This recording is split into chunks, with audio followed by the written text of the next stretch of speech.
With the followers now somewhat safe, Karl moved on, then called the epic guard and the haint to him so that he could have support at his sides, without greatly reducing the number of fighters on the other side of town. For a moment, the epic golems felt insulted that Karl hadn't called them. There were two of them as well, so they wouldn't deplete the force any more than the other two. Then they realized that without being at Karl's side, they were free to just do as they pleased, within the scope of their orders. Kill the invaders, rescue the civilians. Simple, but with so much leeway. To a pair of dark elven kings, that was practically winning the lottery. They could terrorize the civilians as much as they wanted, as long as they rescued them after. And as an added bonus, they would be dismissed after the battle, so they wouldn't have to listen to anyone whine about their methods. Though, if they could make their way across town, they could go challenge Lady Ray to a killing contest.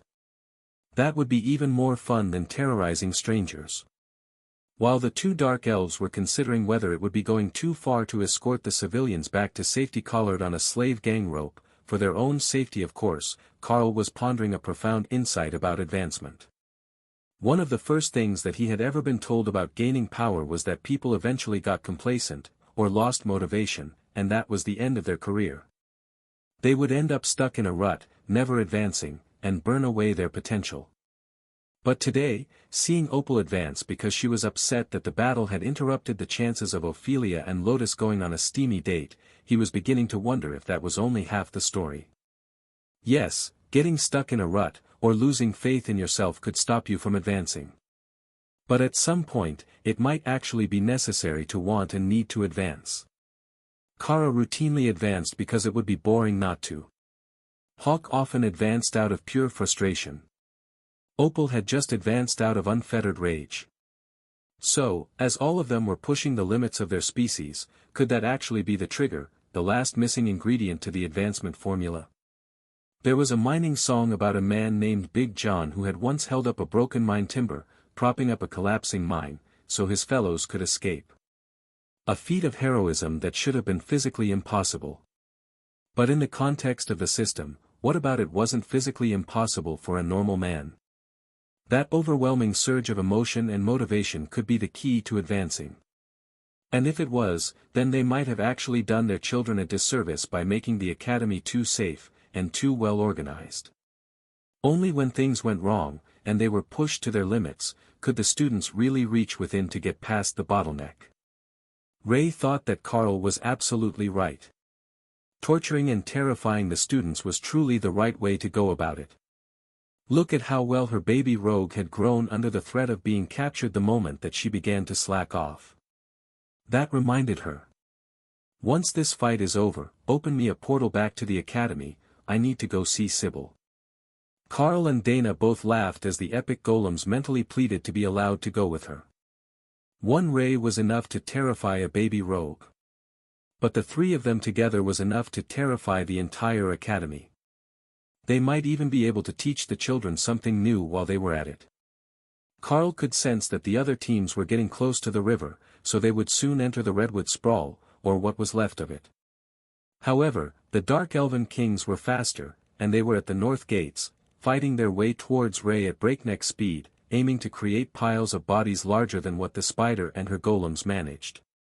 That seemed impossible, as Ray had the spectral knights with her, and they were slaughtering the frogs in a single strike. But the dark elves had ranged blade techniques that could take out multiple targets at once, and they were faster to release their skills. Karl was about to relax and order his golems forward when he sensed more disturbances overhead. The supreme-ranked creature that Matilda was fighting had stumbled, and a gout of black blood fell toward the ground, then vanished into Ray's space before it could be polluted by the rubble. The two supreme-ranked combatants vanished in a wave of chaotic energy, marking Matilda's temporary victory in their battle of wills. From inside the Chaos Realm, she would have the advantage. And she wasn't alone. Kara had shifted to go assist her. Karl frowned. The battle between two supreme-ranked creatures was not something that the Badger should be getting involved in.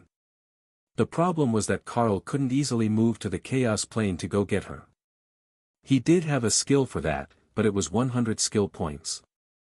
Incredibly expensive, and possibly not worth the loss when he could use them on. Blessing of skill, to create new skill books. That was 2 artifact-grade skills, or 4 epic-grade skills. Not an easy choice. No need to save me. The Calamarian chief is about to get chopped and diced. It can fight, but it can't properly move here. It doesn't understand the rules. Kara explained. If you let it injure you, you are in big trouble. Carl warned her. Got it, boss. I will wait patiently. If Carl wasn't suspicious of her intentions before, he was now. Kara never waited patiently for anything, even when she had seen it in a vision and knew what was coming. No, especially if she knew what was coming. Because then, the suspense was gone. With their leader gone, the portals began to destabilize. But they didn't simply disappear, they were fluctuating at the other side, and they had begun dumping random creatures from the immortal plane out into Drod City. Most of them only looked around for a few seconds, then went back and closed the portal behind them. Whatever shit show was going on here was not their problem, and they had no intentions of getting involved in someone else's mess when the whole city smelled like chaos and supreme rank blood. It was a presence that no denizen of the immortal realms would mistake, as a supreme ranked creature was likely to be the overlord of an entire world. Not something that they wanted to mess with. Especially if something here could make it bleed. Others were either unable, or unwilling, to go back to where they had come from. Some of the portals had dumped out the occupants of slave pens full of creatures under immortal rank, others had opened in the open ocean, and the creatures that were capable of returning to the ocean, or who could swim and found no major threats, simply stayed. Not everything that was powerful was sentient. Some just wanted decent feeding grounds and fewer predators. With Kara gone to the Chaos Plane, Carl focused on using Nullify to close the portals, which were no longer supported by their creator. Transforming back into the avatar of the World Dragon made it easier to close the portals, as the dragon body was more attuned to realm-traversing magic.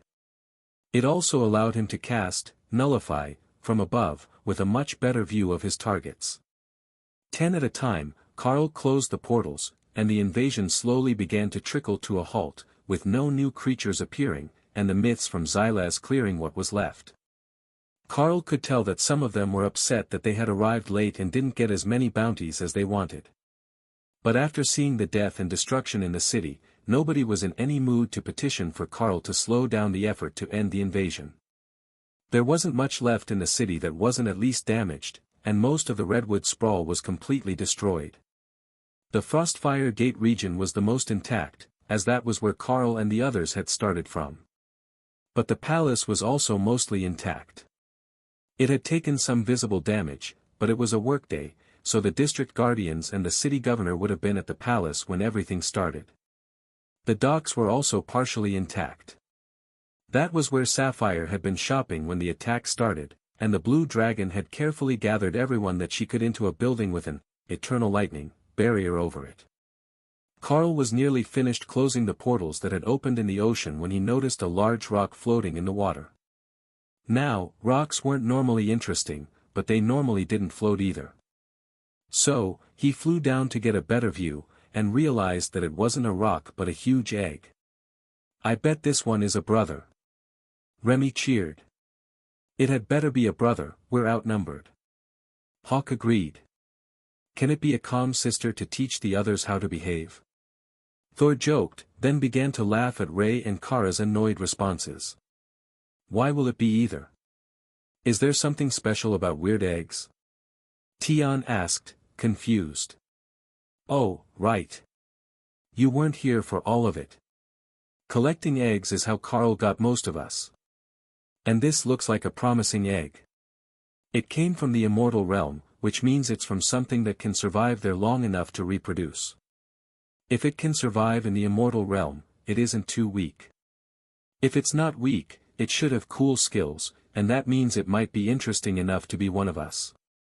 Remy explained. Tion understood. Interesting beasts belonged with them.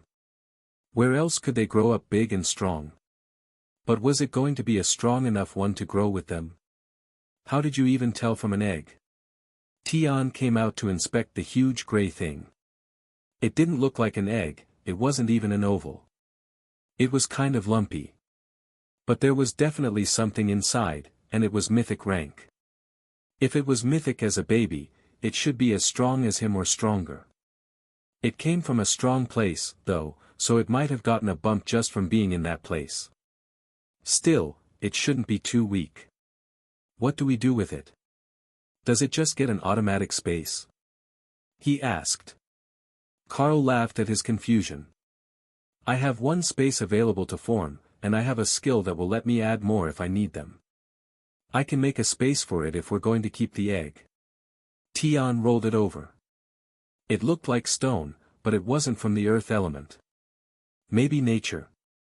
But not quite normal nature element. Could that be because it came from another world? It was a very curious floating object. Even more interesting, it seemed to pulsate when he spun it in the water. I think that you're making it seasick. Thor noted. Are we making wagers on what it's going to be? Kara asked as she watched the ongoing fight between Matilda and the Takoyaki Supreme. Shouldn't it be a squid or octopus? They're the strongest things we've seen today. Thor pondered. But it appeared after the portals went crazy, so it might be from somewhere random. Remy countered. It floats, so it should be from a water place, right? Tian asked. I don't think that's how it works. Water creature eggs are usually hidden on the bottom where they're hard to burn. Hawk complained. Dana's mind joined the conversation. Are you picking a new sibling? Where did you even find it? It's floating in the ocean. It came out of a portal, and we don't know what it is, except that it's a mythic rank egg. Tian replied happily. So, naturally, you need to keep it and find out what is inside. See, Dana gets it. Put it in a space and let's see what we win. Kara cheered. Carl focused on the beast spaces to form a new one at the mythic rank, and filled it with mana, so that the new arrival would be comfortable when they hatched. Drum roll please. DUH, DUH, DAH, Kara narrated as Carl prepared the space. A gentle touch transferred the egg into the newly created beast space, and everyone held their breath, waiting for the notification. Partner bond accepted. New beast bonded, False Island Giant Turtle. Name, Leo. Rank, Mythic.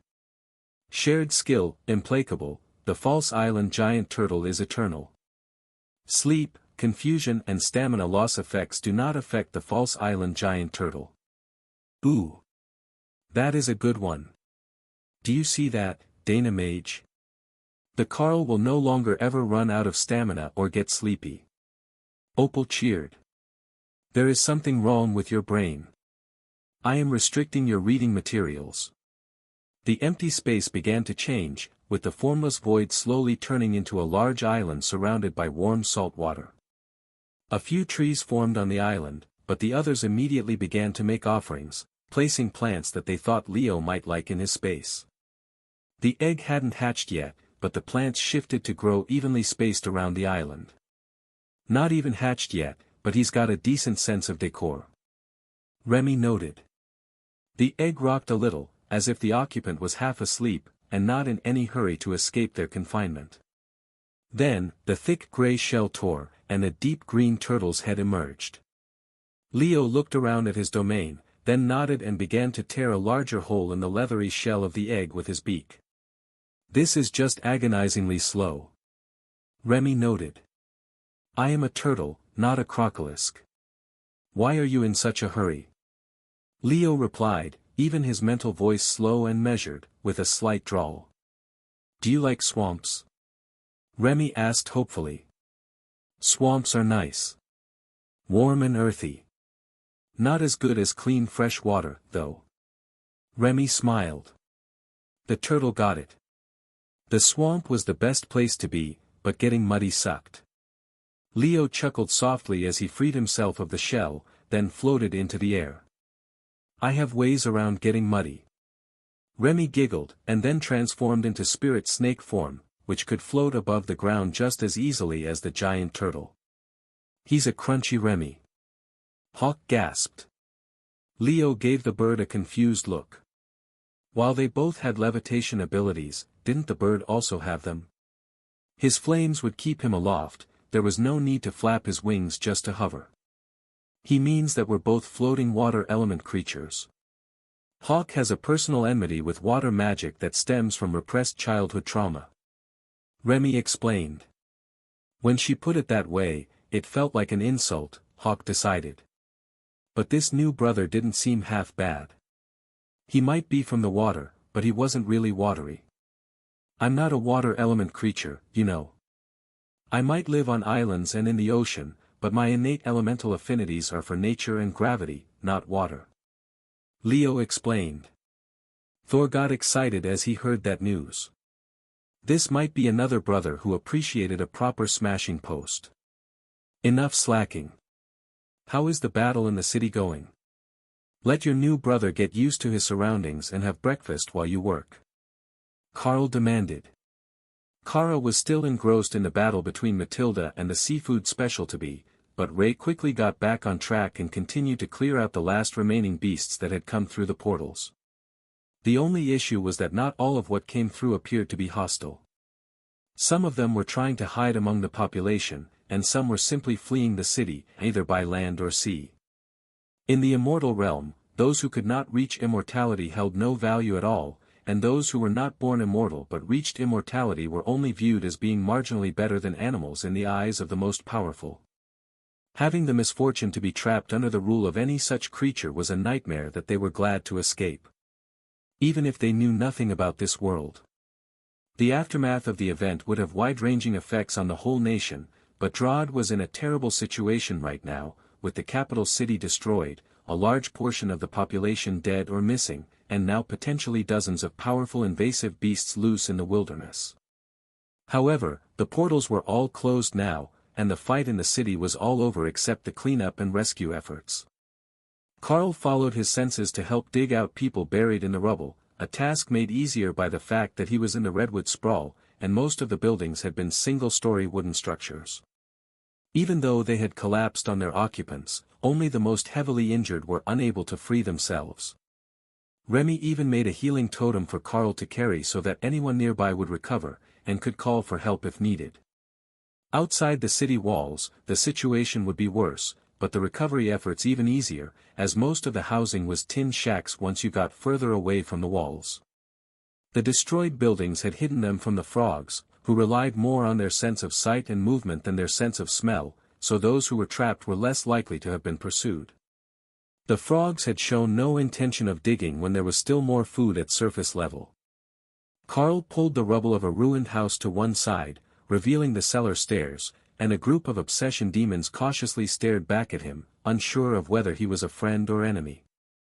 For about 3 seconds, before they realized who it was. "Mr. Carl. I knew that the Dark Light host would come to save the sprawl." One of the young men cheered. "The monsters are almost all gone, we're just searching for any that might be hiding, while we look for the wounded. If you head across the river toward the guild house, you'll find more supplies waiting. There isn't much left in this region," Carl explained. "Oh.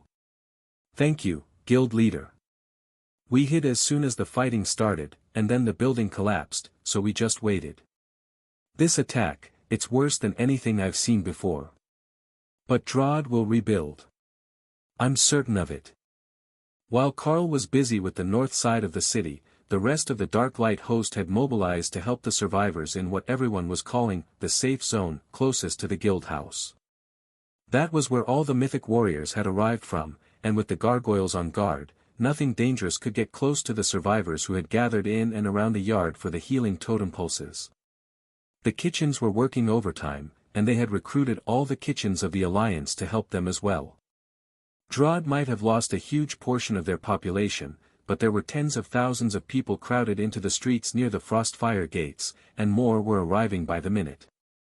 All of them needed medical attention, most of them would need food. And over the next few days, the situation would only get more dire, unless there was an organized effort to set up some sort of relief stations. The same was true down by the docks, where warehouses had been opened to run a barbecue and soup kitchen run by whoever was in good enough shape to help.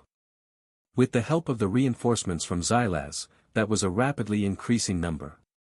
They had worked hard to get enough kills to pay off the healing totems that Carl had been handing out, and from what Tessa could tell, the guild wouldn't actually end up owing too much money.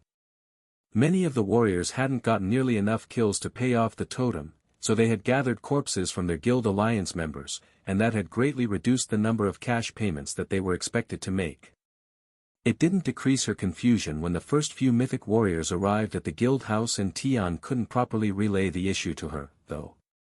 The fox forgot that he could send guild messages, so he had been trying to pantomime the explanation until Thor came over and took pity on him. The influence of the red dragon had let her know that something was happening as soon as the attack started, but she was in the dungeon with Naksha and a group from the Alliance. So, they couldn't come over until they were finished, and by then things were already in chaos. The red dragon was pleased with the response, but the actual battle was well beyond her level, so she was left to tend to refugees while Naksha did her best to channel death energies for advancement while helping with the healing. And there was an abundance of death energy. The frogs might only have had simple skills, but their vital energy was strong, and that translated to strong doses of death energy when they were slain, which hung over the city like an invisible miasma. Granted, she wasn't the only one who wanted a share, but it was a most excellent opportunity. Thor, what is Carl up to? I thought that he would be back by now. Tessa asked. He's on the other side of the river helping dig people out from the rubble. They're all being sent this way because there is nothing left over there. But he's going to be distracted for a while with our new brother. Thor explained. New brother? Don't tell me that Carl tamed one of the frogs. That will definitely cause trauma to the residents of Drod. Thor smiled and shook his head. No, he found a baby turtle. It's a good brother, I think. Oh. What sort of powers does it have? Tessa asked. Thor shrugged. It has something called, implacable, where it can't be confused or put to sleep. But I don't know what other skills it has. That didn't sound too terribly impressive to Tessa, but she would take Thor's word on the fact that it was actually a strong magical beast. Carl wouldn't have picked it if it wasn't, and his skills would make it formidable as long as it had the ability to grow to match his rank. Matron Blackclaw came out just then, looking haggard and exhausted. I've accounted for all my kids. 2 are with Sapphire, but all are alive. We've got another 1,000 liters of rice and beans cooked now, 8 bulk pots full. If you can help us bring them out, I would appreciate it. She began. Tessa nodded. We've got plenty of helping hands. How are things inside the caves? Good for the moment, but we've closed the doors to the workshop, so most of the city hasn't realized that the caves exist yet. Once they do, I suspect that we're going to have countless requests for temporary lodging. She explained. The number of houses and businesses lost during the battle would make it impossible to get everyone settled easily.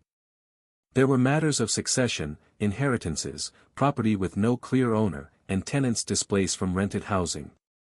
Fortunately, large portions of the sprawl were Drod city housing projects, and everyone knew who was in charge of rebuilding them. Assuming that Lord Drod was alive and well. He hadn't been seen on this side of the city since the start of the battle, but he was strong enough that he should have been alright unless he got ambushed by a stronger immortal rank being. The governor was alright. They knew that much because he was with Sapphire right now, and the dragon had been keeping everyone updated on her situation. Hey, you 6. Come give us a hand with the next batch of food. The orphanage matron has prepared dinner. Tessa called, bringing a group of wrath demons running in her direction. Just head into the workshop there, and Matron Blackclaw will show you where the cauldrons are. She's got more than enough for everyone nearby, and we will make more as soon as these pots are empty. Tessa directed. That was good enough for the demons. If there was food now, and a promise of food later, then there was no need to fight over it or try to hoard it. Not that they were likely to be successful at taking and hiding anything from the Dark Light host. The guild was simply terrifying in their abilities, and those mythic gargoyles watched your every move like you were a potential threat. I can help with this. Leo suddenly announced, startling everyone, as Carl carefully cleared the rubble of a destroyed apartment building. The newborn turtle didn't leave his space, he simply waved his flipper and all the broken bricks lifted off the pile and moved to the side. Underneath was another cellar stairwell, the standard hiding spot of the Redwood Sprawls residence. This one was also filled with terrified demons, but they also recognized Carl as soon as they saw him. "Oh, you're the healing tree's friend. Thank you for the rescue. I take it that we can come out now?" one of the demons asked. "You can. The attackers are all gone, except the ones hiding in the ruins. Just make your way toward our guild house, and you'll find more help," Carl recited, using his standard response for those looking for assistance. "Thank you, guild leader. We will check a few more homes, in case our friends are still nearby." Carl nodded. He was using thermal vision and soul sight to spot hidden people, so he wasn't likely to miss many, even if he couldn't smell or hear them. But the more, the merrier when it came to looking for survivors. Carl was clearing buildings when he noticed a small group of mythic rank auras in front of him. They were too small to be frogs, so they were most likely from one of the other portals. The problem was, he didn't know whether they were hostile or not. So, he knocked on the wall of the collapsed building that they were hiding in, and tried conversation first. "Are you all right in there? We have aid stations set up for the wounded." He tried. If they were going to pretend that they were locals, who had been injured or trapped in the invasion, this was their best chance. But it was a few seconds before anyone answered. We don't speak much demon." "Do you speak serpent?" one of them asked in the serpent tongue. Definitely not locals, if they didn't have the system translating for them at mythic rank. Remy came out, and poked her head through the remains of the door. "I speak serpent. Did you come here through one of the portals? We're not going to attack you for ending up here," she offered. A small lizard folk woman came forward in what looked like a defensive position, trying to block her group from Carl, while talking to Remy. "We did. We're not runaways, I swear. The portal just opened and we fell through," she pleaded. "This city doesn't keep lizard folk as slaves. As long as you're here, you're free people. No matter what your rank. Well, the very weakest aren't allowed in the city without paying, but there are no immortals in this place," Remy offered. "No immortals? Like none on the whole world? Are we in the mortal realms? Or is this a farm planet?" "This is the mortal realm. And there are immortals, plus a supreme ranked guardian on the planet. I just meant that there are none in the city right now, and they don't bother us." The lizard folk woman moved further into the light, and Carl noticed that there was a collar around her neck with a number on it. "Slave collar, marks unit 184532105 as property of Oblek, void tier immortal. Please return to owner if found." Carl tried not to laugh at the lost pet type warning tag on the item, which was an immortal rank binding collar. The wearer wouldn't be able to disobey orders from the controller of the item, and the item could be used to shock or even kill them at will. Truly nefarious in practice. "How about I remove those for you? I will keep the collars as compensation for my work," Carl suggested. "I don't think that's possible. If you try to force them off, we will die." The lizard folk woman panicked. Carl looked it over again. "No, it's fine. My technique will remove them without harming the wearer." Remy moved right next to the woman's neck and inspected the collar, then nodded in agreement. "I just need to cut the needles, or block them with a plate, and then Carl can remove it." There were poison injectors on the inside of the collar, which would plunge into the skin and deliver an unknown toxin if the collar was opened. It was a physical device, not magical, so it should activate even if Carl nullified the spell, locking it to their necks. One of the others stood, an older woman, with her leathery skin wrinkled by years of hardship. "If it works on me, you all can do it too. If it doesn't, then I die free. What more could we ask for? The old woman insisted. Remy dug through her stuff and found a thin sheet of immortal rank metal that she could stick between collar and skin, and then gave Carl the thumbs up. Nullify made the gems on the collar go dim, and Remy carefully clicked the latch open to remove the offensive item. The needles clanged into the metal plate with a solid impact that sprayed toxin, but, cleanse, took care of that, and the collar was tossed into Remy's space for safekeeping. Which gave her a great idea. Next time, she wouldn't open it, just take it. Once it was deactivated, it was freely removed, and it was only the physical opening that made the needles poke the skin. If she took the item without activating it, she could study the toxin they used and work on a proper antidote. That would likely sell very well. Carl nullified the next one as soon as Remy had the plate in place, and the collar vanished without the impact of needles on metal. Keep coming forward, we will remove them all, and then you can join the refugees on the other side of the city for dinner. How do you feel about rice and beans? She asked. Dragon cleric food? That's good stuff. Slave pens with a dragon cleric always eat well. Way better than the rest of us. But Master Oblek usually kills them when it finds out they're clerics. Once Carl had the whole group freed, he found that they were unwilling to go anywhere alone. The thought of being alone among strangers terrified them, and they couldn't speak to the locals. But they were also mythic ranked, which made them stand out without the ability to defend themselves. Something about the immortal realm must force their bodies to advance because they were obviously not trained. But Carl wasn't sure how to ask.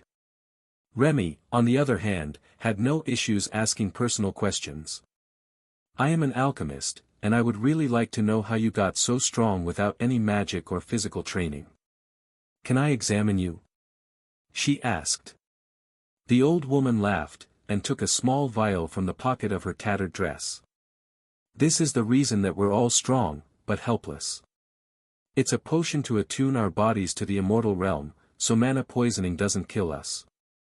We're not actually strong, we just feel like it because we have adapted to being in a mana-rich world. Remy silently cheered as she examined the potion. Oh, I think that I can recreate this. This is a good thing. Here, let me buy it from you. Carl, pay the lady. Carl smirked and patted Remy on the head as the Naga got engrossed in analyzing the potion. He knew just how to pay the lizard folk woman. Champion Carl offers knowledge and a skill, healing totem, will be transferred to the indomitable elder Sasha. The elder looked confused, then her eyes went vacant as she entered the class change menu. Ah, just as I had hoped. Let me explain for the others. This world has a system, designed by the World Dragon, that allows his followers and most of the other people of the world to more easily learn magic and defensive skills. What I did was to teach the elder a healing spell, suitable to shamans. She seemed like the sort that would be suitable for shamanistic magic, and it appears that the system agreed. So, when she comes back, she will have some basic magic, and she will be able to defend herself, as well as understand the people of this world more easily. Carl explained. Remy repeated his words in Serpent because the others clearly didn't know half the words he used. But once they did understand, the level of excitement had them vibrating and hugging each other. So, you can make arena gladiators with a skill? That is remarkable. The gladiators have it so much easier than the rest of us. Could you please do it for the rest of us? I don't mind if it's just sandpit warriors. Your world is incredible, and we will fight to defend it when Oblek comes back. Carl smiled. He wouldn't happen to be a large octopus, would he? The lizards all nodded. He was fighting earlier, against a big gold dragon. From the chaos plane, Kara grumbled in discontent. The food that escaped. She really wanted to find out what that thing would taste like battered and fried. It was pretty good raw. Hawk concurred. We will see about getting you all combat skills later. First, you need to follow me back to my guild house, so that nobody mistakes you for part of the invasion force. Carl explained. Anything that you need to prove our innocence, we will do it. Search us, torture us, send in the mind flayers for interrogation. We can prove we're not here to harm anyone. The lizard folk woman insisted. From behind Carl, a deep voice laughed. Oh, you found some too, did you? I found some obsession demons in the same situation, but they've got slave collars on. Are they part of the bounty? A warrior asked. Carl shrugged. Bring them in alive and I'll count it. They're not technically part of the invading force, and they're not food like the frogs, but we will count them as rescues for credit. Good enough for me. I thought it was weird that they were showing as mythic auras, but didn't possess any of the physical strength that should come with the rank. I was going to bring them back to your guild house, where all the politicians and dragon clerics are, but now that I know I can get a reward for them, I'll give them to you and go look for more. That made Carl laugh. I will keep notes of how many make it to me. Remy, please escort the ladies to us, and we will keep searching for survivors. Remy was happy to keep the curious new people company, and everyone in town knew who she was. Mostly because she had, discreetly, been paying people to do product testing for her once she had a working sample. You never knew if it was going to work properly on every species, so the less fortunate of Drod all knew that when Remy came by, there was a chance she would give you gold to test a new product. And if you were lucky, you might get gold plus a useful benefit that lasted more than a day or two. Like her hair regrowth serum, version 2. That version was targeted, so you could only regrow the hair that you wanted to get back, and not every hair that your body could possibly grow. A minor improvement. Carl moved toward the most recently rebuilt square, the apartment blocks that he had helped to rebuild, and tried not to fear the worst. They were among the most densely populated areas of the Redwood Sprawl, so there could be the highest rates of casualties there as well if the buildings had collapsed. His hopes were not high, but when Carl climbed over a pile of rubble that had been a large commercial building, he found the square in shambles, with pieces of frog corpses everywhere, but the buildings completely intact. Going by the blood spray, Ray had come through here before the damage had really spread. The apartment building still stood, and as Carl moved into the ruined market with his procession of rescues, cautious heads began to poke out of windows and doors, hoping for good news. Everyone, follow me if you need assistance. Everyone is gathering in the Stone Chapel district. He shouted, bringing hundreds more people out of hiding. The Dark Light host came to save the sprawl. Praise the gods. One of the old demons was shouting, which brought everyone out into the streets, startling the group that was with Carl. Are your people famous? One of the lizard folk asked. Remy nodded happily. We do a lot of charity and outreach work, and we commissioned the building of this apartment complex. Most of the people in town know our guild, and the average power level in this city is much lower than your own. Although with the system in place, almost everyone has some level of combat skills. The demons that the other myth had brought all looked confused. The overseer of this mortal world allows you to learn combat skills. What if you try to overthrow them? One of the obsession demons asked. Carl laughed. Do you think that anything we have could overthrow a supreme-ranked chaos dragon? But she doesn't actually rule the planet. She just does her best to keep anyone else from bothering her. I don't know how they managed to break through today, but someone will pay dearly for that offense. The demon looked shocked. Lord Oblek has a supreme-ranked master. What if he shows up here? He already did. Supreme Lady Matilda took the fight to the Chaos Plane, and from what I have gathered, she is in the process of turning him into calamari. The demon looked confused. What is a calamari? Chopped, breaded and deep-fried octopus. The demons looked horrified, and the locals from the sprawl began to laugh. I see that they've truly met the Dark Light host. Don't worry, foreigner. You'll get used to them if you spend some time in town. Nothing scares the Dark Light host. If you can convince them to take you in, they might even be able to fix whatever is wrong with your system interface. One of the locals, a commander-rank incubus who worked at one of the casinos, informed them. System? The demon asked. Oh, we've got so much to teach you about. How do you feel about living in a world without immortals oppressing you? We can teach you to fight back and use numbers to overcome their power advantage. Your former master, Oblek, ran away to keep from becoming part of the menu today. If he dares to come back, we will do it again. Carl suggested. The lizard folk shamaness frowned. What sort of creature could even dare to eat a cephalopod? Carl shrugged. Well, I would. Then there is the chaos dragon, the badger, most of the other dragons and dragonkin. Probably the wrath demons too. Even if it's super spicy or tough to chew, they're always up for a challenge. The lizard folk giggled. That was true. The wrath demons that the immortals kept for the arena were always causing trouble. Some of them even needed to be kept chained when not in the fighting ring so that they didn't attack the overseers. A moment later, the dark elven kings appeared with a whole line of obsession demons and wolves. All of them were wearing the same slave collars, but these were now attached to an elven steel chain, and marched along by the two epic golems. Are you taking prisoners now? Carl asked as they approached. Well, they're not edible, so we didn't kill them. But they're from the invasion location. Can we keep them? The elf asked hopefully. Carl knew that the dark elves had even worse intentions for prisoners than Ray usually did, so he just shook his head. Hand them over and I will explain the situation. Finish the cleanup, and then you can meet with Lady Ray for the final tally. The dark elven kings handed over the chains, while the new prisoners stared at Carl in horror. He didn't feel like an immortal, but his aura was terrifying. If I remove the chains and collars, can I trust everyone to behave? Carl asked. One of the wolves came to bump up against his leg, and Carl laughed. They weren't a divine beast species, just the immortal realm's equivalent of timber wolves.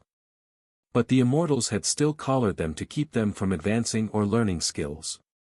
However, in the presence of a beast master, they were just animals. He needed to introduce them to Lotus. Carl nullified all the collars on the wolves, and Remy quickly moved them all to her space, while the collared demons watched in awe. That's all it takes.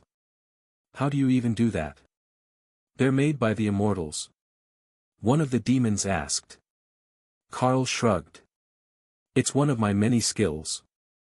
Now, can I trust you all to behave? The demons nodded eagerly, and Tion laughed in his space. They're so excited to be free. I can't wait to see what we can train them to do. They look agile, maybe we can have Sister Ray train them into new rogues. That might just traumatize them even further. But it would be suitable for most of them, once Carl found out what their obsessions were. They all seemed to come from the same pale violet-skinned lineage with curled ram horns. So, they might share similar obsessions. However, if they were being bred by immortal octopus monsters, there might be something strange about their lineage as well. Most domesticated species were chosen for desirable traits, and none of these showed the rebellious nature of someone who had been captured as an adult should have. So, they were likely born in the immortal realm, and not brought there after a raid like today's attack on Drod. One after another, they dropped to their knees in the rubble.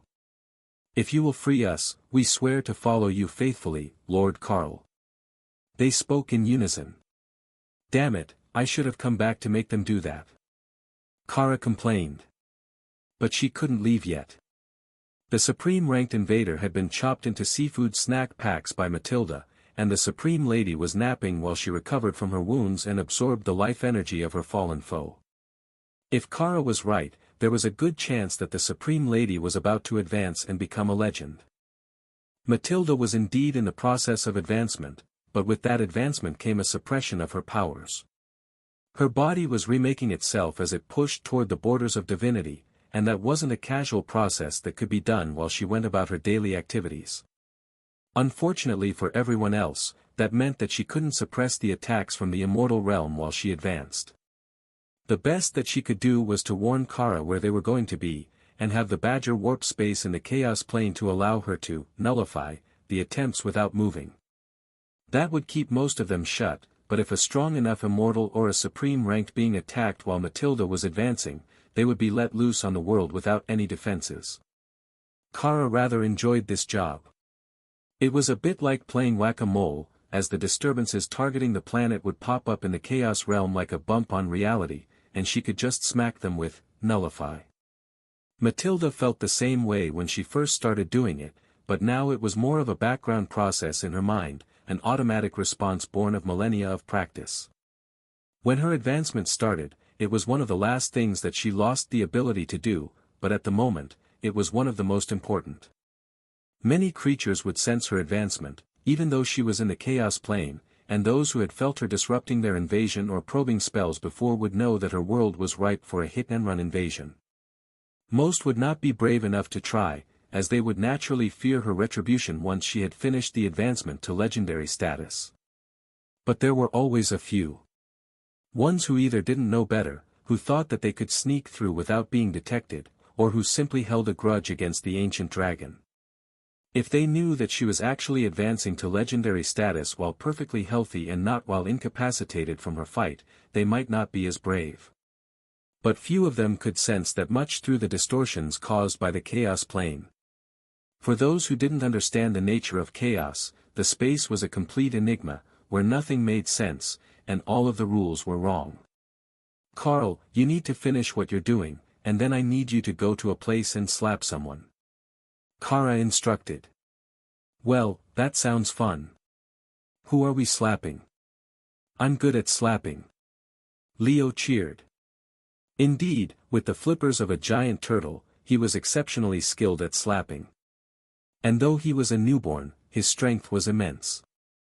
Carl sighed and turned to the new arrivals. It seems that I am needed elsewhere, to deal with more of these impertinent invaders. However, as you have all sworn to follow me, I will offer you all the opportunity of a lifetime. If you wish to learn to fight, or heal, I will grant you that ability, and you can accompany me to repel the next group of invaders from the immortal realms. The wolves howled enthusiastically. They had no idea what he was talking about, but he was excited, so they were excited. The demons and lizards chuckled at the wolves. At least the beasts could fight on their own. The lizard folk were the first to respond. We will fight at your side. If you can teach us what you taught our elder, we will follow you anywhere. Champion Carl offers knowledge, skill, healing totem. The lizard folk all froze as they were pulled into the system interface to do their initial class selections, and Carl got to work removing the last of the slave collars from the remainder of the accidentally transported visitors. Does anyone have a preference? If you want to live in peace, I will have someone escort you to the guild house, and you can help the kitchens prepare meals for the homeless. He offered. The obsession demons shook their heads. A lifetime of helplessness was the last thing that they wanted. They had already experienced that nightmare, and never wanted to return. There are hunters in our world, they use the dogs to track down runaways. Can you make us someone like them? Trained to fight and track down enemies. We will gladly help you eliminate the allies of the cephalopods from your world. One of the women suggested. Carl nodded. I can do that. If you want to be a hunter, pick one of the wolves, and if it likes you, then it can be your partner. There were more demons than beasts, but the wolves were quickly chosen, without any fights. Alright, I will start the process, and then you will see an illusion that will tell you all about your new skills. Carl instructed. Chosen partner, activated. Carl let the beasts choose their partners, and watched shock bloom on the demons' faces when the bond formed. Then, before the class selection could start, he activated evolution, and forced all of the wolves to evolve into an advanced bestial state. It might make it nearly impossible for the beasts to evolve naturally later, but they were already mythic. What harm could it do, really? As the wolves evolved, the class selections activated and the demons were pulled into the system interface. Now, while they're busy, let's see about the rest of you. Do you want to be mages, warriors, or agile rogue types? He asked. Is that how it works? We get a choice. One of the men asked, confused. Sort of. If you have the affinity, you can. If not, you get to be a warrior. Nearly. Everyone can be a warrior if they try. That made Remy laugh. Yes, nearly everyone can be a warrior. The basic qualifications were breathing or otherwise not dead. Because even some things that weren't breathing could be warriors. Agility is the specialty of our species. But we want vengeance for our captured kin. Do you have something for that? Carl gave them a vicious smile. Actually, I do. Champion Carl offers knowledge, skill, shadow step. Champion Carl offers knowledge, skill, perfect camouflage. The last of the new arrivals faded into the class selection screens, while the locals stared at Carl in awe. That skill is just unfair. Every time I hear about how awesome it is, I get envious. But now that I've seen it myself, it's even more incredible than they said it was. One of the locals sighed. Carl laughed and patted the Orcish warrior on the shoulder. Champion Carl offers knowledge, skill, smite. The orc laughed and pulled Carl into a hug, then went to sit before going to the class selection screen and coming back a second later as a crusader. The new arrivals needed much more time, as they had no idea what the system was, or how it worked. So, they inspected everything in the class options before returning their attention to the ruined city. Shamans, beast rangers and assassins. Those were the three classes for the rescued slaves, which left Carl just one more task. Branch leader Carl invites you to the Darklight Host Guild, accept. Carl, you really need to get going. There are a lot of monsters coming through this portal. Kara reminded him. Give me 30 seconds. I'm recruiting more people. Make it snappy, there is calamari, and I want it. Carl rolled his eyes at the stubborn badger, but kept waiting for the last of his recruits to be ready. This battle is certain to be rough on all of you. You have new skills, and no training. But I will give you weapons, and we are going to fight against invading cephalopods. I believe that it's the same group that invaded this city, but I can't confirm that yet. The goal is to eliminate them and close the portals they are using to invade this world.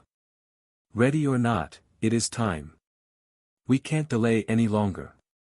He declared. From the guild storage he grabbed a whole pile of totem-ranked spears, swords, maces and daggers. Grab a weapon that appeals to you. If you think you can use two at once, go ahead. That's common for assassins. You have 10 seconds to grab a weapon, and then we're leaving, Carl informed them. It was better not to give them time to second-guess their choices. Then he opened a portal to the location that Kara had given him. The drain was immense, indicating that it was not on the same continent. But nothing could have prepared Carl for the scene in front of him. His portal had opened to a Drake Rider's shrine, and the sky was filled with the two-legged reptiles, while another enormous army of frogs flooded the ground, killing everything that moved in the city. It's the frogs again. Take them out. Work together or in teams. Shamans, you are the only healers, don't slack on your duties to your comrades. Everyone else, protect the healers and don't get out of their sight. I will be going up. Carl ordered as he led the way through the portal. The sight of the frogs steeled the determination of the demons and lizard folk. Those evil things had terrorized them their whole lives. But now they had the power to fight back for the first time. The freshly evolved wolves had a particular hate for the slimy amphibians, and elemental attacks crackled from them as they hurtled their bodies into combat. The beast rangers buffed their companions, and then most of them panicked and used their regeneration abilities to heal even the most minor of injuries on the wolves. The shamans had their healing totems out, but nobody had any combat experience or training. All they could do was rely on the system and hope that they didn't die. At least they had some basic knowledge granted by their skills, and the assassins had a combat-style type innate skill. But what Carl quickly realized was that they had no skill points. They had the few initial skills that the class granted, and no more. They would have to work and survive if they were going to get enough skill points to have a full array of abilities. Overhead, the drakes were fighting against a group of mythic rank octopus monsters, but they only had 2 totems and a bunch of overlords. Carl summoned his golems to protect the others, then activated Avatar, and flew up to join the battle. "Keep your distance, I will hold them in place," he ordered. The octopus monsters turned an annoyed red color as Carl doused them in ghost fire, but the attitude changed immediately when they realized that it was burning their souls and not just their bodies. Carl charged right into close combat with the burning monsters, and felt his scales shred as tentacles wrapped around him. Then, he flicked his foreleg up, bringing a soft head in range of his jaws. Draconic teeth sunk deep into the octopus, and ghost fire scorched flesh as the creature realized its mistake. You couldn't attack the front of a dragon like that. It didn't need to use its limbs to inflict massive damage. Then, Carl coated himself in Disintegrate, and began to pulse Void Blast, tearing the tentacles apart as the attacker howled in anguish. The other 2 came to its rescue, but their attacks couldn't get through Eternal Lightning quickly enough, and Carl was tearing the hapless creature apart. "They're good when roasted." Carl laughed before tossing the corpse of the first octopus into Hawk's space. The bird was still in Drod, but with the portal open, he had no problem retrieving his bounty. "Are we going there? Should I get the Dana mage?" Ray asked. "Do you think she would hurt me for asking her to look after Drod and the payments for frog bounties?" Carl asked. 100%, yes. Then Thor is responsible for payments. Ray and Hawk can come here to hunt more frogs. Remy, help with the survivors. Maybe go find Lotus, the locals know the healing tree. Rack, bring Dana with you, and have her stay near my recruits. They have 0 combat experience. World Dragon, thank you for the rescue. A familiar voice gasped as the 2 mythic attackers backed away, and the Drake riders advanced around Carl. "Kenichi? Are you suicidal?" "Well, at least I know where the attack is now. I brought a load of mythic assistants to help save your city. But there are multiple attacks in the Dragon Isles, and most of my people are busy." Carl replied as he hurled Ghostfire fireballs at his opponents. "It might be suicidal, but the Drake Riders only have us 2 totems. There are no more myths available on this continent, and the old black dragon is busy in his own nation, dealing with an attack there. Thor, ask Kara where all the successful attacks are, and let the other myths know that we will pay bounties for frogs at all of them. Just have someone open the portals. I think Remy can do it." Carl honestly couldn't remember who was compatible with the portal spell, other than that it wasn't Ray. Carl didn't have time to follow up on the situation, as the 2 heavily wounded cephalopods opened another portal, and called for reinforcements. What they got was their 7-armed and irate immortal ranked boss. "Welcome back. I am going to eat you this time. Deep fried for sure." Carl greeted Oblek. "You stole my slaves." The immortal raged. "You weren't even using them, so I'm not paying damages. Aren't they cute? I taught them to fight, and now they're harvesting frogs for me." The creature turned an enraged purple, and Carl laughed as Kenichi and the other Drake riders carefully backed away. The monster man was insane, taunting an immortal. But when Carl lashed out with immortal ranked, dark fire, the 3 octopus creatures howled in pain, and immediately tried to flee from the charging dragon. Carl didn't go straight for the immortal, he banked at the last second and drove all 4 sets of claws into the most wounded, then fired, Void Blast, at it from the inside. Black lines spread down all the creature's tentacles as its nervous system disintegrated, and it fell limp in Carl's embrace. "That's 1 more down. Better think fast, or I'll be finished before you fight back." Carl tossed the body into his mouth, then transferred it into Kara's space so that it looked like he swallowed the creature whole. A barrage of water element blasts shattered Carl's scales, sending flakes of gold and splatters of black blood everywhere. The wounds began to heal instantly, but the barrage continued as Carl raced through the sky toward the immortal.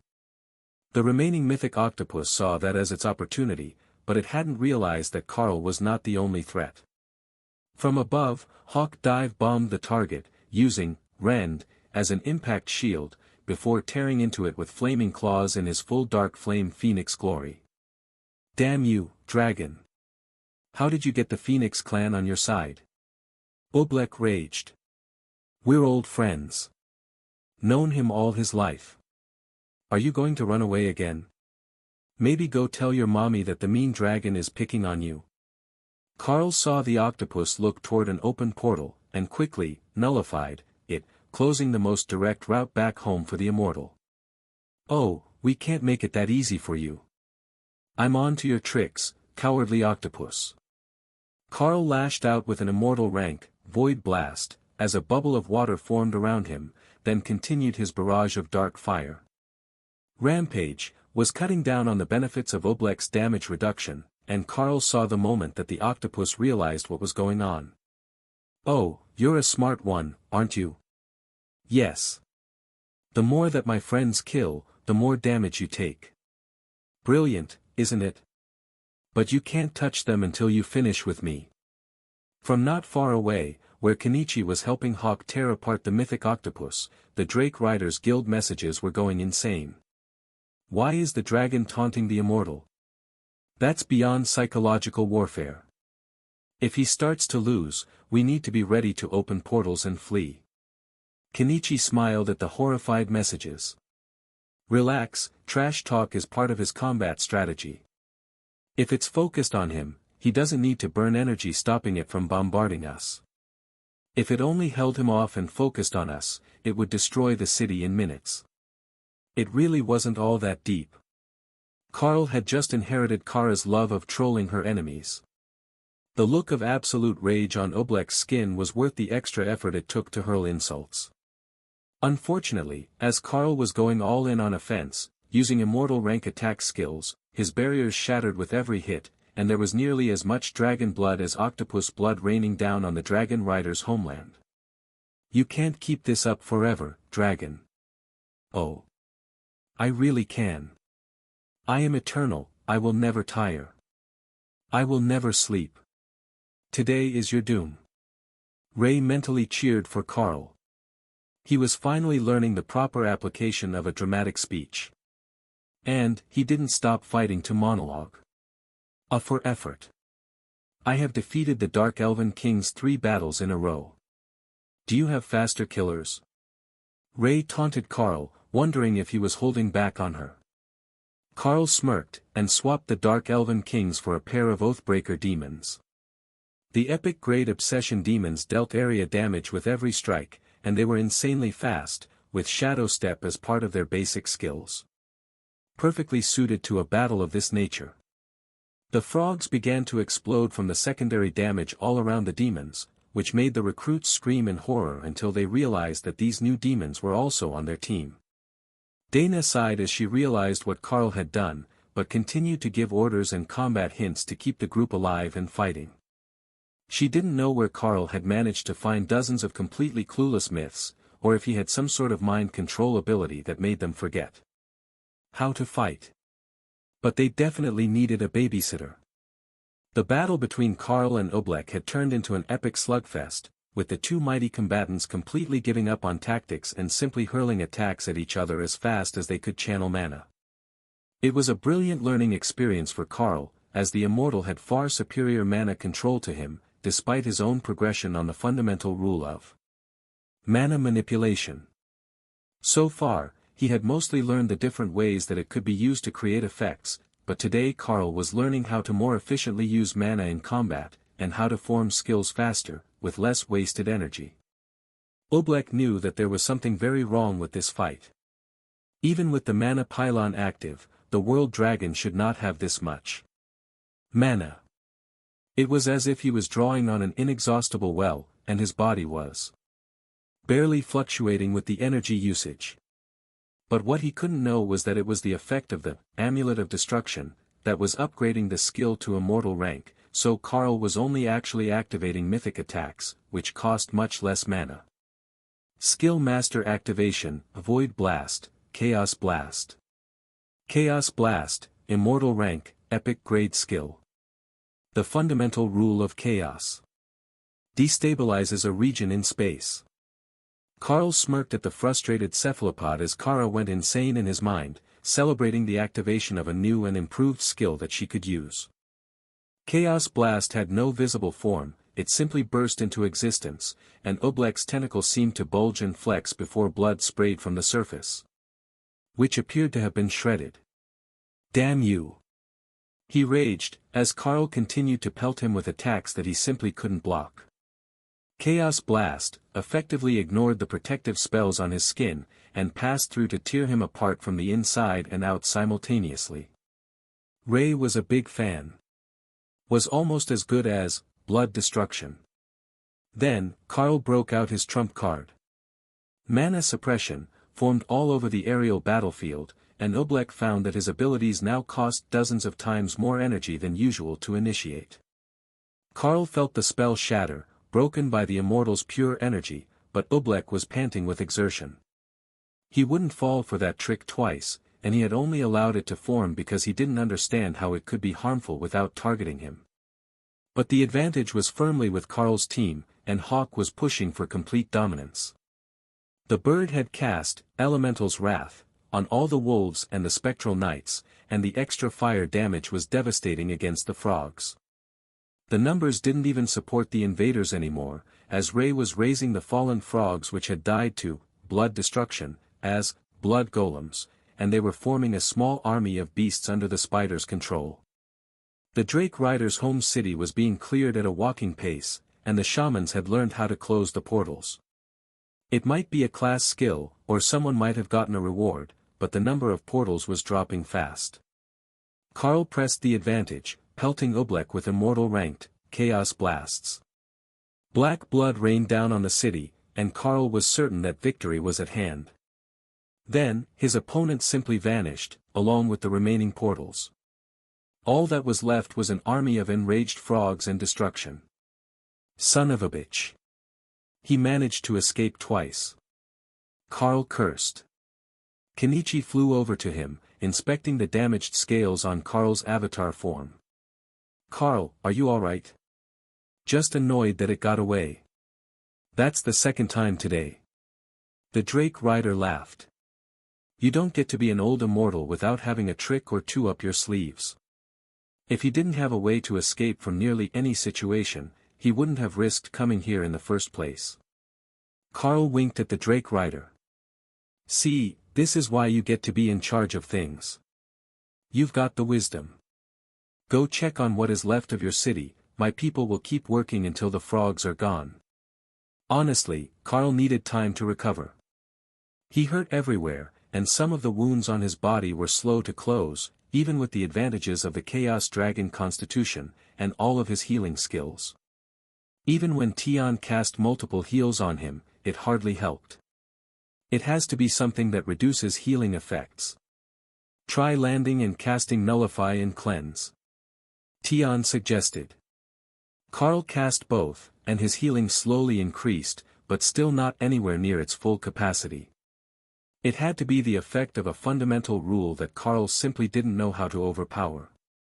Over the next few minutes, the healing slowly increased, and Carl transformed back into his more comfortable cat demon beast form. The battle was essentially over, and Ray was in a good mood, as the pair of Oathbreakers had actually managed to kill more frogs than she did. That didn't happen often, and it didn't count her supporters, but it was still a great challenge. Are you almost done there? I have a whole list of things for you to do. Kara complained. We're just dealing with some final frogs. There are only 2 totems in this whole country. Carl reminded her. Well, hurry it up. You've got 4 minutes before one opens at the academy. You all heard the lady. Let's finish this up and go play with my baby rogue. Ray insisted. Then she laughed. Between her and Oathbreaker, there weren't many frogs left to kill. With Carl running off the boss and forcing it to close the portal so he didn't follow it, the battle here was much easier than the one in Drod. Will you be remaining here to assist in the cleanup, Lord Carl? We could use the help. Kenichi asked as Carl waited for his injuries to heal so he could continue to fight. Carl shook his head. We need to keep going. There are more attacks ongoing, and about to start.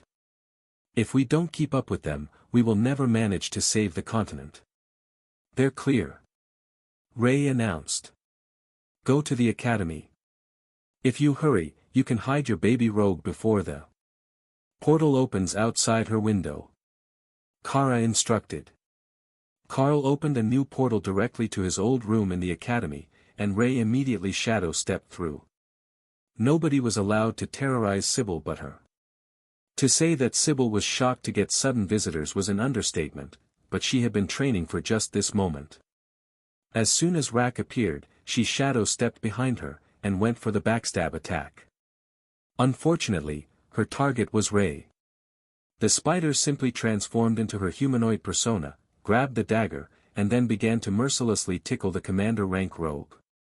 Mercy, mercy. You win. It's good to see you again, Mistress Ray. Sybil pleaded. It's good to see you again as well. But we're here for business. There is an attack about to start on the academy, and we came here to intercept it. Ray explained. Then we should talk to the headmaster. He should be in front of the trial tower. The first-year students are doing an exam, and he's out front lending moral support, or grading their exams.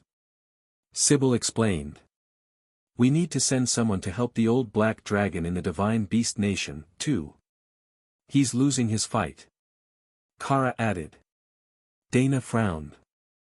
You could have mentioned that earlier. I will go. Just tell me exactly where he is. Kara relayed an image, and Dana opened a portal, then lashed out with her sword as a giant frog tried to jump through. Well, I got the right spot for sure. I will see you all soon. She laughed, then vanished through the portal. We can't send the Dana mage alone. Open another portal. Tion pleaded. Alright, go take care of her and the old mythic dragon. And take Opal with you. I know she doesn't like to come outside, but it's important. Opal flickered with light in what Carl recognized as an affirmative confirmation, then she began preparing spells. With the healing fluff and her improved illusions, they would make sure that the Dana mage was safe. Carl let the portal close behind them, and then led his army of recruits through to the academy grounds by the trial tower. Headmaster. Get the students to a safe room. We are about to see an influx from the immortal realm. Most likely giant frogs at the mythic rank. Thousands of them. Carl announced the moment he arrived. For a second, everyone froze, then there was shouting as orders were given, and the emergency alarms began to blare. That would send the students running to the secure areas, but there was no warning level that sent the strongest instructors inside. It was the job of the overlords on the staff to defend everyone, but today, there would not be much that they could do. How certain are we about the timing? The headmaster asked. 100%. Give or take 30 seconds. Fuck. In the Chaos Realm, Kara laughed. There was no way that he could have any idea how bad things were about to get just from Carl's explanation. But she couldn't go anywhere. Lady Matilda was nearly finished her advancement, and she had hundreds more attempts to invade the planet to swat. These people were incredibly determined, and all the attacks were coming from the same artificial planet within the immortal plane. So, it should be entirely the adherents of one group who did not yet understand that their leader was dead. The first portal opened 5 seconds before Kara's estimated time of arrival, and a familiar head appeared. My friend Oblek, it's good to see you again. Carl welcomed the octopus. You again. It's always you. The octopus complained, but he didn't stop the invasion. Dozens of mythic rank octopus monsters floated through the portal behind him, and then a few hundred giant crabs wearing armor plates over their shells. Oh, no more frogs? Well, that's a shame. The frogs are tasty. Now, should we do this here on the ground, or should I fly up to meet you in the air? Carl asked. Oblek glared at him, but flew up a few thousand additional meters to move their fight away from the invasion. "I want a pet crab," Ray demanded. "What do you even want a crab for?" Carl asked as he shifted into the avatar of the world dragon. "Crabs are weird. They're spiders with harder shells and pincers," Ray explained. "Well, if you can keep one alive and tame it, you can try to keep it." "I doubt that it will work, though," Carl informed her. Ray shrugged. If it worked, it worked. If not, she would eat it. It had better work, though. She wanted to put her baby rogue on a combat crab mount and give her a spear. Oblek inspected Carl as he flew up to meet for the challenge. There was seriously something wrong with this creature. It was the avatar of the world dragon, but it wasn't a dragon at all. As far as he could tell, Carl was a demon, who had gained the favor of the dragon pantheon. But he was also mythic ranked, with the ability to use immortal essence in his attacks. That shouldn't be possible. If you could channel the essence of immortality, the lowest of divine energies, you should automatically advance to the immortal rank and undergo tribulation. Somehow, he had granted himself an immortal realm epic grade body, and immortal rank attacks of the chaos element, but tribulation did not come for him. It might be time to plead with a power higher than his own master to intervene. Mere demons should not be allowed to flaunt the fundamental rules like that. "This time we finish things," Oblek declared as he surged with power. The beast gods had answered his prayers to punish the cheating demon. A massive phantom creature formed behind the octopus, but Carl continued to stack spells, in preparation for the complete obliteration of the octopus. The phantom solidified into a massive cat, radiating divine energy. That was Carl's signal, there was no more time to delay, or he was toast. 100 prepared and held, chaos blasts, flew to Oblek, and a bolt of holy energy lashed out from the cat's projection, striking Carl and causing a massive thunderstorm to form overhead, pelting the entire area with divine lightning. For a moment, the projection looked confused. Carl was scorched, and half his body was covered in black mist over missing scales, but even with tattered wings, he was floating in the air, alive. But on the other side of the battlefield, only a small central core of Oblek remained, missing all its limbs and most of its body. To say that the immortal had survived was generous, but it could regenerate even this massive level of damage. However, what it could not do was contain or direct the attention of the divine being that it had called upon. The demigod-rank feline stepped out of its own projection and into the mortal realm. This world smelled awful, weak in mana and infested with dragons. But it had found a most curious target. Sure, it had only been a casual swipe to make the octopus stop bothering it, but this, not a dragon, had survived. Mortals simply didn't survive when a demigod slapped them with holy wrath. That was not how it worked. Their inability to survive even a casual swat was a theory that he had tested millions of times, while looking for a suitable prodigy among the newborns of his domain. But only once did he find a true immortal among them who could survive his attention.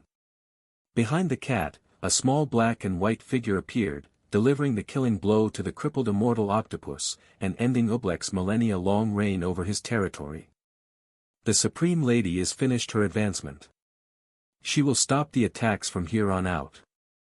Kara explained. The cat turned, having heard her thoughts. A chaos badger? It asked, unsure what to make of this situation. Since when were badgers and dragons allies? They weren't even from the same pantheon, and most worlds would not have both of them running amok at the same time. Whatever. It didn't really matter, and he was more curious to see what happened if he hit that creature that wasn't actually a dragon again. Holy Smite lashed out, striking Carl straight in the chest, and sent him tumbling to the ground in the academy grounds. The shock of the impact, and the aftermath of the attack, leveled nearly every remaining building in the academy, leaving only the trial tower standing intact.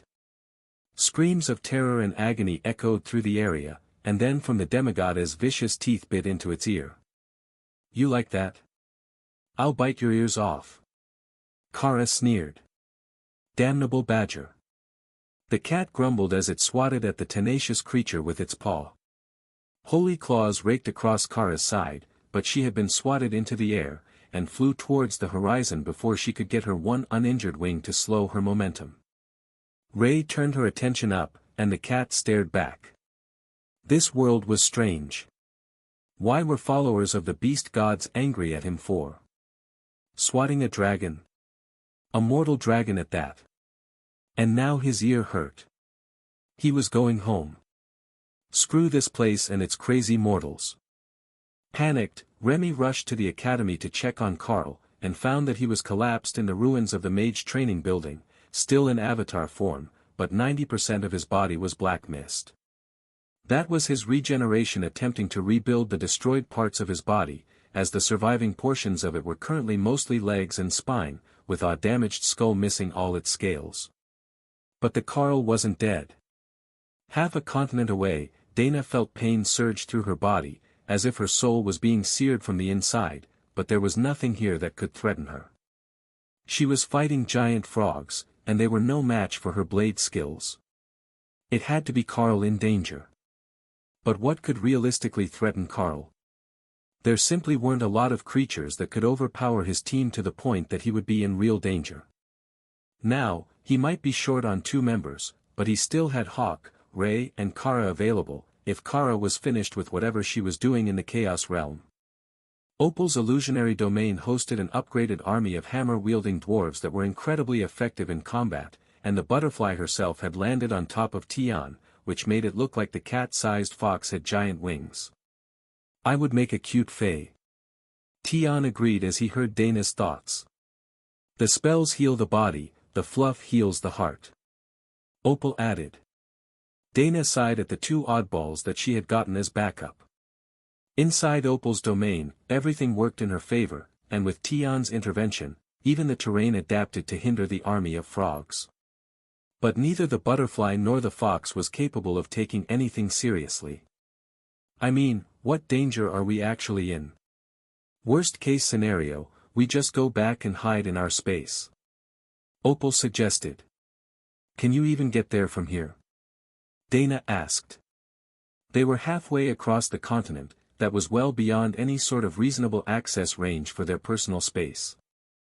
I can open a portal. Opal replied with a mental shrug. Tian nodded in agreement. Portals were the best way to get back to the Carl if he wandered away on them.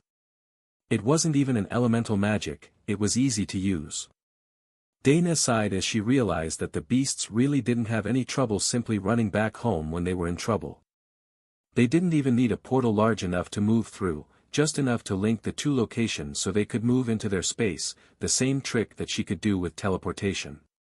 Slowly, the pain in Dana's chest was fading, so she assumed that Carl was alright. The beasts certainly would have had some response if he were not alright, and they were still calmly talking about returning to their spaces if there was actual danger. Focus on getting us to the other side of the battlefield. The black dragon is holding the temple by himself. Dana instructed. Got it, boss lady. Tian agreed. He was using earth manipulation to fire stone bullets at the frogs, but when Dana said that they needed to hurry, he changed tactics and began to attack them from below, using spears of stone to impale them or drive the frogs into Opal's illusionary army. They could really use Thor here, for the barrier spell. But the illusionary dwarves were doing well enough before they were destroyed by the frogs. However, Opal had a truly prodigious mana regeneration rate, and even when entire waves of her illusionary dwarves fell in combat, reality warp, let her bring them all back for a trivial amount of mana. Tian thought that the whole thing was hilarious because the frogs were stupid, and they didn't understand that there was a better way to deal with the illusions than to attack them head-on. So, they kept getting speared, kept getting smashed with hammers, and the path to the beast god temple where the mythic black dragon was fighting rapidly cleared. Dana Mage, take your team and go to the big dragon. We will fight our way to you. Opal instructed. Will you be alright, isolated out here? Dana asked. Yep, all good. We're just collecting frogs. All the frogs. They were going to have a mountain of them by the time that they were done, and with so much mythic-grade meat, there was no way that they couldn't push at least one of their carnivorous siblings up a noticeable step in power. Technically, the ones who ate meat were almost all mythic already, but still early mythic. That hardly counted. The only one who might like frog legs, but wasn't a mythic beast, was Remy. But she should advance soon.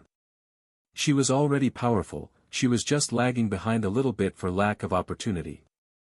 Stuffing herself full of good food might solve the problem. Tian certainly felt better when he had a full tummy. You seem distracted, young mage. The mythic dragon noted as Dana arrived next to him with her golems. The beasts over there share a mental link with me, and their distracted state keeps making me laugh. Dana explained.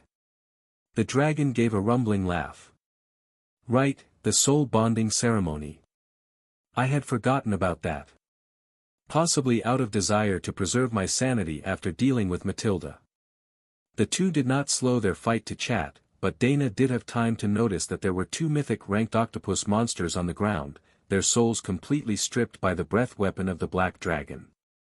All the regeneration in the world didn't matter if there was no life left in the corpse. The same had happened to the frogs which had gotten too close to the temple, which had been defended by a group of totem-ranked warriors backed up by every cleric they could muster. It was a brutal siege tactic, but with enough healers, even a wall of totem-ranked beasts was enough to hold a position against the army of mythic frogs. At least for a little while. Once the barriers on the temple collapsed, they would have been finished without Dana's intervention. For the black dragon, that was an incredibly irritating thought. A temple full of intelligent magical and divine beasts should not be overrun by mindless wild animals, even if they were from the immortal realm. Carl lay perfectly still as his body began to reform out of the mist. Any attempt to move only slowed the process, but interestingly, he could still use skills and channel mana. Just as long as they didn't affect his body. He wasn't, as he was already low on mana. But when he sensed that one of the others was in danger, he would renew a buff on them, or grant them an eternal lightning barrier for a few moments. The time to regenerate an entire body was agonizingly slow, and Carl wondered if part of the issue was that his draconic body was so large. If it were just his usual form, would he have already coalesced? He had surely regenerated more than a demon body worth of dragon flesh so far. But thinking was about all that he could do, other than casually looking out for the golems, and making sure that Kara and Hawk didn't get themselves into too much trouble. However, one thing was clear. They were going to need a new academy. And possibly new cadets. Carl didn't know how secure those panic rooms were, but the scattered lightning and the impacts of the skills used in the admittedly brief battle between him and Oblek had destroyed every tree for 100 kilometers, only one building was still standing, and he had no way of telling if any of the teachers were still alive. There had been a barrier on them at the time of impact, he was reasonably certain. But that didn't mean much when it was raining divine lightning and mythic-ranked attacks. Carl had almost forgotten that everything in the Dragon Isles was made of incredibly durable materials, so casual attacks didn't cause much damage, and the backlash of larger attacks only took out a building or two. Even the trees and grass were more durable there. The standard lumber axe of the Golden Dragon Nation wouldn't even put a scratch on most of the trees in the Dragon Isles. Commander-rank lumberjacks with warrior-class skills for cutting were the norm there. Even in Drod, which was on the low side of the power spectrum for the Dragon Isles, the battle hadn't completely leveled the city. Not even the sprawl. The same could not be said of the Golden Divine Academy. It had been built with non-magical materials by human craftsmen decades ago, and then repurposed into the academy for the elites when the program started. Carl finally felt his scales and blood vessels reform while the last of the black mist solidified, allowing him to slowly get to his feet. He tried to step gently, as he had crushed a building when he landed, but the battlefield didn't look as bad as he had expected. Not entirely because of his own team skills, though. The divine lightning hadn't cared about friend or foe, and the majority of the crabs had been scorched to death when it landed. Ray had managed to dodge the strikes easily enough, and Hawk had simply flown away when the storm started, so he wasn't directly under the clouds. Black clouds meant rain, and he was not about to willingly subject himself to that. Carl shook out his wings, getting rid of the lingering tingle of regeneration as he surveyed the destruction. Everyone check in. 1 Remy, intact and healthy. I'm out of crabs. Turns out they don't actually make good mounts. Ray added. I'm good. Hawk agreed. That hurt. Kara complained as she finally got close enough to return to her space. What happened to you? Remy, come heal your sister. Carl asked, beginning to panic as he saw the still bleeding wounds on the Chaos Badger. It won't heal. Give it time and I will regenerate. That demigod cat's claws have the fundamental rule of order imbued into them. Order. If I'd have known that, I wouldn't have stuck around so long. Kara complained. That actually explained a lot. Order was anathema to a Chaos Badger, and the demigod had hit her with a targeted strike intended to be something that she could not easily recover from. Healing magic wouldn't fix it because it was intended to be an injury, and that was the proper order of things. Likewise, Kara's enhanced healing would not simply remove the lingering power from her body. Nothing that a myth could do would remove the power of a demigod so quickly. But when she had patched herself up, she could go see Matilda, and the dragon would help her along. The old lady was just a bit busy at the moment. It's not a total loss, though. We won. Carl consoled her. And now I know what demigods taste like. Kara agreed weakly. Carl focused on Kara's space and wrapped her in bandages, stopping the bleeding without magic, but leaving the badger looking like a mummy. Alright, if the targets are gone, let's check for survivors. Carl instructed. The haint claw rattled in his mind. A strike of divine lightning had damaged the living weapon, sending it back into his mental space. But now that his mind was whole again, the haint claw was refreshed, and ready to come back out. Carl thought hard about the places that the students should be hiding, and then realized that only half these buildings had existed when he had gone to school here. The changes from the upgraded awakening method had brought such a large influx of students that they had needed to massively increase the size of the academy compound. Fortunately, Soul's Sight had no problem finding all the buried safe rooms. Someone had been stationed near the top of the stairs, and they were like a beacon, marking the survivors in the rubble. The teachers are in the trial grounds. They ran inside to hide when the cat attacked. It might be a bit before they come out. Ray explained. That was either brilliant or incredibly lucky. Nobody really knew what would happen if the trial ground was forcibly destroyed. They might simply be ejected, they could be obliterated along with it, or even tossed between the planes as chaotic zone imploded, and the instance went inactive. Fortunately, they didn't have to learn today. If they're in the trial, they're fine. Check the areas that aren't safe rooms for survivors first. Remy, scatter the healing totems.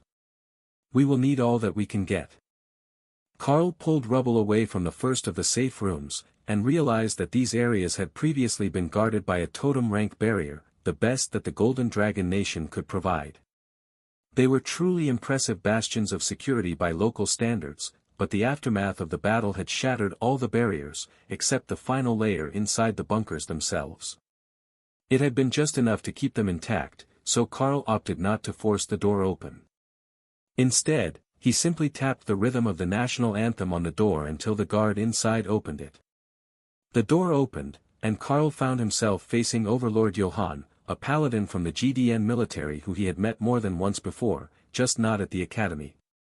Overlord, it's good to see you safe. The battle is over, but you will want to steel your stomach before seeing the aftermath. Carl greeted him quietly. How much survived? The paladin replied. At least some of the bunkers, and the trial tower. The overlords who were on yard duty ran into the tower for safety at the end. It got bad. But if your people are all right, they can come outside. Or you can leave them there for safety and just unlock the door, so they don't suffocate with the barriers down. Carl suggested. The paladin gave him a grim smile. That final hit knocked out all the life support systems. They're buried under the academy, but it's possible that the blast blew out a transformer. I have some skills in that department, so I will call for a replacement and check the situation. If we can get power back online, then they're fine in the bunkers for weeks if needed. Carl shook his head. Come out and you'll understand. A replacement was called for, and the paladin came out of the bunker to stand atop the pile of rubble that used to be a dorm building. Gods, what happened? Johann gasped as he took in the scene. He could see it, but it was not an easy thing to accept. However, saving students came first. He would worry about the rest of the details later. First, I will check the power relays. Perhaps the other bunkers still have power. But when he began walking, his expression only got more concerned. This crater, it's over the access tunnels for the backup generator. I can't imagine that they survived that. Hopefully, the generator itself wasn't hit. Carl followed him through the rubble, then helped pull the remains of a small building off a metal hatch. Inside, the generator room was scorched and blackened, but as the paladin started flipping switches, he began to smile. The air feed and exhaust were crushed, so the diesel generator stalled. That's the soot you see inside the room. If we clear the rubble, it should start again. It also looks like the attack blew every circuit breaker, but I've reset them again, and they're not tripping, so the charge should be gone. Do you know what sort of attack hit this area? Johann asked. Indirect strike from divine lightning, similar to tribulation lightning. The crater over there was a deflected attack, probably from one of my golems. Sorry about that. The academy wasn't built for a mythic rank fist fight. Johann sighed. Nothing on this continent is. What happened? A concerted effort to get around Supreme Lady Matilda's defense of the planet. A group from the immortal realms broke through in multiple spots to cause chaos. It looks like we've got it back under control, but multiple locations suffered heavy damages. I don't know how they're all doing. Other myths from the Dragon Isles went to most of the fights to collect bounties on the edible beasts. Carl explained. That's brilliant. Even one of these crabs could cause dozens of breakthroughs once refined into potions. Johann realized. Oh, good point. I've gotten so used to thinking at the higher ranks that I forgot for a moment that they're also medicinal, and not just tasty. Carl joked. The paladin chuckled. I can only imagine what mythic rank crab legs must taste like. Unfortunately, I doubt I'll make enough in my entire life to afford such a thing. Carl laughed. I will make some before I go. It will do wonders for the overlords with its dense nutrients and high energy content. But I've got the generator's vents cleared now, go ahead and try to restart the power. Johann flipped the switch, then hit the starter button, and nothing. Manual start it is. Where is the crank handle? Ah, here. He muttered. The starter battery had exploded when the system overloaded, but once he started to crank the motor over with the strength of an overlord, the generator came right to life.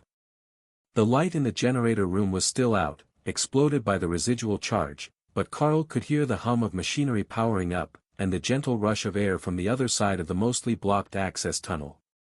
It looks like it didn't completely collapse. There is still air circulation, and I can hear the climate control systems powering up. The bunkers are active again, so we don't need to worry too much about everyone suffocating, as long as we can get to them. Do you want me to use earth manipulation to clear the tunnel, and we can just walk to them and check? Carl offered. If you can, that would be perfect. There are actually underground classrooms and other facilities here, a whole backup academy, in case of attack. However, nobody really expected the complex to take this level of damage. How far does the destruction extend above ground? Johann asked. Carl patted him gently on the shoulder, and the paladin sighed. That bad, is it? Carl nodded. I would say that there isn't a tree standing within 50 kilometers, but there might be a few lucky ones. The railroad tracks are certainly out of commission, and I seem to recall that the river took a direct hit, so you've likely got a new lake in the region. They really didn't want the academy to survive. Carl shook his head. They weren't even aiming at the academy. That's just the aftermath of the battle. Missed attacks, deflected skills, and my impact with the ground. If they had actually been aiming to destroy the academy, there wouldn't be survivors. Carl used earth manipulation to clear the tunnel and rebuild the damaged wall sections where Oathbreaker had detonated an explosive skill under a crab, and led the way through the tunnels. With the lights back on, it was easy to tell how bad of shape the tunnel was in, so he continued reinforcing the walls as they went. It was made of the same concrete as the Golden Dragon Nation's military bunkers, but that had only kept it marginally intact after the attacks. However, the sections closer to the bunkers were deeper so that the students had somewhere to escape to in the event of a gas attack, as the toxins would either rise or settle. The first few bunkers are down here. There is a central hub leading to classrooms on much lower levels. Johann explained. Carl listened for movement, and then nodded. Nobody seems to be in the classrooms, unless they're soundproofed. I hear people in the other tunnels. Your cars are that good? Carl laughed. I can hear your heart beating. It's a beast thing. The Beastmaster path really worked out well for you. But I hear that your wife is also a powerful woman. Johann noted, then stopped at one of the doors and tapped the same national anthem rhythm that Carl had used. The door opened, and an unfamiliar teacher poked their head out. Oh, Johann, it's you. Is the attack over? Or are you coming to update us on the situation? The power just came back online. He asked. We came to see if the power was back on in all the bunkers. The attack is nearly over, but the situation is not good on the surface. How bad is the condition of the bunker? The teacher shrugged, some cracks in the ceiling, but otherwise solid. Everything is working again now that the power is on. Alright, we will keep moving. Keep the students safe and in the bunkers for now. The teacher frowned. How long will it be before they can go back to their dorms? The bunkers are a bit crowded. There are no dorms. The surface level of the academy is completely annihilated. It was pure luck that the backup generator survived. We will stop and see if we can get main power back online, but I believe that some of the power lines are above ground, so we've likely got nothing coming from the grid. Johann explained. Oh. Exactly. Just keep them in place, and we will come up with something. Carl went to the next bunker entrance, but this time there was tapping from inside the door, the national anthem, the same as before. But just to mess with the teacher on the other side, he answered with a random song. The door swung open, and Sergeant Rita, no, now she was Major Rita, and Royal ranked, stomped out. Do you think that I don't know it's you? And why did you answer the test rhythm with La Vida Loca? Did you forget everything that you were taught? She demanded. Carl shrugged. It seemed like it would be more fun this way. Is everyone alright in your bunker? We got the power back on, and ventilation, but the academy is totaled, so the students will be in there for a while. We're good. The mages shored up the bunker when it started to crumble. It's as good as new again. Now tell me, what did you do that made someone so mad? Carl laughed. It's good to see you, too. But what I did is a long story, and I have more bunkers to check. If yours is good, I will go check on the others first, then we can catch up. Rita let her drill instructor facade slip and smiled at Carl. You'll have to tell me how married life is treating you as well. I want all the details. Carl winked. I will bring Dana over once she's finished her fight. She's got half the team with her, but they had a bigger mess to clean up than we did. While Rita and Carl joked, Johann moved along the tunnels toward the other bunkers. The lights were on the whole way, so the buried utilities hadn't been destroyed from the battle. Anything above ground hadn't fared as well, but the shockwaves mostly compacted the earth and dispersed, causing minimal damage to buried cables, but more to buried bunkers. Carl, we need you over here. We've got a warped door. Johann called. Be right there. Sorry, Rita, it's time for me to run away. Keep the door closed for now, we don't need curious kids running around while we're not sure if all the attackers are gone. Carl replied. Are you sure? I suspect that there is at least one random little girl running around. Rita replied. She had gone looking for Sybil, but hadn't found her. However, she had sensed Ray's aura in the rogue's room. Actually, Sybil is not running amok. We put her in a separate space under the tender mercies of the Red Dragon Orphanage matrons until the crisis is over. Rita smirked. Serves her right. Now, go help the paladin. I assume you have a skill for opening doors. Carl was still laughing when he made it to Johann, who was giving him a strange look. Rita was my advisor when I first arrived at the academy a few years back. But she said that I must have a talent for opening doors, and it made me laugh. Carl explained. Johann smirked. Well, she wasn't totally wrong. The roof has caved in just enough that the door won't open. There is a secondary hatch, but it's in the ceiling, and needs to be dug out for them to use it. Carl gave a dramatic wave, and the roof rearranged itself back into shape, then the locks on the door disengaged, and it swung open to reveal a shocked teacher. That was locked. He stammered. I know, I unlocked it. How is everyone in your bunker? Is the power and life support back online properly? Carl asked. Yes, everything is back online. Are you an earth mage sent in to help? The teacher asked. Not really. I have some earth mage type skills, but I am not a mage. I was sent here to help, though. You know, elites need to stick together in times of trouble. Carl broke the teacher again.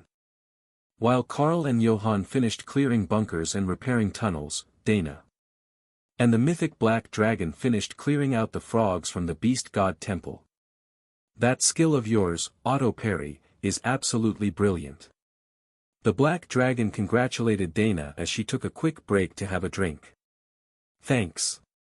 Mages are underrated as melee combatants, but against these evil frogs, having blade skills really saves the day.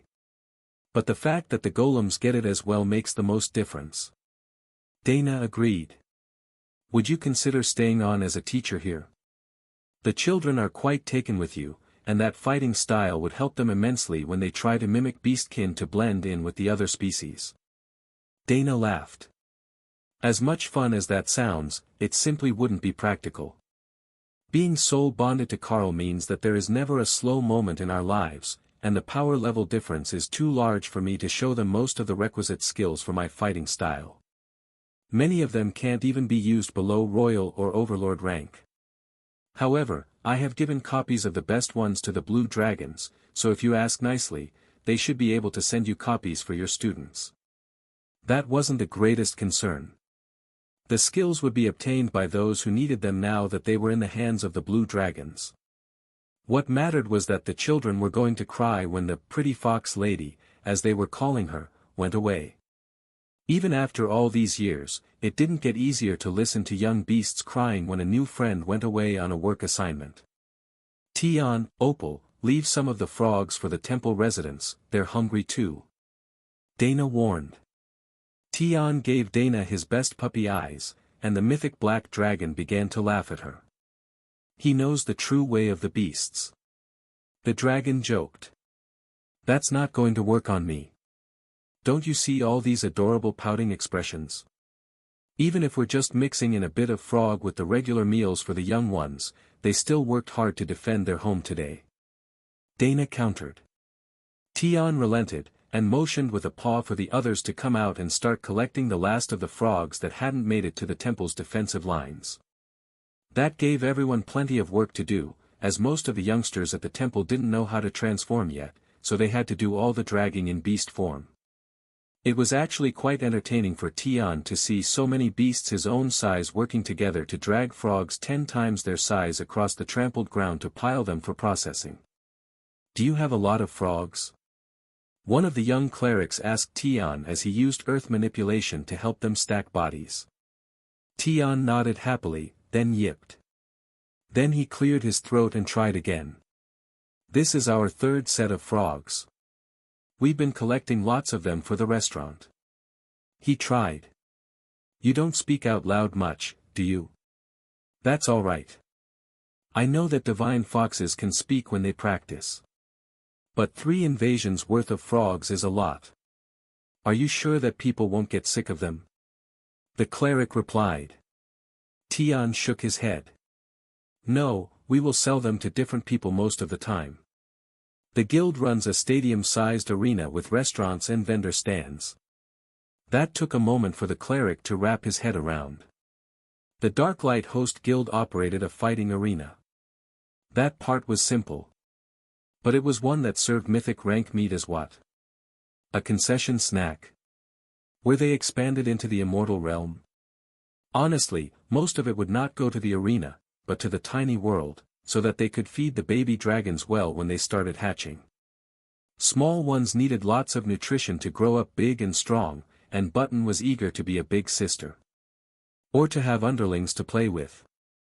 Ray had given her a most wonderful underling today, a rogue who was incredible at hide and seek. But once the dragon eggs hatched, they would have so many more people to play with.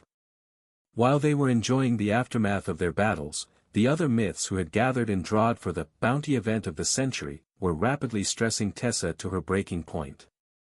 Thor and the others had stepped up to help her deal with the paperwork, but once the city of Drod was cleared, the myths completely stopped taking the situation seriously, and treated the whole thing as a chance to stock their respective alliances' freezers.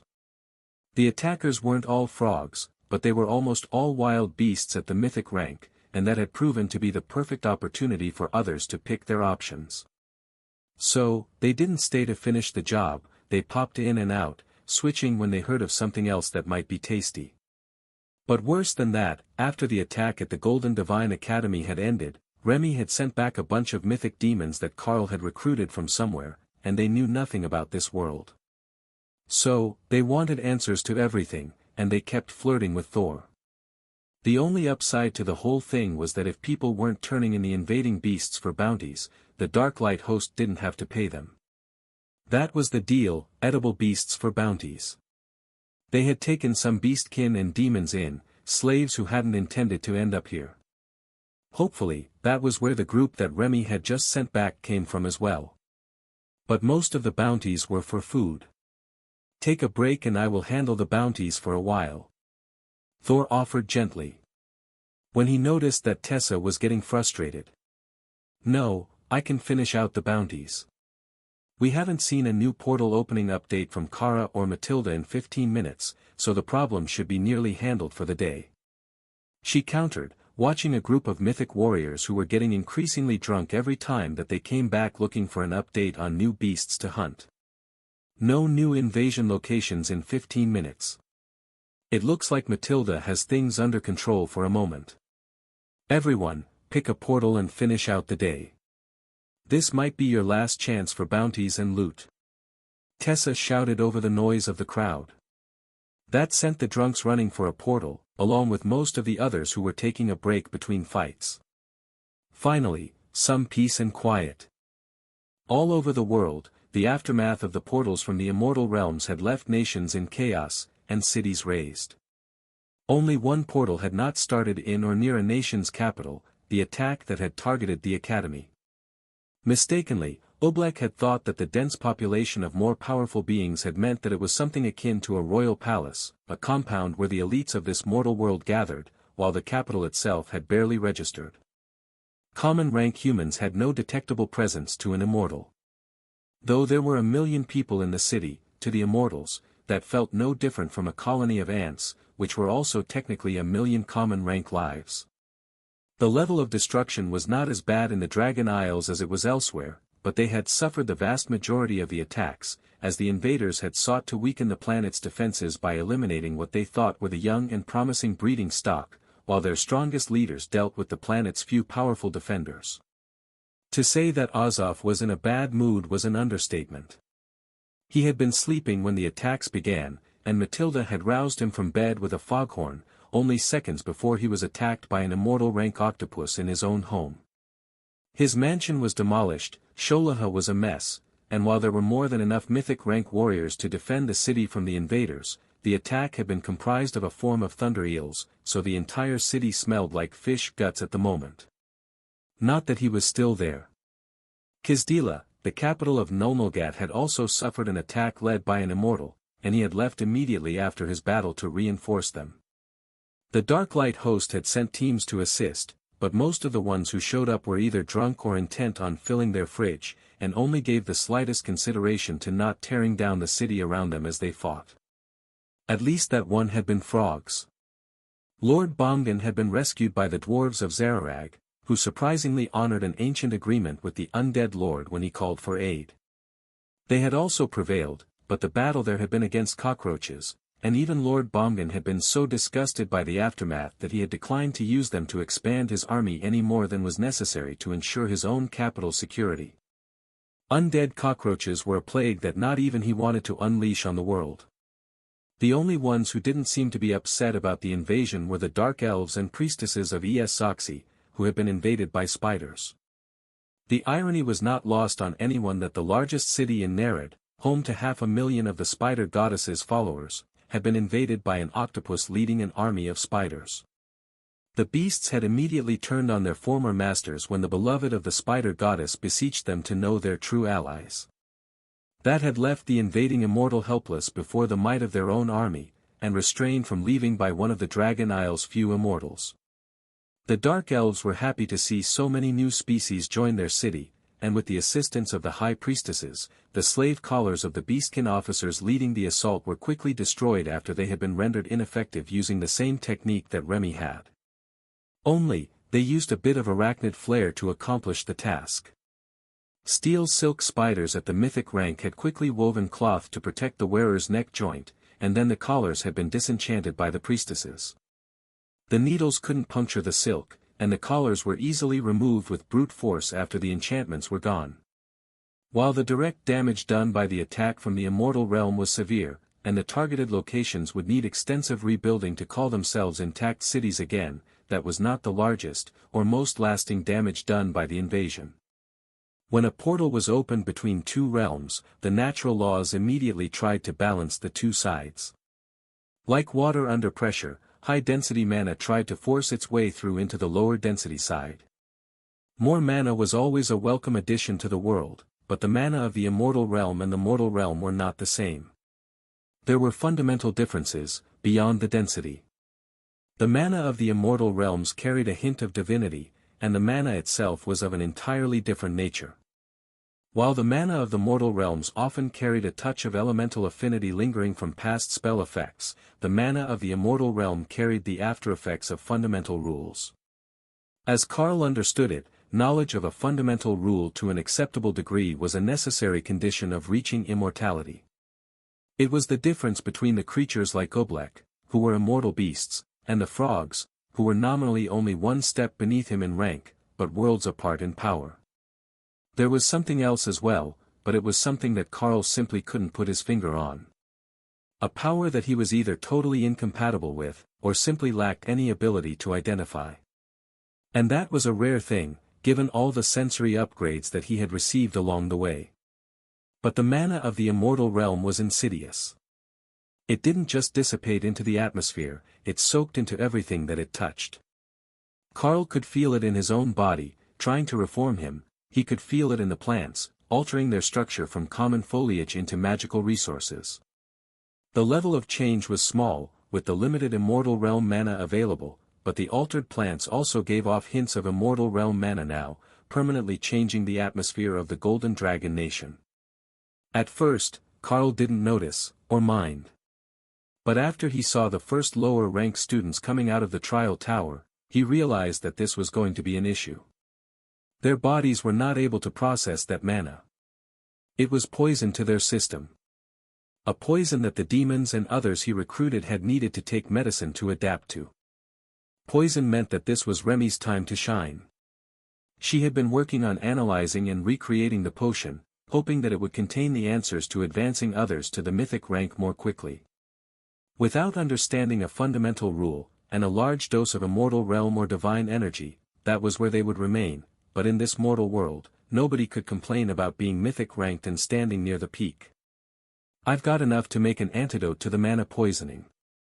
It will push them slowly upward, so warn the teachers that royal rank students will be regular events now. But it might also make some of the overlords advance. The overlords were doing fine handling the change on their own. Carl didn't sense any poisoning from them. But the effects on the awakened rank students who had been in the trial tower were immediate, and the children were too traumatized by the destruction of the academy to do much about it on their own. Half of them still thought that they were in the trial because they had come out, and everything they expected to see was gone. I have an antidote coming for the mana poisoning. Someone will have to give the recipe to all the other targets on this continent that were attacked, but it should prevent any secondary casualties. Technically, the mana poisoning is unlikely to actually kill them, but it's not going to be pleasant. Especially for the humans. Most species can adapt easily enough and gain a rank, but the humans can't do that without help. Carl explained to Johann. Remy quickly finished a whole batch of the mana adaptation potion, and then sent a memo to her acolytes to make a lot more of it. The ingredients were abundant in the tiny world and her own space, so they had them on hand. But the potion would seem more like a snake oil scam to the vast majority of users. It wasn't an immediate advancement, only an increase in your ability to adapt to higher mana levels. So, it would cure the mana sickness of the common and awakened rank students, while having only a slow but cumulative effect on everyone else. Carl handed the bulk potion to Johann and gestured to the students. Give each of them a single spoonful of the potion, and they should start to adapt to the mana in the area. It will fade with time, I believe, but for now, they're going to need treatment, as the plants are inundated with immortal realm mana. The paladin nodded. So, it's similar to radiation poisoning. It lingers in the plants and soil, and those who cannot stand the radiation get sick, while those with stronger regeneration are fine. Carl nodded. That's exactly it, but I don't quite understand how your mind went there. Johann chuckled. We came across a highly radioactive area with trolls living in it. Anything else that came close began to blister from the radiation, but the trolls were fine, they just healed like humans. It was their perfect safe space, but the problem was that they were still radioactive when they went out to forage for food. Carl nodded. And a radioactive troll in a water supply is bad news. Johann paused for a moment as he decided the best way to solve this issue, then took out a small chemistry class beaker from his inventory. All students, please line up. We have medicine for the treatment of the aftereffects of the attack. The invaders left a mild toxin on the area, and we are working to inoculate you all against it. It's a bit of a rush job, but I will get through you all as fast as I can. He explained. The students laughed as he dipped the beaker into the cauldron and used it like a shot glass for the students, but nobody said anything to the paladin. They were already starting to feel the effects of the mana, making them dizzy and nauseous. Carl didn't know if that would pass as they adapted, but he assumed it would, with how low the levels of immortal realm mana were. Teachers, you should be fine without it, but I will give you a dose anyhow. Once you have it, please bring the separated portions and a shot glass to each bunker. The students there will be affected, though not as quickly as those on the surface. Carl instructed, as he made a collection of stone cauldrons and shot glasses. He could have made buckets, but it was an alchemy potion, it just wouldn't be right to package it up like leftover soup, and the regular potion bottles were a terrible size for the purpose. Not even a lid. One of the teachers complained as Carl filled the cauldrons. Just put it in your inventory. No risk of spillage that way. But I suppose I could make a lid for the cauldrons. The teacher waved his hand dismissively and put away the cauldron. No worries, whatever is left over I will bring back. Should I just give it to certain ranks? Carl shook his head. Give it to everyone. Even if it doesn't help much, it won't hurt. The teacher laughed. Carl had a good point. Preventative medicine was a very valid theory, and if this one wasn't difficult to make, they could just give it to everyone. What he couldn't know was that it was actually intended to help their growth rate when they were exposed to higher quality mana, and that Remy intended to give it to all sorts of people, just to see what happened. The alchemists at the guild house were already mixing it in drinks included with relief supplies, so that the residents of Drod that lived outside the walls, those lowest on the power charts, got treated without making a scene were. The medicinal juice was going out to everyone in town, but special efforts we made to make sure it made it outside the walls, as those people couldn't easily come to the guild house. The wall was damaged, and the gates were blocked. Carl looked around the ruins of the academy as the teachers rushed off to get medicine to the bunkers. Well, I suppose that I should likely get to work. A good portion of this can be rebuilt, but we will need some of the other elites to come back and add spells to make it what it was. He decided. Make a water mage punishment course. Hawk suggested. Don't worry, we will have training courses for everyone. The new mages will all do well to learn to work around your defenses. Carl laughed. But the training courses were only a small part of the whole academy.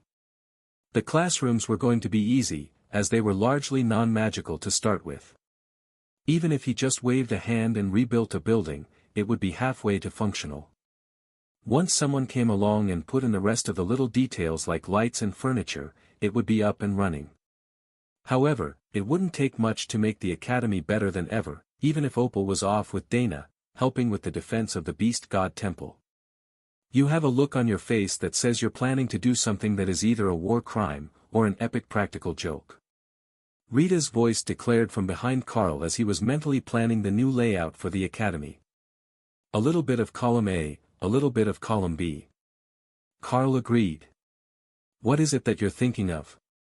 She asked curiously. I have the magic to rebuild the academy, at least to a somewhat decent standard. Like I did with the trial tower, but for the whole academy. It might take some time, but I should be able to reconstruct the academy to a standard high enough to train students. With the teachers that we have here, I should also be able to work in the essential spells to make it self-supporting. Mostly, it's just the nutrition part that I have zero compatibility with. Carl explained. Food? I can make food. Seaweed is delicious. Leo announced in his slow drawl. That was right, he was gravity and nature element. But when Carl focused on the skills that the turtle had, there was nothing like plant growth, or ocean feast. It was just a simple spell, create seaweed, which could create a dozen different varieties. The turtle waved a flipper. It's fine. Just ask one of the clerics for some spices, and I'm sure humans will like it too. Thor thought that the turtle had a point. The seaweed looked pretty good. But maybe if you wrapped it around rice and beans, like those cakes that they fed to the horses at the temple. That could be even better. Dried, so it's crunchy. Leo agreed. Now, it actually sounded like something that humans would eat. You seriously think that you can fully rebuild the academy? Rita verified. Of course. You don't get to mythic rank without having a few tricks up your sleeves, but I also have a crafting-related trade skill. Making things is my specialty. Plus, I can call Tion and Opal back here so that they can assist with their earth manipulation and illusionary domain abilities. When you build those spells into a building, you can do wonderful things. Carl agreed. Like the storage closet next to your old room. It's an illusionary domain, and nearly a full acre of space inside. Though, that one was designed as a large field, so it wasn't for anyone. This year, there was actually someone in it, because of the lack of space. A druid girl ended up with it because she stopped to play with the earth mice, so she was the last to arrive. Rita replied, while trying not to laugh.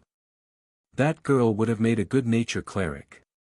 Hopefully, she wasn't in her room ignoring the alarm and ditching class during the attack. Alright, I will check on the others, and then we can design a new academy. Perhaps something cool. Carl suggested. Ray appeared beside them, carrying Sybil on her hip like a toddler. The baby rogue had never grown much, and still stood under 150 centimeters tall. So, compared to Ray's tall and lanky form, she really did look like the child that she was. Did I hear we're making something cool? I'm all about that. Let me design some of the rooms. She insisted. Sybil nodded happily. The real rogues need some better training courses. I spend as much time as possible in the trial tower, but it's not a specialty training area just for my class. Rita gave her a suspicious look. Why does it sound like you did find a specialized training course? And why are you out of the bunkers? Sybil shrugged. Ray has one in Carl's tiny world. But I was moved there for safety when the fight started, so there was no need to go to the bunker. Rita motioned for an explanation, so Carl opened the world, with the destination being the top of the nap platform in the mountains. It was currently occupied by a sleepy blue dragon, who smiled up at them. When Carl led the former drill instructor through. Good morning. This fine lady was my first tutor after I gained access to the system. He explained. The dragon transformed into a young man with shockingly blue eyes. You can call me Librarian Ike. I am here to teach the baby dragons who are about to hatch, and to make a recording of everything that happens during their childhood years. Rita nodded politely, and shook the dragon's hand. Major Rita, of the Golden Dragon Nation. I would say of the Golden Divine Academy, but it's currently in ruins. The dragon nodded. So I hear. The Carl will do well enough as a repairman, though. He made all of this, the entire tiny world is his work. Except the living things, that is. Rita stood near the edge of the cliff and stared in wonder at the scene beneath her. If Carl could do all of this, what was a measly academy? Even if he didn't know how to make their training equipment, what he did know how to make would probably do a better job of it. But why were so many of the people naked? The teacher glared at Carl, who turned his attention to where she was watching. Oh, those ladies are off duty today. The beach is the common gathering point for the resident druids and nature clerics. If you've ever tried keeping clothes on a nature cleric, you will know that it's a lost cause, so I don't try. The only ones who do try are the male dragons. He explained. Ike laughed and nodded. The ladies are refreshingly honest, but we are seriously outnumbered in here. I would never get all my work done if I indulged all their whims. We've already lost Oben. Carl chuckled at the blue dragon's description of the situation. Speaking of duties, can I get a create food spell from you? I recently bonded with a false island flying turtle, and he's got compatibility with the nature element. The blue dragon nodded, and handed Carl a thin book. Create food was the most common grade of the food creation spells, and only made rice and beans or oatmeal. It was far from perfect, but it was only 3 pages as a skill book, so every blue dragon carried around a stack of them. Just in case they found potential cleric recruits. Carl learned the skill, and Leo cheered from his space. Now, he could make side dishes to go with his seaweed. Thank you. He greatly appreciates it. It will also help with my rebuilding efforts. The Golden Divine Academy needs some renovations once Opal and Tion return, so I plan to build some food creation spells directly into the new kitchen, he explained. Oh, that's a great idea. You should ask the druids at the Drod Guild House, though. They've got better versions already carved into nature stones. A most curious thing, that. You don't see many Orcish druids. Ike suggested. Right, I forgot that they could make those. The dragon gave a full-throated laugh. They sell them at the guild store. A few dozen a week. Carl shrugged. He hardly paid attention to the inventory at the store these days. There was just so much else going on that the store mattered more to the residents of Drod than it did to him. Especially today, after the attacks. Carl mentally checked the guild store, and poached 2 royal-ranked, advanced food creation stones, then checked in with the guild. How are things in Drod? We're almost done with the attacks here, and now it's all aftermath. Carl asked Mick, as the vampire was the least likely to be swamped with work at the moment. We're doing all right.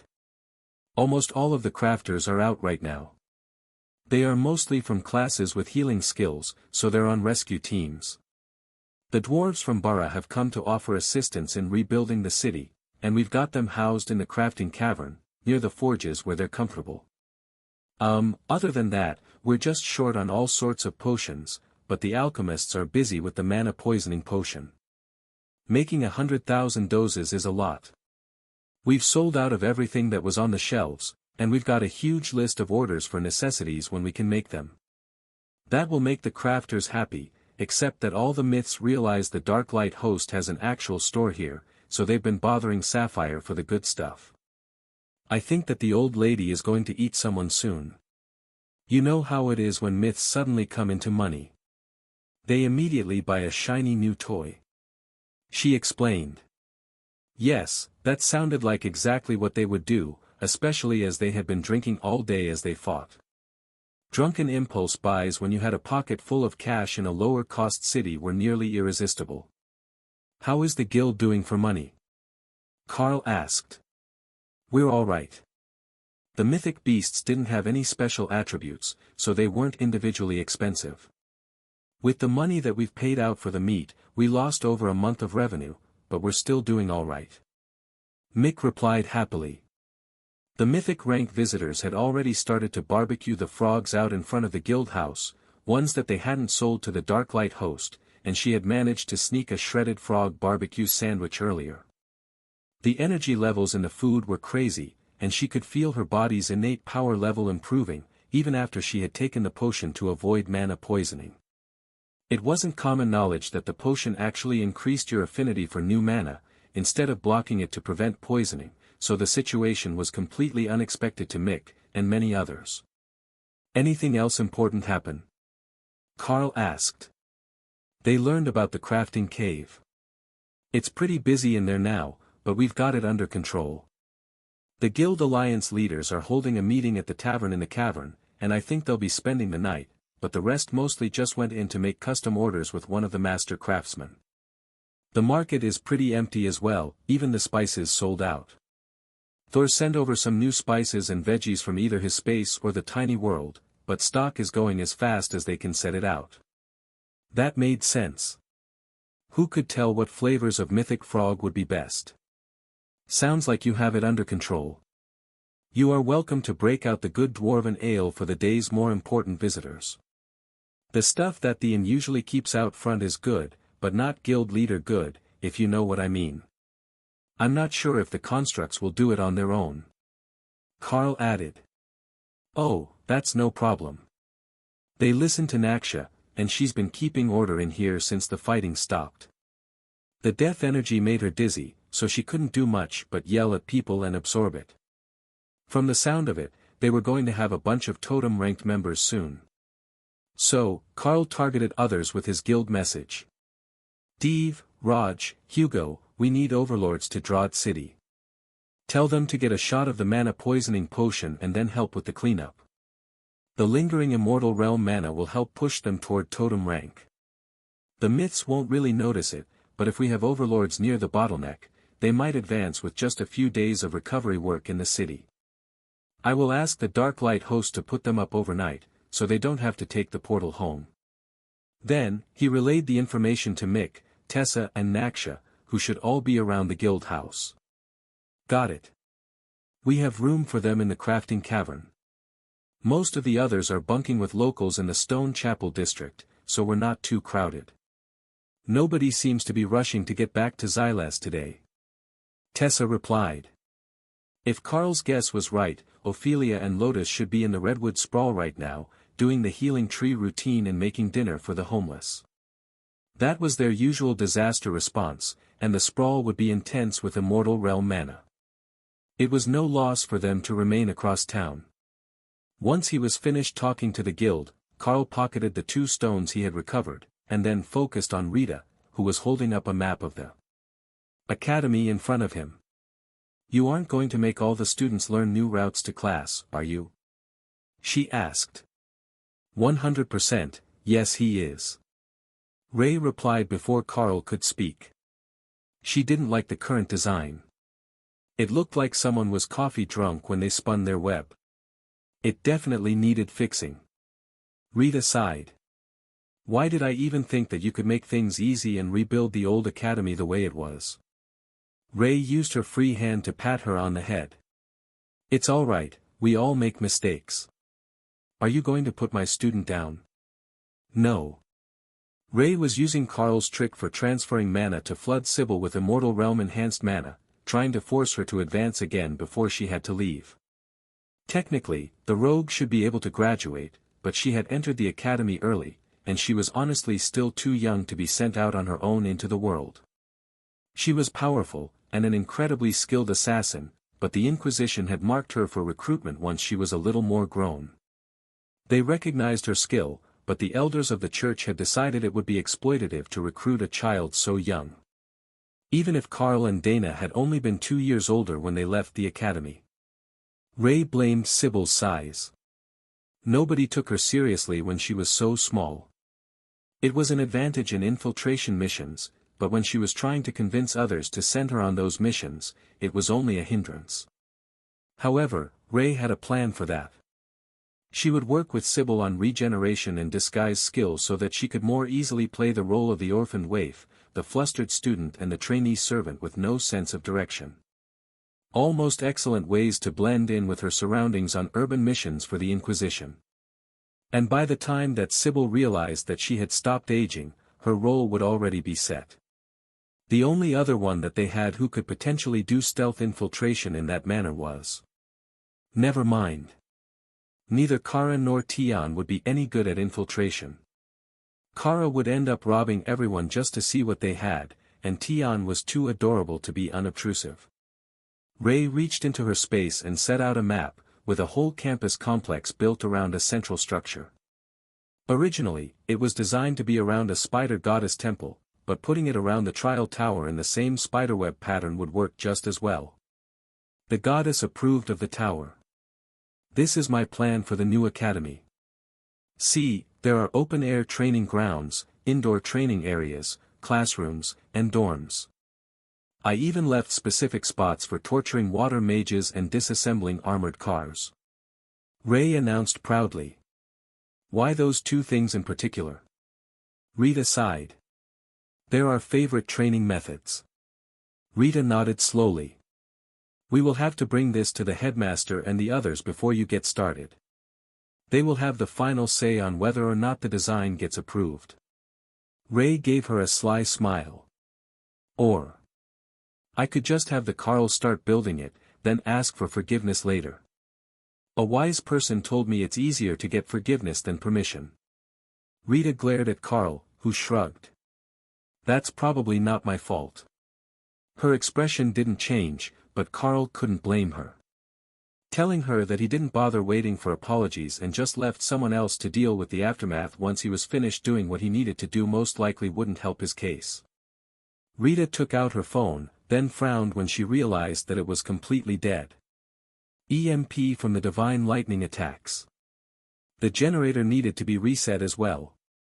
Johann informed her as he strolled over with an empty cauldron. Damn. Alright, I need to go find the headmaster. Carl has plans to rebuild the academy in a new layout, and I'm not letting my name be anywhere on that paperwork. She insisted. I will help you find him. Ray and Carl laughed as the 2 elites took off, running from any chance of responsibility. But they had left so fast that they hadn't even waited for him to say that he could see the headmaster over by the tower. So, when Carl simply opened a portal and stepped through with Ray, the 2 elites arrived to find that Carl was already with the headmaster. Damn it. How did you even get here? Rita asked. Portal. But I can run faster than you can as well. You should have gone to look for him somewhere that he wasn't. The headmaster shook his head in dismay. If this is how you treat your friends, I wouldn't want to be your enemy. Now, what was it that everyone needed to tell me? We have plans to remake the academy in a more organized pattern. All we need is your approval, and I can get started on the reconstruction. Carr suggested. Let me see the plans. If it's suitable, I don't have any objections to letting you redesign the academy's layout. The trial tower is a wonder, and the students would surely appreciate more of your special flair in their academy life. Ray smiled at Sybil. You hear that? He's going to let us add all the good things to the new academy design. Oh, this will be so much fun. I've got big plans for the rogue training grounds.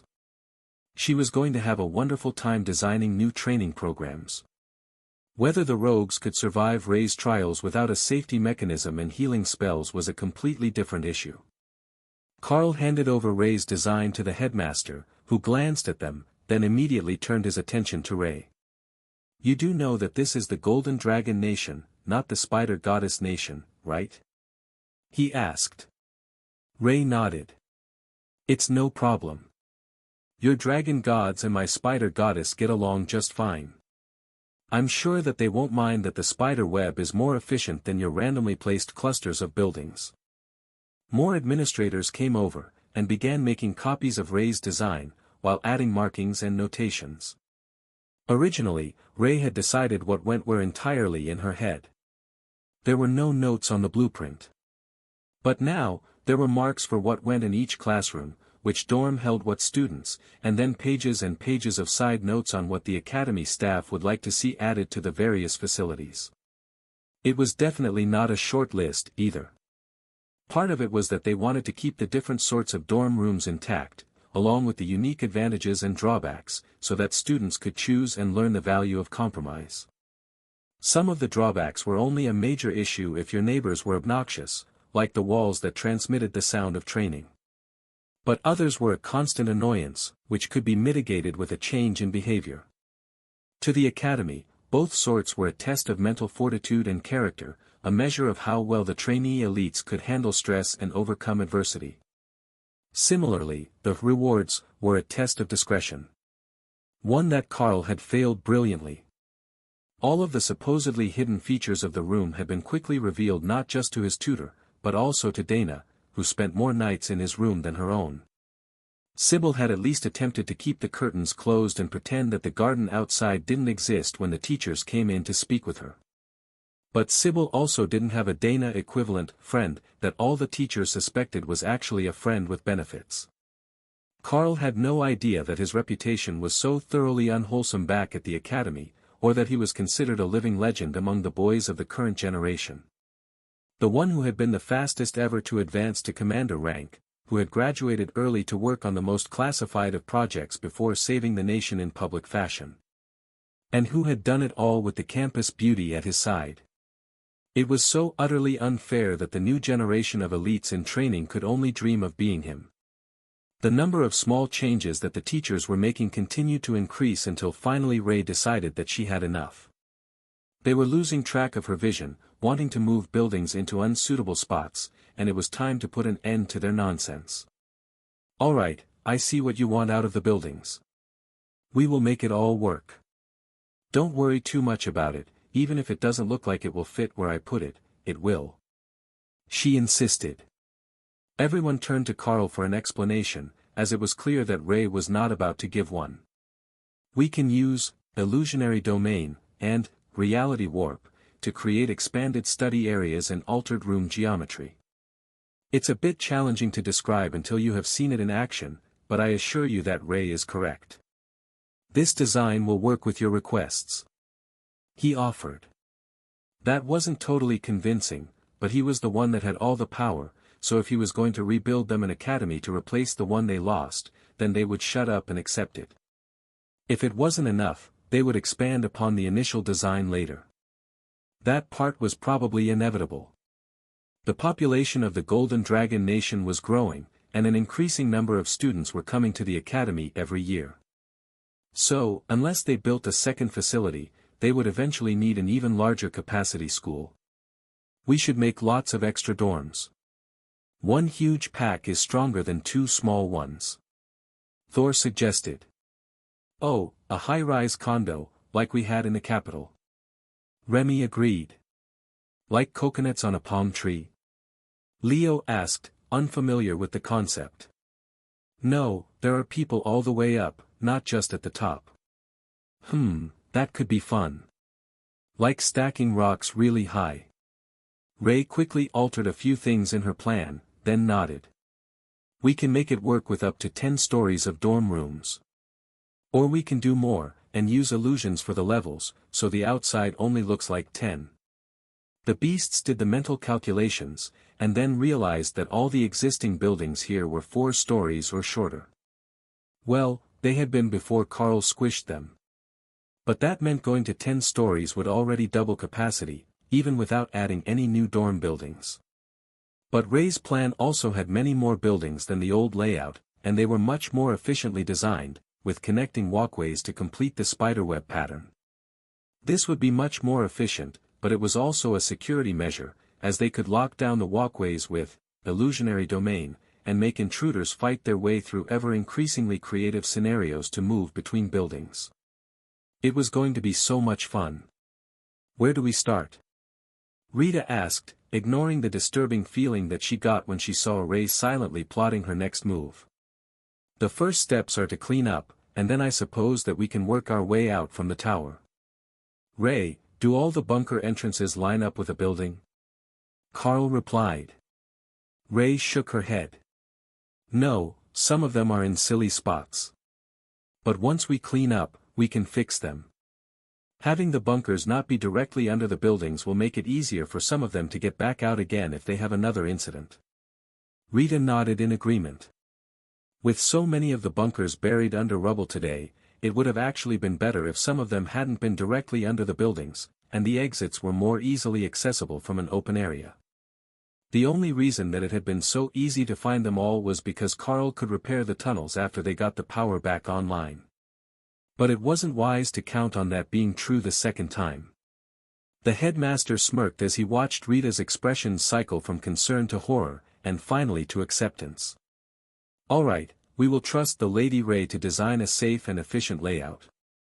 Ray's design plan was to have the building start out a bit shorter, with the classrooms making up the first ring around the tower, as the grounds closest to it were outdoor training areas already. There was no reason to change what was working, and having the shortest buildings in the middle allowed her to create the visual impression that the tower was an object caught in the web, weighting it down. Her first decision was what color the new buildings should be. The old ones were boring, made of mostly bricks. That design didn't blend in with anything, and it didn't really work with the vibe she was going for. Powerful enough to protect hatchlings, was what Ray wanted the academy to convey. Making everything out of easy to climb and easy to destroy brick wasn't exactly a statement of power. But dark and brooding wasn't well suited to the open plains, where the academy was situated. It would be better to go with something more nature-themed. Trees might be a bit too hippie. But there had to be a compromise in between going full nature priest and full spider goddess. Then she had a most brilliant idea. They could go fully modern instead. The central spire was a huge white stone spire, and the thought of making a whole academy out of such bright stone gave Ray the ick. However, she could make it all out of crystal, and that would be pretty good. All crystal wasn't really practical. But the reflective windows of the capital's big buildings were reflective. So, she could use them for the shiny bits. Then the local tan sandstone for the rest. Make the academy blend in with the surroundings, like the stones of the Badlands. Or a giant anthill. Still good enough for a hive of humans. Carl tried not to laugh as Ray rapidly adjusted what she thought that the buildings should look like, and then did it over again, when she realized that you couldn't have both sandstone and walls of mirrored windows. She could have sandstone lower levels, with mirrored glass spires out of the buildings that should be taller, though. And rounded walkways, so they looked like they were made of webbing nets. Make them open, but protected from rain and cold with a barrier. Hawk suggested. Then, it wouldn't feel like they were trapped inside, even if they were out of the rain. Carl was beginning to fear the nightmare of impossible physics that Ray's design was going to turn into. Fortunately, Remy had architecture books with her. They would serve as the basis for the buildings, and then magic would make the rest of Ray's plans possible. Working with mental communications, the whole plan was finished in 5 minutes, and Carl had just started to clean up the ground level. The teachers were already going through the ruins of the buildings, separating surviving supplies and materials from the rubble, while the blue dragons frantically sorted through the library's ruins, recovering scrolls and books. They wouldn't be ready to start working nearly as early as Carl had initially expected. For one, there were all the personal items in the dorms that would need to be collected, but all of the academy equipment that was still salvageable in the rubble. We should probably bring everyone up out of the bunkers so they can try to recover what's left of their personal items. Carl suggested. The headmaster shook his head. No, that will only cause more chaos. Grab the equipment that we can't replace, and the academy will issue store credits for the rest. If it were valuable, it would be in their inventory. Nobody leaves valuables loose in their rooms. Carl shook his head. I meant more sentimental. The sort of things that would be up on the walls, or displayed on their desk.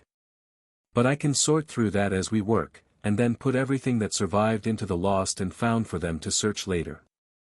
Kara tilted her head a little. I can do that. Just give me few more hours and I will be mobile again. Is that wound healing? Carl asked gently. Not really. But it's bandaged and stitched, so I'm recovering slowly. I would say that it's going to be a month or two before I'm fully healed, unless Big Sister Matilda helps me out. She's a bit busy at the moment. The crazy octopus had friends who are upset that she ate him. Apparently, he was someone's rebellious pet, and they are not happy that he broke half their nature preserve out and got himself killed. Something had a supreme-ranked octopus as a pet. No, it was better not to dwell on that part of the conversation. Alright, we can wait for your wounds to heal before you come out to join the team. Who wants to be on collection duty? Grab anything that looks precious as we work through the rubble. Oh, I will do that. We're almost done cleaning up here. We just need to save the Dana mage from the Beast Temple acolytes. She's really popular. Tian suggested. Is all the fighting done? Yep. And we cleaned up, and cooked some barbecue, and now we're celebrating some of the little ones advancing. Tian agreed. And that's why Dana can't escape, isn't it? She's covered in puppies and hatchlings. Tian laughed. She's got a baby snake in her hair with no intentions of leaving. I would suggest turning off Fox Charm, but I don't think that it would help. Even without the active, the passive is always on at some level. Yeah, we tried that. It didn't help. If you try to separate them from the Dana, they cry. Carl's laughter caught the attention of the teachers, but he just tapped his head, letting them know that it was something going on elsewhere, and that he wasn't laughing at Ray's planning session, or their discussion of what to salvage before the area was cleared. They all think we're crazy anyhow. Don't worry about it too much. Kara informed him in a smug tone that was somehow still pained. We're trying to make a good impression. All heroic and such. Remember? Overrated. Dana never did manage to fully escape from the beast god acolytes, and ended up leaving a portal to the temple open when she returned, carrying a griffin puppy, with a spirit snake in her hair. I hear that we're planning to. What did you do to the academy? Carl waved to her, and the snake in her hair waved back, wiggling its head. I might have landed on it in dragon form. Things got a bit out of hand, but there is one surviving building, and the underground bunkers are safe. We even got to the generator back online, so the students are safe while they wait for us. Tian volunteered to look for precious items in the rubble to put in the lost and found. Carl explained. And what will the academy do now that everyone is homeless?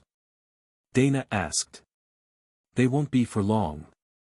Ray is going to help us rebuild. Between me, Tian and Leo, we can come up with enough basic structure that we can make a whole new academy. Me? I don't know that magic. Leo replied. Don't know that magic yet. I will talk to the dragons to get you plant growth type magic, so you can do the woodworking for us. The turtle nodded slowly. If that was how they wanted to do it, it wasn't a problem. Tian and Opal were back now, and their magic would take care of most of the things. You didn't need a lot of real wood when you could emulate it with advanced illusions. Secure in the knowledge that he wouldn't actually be asked to do an excessive amount of work, the turtle floated out of his space to examine the rubble of the academy firsthand. It doesn't smell like salt here. This place is weird, he decided. You're over 1,000 kilometers from the ocean. Of course, it doesn't smell like salt water. Hawk noted. That was one of its best selling points. As he floated over the rubble, Leo started to collect anything that didn't look like building or furniture, just using gravity magic to pick it up and put it in his space. There were a lot of little things in the dorm spaces, and as he sorted the rubble, he just kept finding more of them under the layers of stone.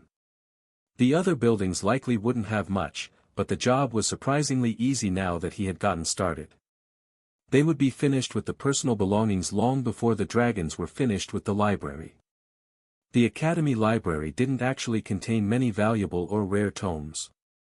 Any of those that arrived here were specifically ordered for students who needed them. But there were large numbers of textbooks, reference materials, and other books that needed to be rescued. Fortunately for Ray, she could work around the area where the library was. Carl, let's get going. Start your spell thing, she demanded. What do you even want me to start with? Ray sighed. Right. One building at a time, we can't do everything at the same time. In theory, it was possible. But trying to make that many buildings and the complex spells that would form their amenities, while also removing the rubble, was not a simple matter, and Ray's focus bounced around too much for the formation of the spell. Carl and Tion began with the elimination of the rubble, using earth manipulation, to turn it into the basis for the lower levels of the structures, while also digging the basements and the footings for the new towers. They would need to support a lot of weight, or the academy would end up tilting, and that would be a whole new level of chaos. With mythic rank magic, it was no problem to bring magically reinforced pillars up from the deepest bedrock, or to create a reinforced stone supportive grid to keep the buildings from breaking free of their anchors. Later construction would have to work around it if they wanted to go deeper than where the existing underground structures were, but that was a problem for the next team. With Ray's guidance, they made the whole underground lattice, and then the pillars to support the entire complex first, before finishing the buildings that would make up the inner ring. These were the classrooms, the boring areas. Ray's plan was that as people could be packed into their seats, these could be the smallest buildings, and they would be the least valuable structures if the tower was attacked. They were also the easiest for everyone to make, as they were just stone boxes with lights and classrooms. There wasn't even a good reason to build traps and fun stuff into them. That let her finish them quickly and move on to connecting them with a walkway on the third level, then building the second ring. This would be the first residential area. If she made 2 rings of residential, she could make extra nice ones for the seniors and teachers, then an outer ring for the newbies and weak ones.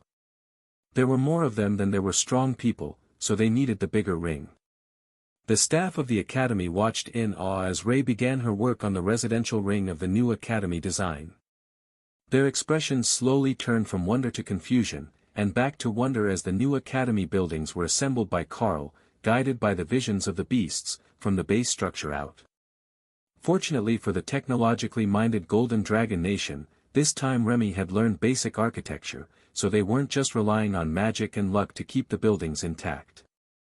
If they had built them the way that they had built Drada's first upgraded development, there was a strong chance that none of the teachers would dare to move in. As it was, the teachers' major concern was all the additional magic that Carl was adding, and the dozens of rune-carved stones that Leo was floating around and dropping into the basements of the new buildings before the structures were added. A little warning about what they might find when they moved in would have been nice. What are we allowed to do to the inside of the residential area? Opal asked as Carl finished the first ring of residential buildings. Nothing that will actually hinder the students who are staying in the dorms. I am going to add runes to create suite by suite illusionary domains for you to shape. Just try to add things that will help them train or study, and make them for at least half warrior classes. There are always so many more base warriors than anyone else that we don't want to run out of suitable rooms for them. Carl explained. Got it. I will work on rooms for the warriors, then make half of them work for other classes as well. Everything but clerics, right? If I remember, the clerics get their own place. Opal agreed. That's right. They have a separate academy where they learn all the religious doctrine and the magic that is specific to the clerics. Remy, can you go find me a blue dragon and get us some nature magic type spells for Leo? Tell them that I have 2 new spells that I will donate to their library in exchange, but I don't have time to make them until I'm finished here. Carl instructed. Will do. Oh, I should bring the Wendy back. No, she's busy in Drod, doing the same thing that we are. Never mind. Remy decided. The young Oni demon had gained the demonic array master class, and she had the runecrafting skill, so she was particularly well suited to making new buildings that were imbued with creative forms of magic. More people collaborating on how to do the interiors would make them much more fun. Even Ray agreed. Carl considered the dilemma for a moment, then smirked. I have the solution. He opened the tiny world just a bit, letting in the mana of the immortal realm at a very low dose, so that he could use it to modify the mana of the space later, but also help the hatchlings grow. Then, he went looking for people who weren't busy.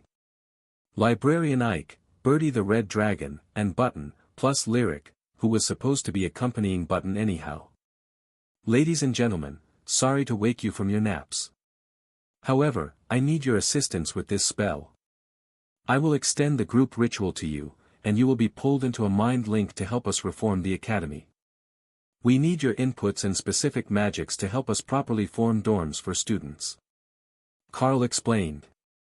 To say Button was excited to be included might have been the year's greatest understatement. I get to help. Nice. Okay. Hey, I can hear your thoughts. Wow, that building is huge. Sister Bertie, can we have a huge shining tower too? With a blanket fort on the top. The Red Dragon laughed. Yes, we can make one later. First, we will make the new school for the humans, and then when we get home, we can talk about making new buildings for the hatchling school. It would be a real-life practice run for the upgrades to their living spaces in the tiny world. It took them a few minutes to get up to speed on what Ray had already done, and the interior layout of the dorms, which were rapidly being changed as Carl mentally copied the runes for the illusionary domain spell onto the walls of every suite. That, they realized, was where they came in. What the caster visualized could come to life in the illusion, and Opal would make it permanent. Reality Warp, her new mythic ranked skill, was perfect for creating rooms. They would be mythic ranked solid objects, and even if they were destroyed, the whole room could be reset to default state by a teacher in a matter of seconds. That gave them a lot of leeway to work with, while the creativity of the beasts and Button made the rooms much more interesting than anything that Bertie or Ike would have added.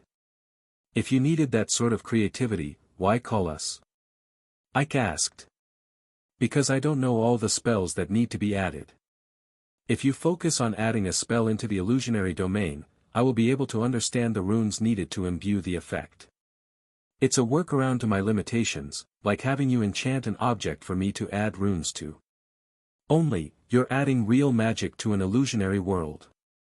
There are a few things that you will need to make on your own, though.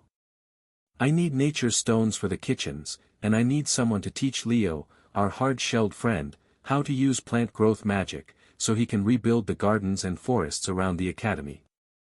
At mythic rank, it will be much faster for him to do it than to have anyone else try. Carl explained. The blue dragon smiled. I will give him the spells he needs now. We have them all prepared for the nature dragon type hatchlings, plus some extras, in case someone eats a book they were supposed to learn. Button laughed at his words, and the dragon sighed. You couldn't give a baby dragon anything without them trying to eat it. Getting them to understand that books were for learning took constant supervision until the newborns understood that a full mind was just as important as a full belly. Ike handed over a stack of books, and Leo came down to join the group, instead of floating overhead where he had a better view. Sister Opal, you should make a separate illusion where they can stand and work on rooms. It's easier to visualize if you're in the illusion that needs to be transferred. Leo suggested. Tian stared at his new brother in shock. That was absolutely brilliant. They had been on the ground, trying to visualize the changes they wanted to make to the rooms, when they could have just made the rooms inside an illusion, and then had Opal imprint the vision onto the magical runes. Carl smiled as the group started to get excited, and Leo pressed his nose against the stack of books.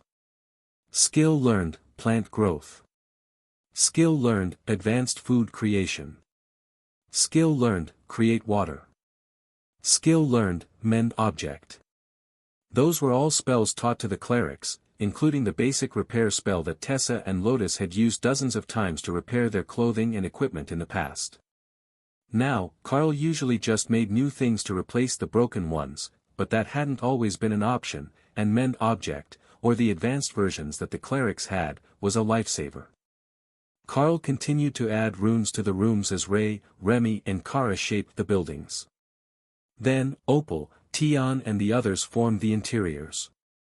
Opal made them a simple workspace, where they could add effects and decor to the rooms. Don't spend too much time per room. We've got thousands to do, so just make a dozen or so templates, and then you can apply them to every residential floor. Carl warned. Opal mentally grumbled. 12-room designs for a whole tower was no fun. But the Carl was right about making thousands of individual ones taking far too long. Already, Sister Ray was 3 buildings ahead of them on the construction, and she was getting faster as she practiced. These are the newbie buildings, Tian explained so that the dragons would understand what they needed in the rooms. Alright, we will save the elaborate additions for the teachers and senior students. Wait, are these apartments or dorms? Why does that pattern have a kitchen? Bertie asked. That one's for the alchemists. Tian explained proudly. If they weren't alchemists when they arrived, they soon could be, with a fully stocked lab space in their room. Or, it could just go to a foodie like Hawk, who would make fancier dishes than what the cafeteria offered. He did recall the bird saying that getting raw ingredients and cooking for yourself was an option before. But the units didn't usually have a full kitchen. At most, a hot plate and a small fridge. That was already pushing the culinary limits of most of the students, and when there was professionally made food available downstairs, it wasn't a big deal that the dorms didn't have much for cooking facilities. The new layout was sure to cause some staffing issues, though. Every residential building had a cafeteria or restaurant at the bottom of it, which spread the cooking staff over many new locations, and Carl had no idea if they had enough staff for that. Should we add staff to the illusions, now that the dragons are adding spells to create food? Opal asked. That's not a bad idea. A scary lunch lady is necessary to every cafeteria. Thor agreed. Carl chuckled at his insistence. If he saw that old lunch lady now, she wouldn't be nearly as scary as when he was a baby bird that didn't know whether he could take extra plates of raw meat. But he also had the mystic cooking skill, so they could make a really good lunch lady. The dragons didn't realize what was going on until Carl started to form the spells for the kitchen. What are you doing? Ike asked as Carl formed the runes to add the chefs to the building. I'm helping them sort out staffing. We have the mystic cooking skill available to many of our staff members in Xylaz, so I thought that adding some constructs who could use it here in the kitchens of the academy would benefit everyone. The meals that they make can add bonuses to the one who eats them, so they should be more effective at training students than just letting them go by trial and error. The Golden Dragon Nation is lagging behind both in skills and resources, so I intend to give them a hand up, and allow them to at least compete to the best of their abilities on the continent. That way, they shouldn't be left behind or invaded as the mana level starts to increase. They're getting more totems on this continent now, and that suggests that they will start having mythic leaders soon, similar to the Dragon Isles. But this continent isn't at all prepared for that change in power levels. Carl explained. That's a lot of words for, I'm helping my friend's power level, isn't it? Ike asked. No, we've got other buildings in the complex for that. This one is just dinner. The blue dragon smirked at Carl's flippant answer, but he wasn't lying. Blue dragons always knew when someone lied to them. But the process wasn't destined to be as horrible as he had expected. Once the first building of a design was up, they directly duplicated it for the adjoining buildings, with identical rooms and basic enchantments in each. The amount of mana involved was immense, and the buildings were recreated from the ground up, with runes engraved in every room as it was constructed, then protective spells layered over the entire structure. The dorms for the teachers were nearly the same in design, except that Ray made them into proper apartments, with separate bedrooms, a full kitchen, and a suspicious number of hardpoints to hang training equipment from. What she thought that the teachers were going to be training for in their rooms was a mystery, but when Carl asked, Ray was adamant that any fewer would lead to a shortage. Overall, the whole complex turned out rather well, Carl thought. He still had hundreds of runic enhancements to make, but the kitchens had a cook that could make their food products, the dorms had furniture, the connecting hallways had security traps, and the building itself was protected by an eternal lightning barrier, so that nothing under the mythic rank was likely to cause serious property damage in the future. All that was left were the smaller details, and then bringing everyone out of the bunkers to retrieve their personal belongings from the lost and found piles. At the guild house in Drod, everyone was working hard to keep the city operational, while the earth magic users planned the reconstruction of the city. The situation was far more casual than either Thor or Tessa had expected, given that there were now dwarves from 2 different nations here to assist Lord Drod in the project. It had started with just the dwarves of Bara, but their initiative had brought over a delegation from the city of Amunds in Zindab. Dwarven craftsmen were intensely competitive, and the chance to fully redesign and rebuild a city didn't come around very often. It would be a lasting monument to the craftsmanship of the ones who rebuilt it, and that wasn't a chance that they were willing to pass up. The capital of Zindab had taken an attack, but the nation was heavily populated, and there were millions of residents, including hundreds of mythic rank adventurers, close enough to respond when the portals opened. They shouldn't have worried much, though. Zindab was not just home to an enormous population of hill dwarves, it was also home to an enormous population of hill giants. The two groups did not get along well, but when someone dared to attack them, they were willing to forego their millennia-long rivalry for the day. The invaders never stood a chance. Lord Drod didn't mind at all that there was competition to rebuild his city.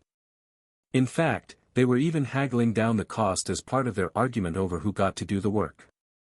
He already knew what the eventual outcome would be. One team would rebuild the Redwood Sprawl, while the other would work on the Forest Gate District and the Fool's Walk, also known as the Riverfront Shopping District. That was the more prestigious section, and the right that they were currently arguing for. But Tessa had an idea that might help things along. You know, the layout of the city doesn't have to be the same after the construction as before. As long as there is enough housing for everyone who survived, and then a bit more for the next generation, you can completely change it up. Why not expand the shopping district to both sides of the river, and add a few more bridges? Well, the bridges need repair anyhow, so you could just expand them as well. Our craftsmen from the Dark Light Host are already working to rebuild the Frostfire Gate district outside the walls, so there isn't nearly as much worry about emergency housing, and you can just focus on making the inner city into somewhere that people would actually like to live. The 2 districts that took the most damage were both older districts, primarily occupied by workers, so they'll need a bit of everything, and this is a chance to make all new landmarks for them. She repeated, trying to bring them back on track. Right. How are we going to work this? On pure visual appeal, structural integrity, or something else? One of the dwarves asked. Tessa smiled. Oh no, that would be too easy. Sturdy buildings are a given, with you making them. So, we will go on 2 factors. Visual appeal and sales. Whatever team can create a shopping district that draws more customers over the month after completion wins. Then, we can judge the residential areas separately on efficiency, resident satisfaction, and any other factors you would like. That was enough to get the dwarves going, and within minutes, blueprints were being made and the arguments between the 2 sides nearly stopped. Other than sporadic insults about the differing design styles of the other group. While they argued, Ray and Carl finished the outer rings of buildings in the new academy layout, while Leo used his new skills to regrow trees and grass in the surrounding area. The students needed somewhere to train outdoors, and Leo was certain that they also needed sports fields to help them unwind. With berserkers, how could they not need contact sports? From the top of the trial tower, Rack examined her hard work. It had turned into a most wonderful web, almost like a glittering glass and steel forest growing up out of the grasslands. Leo had done his best to reconstruct the areas around the academy, but a few of their favorite things were going to need repairs by someone else. Like the railroad tracks, and Hawk's beloved field of earth mice, which were almost all wiped out by the aftermath of the battle. A few had survived, but not enough to make for an entertaining route to the academy this year. All that was left was one final feature. The rogue training course. The others had left the illusion for that building alone.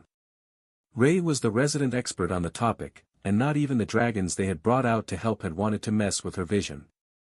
"Ray, why are you blocking your thoughts?"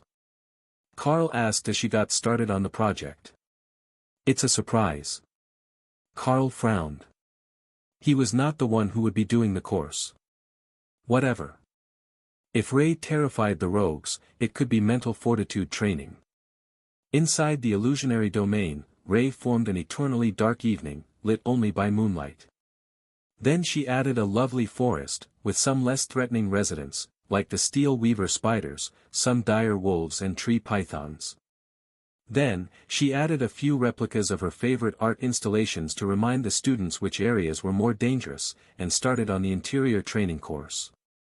The design of the house was a maze, while the whole place was made to look like a crumbling cabin in the woods, with an extensive underground tunnel and room network. Some sections were military-style labs, some were monster caves. But the challenge level could be controlled by a teacher from the entrance to the training area, and she put in automatic teleportation triggers as safety measures.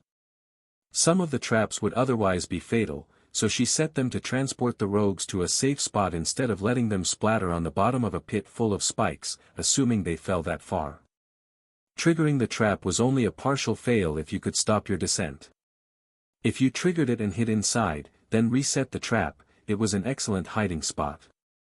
So, she didn't want the trap to trigger the safety too early. "Alright, I am finished. If you want to send a rogue through, they should be able to test my obstacle course. I did make a map for the teachers, in case someone gets confused. But there are controls by the door, so you can just teleport lost students back to you at the end of class." Ray explained as Carl finished the last of the runes to make her vision into permanent reality. The exact details were obscured by the illusion spell, but some things, like the undead armies, the golems and other actual threats needed to be created separately, or they wouldn't react properly. Neil appeared next to Ray and took the map from her. "Oh, you're here too. Good to see you. I made a section in here just for you. You can't get to it without permission, or without opening the vault door. See, right there is the Inquisition training area." Ray explained. "And what is that?" Neil asked. "It's wonderful. Nothing but a crowded temple with one golem hidden among the illusionary occupants, so that students can hunt the traitor. I designed 20 different betrayal situations, some up to a week long, if it takes them that long." Ray explained with immense pride. Neil stared at her in impressed shock. "That is above and beyond the call of duty. Thank you, Lady Ray. Teaching students how to use their skills is one thing. Teaching them how to use their brains is much more difficult. Especially when the enemy looks like a friend." Ray smirked. "Some of us understand that better than others. Sister Lotus is still mad that someone killed her pet frog." The Inquisitor made a get-on-with-it gesture, hoping for an explanation. "She has a skill called, if not friend, why friend-shaped, and she used it to tame one of the invading frogs in Drod. Unfortunately, that only makes wild beasts friendly to her, and nobody else got the memo, so one of the myths killed it." Neil looked at the map of the training grounds, then smiled. "What is the goal of the forest? You can use it two ways. Either to test combat abilities, or you can set a prize in the forest and have the students hunt for it with strong monsters around. That should test their stealth skills and their navigation abilities. Ray offered. And how many of the students should we expect to cry or wet themselves the first time they enter the trials? Not more than half. Neil laughed at her estimate. If nothing else, it would make their rogues into hardened elites and not soft school children by the time that they had to go out into the world. Then he turned to one of the teachers, a young man in leather armor. Professor, would you like to test the trial grounds? Lady Ray is quite creative, and you have many self-rescue skills for individual missions. There are safety measures installed as well, but someone needs to test the layout to ensure it's suitable. Neil winked at Ray, who smiled at the teacher in a way that made his blood run cold. He definitely got the feeling that this was not a child-friendly installation. All right. You set the scenario, and I will run through a mission. He reluctantly agreed. Neil nodded and stepped into the training area, then stifled a laugh at what he saw. There was a floating magical screen with training missions right at the entrance, so he picked a building exploration one, and called for the teacher. Come in. The professor stepped in with his eyes closed, to keep from being blinded by the change of light, then immediately shrieked when he opened them. His blade was in his hand, and his heart was beating hard in his chest by the time that he realized the gruesome sight in front of him was not a zombie giant, but a pair of hill giants impaled on spikes and used as lantern holders. Gods, what is wrong with you? Are you trying to scare me to death? He demanded.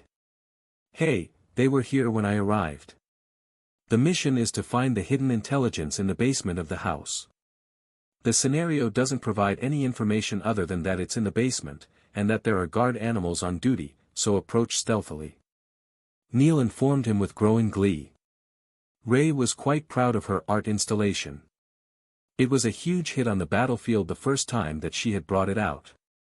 But here in a dark forest, with the art moved back into the trees, it was even better. What the original needed was just the right setting. Here in the dark, with the glowing stones in their eye sockets, the corpses of the giants gave a menacing presence, enhanced by a bit of trickery from Ray's work, so that anyone who entered would feel the ominous aura that properly suited her training grounds. The rogue class teacher quickly schooled his expression, and activated a stealth skill to move to the open door of what looked like a decrepit cabin. But he didn't enter.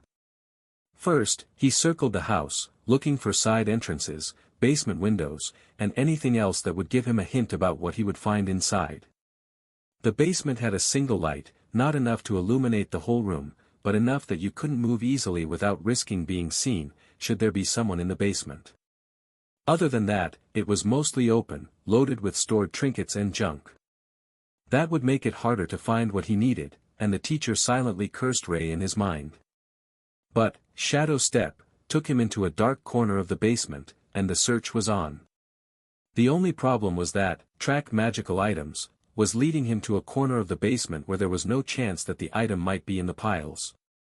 Carefully, he moved across the room, and examined the wall that his skill was leading him to. A hidden door. Of course, it wouldn't be as simple a mission as digging through piles of junk in the basement. But without a specific skill targeting magical items, he would have had to check. That spider and the Inquisitor really knew how to mess with you. Can more enter while he is working? Inquisitor Neil asked as he watched the replay from the teacher's station at the entrance to the rogue training building. Ray nodded happily. You can come and go freely. It isn't an instance like the trial tower. But that also means if someone kills the living things inside, you'll have to use mana to replace them. Most of them are part of the illusionary domain, and easy to replace. But some of the stronger ones are actual golems and summoned creatures. Those will take more mana. The adjustment for the power level of the creatures inside is here on the panel. I set it to default to commander rank, which is manageable for all the teachers, but you can turn it all the way up to totem rank if you want. The rogue stared at Rack for a moment, and the spider shrugged. What? Your skills will get rusty if you don't practice, and I give you another 4 hours before you're forced to advance to the totem rank just by standing here. Still, a totem-ranked haunted forest was a bit excessive in a facility designed to train children. Carl watched their interaction, and decided to add a few details for clarity. The spell itself is mythic rank. The fact that it stops at totem ranked is for safety. You see, the mythic blessing reduces damage by 90%. So, the core structure of the spell will only take 10% damage from totem-ranked targets, meaning that it is easier to repair and maintain. But it also will only take 1% damage from students, as the totem and mythic blessings stack. At that rate, the natural regeneration of most of the elements in an illusionary domain will cause them to self-repair without anyone having to take direct action. He explained. That is true for every training building that we constructed. So, if someone can find Professor Tank, he can go wild in the Berserker training room without worrying too much about damaging stuff. Well, as long as the students are in the safe room. The aftershocks of a totem-ranked battle normally cover many kilometers, so they'll be bouncing off the walls of the domain. Ray added. That was one complication that they hadn't been able to remove. The illusionary domain could only be so much bigger than the building that they put it in, but the shockwaves of a high-level battle covered quite a large area. As evidenced by the lack of any standing trees within 50 kilometers of the academy. It was a good thing that Carl and Oblek hadn't fought a running battle, or they would have almost certainly gotten 1 or 2 towns within the radius of their destruction.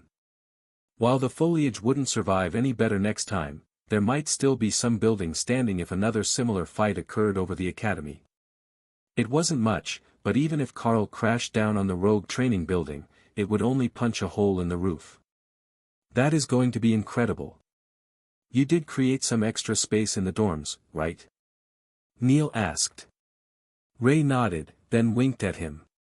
I also made an extra building styled as apartments, just in case you have a sudden surge in teaching staff. Neil smiled, then paused. You didn't add it out of benevolence, did you? It's there because you didn't want to mess up the pattern of the web you created, and there were identical buildings at the other 3 cardinal directions. He realized. Oh, he's good. Yes, I put it there for symmetry. But the current teaching staff only needs 2 buildings, and not even all of the 2 buildings, so there is an extra for teachers and a building for guests. Ray explained. Ray designed enough space for the student population of the academy to triple. That might put a strain on teaching staff, but if things keep up the way they've been going, you'll need all the space and possibly a second academy location. Carl informed the gathered staff. Rita shrugged. Another academy location is inevitable. We have been calculating the number of likely students, and there are already plans to create one in the capital. The new potion that Remy gave us has awakened so many students that we're hardly using the skill-forcing method these days, and we're getting over half the students as elites. Carl smirked at her. Soon, you will have to rename them. When half the population has a class, elite doesn't hit quite the same. Rita rolled her eyes. You know, they're only elites after they graduate, right? We're considering changing the graduation requirements so that only the strongest gain the title of elite, while the majority of the population might have a class, but not the status. It will be hard on the pride of the older generations, but many of our students have already started to call us legacy elites. They know that things have changed, and the new generation is growing faster than any before them. Look at Sybil. She's already as powerful as I am, and she's barely old enough for a standard admission. Carl shook his head. Sybil is a special case. How are her cars doing, by the way? Still sensitive. Most of the time, she wears earplugs to dampen the excess noise. But when she's working, they're possibly her most valuable asset. You can't even hide by staying perfectly still because she will hear your heartbeat. Rita explained. Ray smiled. We should make her a vampire. She would be an amazing vampire with hearing like that. Sybil frowned at her. Thank you, but no changing my species. How would you even do that? Ray shrugged. There has to be some way. I'm sure that if I asked Nilla he would know the answer. You would like him. Nilla is funny, and his blood smells like cookies." Sybil rolled her eyes. She was not the least bit interested in how the vampire's blood smelled. "Should we start letting everyone out of the bunkers now that the new academy is complete?" the headmaster asked, eager to get the rest of the day underway. "I don't see why not. Just get some teachers to work the lost and found pile. Everyone will be eager to recover what they can of their personal belongings, and then you can start sorting them into their new dorms. You might want to send the teachers through first, though. If they know the layouts, they'll be better prepared to get their students into the right room for their skills and personality." Opal's avatar, an elf with her wings on its back, waved at Carl to get his attention. "We still have illusionary replicas of the rooms active. They can just look inside and pick the one that they like best.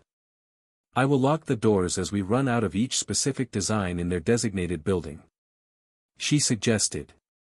That sounded like a much more efficient method than making the teachers sort it out and analyze the choices.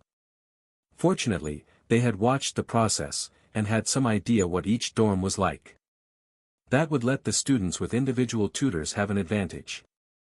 Well, the individual tutors who were powerful enough to have been on guard above ground.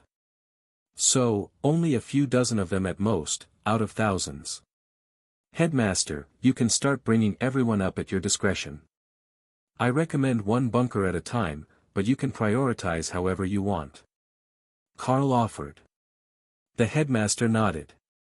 The best way would be to get the teachers settled first, but they couldn't take all the teachers out of the bunkers and leave just students. There would be panic, and that would slow down the rest of the process. So, it would be best to settle the teachers last. They could help the students get settled, then find their own new dorms at the end of the day. They would also have the most personal items to replace, as the students arrived with nothing, and everything they had was likely to have come from the academy warehouse, which was collapsed, but mostly salvageable. Looking at the collection of resources, Carl had to sigh. It was junk. It was all junk. Fortunately for the academy, they had a solution already created.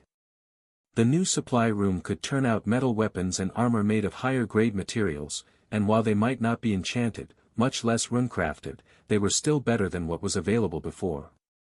Earth manipulation couldn't make some of the higher-grade metals, which were imbued with mana and carried their own magic. But for basic metals and stones, there was no trouble at all. It could even make mana jade up to overlord quality. Good enough for anything that the academy would be turning out in the near future. Even on the Dragon Isles, if you were getting close to overlord rank, you were normally well past your school years. But he really should teach the skill to a few teachers in the crafting section how to use runecrafting, so they could make better stuff for the students.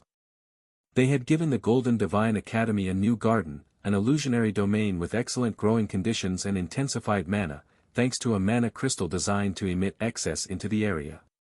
But while that would help them grow replacement magical resources, someone still needed to make the armor and weapons. Remy giggled at the thought.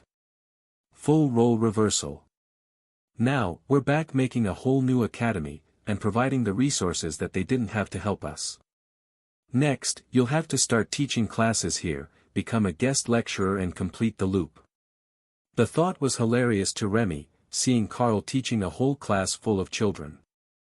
Then, it occurred to her that it could happen with whole classes full of baby dragons, and suddenly it made a whole lot more sense. It was just that humans weren't cute enough for the thought to make sense. If it was beasts, then it was completely normal for the Carl to be the one teaching them. The first bunker's residents began to make their way to the surface, and Carl noted that it was mostly the Berserker class students, along with the agility warriors, who trained in the same section of the courtyard. With all the old buildings gone, he had lost his points of reference. But the students had it much worse. They didn't know that the old academy was gone until they reached the surface, and saw that there was a gleaming city built where their homes should have been. Professor Tank. What happened? Where are we? Has anyone seen my lucky bottle cap collection? The Berserkers asked all at once. The academy was attacked and heavily damaged. It was rebuilt while you were in the bunkers, and now we are going to get you settled into new dorms, so that class can start tomorrow. Tank insisted. Classes 2 days after the academy was destroyed. Shouldn't we at least get a long weekend out of this? One of the boys pleaded. Tank frowned, then looked at a calendar from his inventory. Alright, we can give you 1 extra day off. No more than that or you'll get fat and lazy. The Berserker smiled at the big man. Everyone in the Berserker class knew that Tank couldn't go more than a day or 2 without training, and that extended to his students. Getting a 3rd day was already an exception. What they didn't know was that Tank had just realized that he could have a whole day to himself, testing the new training facilities with other teachers near his power level, if they gave the kids a long weekend. The Lost and Found, also known as the personal items we managed to recover from the rubble of the old academy, will be open tomorrow. For now, everyone line up single file next to this door. Inside, you will find an illusionary domain with a representation of each of the dorm room styles available. You will pick one that suits you, and inform the teachers on duty, so they can assign you a dorm. Tank informed them. Certain doors will not open for you. If you can't open the door yourself, you can't choose that room. Having someone else let you in will not make the room available for you to choose. Senior students get better dorm room options. Sorry, not sorry. Opal's avatar added. Getting them to wait patiently in line was a lost cause. None of the students knew how many of each room were available, and everyone wanted to be the first to choose. They also didn't know that they were the first bunker to be released, which made it even more fun for Ray and Opal to watch. Even if they all picked the same one of the warrior-focused rooms, there weren't enough of them in this group to use them all up. The first few students walked in, looking through the open doors until they found one that they thought was promising. Nobody wanted to waste time and risk the good rooms being taken by the person behind them, so it was a quick glance, and if the room looked good, they would go in and check. Seconds later, a terrified shriek, followed by the roar of a bear, and then the cheering of a student came from one of the dorms. What the hell is that? You can't put that in a dorm room. A mage stammered, clearly rattled. Oh, that's a berserker room. If you press the big red button, you get a random monster to fight on the balcony. Ray explained. Why? Ray shrugged. The berserker seems happy. Tank laughed. Press button, fist fight a bear. What's not to love? Ray smirked. It might also give you a vicious kitten to play with for half an hour. It's good that way. The big berserker thumped his thigh as he laughed, then shook his head with happy tears in his eyes. Now that's the sort of random generation that we need. Could be a dire bear, could be a more cat kitten. Either way, you get entertainment. All the berserkers in line began to eye that particular door. The student who had entered was a commander rank senior, so they could only hope that it was available to all of them, and that they would even get a chance to look at it, as the student was still fighting the bear. After a moment to recover, the mage checked a few more rooms, then settled on one that had a magical whiteboard, where he could write out spell theory and test it without wasting parchment.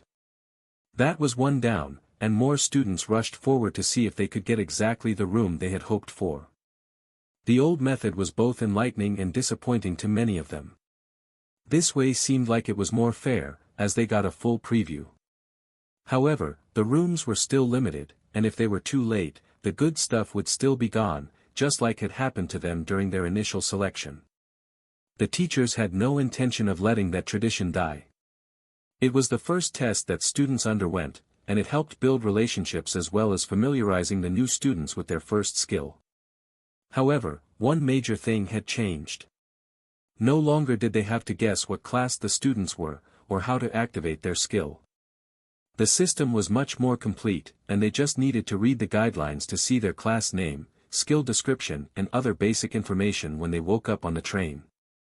The location of the Golden Divine Academy still wasn't public knowledge, though it certainly wasn't hidden from any of the other nations anymore. That was no longer a major concern, as they had larger issues to deal with. Especially after the invasion from the immortal realm. But the mystique and prestige were part of the experience, and they didn't want random visitors showing up. Many of the kids would face no end of harassment from family members who wanted them to immediately start sending extra money home, or who wanted to arrange political marriages in advance. Keeping outsiders away from the academy was the reason there were no good roads directly here, and why they hadn't moved the campus closer to civilization. "Hey, there is a room here that has nothing in it," one of the warriors complained. "Just turn it on," Ray called. "How do I do that?" "That room probably isn't for you."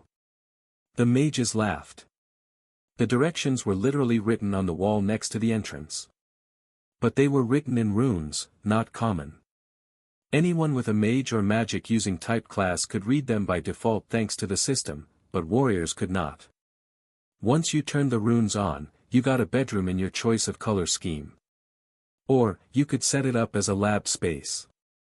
But when it was off, it was an open area for spell practice without risking your furniture. Remy was particularly proud of that room. A mage came forward to check it out, and then smiled happily as he realized what it could do. "Oh, it even works for my alchemy and herbalism classes. Though, that room with the balcony garden is probably better for herbalism and alchemy students. Why did they do this to us?" he muttered as he examined the space. Having a clear answer for the housing options was no fun. There were at least 2 viable options for every class. Even the berserkers had a dorm option with a training dummy in the corner if they couldn't get one with the push-to-fight button. The training dummy room was one of the most common, as they were built with the ratio of warriors to others in mind, so they were unlikely to run out of them, even if most of the combat-oriented classes chose one. However, there was one door that hadn't opened for anyone yet. The students assumed that it was intended for either seniors or teachers, but really it was just reserved for beast tamer type classes, and there weren't any in this group. It had sleeping quarters for large animals, an expanded area compared to the other dorms, and a larger than normal bed. One thing that they had learned from Thor and Kara was that given the option, sleeping next to someone was better than sleeping alone. Plus, most of the beast rangers had either Sero or more cat companions. If they couldn't come out and relax in the dorm room, they would quickly get grumpy. When the first group was nearly complete, the teachers brought out another bunker full of students, and the explanations were given again before the process repeated. As the students began to tell each other about the rooms that had already been opened, using the information from the students who had gone earlier and stopped to gossip before moving to their new dorm, the process became faster. No longer did they have to guess what the basic features were, that was becoming common knowledge, along with what rooms were best for what classes. Soon, they were able to move through cadets 4 and 5 at a time, with only a small portion going to check out specific rooms to see if there was something about them that would set them above the others in their minds. That was making those at the end of the line concerned that they would not be able to get the rooms that they wanted, and Carl could tell that there was a good chance of a disturbance coming, so he decided to give them a bit of good news. "Students, relax. The dorms for the junior and senior classes are different buildings. There is no need to fear that the influx of new warriors will take all the good rooms. There are many suitable rooms left in the senior class dorms, and most of you will even be able to choose an upper or lower floor for your dorm," he called. "Is the new academy that much larger?" one of the commander rank mages asked. "It's nearly triple the capacity of the one that was here yesterday. Both in instruction building size and dorm capacity.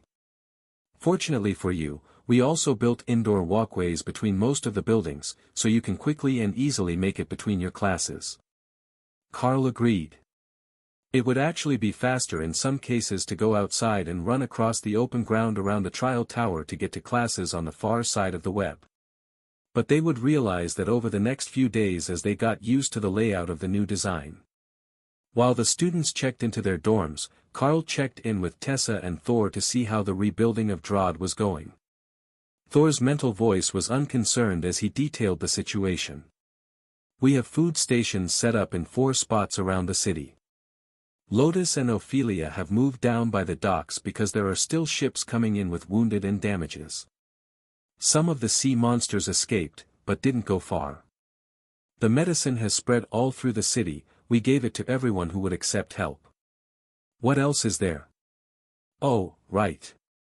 The dwarves are competing to see which side of the river will get more visitors once they're finished, and they're rebuilding the sprawl into a decent neighborhood. I still think that they're building too many houses for a herd this size, but dwarves can count, so they probably know what they're doing. We've got a lot of new people here now, but the city outside the wall is rebuilding fast. Wendy's dad and the furniture dryads are making them materials to rebuild outside the city, just piles and piles of bulk metal sheets and boards. The houses there were never good, but now they'll at least be made without leaks for a little while. Someone is making bricks too, but that's on the outskirts. The alchemists say that they need the tiny world opened soon. They are almost out of healing potion materials, and they need some other rare stuff that's only in there. Carl made a mental note to check on the supplies in Remy's space as well.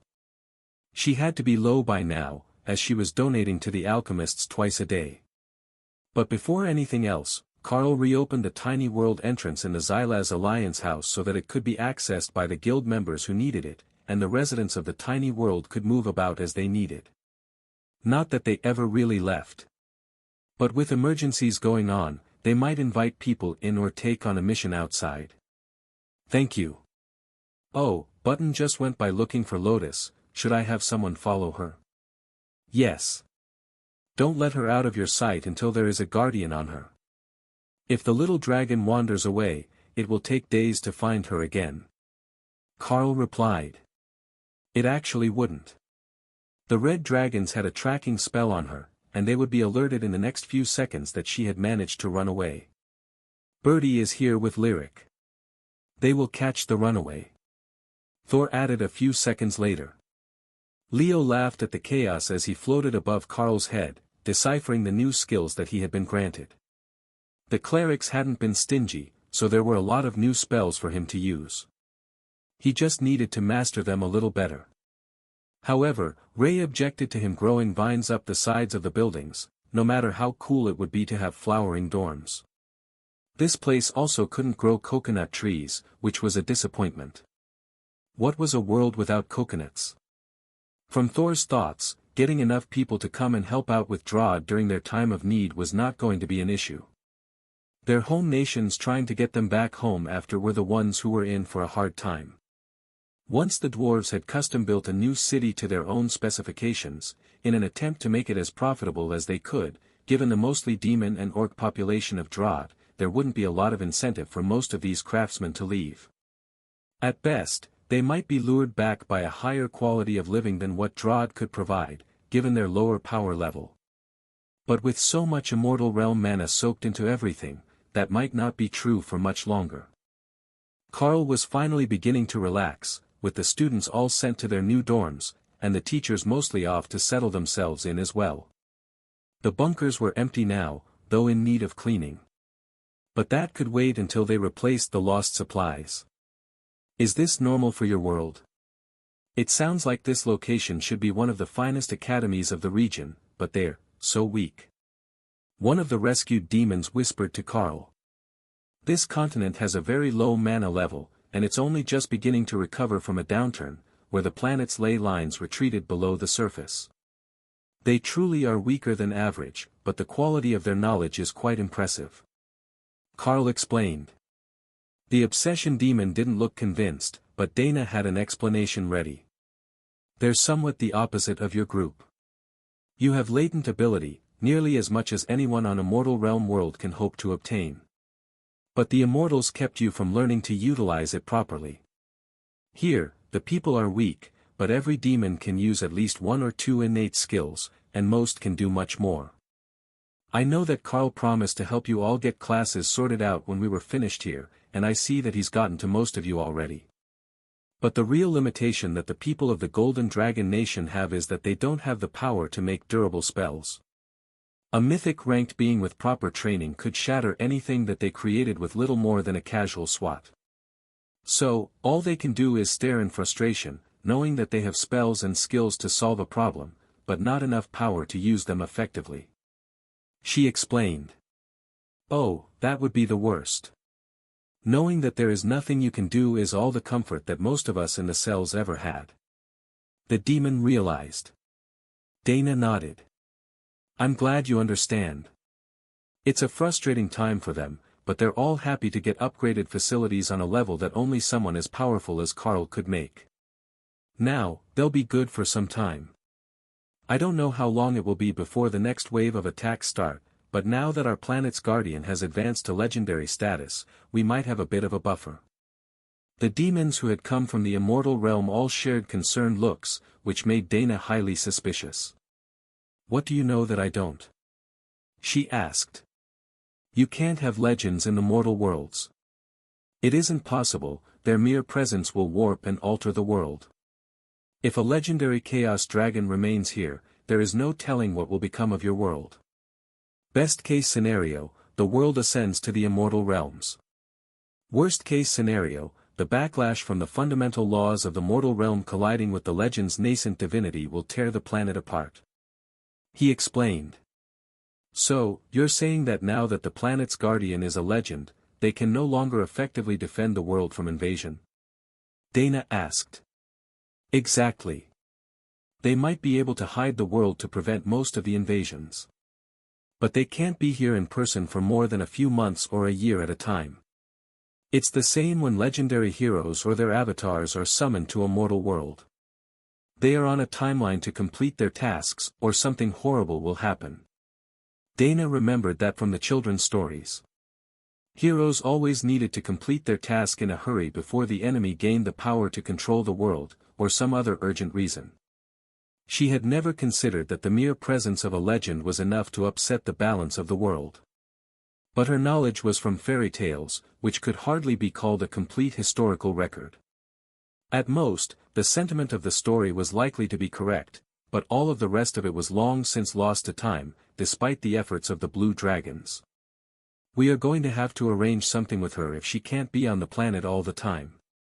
She's a chaos dragon, so she's often hiding in the chaos plane, but she has responsibilities here, and a whole nation waiting on her requests. Disappearing would cause great unrest. Dana sighed. I thought that you were going to say it would cause chaos. The demon replied with a smirk. If it would cause chaos, she would have done it years ago. So, what do we do now? The elderly lizard-folk shaman asked, her face lined with worry. We wait. The Chaos Badger is still recovering from her fight, but after she is healed, she will be able to go speak with Supreme Lady Matilda. Surely, after all this time, she will have some sort of plan for the world she had been protecting for 100,000 years. Dana replied. The others looked shocked. It has been that long. Yes, she should have some fail-safes in place to protect her territory. Though it is surprising that she hasn't raised any immortals. Dana shrugged. I believe that she did at some point, but they left for the immortal realms.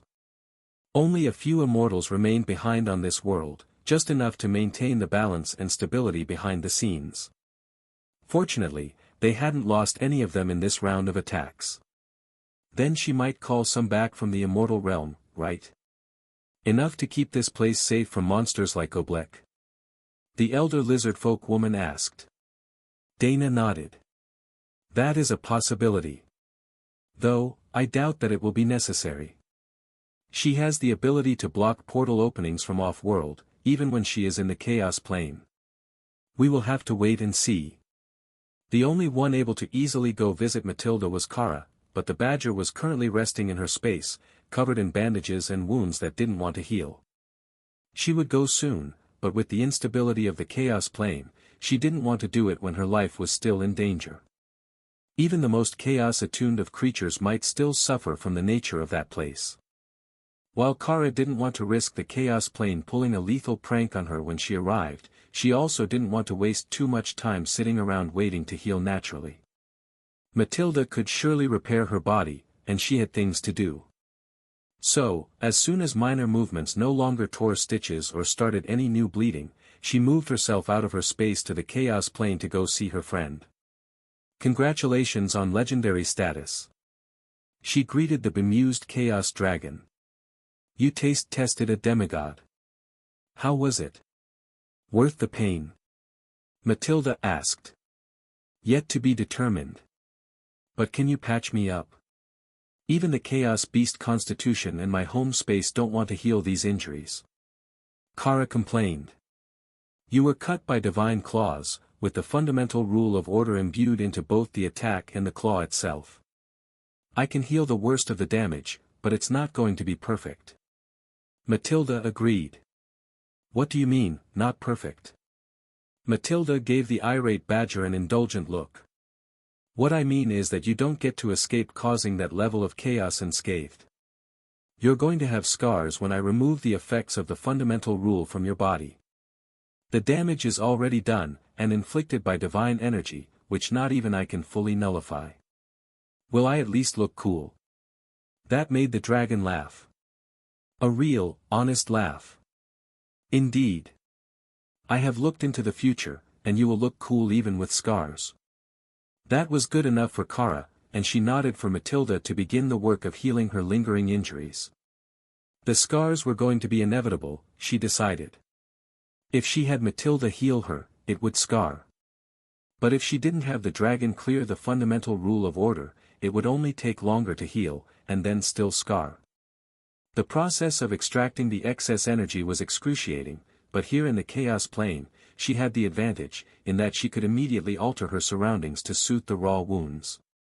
How long it took, Kara couldn't say. Time was an ethereal thing here, but mostly she was so focused on the healing process and trying to upgrade her own healing skills that she completely lost track of her surroundings.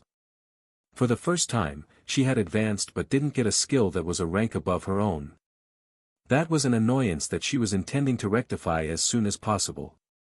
Hopefully, with the Chaos Beast Constitution. If she could upgrade that to immortal rank, she might be able to adapt to the lingering power in her body more efficiently, instead of suffering from it. Finally, the process was over, and Kara grabbed an ornate mirror from her loot mountain to examine herself. There were long scars down her left side, and the back of her black leathery wing had a tattered notch in it.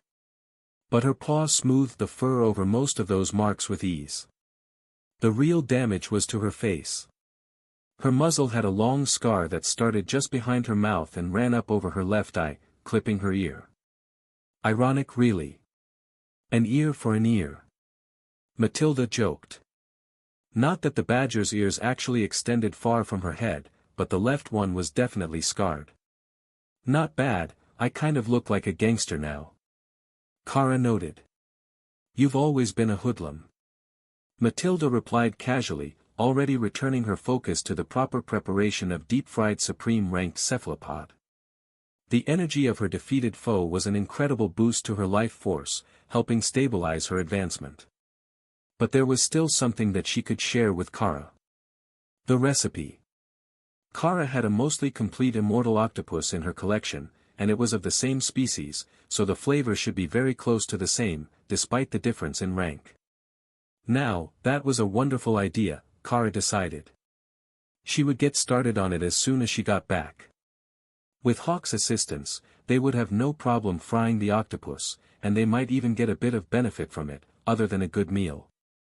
Carl noticed that Kara was back, but she was already making plans for dinner with Hawk. Her bandages were gone, and while she was still limping a little, she looked much better than she had been. A childish voice distracted Carl from watching Hawk and Kara prepare the fried octopus. It's about time that you arrived. Now, where were we? Right, we have things to do. Grab your badger. The annoyed girlish voice demanded. For a moment, Carl didn't recognize it. But when he turned, he recognized Bishop Misty, the time dragon, immediately. Only, this time she was an immortal. How does that work anyhow? He asked, voicing his thoughts before he could stop himself. A time dragon is exactly as powerful as they need to be at the moment they need their power. Now, are you going to make me wait until after dinner so we can go? She asked. That depends on how long we're going to be gone. Misty frowned. That's an interesting question. Do you mean in relative or absolute terms? Carl laughed. I will take that as long enough to get hungry. Give me 5 minutes and Kara will have a snack ready. Do I need to gather everyone else? Misty shook her head, then waved at Dana. Nope, this time, it's just the three of us. Everyone else can wait here, and when we are done with the things, we will come right back. Well, they'll hardly even notice that we left. But that's not the point. I've been waiting ages for this moment, and now we need to go take care of business. You actually enjoy being mysterious, don't you? Carl asked. Oh, totally. It's one of the best parts of my job. I mean, even if I told you, it probably wouldn't make sense, so there's no need to tell you at all, other than to help you prepare for the dramatic parts of the show. She agreed. Have you met my friend Opal? I think that the two of you would get along stunningly. I haven't met Opal yet, but I will. Don't worry, I've got all the time in the world to meet and greet my friends. But some things cannot be changed, and the timing needs to be just right. So, it is time for us to go. Misty explained. Dana waved as a white mist began to form around Carl, and then the pair were gone, leaving her with the rest of the beasts, and an academy full of awestruck students and curious recently freed slaves. We might as well have some fun, since we're here anyhow, and Misty took the Carl away. What do you say I let a golem loose in the basement and have the kids play hide and seek? Ray suggested. Unaware of the horrors that Ray planned for the students of the academy, Carl found himself staring at a simple stone room in what appeared to be a dragon god temple. So, what's first on the list of things to do?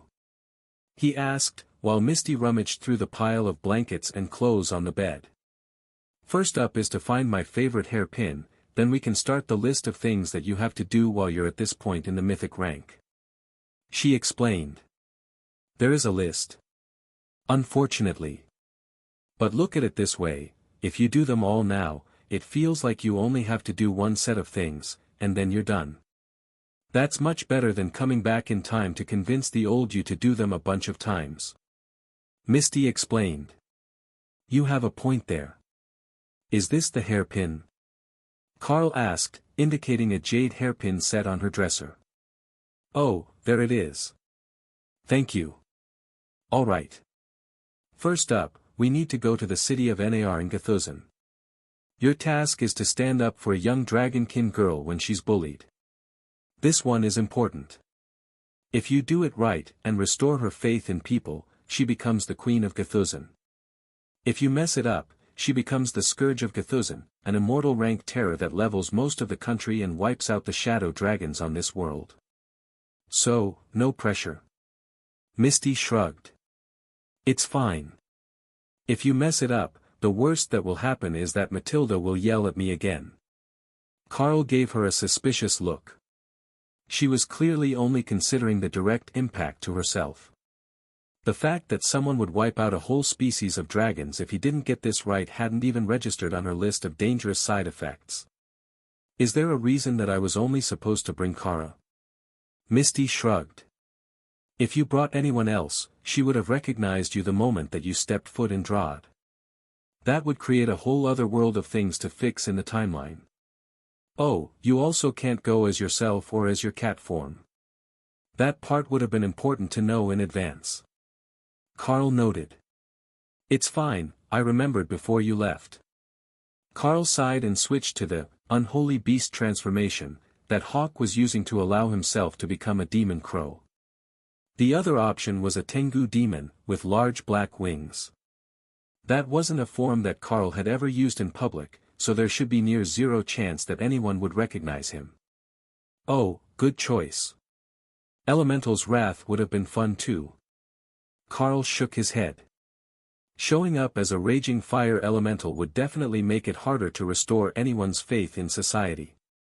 The white mist surrounded them again, and Carl found himself standing in a palace designed with images of dragons everywhere, and mythic rank mana jade as floor tiles. It was gaudy, excessive, and opulent to the extreme. But one thing that he did not see was Bishop Misty. The time dragon had dropped him here to do the work on his own. Only, she had forgotten to tell him what the target in question looked like, or what her name was. He knew that he was looking for a dragonkin, and with a bit of luck, he would be near her, not entire cities away from what he needed, like when Misty had dropped him in the middle of nowhere to look for Kara and defend Bunga. In front of him, a young girl skidded around the corner and crashed into the wall, while someone behind her shouted and laughed. Get her. Don't let that tattletale get away this time. If she's a real dragon princess, she will fly when we throw her off the peak. A boy's voice shouted from further down the hallway. That sounded like Carl was in the right spot. The girl had a dragon's tail and wings, but even a juvenile dragon would not have either if they were transformed.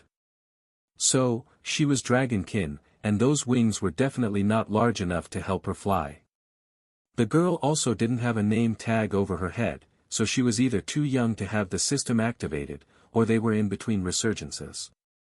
The girl went to race by, but Carl caught her in his arms, then winked at her as he equipped a white fur cloak and cast, perfect camouflage, on her as he wrapped both the cloak and his black feathered wing around her. A group of boys with shockingly black eyes slid around the corner a half-second later, then stopped to bow politely as they saw Carl. Lord Emissary, good morning. Did you see a half-breed girl just a moment ago? One of the boys asked. Barefoot in a black dress? Carl asked. That's the one. We were asked to help tutor her this morning, but she's become rebellious and wanted to avoid her studies. The boy replied, using a formal tone usually reserved for elders. Carl smiled. Bare feet are terrible for gaining traction on jade tiles. She fell out the window into the garden. The boy cursed to himself, then bowed. Thank you, Lord Emissary. Then he rushed off down the hall, and Carl heard a group of people running down a flight of stairs. Under his arm, the girl squirmed, so Carl set her on the ground and straightened her clothes. And who might you be, little one? He asked. Princess Rue, bastard daughter of the king. She replied with a formal bow that didn't suit her simple dress. Carl smiled. So, princess, what is fun to do around here? The girl simply looked confused for a moment. Lord Emissary, where are your bodyguards? Carl laughed. You think that I need bodyguards? That's adorable. But I did bring one. Meet Kara. Kara came out, and the girl flinched. That looks like it really hurt. I've got scars on my back from when the princes wanted to find out if dragonkin could heal after being whipped, but this looks much worse. Carl sighed. Would you like me to fix that? It's really not a problem. Princess Rue panicked and shook her head rapidly. No, thank you, my lord. They would never forgive me if I did. But can I ask a favor? Please forget that you saw me today. Kara rumbled, the noise halfway between a purr and an idling chainsaw. Sorry, it appears that my friend likes you. Why don't you spend a day with me instead? It's less of a cardio workout than running from those boys, but it could be fun. Carl offered. Before she could answer, a guard patrol came around the corner and stopped with their hands on their weapons. Halt! Who goes there? The man, clearly a transformed bronze dragon, demanded. Carl, emissary from the Darklight host. The dragons paused for a moment, as if only just realizing who and what they were looking at. An unfamiliar face had been enough to put them on guard, but this one was a mythic rank guest, with a class they didn't recognize, and strange markings around his name that would normally indicate a boss monster in a dungeon. Could a dungeon boss have gotten loose to rampage in the palace? But he did say that he was from the Darklight host, so perhaps he was sent here by the ancient chaos dragon of Saihosesa. Welcome to NAR, emissary. Have you found time to check in with the castle steward? The guard asked. Not yet. This lovely young lady has agreed to escort me for the day, so we will check in once we find the steward. Carl replied with a shrug. The guards gave the princess a curious look, then nodded. Understood. I will inform His Majesty that the Supreme Lady has sent an emissary, and that the youngest princess is with you. The guard agreed. Then he led his patrol past Carl and the shocked dragonkin. How did you do that? You just told them who you were, and they left us alone. Normally, they force me to go back to my room. She whispered. Carl patted her on the head. You just need to learn the rules, princess. You see, it is only proper for an emissary to have a royal escort. I am assuming that we're not in a restricted portion of the palace, so there was no infraction for them to enforce. The fact that you are escorting me means that you have an assigned duty more important than the directive to remain in your room. Bronze dragons do not break the rules. Not ever. Curiosity flashed in Princess Rue's eyes, and Kara mentally laughed. She is learning.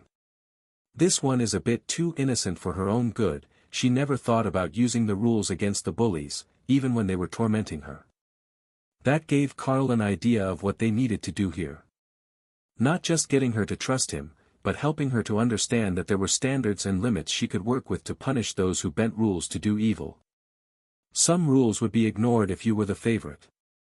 But if the bronze dragons caught the young princes misbehaving, they wouldn't get off easily. Now, where were we? Right. Let's go do something fun. What is there to do here? Rue smiled slightly. Didn't you just tell the guards that you would go to the steward? No, I informed them that I would check in when we found him. The timeline wasn't established. I will keep my word, but that doesn't mean we can't do anything fun in the meantime. Well, we can go to the library if you enjoy reading. I've been studying magic, hoping to activate my class. I am what they call a late bloomer, since I'm only half dragon. Rue explained. Kara laughed, and Carl smiled at the girl. Yes, that sounds like a wonderful idea. I know many types of magic, and I can help tutor you while I am here. I believe you said that was what you were supposed to be doing right now, was it not? Yes, emissary. Before I fled the princes, I was with my tutor. But she's just a servant, she won't stop them doing what they want. Rue's bitterness was clear in her tone, and Carl could already feel the building death energy in her body, resentment being given form before she awakened her class. That at least explained why Misty had sent him to this particular moment. Given another few weeks of bullying, she would awaken a death-oriented class. If it was a powerful rare class, there was a chance that it would twist her personality, or that the newfound power would let her finally get back at those who had wronged her, and she would warp her own personality into a serial killer as she learned the joy of getting revenge. The time dragon's targeting was spot on, Carl decided. He was in exactly the right place at the right time. Kara nudged Rue to get them moving, and the dragonkin princess led them into the palace, through what were clearly servant stairs and service corridors, until they came out from behind a hidden door in the library. Well, partially hidden. The door had wear from regular use, so it should be the regular servant's entrance for everyone who cleaned the library or was sent to fetch books. Find us a quiet spot to sit, and I will study with you. I have a knack for teaching. Carl whispered, keeping to the library rules, as he could sense a totem-ranked blue dragon in the room. Rue led them to a corner of the library, where a desk was set up with inscription materials, and a single blue dragon acolyte sat copying a spell tome. Carl nodded politely as the startled dragon sensed his aura. Don't mind us, I am going to tutor Princess Rue in magic. Carl informed the acolyte in a hushed tone. The dragon looked shocked, but nodded in agreement. That was the purpose of this portion of the library, though he was under the impression that the dragonkin had little to no talent for magic, as she was already nearly 10 and had no class activated. A young dragon found their calling within months of hatching, most of the time. Even if it took them a while to activate the system. But Rue was just, kind of useless. What kind of magic do you specialize in? Rue whispered as she darted glances between Carl and the acolyte. I have a widely varied base of magic. I can use everything from shamanistic healing and lightning spells to rend, consecrated ground and disintegrate. Carl informed her with a casual shrug. The library acolyte at the table nearly choked on their tongue. Then, the young blue dragon ran off, directly toward the head librarian, while Carl settled into a comfortable chair near the inscription table. Just tell me what you wish to learn, and I will teach you. Carl offered. Is it wrong to say that I want vengeance? Rue asked. Not at all. I like vengeance, it is immensely satisfying. But what after that? Even if you kill everyone who has ever bullied you or treated you wrong, you've still got a long life ahead of you. Princess Rue froze. She hadn't thought about it that way. Wasn't just becoming an avenging force like a crusader enough? I just like magic. Cool flashy magic, useful magic, things that help. But also magic that punishes bullies. Rue whispered, mostly to herself. From the other side of the room, shouting and stomping feet interrupted the solitude of the library. I can smell her. That bitch is hiding in the library. Find her. The boy from earlier demanded. Rue prepared to run, but Carl put a hand on her shoulder. Let me take care of this. Trust me, it's going to be fine. 5 young dragons, all with the same odd completely black eyes that marked shadow dragon lineage, rushed through the library, shouting and laughing. Then, someone spotted Rue, and they came to surround her. How dare you run away from us, half-breed? The leader of the boys shouted. Overwhelming presence crashed over them, causing a terror effect that froze them in place. There is no shouting or running in the library. Carl informed them quietly.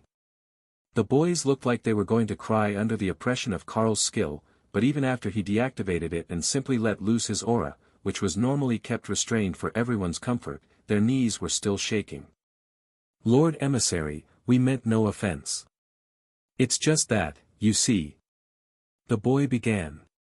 Leave the library and come back in properly. Then apologize to the librarian for causing a commotion. Carl insisted. But I am, the boy began, before thinking better of it and running away. A moment later, soft steps entered the library, followed by a hushed, sorry librarian, and the sound of the princes running away. See, easy. You just need to be able to remind people that there are rules for a reason. Carl quietly informed Rue. But the chaos that Carl caused was not going to be so easy to contain. The aura of an annoyed mythic-ranked guest shattered the peace of the castle, and, overwhelming presence, radiated in a sphere around the caster. It had frozen thousands of nearby castle occupants in place, utter terror overcoming them, despite knowing that they were not the target. If that didn't bring the guards running to the library, nothing would. But before we are interrupted again, you were saying that you wanted versatile magic, right? I wonder what sort of mage would be best. Perhaps even a shaman. Carl pondered. They say that the king has void magic. The royal magic of the shadow dragon lineage. Do you know something like that? It might not be as useful in daily life, but void magic users get some respect.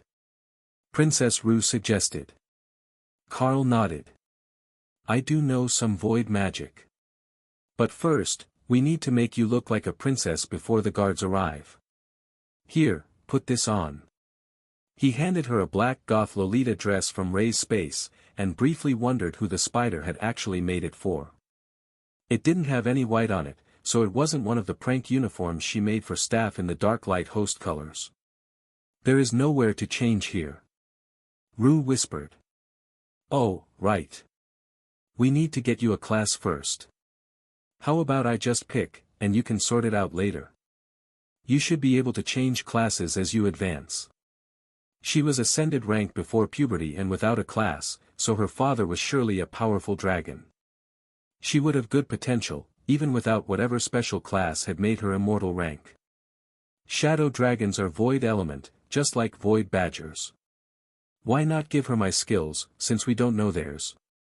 Kara suggested. That's not a terrible idea. If nothing else, it will let her deal with bullying on her own. Carl agreed. Champion Carl offers knowledge, skill, Void Blast, will be transferred to the terrified pushover Rue. Champion Carl offers knowledge, skill, limited invulnerability, will be transferred to the terrified pushover Rue. Rue looked confused for a split second, then her eyes glazed over as she entered the system interface to select her class. The guards and a few other powerful presences were approaching, while the librarian stood next to a bookshelf and watched intently, not wanting to miss a moment of what Carl was doing. The blue dragon knew that he had used a skill that had caused her class to activate, but he had no idea what it was, or what class she would get, as Princess Rue was in the class selection interface. That was also valuable knowledge, though. It meant that she got a choice what class she was going to get. So, either Carl could give them a free choice, or he had done something that had given her an affinity for certain classes that she did not have before. Either way, this odd Tengu emissary of the Supreme Lady had given him more to study than years of living in the palace. Class activated, Void Avatar. Rue opened her eyes as her class selection was finished, then smiled and lifted off the ground. I got Void Flight as a class skill, she whispered. Carl smirked as he pulled the little dragonkin into a hug. The princess had been threatening to throw her off the top of a cliff to see if she could fly. Now, she could. Now you're bullying resistant. Just remember what I told you. There are rules in place, you just need the power to make sure that others don't overlook them. Now, should we wager on who is coming to see us? You made quite a scene. Carl asked. Me? How was any of this my fault? She demanded in a hushed growl. The librarian smirked and ruffled her long black hair. Princess, he is a friend of the supreme-ranked Chaos Dragon of Saihosesa. Responsibility is anathema to the Darklight host. Kara contemplated his words. That wasn't quite true. Anathema implied that it would harm them. Annoy them, certainly. Harm them? Not likely. It is the Queen, the Royal Guard Commandant, and the Steward, with a squad of guards. The librarian whispered. Princess Rue seemed to shrink as she moved to hide behind Carl at the mention of the Queen. I take it that she's not your mother? Carl asked. Rue shook her head. My mother is an elven chambermaid. Kara smiled, the scar at the corner of her mouth turning it into a slightly twisted smirk. Then, she brought out popcorn. Both Rue and the librarian stared at her in shock for a moment, then the badger realized what was wrong. No food in the library. She tossed a handful into her mouth, then reluctantly put the bag away. The first to enter was the palace steward, here to see who was causing trouble without first announcing their arrival. His name is Lucifer, Rue whispered. The NAR Royal Palace Steward was a bronze dragon, well into his later years, and totem-ranked, very close to mythic. He stormed into the library in a full rage, and stopped with his hand on his sword next to a bookshelf. That had the librarian glaring at him, unwilling to risk a threat to the books, while Carl smiled back. Steward Lucifer, wonderful timing. I knew that you would be here soon. You see, a most lovely dragon has asked that I come here to tutor Princess Rue. Do check me into the palace's guest registry, won't you? Carl greeted him. The dragon stared at Carl in wordless rage, while Kara howled with laughter. You. Yes, me. Oh, and my assistant, Kara. She should probably be on the list as well. She's in beast form now, but she might be humanoid later. Carl agreed. You're on a roll. Kara joked. This is way more fun than I was expecting. I hope that we're doing it right. Do you think that Misty would come give us hints if we were doing it wrong? Carl replied. Probably not. If she was supposed to be here, she would be. The Queen entered before the steward managed to tamp down his rage enough to speak again, and Carl rose to his feet. Your Majesty. He greeted her, bowing politely, while Princess Rue fell to her knees and bowed with her face to the floor. You don't kneel before your queen? She asked, malicious curiosity in her tone. Respectfully, Your Majesty, we are not that different in rank, and I am not a subject of the Gathuzan crown. I was sent as emissary by Supreme Lady Matilda to tutor Princess Rue. Carl explained. The Queen paused. Nobody casually name-dropped the Supreme Lady. She could hear you if you used her name directly, and she hated to be disturbed. Carl had forgotten that, as he usually didn't mind if she knew he was talking about her. He wouldn't be saying anything he wouldn't say to her face, so it was fine. But Kara thought that it was hilarious, as they were an unknown distance back in time, so she might have absolutely no idea who Carl was, or why he claimed to know her. The only thing stopping her from investigating might be that he was using her name to cause chaos. Only dragons are allowed to tutor within the palace. The queen insisted. I can be a dragon, that is fine. But then I wouldn't fit in the library. Isn't this form much more comfortable for indoor use? Even you have transformed? Carl asked. The queen stared at him, wondering if there was something wrong with Carl's brain. She clearly didn't mean dragon form, she meant dragon in species.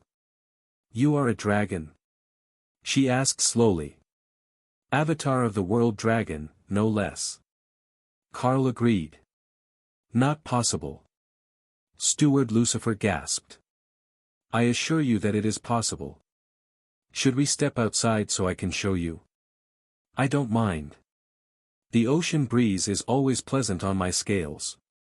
The librarian cleared his throat. Talking in circles with an emissary of the Supreme Lady will get you nowhere. I assure you that his words are the truth, he is indeed an avatar of the world dragon. Right, blue dragons could read your mind to extract knowledge. So, the librarian most likely understood that Carl's words were disingenuous at best, but trying to explain the whole situation would just give him a headache. The steward sighed and took out the palace register, an enchanted relic in book form that recorded names and detected falsehoods. Carl took out his own pen with a flourish, and signed his name. Carl, branch leader of the Darklight host. That much was 100% true. Those are not all your titles. Steward Lucifer noted. Do we have time for all that? It's just a guest list, and my version of the official description covers the important parts. The steward shrugged. It is good enough, I suppose. The description is sufficient to tell future readers who you were. The queen cleared her throat. And you have been sent here to tutor that waste of scales? To what end? As you can see, she is so old already and doesn't even have a class. Actually, she does now. Void Avatar, I believe. Give me a little time to build her confidence, and she will be a proper mage. Carl explained. But it's not possible. The curse we placed on her, the queen stammered. Ah, so that is why she never awakened, despite having the potential to become an immortal. Carl sensed as the queen's words sunk into Princess Rue's mind. She had been bullied for her lack of ability for years now, and for her mixed lineage for all her life. Now, she found out that her lack of ability was because the queen cursed her to be powerless. The level of rage that she was feeling was not something that she could put into words, and Kara nodded happily as she realized that they were just in time to avert the first steps of the disaster that Misty had warned them about. Not that it would have been impossible for someone as brilliant as a Chaos Badger to alter fate after the fact, but the Carl had definitely put them on the right path. Kara shifted to lay on top of the kneeling princess, pinning her to the ground and confusing her enough that she was distracted from her rage about having been cursed into uselessness. Carl knew that the distraction wouldn't last, as the queen would not forget that someone had interfered in her plans to cripple the daughter of her husband's mistress. But for now, it was working, and the furry distraction had made everyone else in the room forget about the princess. Why did you not arrive at the front gates of the palace, emissary? We could have arranged rooms for you in advance. Surely, your mission is not so urgent when the young princess is merely ascended rank trash. The queen asked, her tone impatient. You know how it is. I have never been here before, so I relied on being sent directly to my target. It's the most certain way to ensure that I don't end up in the wrong spot. Carl replied, waving his hand dismissively. The queen nodded. She was familiar with the technique, though it was annoying that someone used it on a target within the palace. A feat that shouldn't be possible with the barriers they had in place. Damnable Chaos Dragon. However, she couldn't complain too loudly about it, as she had attempted to send the princess away to various remote estates many times in the past, only to be thwarted and reprimanded by the king. He didn't wish for any of his children to be raised outside the palace, so the princess was stuffed into a spare room in the servants' quarters here and, if the queen had her way, forgotten. The hope was that with enough time and no class or progression, she would lose her status and become one of the maids that she lived beside. Unfortunately, that seemed doomed to failure now that there was some meddlesome Tengu here to tutor her. The real question was, why was he here? She knew who had sent him, but she didn't have an enmity or an alliance with the Chaos Dragon, or the Darklight Host Guild that she managed. It made no sense that they would send such a powerful member here to tutor the daughter of a mistress. If he were an elf, it would have at least been understandable that there would be some affinity. But someone had sent this odd man and his badger. Was it the doing of one of her political rivals? One of the concubines from the king's court? Perhaps even one of the noble houses had seen the potential to train up the half-breed and use her to elevate their standing? Certainly, it wasn't the Tengu. No, he had said that he wasn't a Tengu at all, but a dragon transformed into a Tengu for his own entertainment. The many possible schemes that ran through the queen's mind took only a few seconds, and then she was back to focusing on the issue at hand. The fact that someone was training the illegitimate daughter she had cursed. Princess Rue had no idea that the queen had read so deeply into her situation. For all that she knew, this random visitor had simply taken pity on her and had decided to help her out in a way that had gotten around whatever the queen had done to stop her from getting a class. But mostly, her mind was occupied with trying to get out from under Kara, who was really quite comfortable on top of the little dragonkin. It was like sleeping on a warm, squishy rock. Emissary, perhaps you would like to accompany our staff to your room to prepare for dinner? The king will certainly be happy to see that our visitor here to assist his youngest daughter is well taken care of. The steward suggested. That would be wonderful, thank you. Perhaps a room next to the princess, to save time when I wish to conduct surprise practical tests. Carl suggested. You're going to make them cry. Kara laughed as she watched everyone's expressions shift. It gets funnier by the minute. Where do you think that they've got her staying?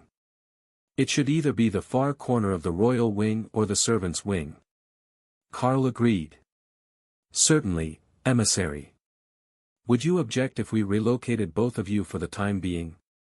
The suites near the library are suitably appointed, and Princess Rue is a reasonable child, she will surely not object to taking the spare room in your suite.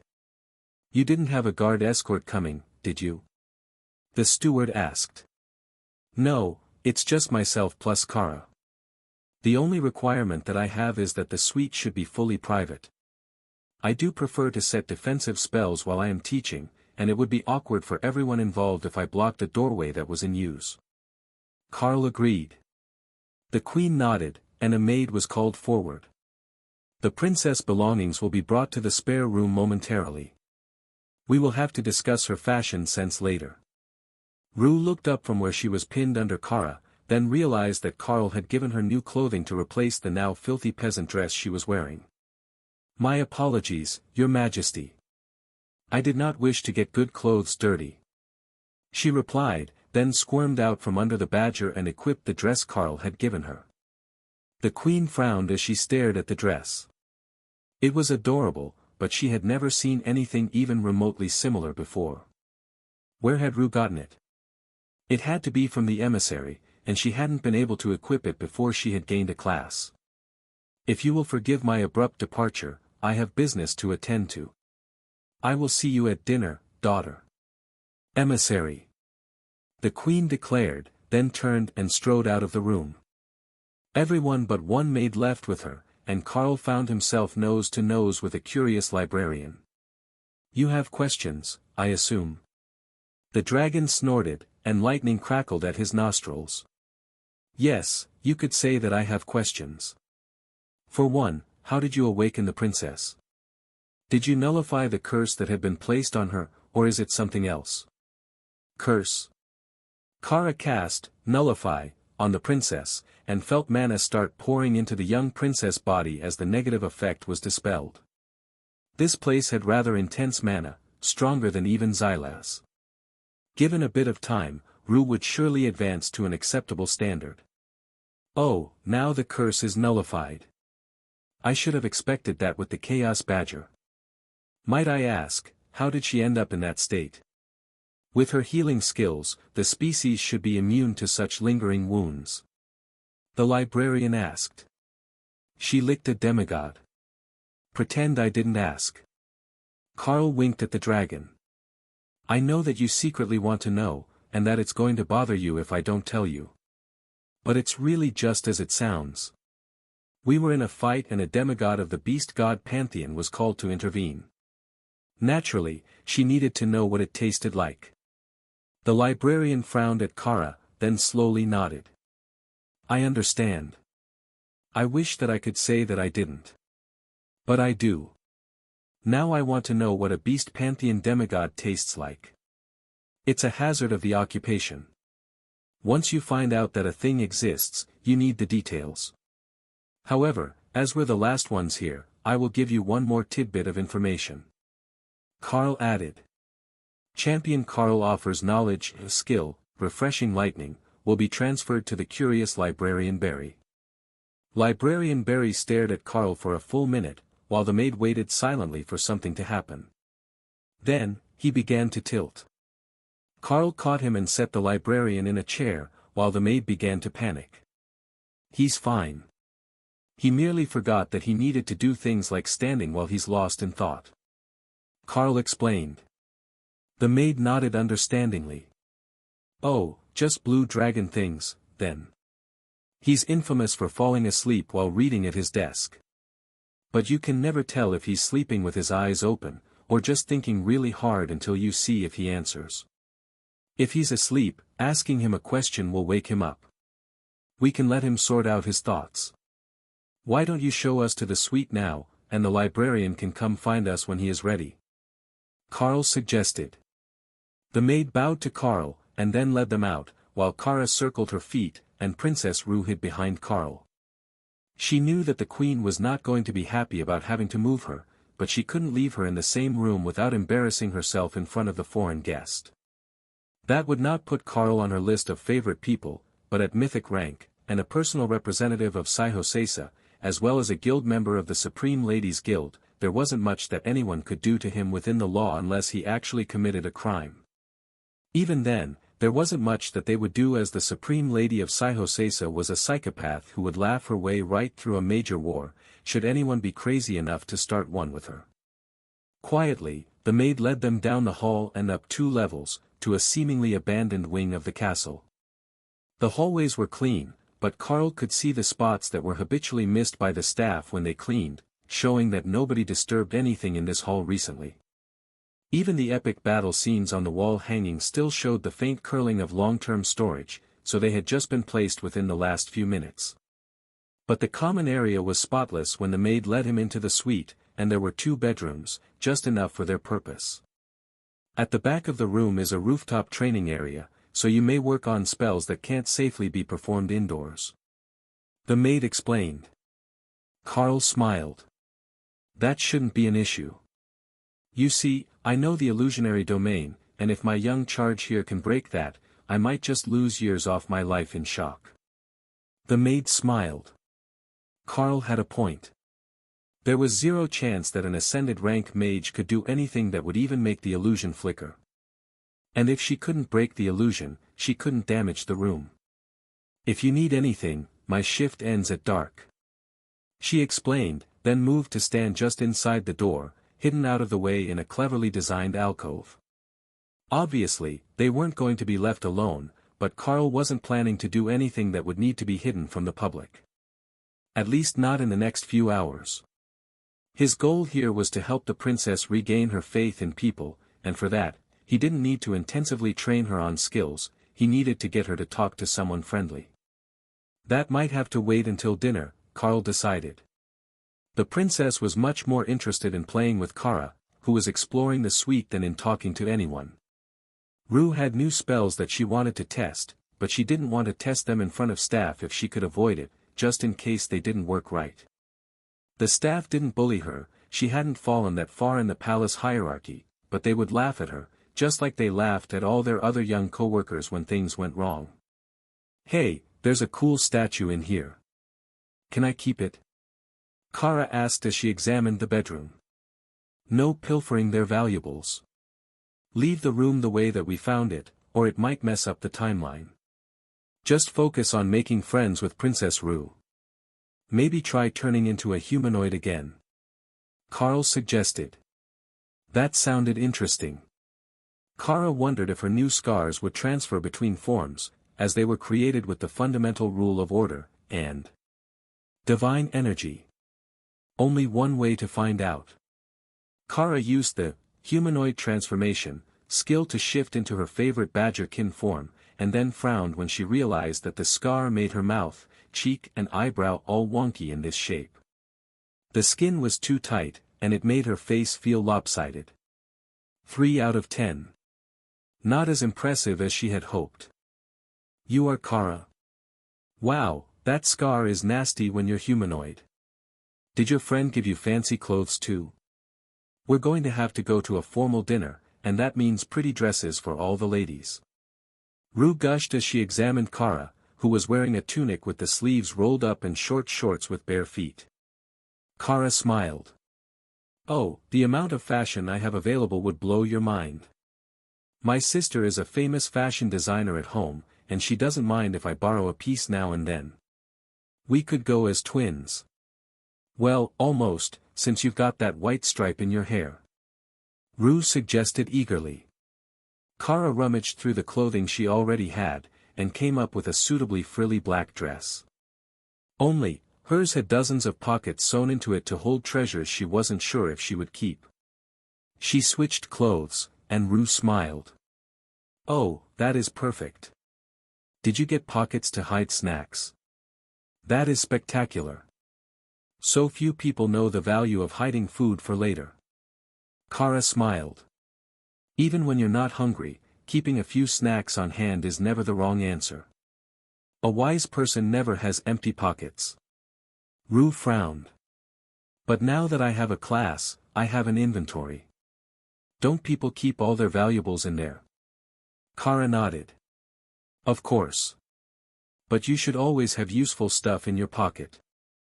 If you're busy, others can grab it for you, and if someone locks your access to mana, you will still have what you need.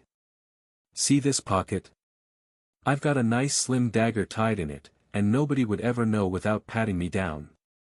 But in an emergency, or when I'm in restraints, I can still get to the blade. Do you often end up in restraints? Kara shrugged. It's a minor side effect of my exploration efforts. Containing a chaos badger was not an easy proposition, but many had tried to hold her until Carl came to get her in the past. Rue likely wouldn't be so good at escaping. Where do we sit? Kara asked, finally realizing that this dinner was a great opportunity to meet new people. That helped their mission, and it could be fun, too. Probably at the small table for children along the north wall. Emissary Carl should be at the main table with the other high nobles, since he's a mythic mage. But the rest of the seating is usually by age. I don't know what they'll do for you, though. You're also powerful, but still young-looking. Rue replied with a frown. Kara shrugged. I am young. But beasts grow up faster than dragons. Her humanoid form was also much less aligned with her physical growth than her personality. She looked like a mischievous teen girl, only a few years older than Rue. Putting a mythic beast at the table with children was a gray area in protocol, as far as Carl knew. If you went by age, it was the right spot for them, as they would enjoy the company. But if you went by prestige, they should be with the other myths. Perhaps it was decided by species. Some were definitely more prideful than others, and some would have political or innate enmities that needed consideration. The whole thing sounded fascinating. Kara turned to the maid in the corner. You work here, you must know. Where will we be seated? The maid bowed to her. Madam, I believe they had intended to seat you with Princess Rue. I have already informed them that you will be attending in humanoid form, so they don't arrange a whelp seat for your beast form. Whelp seat? The maid nodded. Young dragons often take some time to learn to transform, so we have seats designed for four-legged creatures up to a meter long. If the seat was unsuitable, we also have low tables and ground-level serving dishes as an option for beasts accompanying guests, though they are not typically permitted in the main dining room. Ah, that makes sense. That's wonderful news, Rue. We can make new friends. The princess smiled sadly at Kara. I already know everyone else here, remember? Kara waved dismissively. Just wait. You will find that suddenly people who used to ignore you now want to be your friends. Not real friends, the sort of fake friends that only stick around because you might be useful in the future. But still, those are always first until you find the real ride or die sorts. The maid smiled at the enlightened look on Rue's face, but refrained from saying anything. Kara's worldview was different from anything that she would have expected, but the Chaos Badger was not wrong. Even within the palace staff, she could count the number of truly reliable friends on one hand, but the number of friends until it becomes a hassle, co-workers was much higher. In general, everyone tried to get along well enough that it made their life easy. The only issue might be the young prince and his friends. They had bullied Rue relentlessly, and they wouldn't easily change without something to persuade them. Kara and the maid were thinking the same thing, but Kara had a very different solution to the issue. The young prince was only royal rank. Sure, that was 2 levels higher than Rue, but it wouldn't take much to bump her up to commander rank, and then they would only be 1 apart while being close to the same age. Plus, the boy was a base warrior class. Warriors were kind of boring and mundane.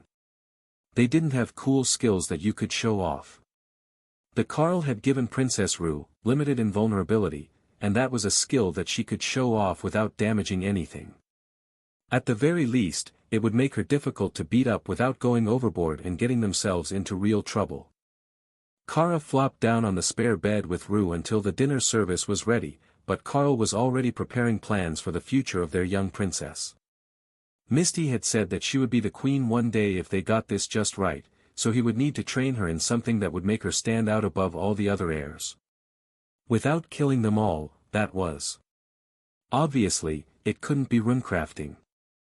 That would completely mess up the timeline, as Carl couldn't see any sign that it was in use here. He would make her an item or two, personal keepsakes, to help her remember his teachings. But he wouldn't teach her the skill. Miss, tell me something.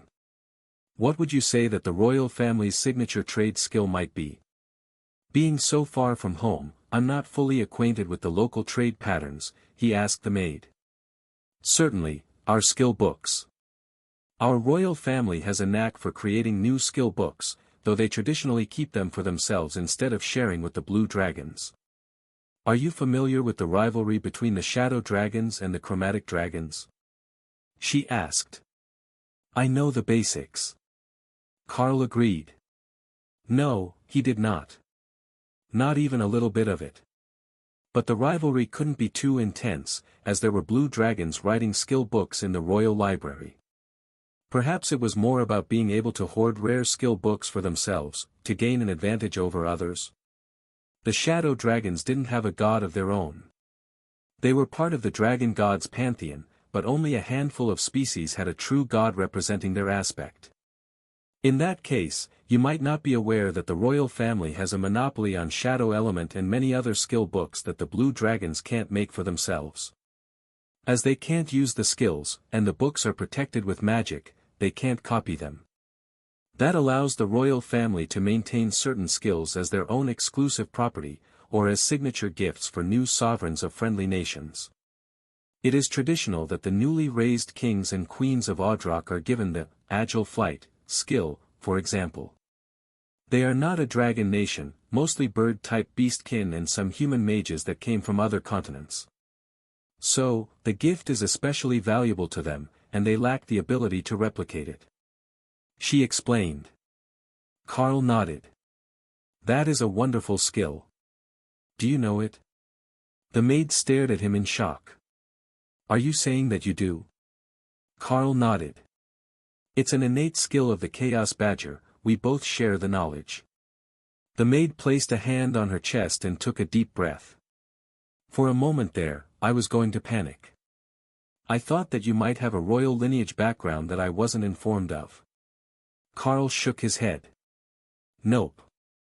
My lineage is an interesting one, but it's not a direct one from any sitting sovereign.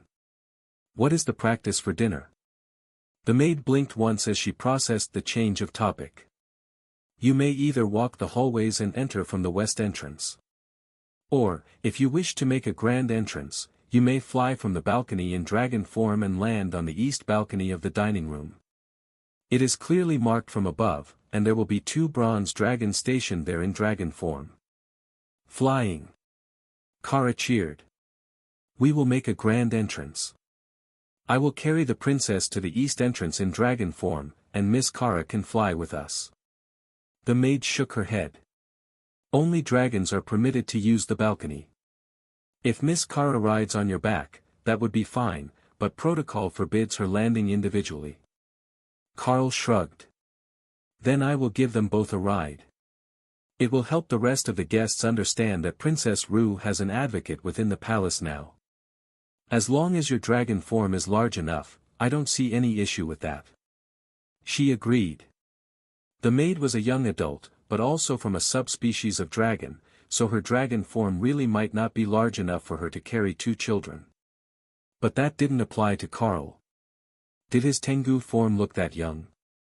He had no frame of reference for how old Tengu should look. So, he had no way of knowing that the particular appearance of his Tengu form was that of someone near his own human age, while the species matured at a much slower rate. Simply going by his appearance, the maid had assumed that he was a prodigy who had just finished his mandatory schooling. Not exactly wrong. But not quite right either. That sort of person would also be the logical choice of emissary for Saihosesa to send to deal with a young princess. Not only would they have more in common than a tutor of her parents' generation, but emissaries often ended up in marriage alliances. Especially emissaries with compatible bloodlines. Fortunately for Carl, he was not Shadow Dragon, and unlikely to be pulled into such an arrangement with the princess. But that didn't mean that there wouldn't be others who would be interested in him. As the maids called it, flavor of the week syndrome. The dinner arrivals start in 5 minutes, emissary. If you would like to transform now, we can arrange a secure seat for the princess and your companion. The maid declared. I have magic to secure them. Fear not, I won't allow any harm to come to her. Carl explained. The maid nodded, accepting his words, but still nervous about all the things that could go wrong. If the princess fell off his back, it would be the maid's head on a pike, not his. Kara dragged Rue out, and Carl stepped onto the rooftop training grounds. Princess, please allow Miss Kara to get you settled. I will fly you to dinner. Carl used, Behemoth, the moment that he transformed, granting him the form of a world dragon nearly 100 meters from snout to tail. He was sitting with his head down and his tail curled, but he still took nearly the entire training ground. Oh my goddess! You are enormous! Princess Rue gasped. That's what all the ladies tell him. Kara agreed. The maid choked as she heard the crude comment, but the innocent mind of Princess Rue totally missed the connotation. I can see why. Are we even flying? It's like 3 steps for someone that large. She asked. I will fly us in a loop, so we can make a grand entrance. Carl explained. He crouched, and Kara helped the princess up to sit between his shoulder blades, held in place by 2 ridges in his spinal scales. Then, Kara settled behind her, and Carl cast, Eternal Lightning, to hold them securely on his back. Then, he spread his wings and soared into the sky over the city. Half a second later, the small gray form of the maid rushed after them, straining to keep up with even Carl's casual touring speed. It was like she was a young drake or a whelp next to an elder, his form was so large compared to hers. But he wasn't trying to outrun her, and he simply allowed her to fly along beneath his wing, so she could be in position should either of the riders slip. Carl circled the city, and flew low over the ocean, so that Rue could feel the salty breeze on her skin.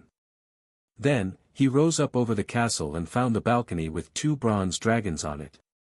That is the right balcony, isn't it? he asked. Yes, emissary. I will land behind you, then help the others down, so you can transform back and greet the others. The king should not be there yet, but there will be princes from the main family, as well as some guests. The maid replied. Carl heard the gossip before he even landed. Is that a divine fire dragon? I thought that they were more red. How close must he be to immortal rank to be so large? Oh, how I would warm his clutch. The last one made Kara laugh. These noble dragon ladies had no idea what they were up against. Even the best polished scale couldn't compare to the Dana mage. Carl had to clutch the edge of the balcony with his back claws, as it wasn't designed for a dragon as large as he was. You went overboard. But they look suitably impressed. Kara noted. That's the important part. Remember, we're here to help Rue make friends. Even if they're trying to find a reason to talk to the two of us, it's still easier for them to talk to Rue first, as they all know her. Carl agreed. The maid helped Kara and Rue down, then turned away so she wasn't seen laughing at the way that Kara waved to all the shocked guests in the dining room. The two girls were wearing beautiful black dresses in a foreign style that had the immediate interest of the fashion-minded. But even that couldn't distract most of the guests from the enormous dragon on the balcony. Carl stepped forward and smoothly transformed into a tengu in black folded robes. The dragons on guard looked thoroughly confused. What generation was this guy from? He looked so young, but he dressed like their grandfather. Which was saying something when they were totem-ranked dragons and centuries old. Perhaps it was a case of everything old becomes new again, and it was considered fashionable where he came from. Certainly, the girls' outfits must be high fashion in Saihosesa. The moment that Carl walked into the room, everyone went silent. They hadn't seen it before, as he was larger than the door, but his name tag was surrounded by a golden dragon-themed frame. It was customary to keep the system interface active, so you could see everyone's names and pretend you remembered who they all were. But nobody had ever seen anything like his name's display on a guest before. Greetings everyone. My apologies for the ostentatious display, but it does feel good to stretch my wings now and then. Carl greeted the room. Not a problem at all, emissary. The king will be relieved to know that the Supreme Lady sent such an outstanding dragon to tutor his daughter, one of the older princes replied. Crown Prince Lucas, right? It's a pleasure to meet you. Congratulations on making mythic rank. Carl replied. The prince smiled. Thank you, emissary. I wasn't aware that Saihosesa kept track of our progress. Carl shook his head. I can feel it in your aura, you have only just received the mythic blessing. Here, a small gift to celebrate your glorious accomplishment. Carl handed over a small vial of one of Remy's growth potions. It wouldn't do much at mythic rank, but it would help stabilize his aura. That would make him feel more experienced to those around him, and reduce the chances that someone would see him as vulnerable in his freshly advanced state. Prince Lucas stared at the potion for a moment, unfamiliar with the concoction. It's a growth potion, a specialty of the Naga Queen Remy. For a myth, it's no more than a trifle, but she has had some success giving them to children in need of a little push. Carl explained. Lucas' eyes went to Rue, who was being escorted away by Kara. The badger had found new species of dragons to meet, and she wasn't interested in formalities to begin with. But the crown prince couldn't help but wonder if his least promising sibling was about to see a sudden growth spurt that would put her on par with the full-blooded dragons. That thought led to the realization that there was a better use for this potion than his own stabilization. I believe that my daughter will have the most use for this particular potion. She is right at the commander rank bottleneck, and about to hatch. Oh.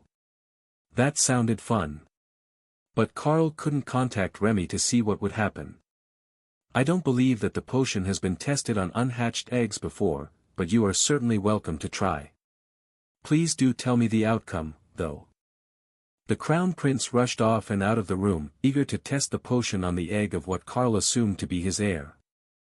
The difference between ascended and commander rank at birth is a huge deal for the royal status. If she doesn't make the standard, she will not be taken seriously as his heir. The maid whispered to Carl.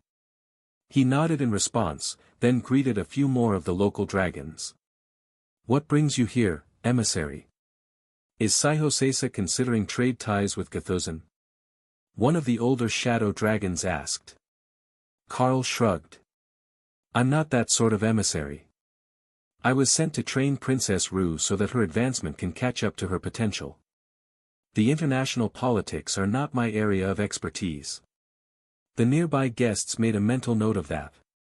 If Carl was more of an academic than a political sort, then he might not be as jaded by palace life and all the schemes that came with it. Perfect for befriending, as he was far less likely to try to leverage their friendship to improve a deal between their nations. While Carl answered questions from the adults, Kara and Rue were surrounded by the children of noble families. Princess, you finally got a class. What one is that? I don't recognize the color. One of the girls asked. Void Avatar is the name of the class. A Void Element Mage class. It's pretty awesome, and I can even fly without wings. Rue informed her, becoming excited about her new skills. Wait, you got void magic? Really? We were all starting to question if you were really a shadow dragon descendant. One of the boys sneered. Rue clenched her hands impotently, unable to beat him in a fight, and forbidden from attacking him with magic in the dining hall. But she had Kara as backup. Is void magic really that impressive? I mean to someone other than a bare-bones warrior with 0 skill points. She retorted. The nobles stared at her for a second, then one of the boys in the back whistled. Boo, burn. Go ahead, see if you can bully that one into admitting warriors are stronger. The boy taunted. She doesn't even have a class. Her name is the same gray as trash mobs in the dungeon. You think that I can't win? The boy demanded. The other kids turned to stare at him, and one girl gave him a sad pat on the head. As much as she hated to admit it, this cousin might just be an incurable idiot. We will pray over your grave. She informed him in her most earnest tone. Kara turned to Rue. I will show you the ultimate anti-bullying technique now. Rue smiled as she realized that the boy didn't have strong enough senses to be able to tell that Kara was a mythic beast. He just thought that she was a nobody, and he wasn't bright enough to realize that having a nameplate with no class color was likely not good news for him. Normally, I wouldn't hit a girl. But you need to know your place. The boy insisted as his fist flashed forward. The guards were about to move, but Carl raised a hand to stop them as Kara nimbly dodged the boy's attack, then pulled his shirt up over his head, pinning his arms. Now normally what you is, you tug the head down, and you feed uppercuts into his face. But as we're at dinner, and I don't want to make a mess, we will finish with the second greatest move. Kara explained. The boy stumbled as Kara spun him in a circle, then she grabbed his underwear and yanked it up to his shoulders before leaping into the air with him and hanging him from the crossbar of an ornamental spear. Naturally, that was the exact moment that the king of Gathuzan entered the room, and found that nobody was even looking at him. They were all focused on the irate boy with his shirt over his head, hanging by his underwear. The king cleared his throat, and the herald's voice boomed through the room. The king has arrived.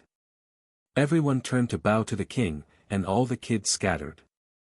They ran to their tables, using their reduced height as an advantage to hide behind the adults, while pretending that they didn't know Kara and Princess Rue, whose table happened to be right next to where the boy was hanging.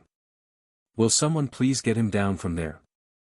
As much as I enjoy the performing arts, dinner is not the time. The king announced.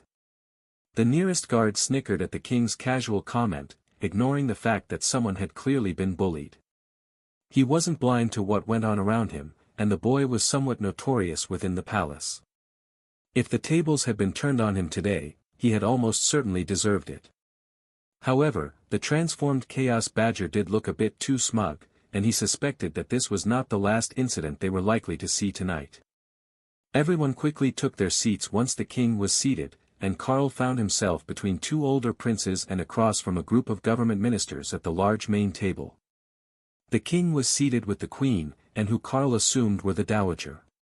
King and queen. Or perhaps the queen's parents. But the king wasn't watching the room, he was intently staring at the queen, who was glaring at Princess Rue and Kara. It looked malicious to Carl, but that might be for a number of reasons. It could be anything from her hatred of Rue, to a fondness for the boy that Kara had taunted, or even just a dislike of chaos in general. All were possible.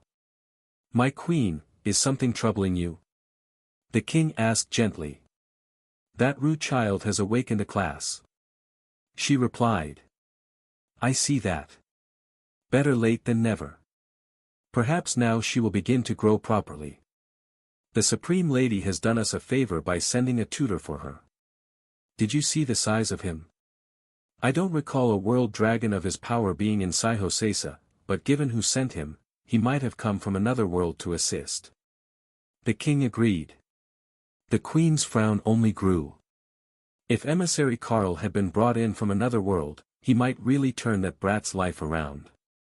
The other kids at Kara's table were all staring at her in awe as she mixed condiments in a saucer, and then added spices from her own space. "You should try this, it will put scales on your chest," she insisted. The kids giggled at the dragon humor, but moving too close to the super spicy concoction made their eyes water. Rue frowned, but didn't want her new best friend to be an outcast, so she took a careful bit on the end of her spoon. Her eyes went wide the moment that it touched her tongue. "What is that?" "The scent is so spicy my eyes water, but it tastes, sweet and sour at the same time," she asked. Kara nodded happily. "Perfect, isn't it? Hot, sweet and sour all at once. The perfect dipping sauce for meats of all sorts." Rue tried again, taking a bit onto a bite of chicken. "Oh, you're right. But the manna is making my head spin. Minor technical difficulty. Some of the spices are mythic ranked. But more manna is good for you. It helps you grow up big and strong. I will help you train tonight, and we should be able to get you to break through to commander rank without having to use any resources. Those we can save to get you up to royal rank, so you can keep up with your peers." Kara agreed. The little girl who had spoken to Rue at the start smiled. "Really? Princess Rue will catch up to the boys?" Kara gave her a double thumbs up. "Yep. With an advanced class, it will be easier for her to grow, and she won't hit as many bottlenecks.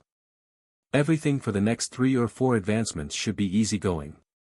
"Oh, so she will make it to palace officer or general strength before she has troubles. That's good even for a princess." The girl gasped. "I guess you don't use the same version of the ranking system that we do." Kara noted. Princess Rue smiled. "Officially, we probably do. But here in Gethuzan, almost everyone is a dragon, and if they're not, they're usually totem ranked or higher. So, everyone just uses local slang." Kara smirked. "So many new flavors of dragons. Dragons come in flavors?" one of the young dragon nobles asked. Kara nodded wisely. "Both their species and their class power have different flavors. So, a shadow dragon mage and a shadow dragon warrior will taste different, and a weak one won't taste as good as a strong one." The kids looked confused, then one of them licked the back of his hand before grabbing the hand of a server and licking it. "Young master, if you're hungry, I can get you more to eat," the maid admonished. "No, I am good. I just had to see if the badger was right," the boy replied dismissively. But the maid wouldn't let it go that easily. "Young master, please don't take life advice from badgers. It won't end well for you. The ladies will think that you're some sort of deviant if you go around licking people." The kids' table all laughed, while the boy blushed. Not just anyone. Girls have cooties. But she told me that every species' innate magic tastes different, and she's right. I tasted my hand, and your hand, and they're not the same." There was still something very off with the badger's logic, and she couldn't help but suspect that the innocent look on Kara's face was a deliberate provocation. But the next words out of the badger's mouth only added to the confusion. While learning the taste is important, nobody actually eats dragon. What is important is knowing the essence of their personal mana signature so that you can learn to pick it out by scent and aura. Once you can do that, then it is impossible to sneak up on you or truly disguise yourself without the finest of magic. She explained. Now the maid was completely confused. The description made perfect sense, and Kara had a point. Once you were familiar enough with the scent of someone, you could tell who they were without seeing them. So, it wasn't theoretically impossible to generalize that to work with entire species if you tried hard enough. But since when did chaos badgers give good advice? The sweet, innocent dragons do not know the true ways of chaos. Kara gloated. If there is no trust, there is no prank.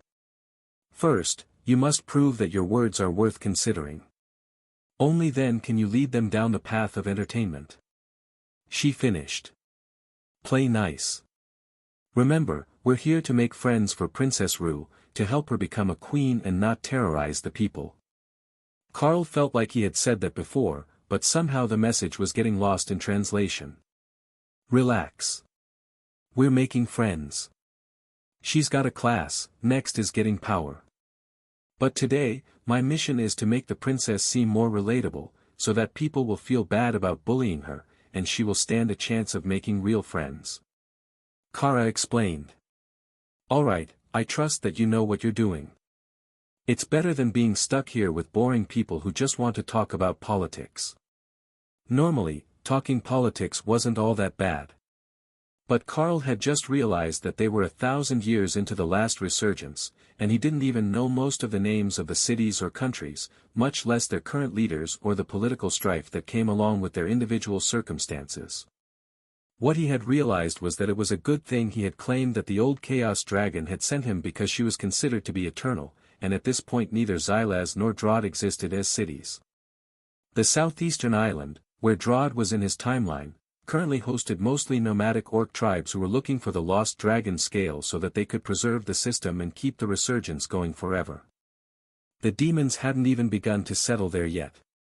While Xylaz was currently in a major drought, and the dungeons were in a state of constant conflict, with dozens of major factions fighting over them.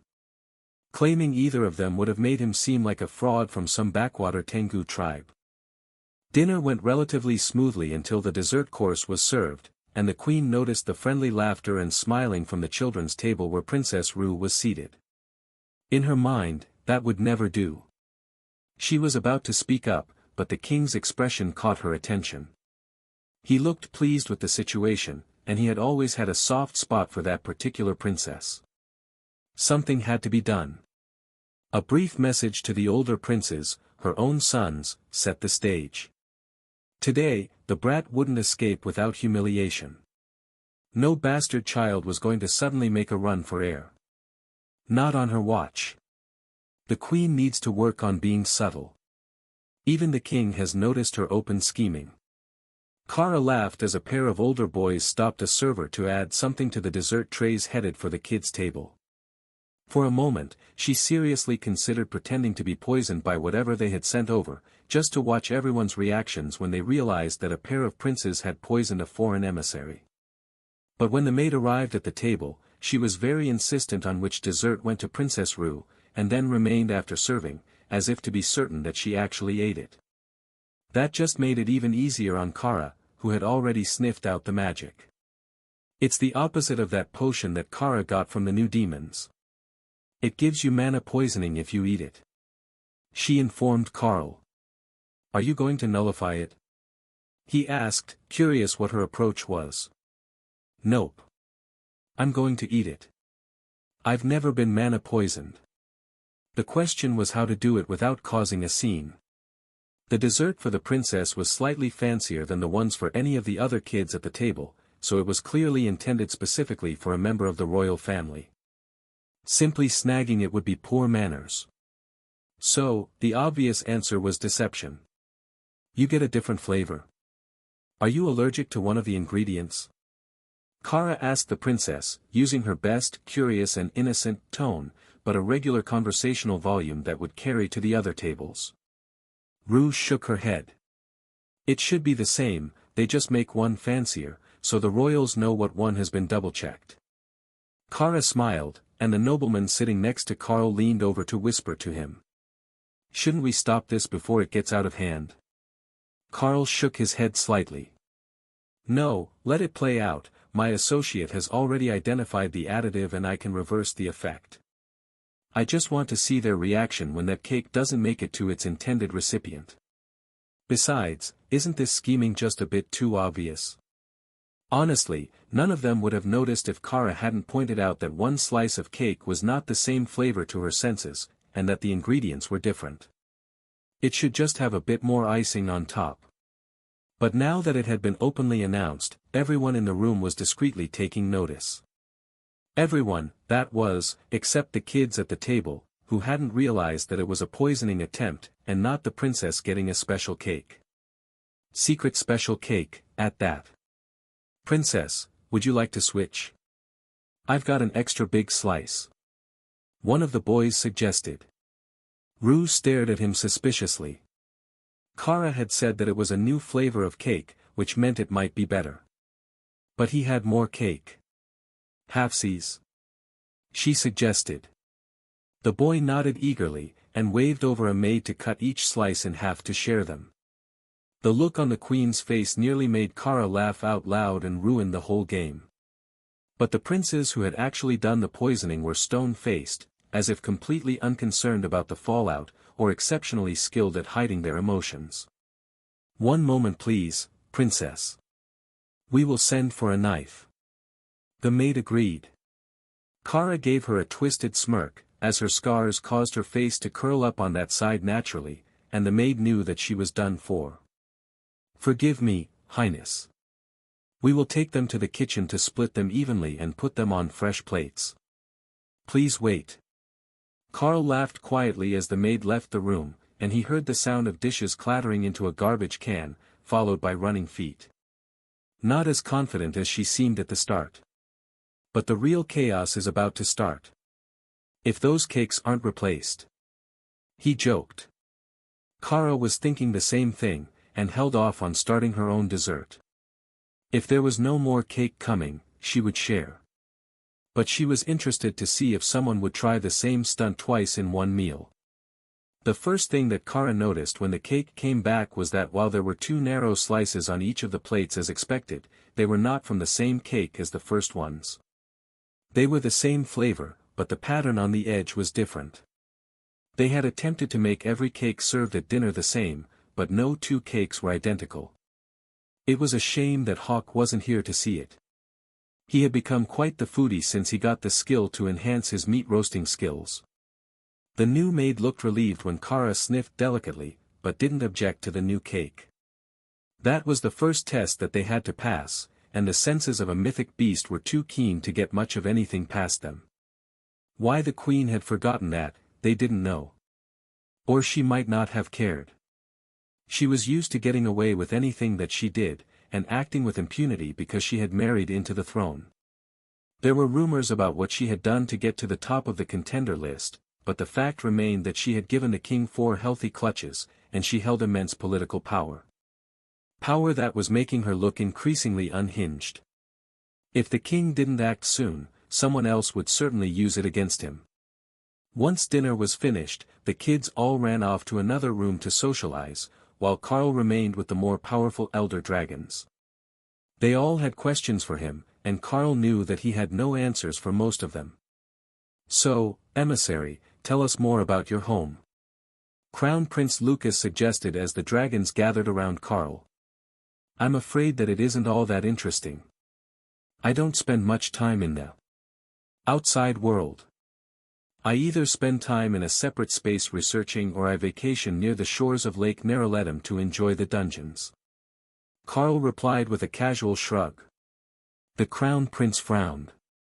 You vacation in a war zone? It's not as bad as all that. You just need to prove that you have the power to back up your words and they will back off. I'm not one to brag, but I do have a rather impressive dueling record. Carl agreed. Really? Do you have any merits? One of the nobles asked. Carl equipped his guild tabard, and the dragon gave an approving rumble. 3 over-rank guild challenge victories, including one when you were at totem rank. I understand now why you don't fear the Great Lakes War. The Crown Prince pinched the cloth in his fingers and nodded. It's not fake, that's a system-generated guild tabard. My class is particularly well suited to combat, though I share the blue dragon's affinity for discovering new magic. There is nothing quite like finding a fun new spell to test out. But really, after I gained an epic constitution and limited invulnerability, fighting at my own rank became much less fun. Research and crafting is the far superior way to acquire knowledge of the fundamental rules. Carl agreed. Now he had everyone's full attention. Improving their understanding of the fundamental rules was the primary goal of every mythic ranked dragon. It was their only shot at true immortality. The oldest among them, those who were already showing gray in their hair, had been alive for millennia, born before the resurgence, and they were becoming desperate for that last missing link that would allow them to ascend. The Crown Prince smiled at Carl. You know, my grandfather said the same thing. Except, he took up painting to help him understand. He said that the fundamental rules related to combat would never be fully comprehended here, as there were no battles challenging enough to reveal the missing portions. Oh. He sounds wise. Is he still around? I wouldn't mind a long chat if he has some leisure time. Carl requested. The prince shook his head. No, he was successful, and left for the immortal realms to continue building his power. While it is possible to become an immortal here, that is the limit, as there is no suitable mana to continue growing. Instead of crippling his progress, he decided to move on and spend eternity learning what comes after.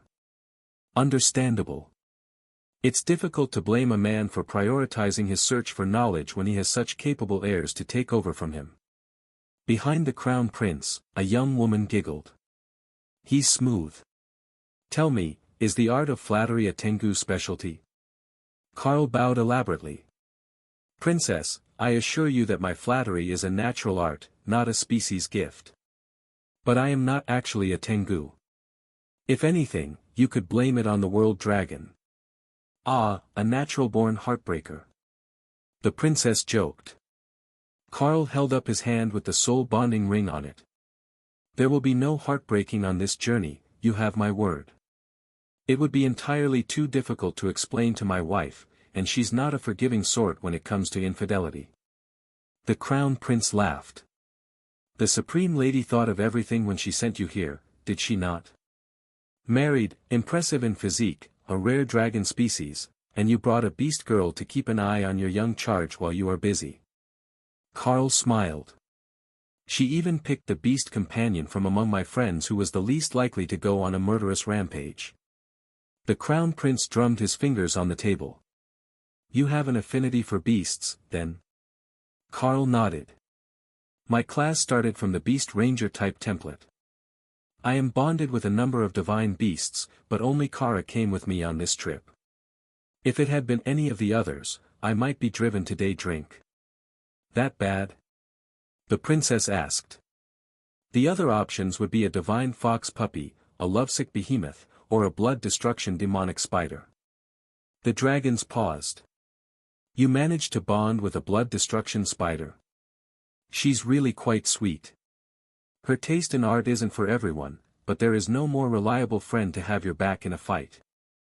Carl agreed. The dragons disagreed. The children of the spider goddess were universally terrifying in personality. The very concepts of morality, mercy, and civility tended to be vague at best when they were involved. Librarian Barry. You missed dinner again. Did you know that the new emissary was a skilled researcher? You two might get along well. Crown Prince Lucas called. The blue dragon gave him a long-suffering look. Yes, I am intimately familiar with his particular version of research theory. Are they still serving refreshments? Prince Lucas gave the dragon a confused look. What had happened with the librarian? He was normally extremely excitable when anything related to research was mentioned. Hopefully, the two hadn't argued when they met earlier. If Carl was as devoted to research as he claimed, they would need the librarian to distract him. The servers brought him a drink, and the librarian took the entire tray from them, emptying drinks with one hand and placing them back on the tray. You might want to bring the whole bottle. Librarian Barry has worn himself out studying a new skill. Perhaps some cake as well. A bit of sugar never did anyone wrong. Carl suggested. That explained the issue, in the opinion of everyone else. The librarian must just be surly and haggard from being presented a new skill to research and not enough time to finish. Sihosesa surely had many rare skills that nobody else had access to, so it wouldn't surprise them if Carl had introduced one to the librarian here in NR Palace. Carl's attempts to ingratiate himself with the elders were not going nearly as well as Kara's attempts to make friends among the children. After the suspended atomic wedgie incident, as the kids were calling it, she had many admirers, and even Rue was getting more respect among her peers for being the new cool kid's friend. If she was good enough for Kara now that she had a class, then she wasn't all bad. No matter what her bully brother said. She wasn't the only one that they picked on, just the easiest target. But they couldn't do anything with Kara here. She might be their size in humanoid form, but the power differential was immense. Did you come with Carl as an assistant? One of the girls, a sand dragon, asked. Kara shrugged. Yes, but also no.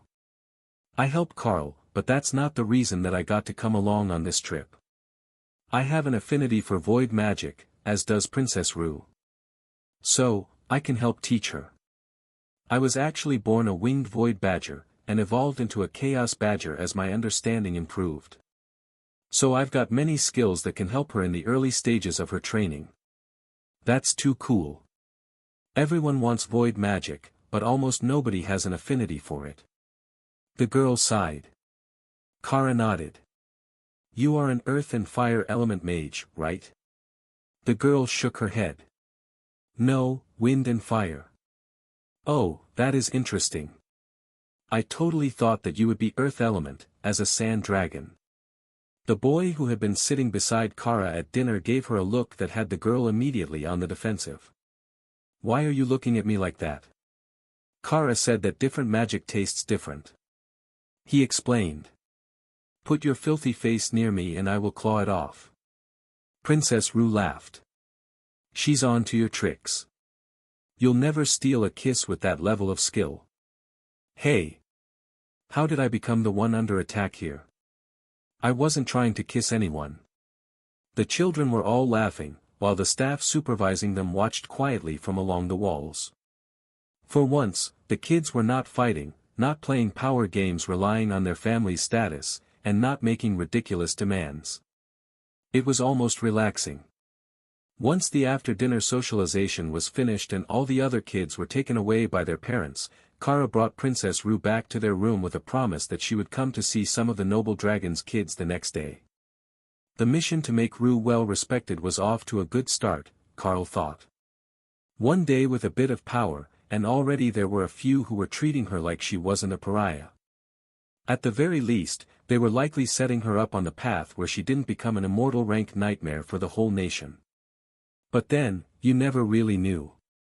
Perhaps making her a small group of friends and giving her some power was what caused her to rampage, not the awakening from rage that she was about to do when they arrived. Fortunately, he didn't know anything about history, or whether the nation actually deserved a good scourging, so Carl wasn't too concerned about failure. The pressure to win just wasn't there. Mr. Carl, can we train skills now? You're not tired, are you? Rue pleaded. Carl winked at the sugar-fueled dragonkin. Fear not, there is plenty of training coming tonight. First, you don't know anything about combat or efficient mana use, so we're starting from the basics. Then he activated illusionary domain, and turned the spare bedroom into a large combat training facility with targets along one wall and training dummies moving back and forth. Now, have you found a sneaky chance to cast the spell yet? He asked. Rue shook her head. I don't know how dangerous it is, so I didn't try. In that case, go ahead and cast it on the dummies. Focus the energy in your body as you think of the skill and where you want it to target. Kara demonstrated with an ascended rank Void Blast, the same spell that Rue was going to be using. Oh, that's what it does. That's pretty awesome. A second later, a rather weak version exploded at the training dummy, but missed to the left as the dummy moved. Perhaps moving targets is too high of difficulty at the start. You can go for the stationary targets. The little dragonkin growled in frustration, and Kara quietly laughed. That was what she needed. A bit of motivation. The next Void Blast exploded over the training dummy, and then two more. The targeting wasn't perfect, but she was at least hitting them, which was better than most beginner mages managed for weeks. She was a natural talent at this, and her power level was starting to come up as she practiced. But she was still using too much energy, and Carl could see that she was starting to get tired after only a few minutes of constant casting. Take a seat, relax and drink this. The body only holds so much mana, and you need to know what it feels like to deplete it. If you go too far, you'll make yourself pass out. Carl explained. Is that how mages fight? They just throw a couple spells then take a break? Rue asked. Carl shook his head. Magical stamina is the weak point of mages. It takes time to learn, and until they do, warriors can defend until they're tired then beat them up. So, we are going to work on your targeting, your spell power, and your stamina all at once. Once you have mastered hitting moving targets, I will create smarter targets for you to fight. Then, once you have mastered that, I will have you do it while flying. Why while flying? She asked.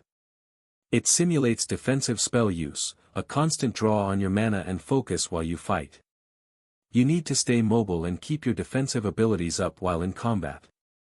Then, once you can do all those things, we will see about teaching you some new spells, or even a skill to help you. Do you have a goal? Something you want to do in life? Carl suggested. Princess Rue nodded eagerly, then frowned. Is it bad if I say that I want vengeance? I want to end their arrogant bullying culture. Plenty of young dragons leave the city to live in the smaller towns simply because they were a bit slow growing up. It's not just dragonkin like me, even the real dragons get the same horrible treatment if they're like me. Kara wrapped an arm around her shoulders. I think that we might be able to help you with that.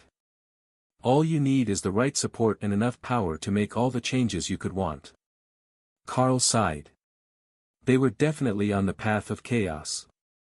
That night, they practiced until not even a mana pylon could bring enough energy back to Princess Rue to get her up off the ground. Alright, Kara will tuck you into bed. This lovely maid will wake everyone up in the morning for breakfast, and then we will spend the day working on your stamina. Now, sleep well. Carl announced. Rue nearly cried in relief. He looked so friendly, but the Carl was an evil taskmaster. But the one who was the most shocked was the maid on duty. She had just watched a girl who had awakened her system for the first time be drilled into a trainee battle mage who could hit randomly moving targets with Void Blast. But Princess Rue's power had grown from low ascended to the bottleneck before commander rank. Locally, it was known as servant rank, as that was the standard to even apply as a palace servant. But progressing through most of a rank by brute force and mana overload was an insane training technique that not even their military leaders would consider. The fact that it had been used on a princess was difficult to accept. More importantly, it had worked. And, the princess didn't seem any worse for wear because of it. Dawn came far too early, and Rue rolled over in bed to find that she was wrapped around something large and furry. Kara had transformed back to sleep, but hadn't been willing to go back to her space when there was a perfectly good living pillow available. Rue tried to get up, but the badger shifted, and a contented rumbling vibrated her chest as Kara's dream was interrupted. Excuse me, can I get up? She whispered. Kara opened one eye, then harumphed and lay back down. Please. I have to pee. Those were magic words, and Kara reluctantly got up, but grabbed Rue in her claws to fly her over to the bathroom. The maid dodged as she was almost run down by a badger carrying a small dragonkin. "This job is going to need a drink," she muttered to herself. Carl came out in a simple black silk housecoat with sleep pants.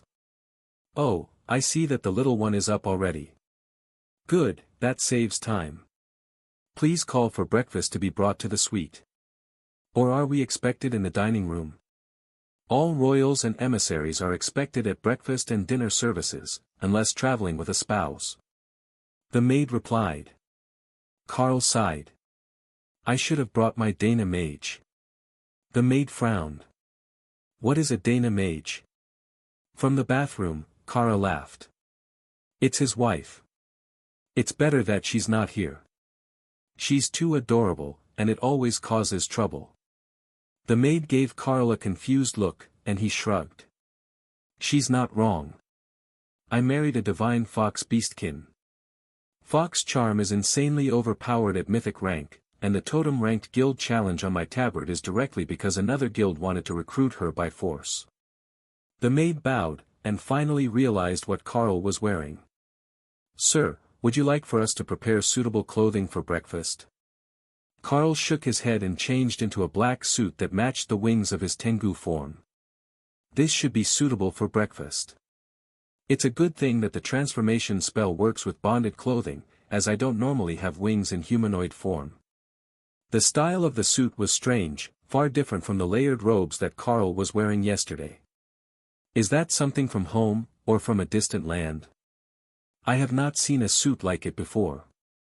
The maid asked. So different that she wasn't even sure how to decide if it met dress code. It had 3 layers, but did they count? And what was around his neck? Carl sighed, and changed into layered robes again. The maid smiled. "Yes, that is perfect, if a bit dated. Most in our palace wear black as the outer layer, with grey underneath to honor the shadow dragons, but it does go quite well with the red base." Carl smiled at her.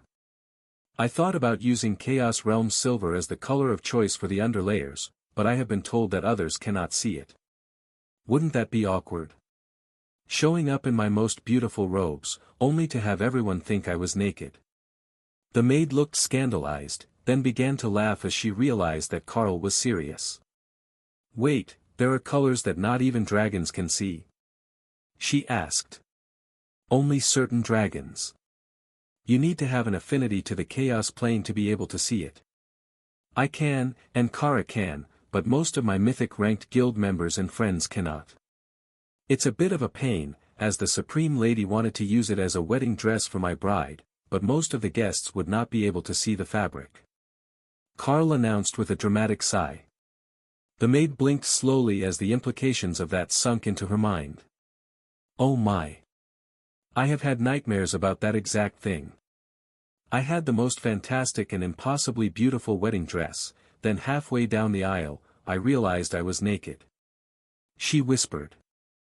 Kara laughed from the shower. "See, your mind knows something that you do not. I told the Dana mage that all she really needed to do to get her man was just show up naked and wait for his will to break, but she informed me that was not how things worked. I even asked Sister Opal, and she agreed." "Is Sister Opal a green dragon cleric?" the maid asked. "Good guess, but no. She's a butterfly," Kara called through the closed door. Carl smiled at the flustered worker.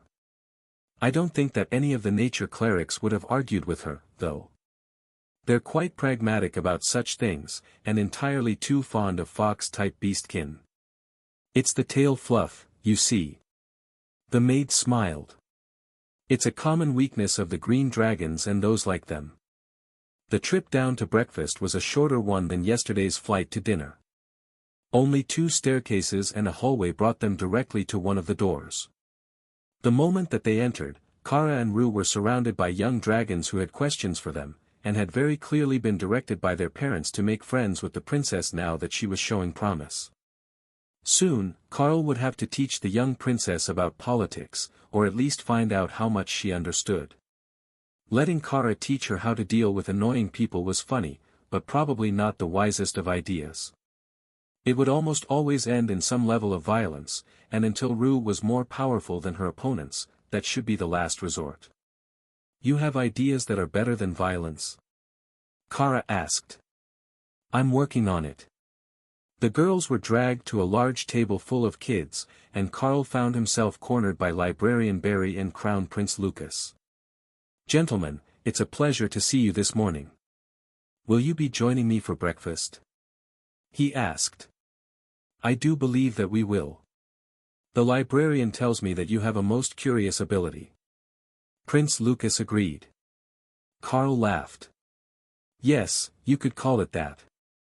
Though, it's more of a prank skill than anything. You see, it has rather extreme limitations. If this place wasn't full of dragons, it would be nearly useless. The librarian looked like he wanted to take actual notes as Carl was speaking, but the prince led them to a small table for 4 people in the corner of the room. Then he called over an ancient dragon whose scent seemed entirely too familiar to Carl, but who he couldn't quite place. It was very close to being someone that he should identify immediately, but it was just slightly different in a way that was confusing his senses. His nameplate said that his name was Dicarion, but Carl didn't recall seeing or hearing that one before. Mythic Lord Carl, it's a pleasure to meet you. I am the current avatar of the Black Dragon in this world. It's a rare occasion to meet another avatar, but I am told that the young Princess Rue has become the Void Avatar candidate for this generation. That's 2 in one day, a new record in my 5 millennia holding this title. He explained. So, it is more than just a class title. My understanding was that the class was more shamanistic in nature, but focused on the void element. Carl asked. The avatar of the Black Dragon smiled. You could call it shamanistic. Or perhaps we are a form of cleric. Certainly, we can use the magic that is holy to our patron. If my guess is right, you have an affinity for living things and creation magic. Carl nodded. Good guess. My affinity for creating and summoning grows with every advancement, but my class started out focused on magical beasts. Like a ranger, but far more versatile. Better than the bronze avatar. He started with an inscription class, and then spent centuries as a lawyer before he was chosen. That sounds very bronze dragon of him. Carl agreed. The Crown Prince chuckled. That it was. However, I'm more interested in your skills. Do you really think that you can get Rue up to a standard that will make her a respectable royal? I really don't see that being an issue. Give me a couple of weeks and I will make a royal rank mage out of her and max out her mana affinity growth rate. I won't stick around forever, but I might stay until her class advances, just to see what happens if I teach her some interesting new skills. Carl suggested. Prince Lucas sighed. That is what I was afraid you'd say. Carl turned to Dicarion. That's why you're here, isn't it? Every time that I have a fun idea, black dragons start appearing like dungeon mobs spawning on a wave timer. The Crown Prince frowned. What sort of shenanigans do you get up to that attract multiple black dragons? The Black Dragon avatar smiled. It's inevitable. World dragons are innately attuned to life and chaos, while we are attuned to death and order. Where they are, we must be. Carl nodded. He has a point. Even though this trip isn't intended to cause a single casualty, there is still a rather significant chance that someone will start doing dumb stuff nearby. I'm practically a magnet for it. The Crown Prince looked toward the door that the king had come through last night. It's best we don't speak of that. Someone might take it the wrong way. But that might change soon. I hear that father is not happy with the queen today. He whispered. Carl shrugged. I would be annoyed, but it's all in the past. I will just keep the protective spells on my young charge, and it's unlikely that anyone will manage to harm her. Is that why the princess has an eternal lightning barrier? Just to see if anyone tries to break it? Dicarion asked. I thought about using disintegrate, but it doesn't differentiate between hostile and friendly contact. Carl joked. I know that you didn't actually plan to do that. I would have seen that level of death toll. The black dragon avatar reminded him. You're supposed to play along. Look how horrified the next table looks. The thought of an angry ball of mythic ranked, disintegrate, loose in the castle on a mission to hug everyone who had ever wronged her was enough to give most of them the cold sweats. Librarian Barry cleared his throat. If I might interject, where did you learn the skill that you taught me yesterday? It seems tailor-made for blue dragons, but I've never heard of it before. Carl frowned. How can you not have heard of it? It's the base racial skill of Lightning Sarrow. The librarian stared back, too confused to speak. That makes no sense. You can't learn other species' innate skills. Unless you're an avatar of the world dragon. The carrion corrected. Carl smiled. That was the perfect excuse. It covered anything and everything that he did. But also, what he didn't do. What sort of future should I be preparing the princess for? I mean, now that you know I can help her advance her rank to her potential in a reasonable time frame.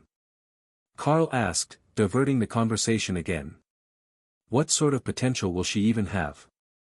Perhaps she can be a palace officer by the time that she's 100. That would be fairly decent, but at best, she might get a handful of marriage offers from rural nobles. The Crown Prince noted. Carl shook his head. No, she should be able to reach mythic or at least totem in the next century. She's half-elf, she's not stuck on a dragon's slow growth rate. Elves mature slowly, but their power levels grow pretty smoothly. You know, that matches Father's theory. You see, dragons reach puberty relatively quickly. Elves reach puberty slowly. But elves' power grows faster in the years during and immediately after puberty, while a dragon's rate of growth increases with time. He insists that once she starts to grow, she should grow quickly, and then keep growing at an increasing rate until she reaches her peak. Prince Lucas explained. Not a bad theory. I honestly don't remember how it works out. Usually, it's the orcs and the beastkin who want to do lewd things with cute elf girls. A woman at the next table choked on her drink at Carl's comment, while the rest of her table did their best to pretend that they weren't eavesdropping. Not that any conversation was private in a room full of dragons with sensitive hearing. Behind Carl, the king mentally smirked. The strange emissary had a point. Elf girls did have a thing for guys a meter taller than them, with arms the size of their torso. But that was a good description of his humanoid form. How such a preference had emerged in a species where the men were only marginally less effeminate than the women, he had no idea. But he was deeply thankful for it. Even if it had caused him years of headaches with the queen. Why she had so vehemently opposed adding the elf to the harem when she hadn't objected to any of the 10 other dragons was a mystery not made for a man's comprehension. However, he didn't show any outward sign that he could hear the quiet conversation between his eldest son and the others. But back to your initial question. If she really can reach totem rank before adulthood, her status will be much higher than expected, and she will likely end up with a royal marriage. Lucas explained. Oh. Married off to one of the other nations is a decent option. Librarian Barry laughed, while Prince Lucas looked a bit embarrassed. Well, that is a possibility. However, if she has that sort of power as a dragonkin, it will more likely be a dragon from one of the branch families, a distant cousin. He explained. Ah, keeping the shadow dragon bloodline strong. Well, as long as it's not one of her own siblings, I suppose that tradition is tradition. Carl replied. The 3 men at the table all gave Carl confused looks. You know that sort of genetic issue doesn't happen to dragons, right? The carrion asked curiously. Well yeah, but still. There are entire novels written about why you shouldn't love your sister that much. Carl countered. You've definitely been hanging out with the green dragon clerics. Librarian Barry noted. But on our initial point, I don't think that it will be an issue for me to get her to totem rank before adulthood. Depending on how slowly she matures, it might be well in advance of adulthood, and then it will all be down to her comprehension rates. Carl explained. The blue dragon nodded. With good tutors, that shouldn't be an issue. After all, dragons have a natural advantage over most species when it comes to comprehending the fundamental rules. Carl nodded. Beasts are the same way. They instinctively understand the elements that they are aligned to, and the issue is getting their body ready for the advancement. Are you good with younglings, then? Crown Prince Lucas asked. Carl smiled, while Kara laughed. Say yes, we might get a baby dragon. I can't deny it. My class gives me a rather strong affinity for hatchlings of all sorts.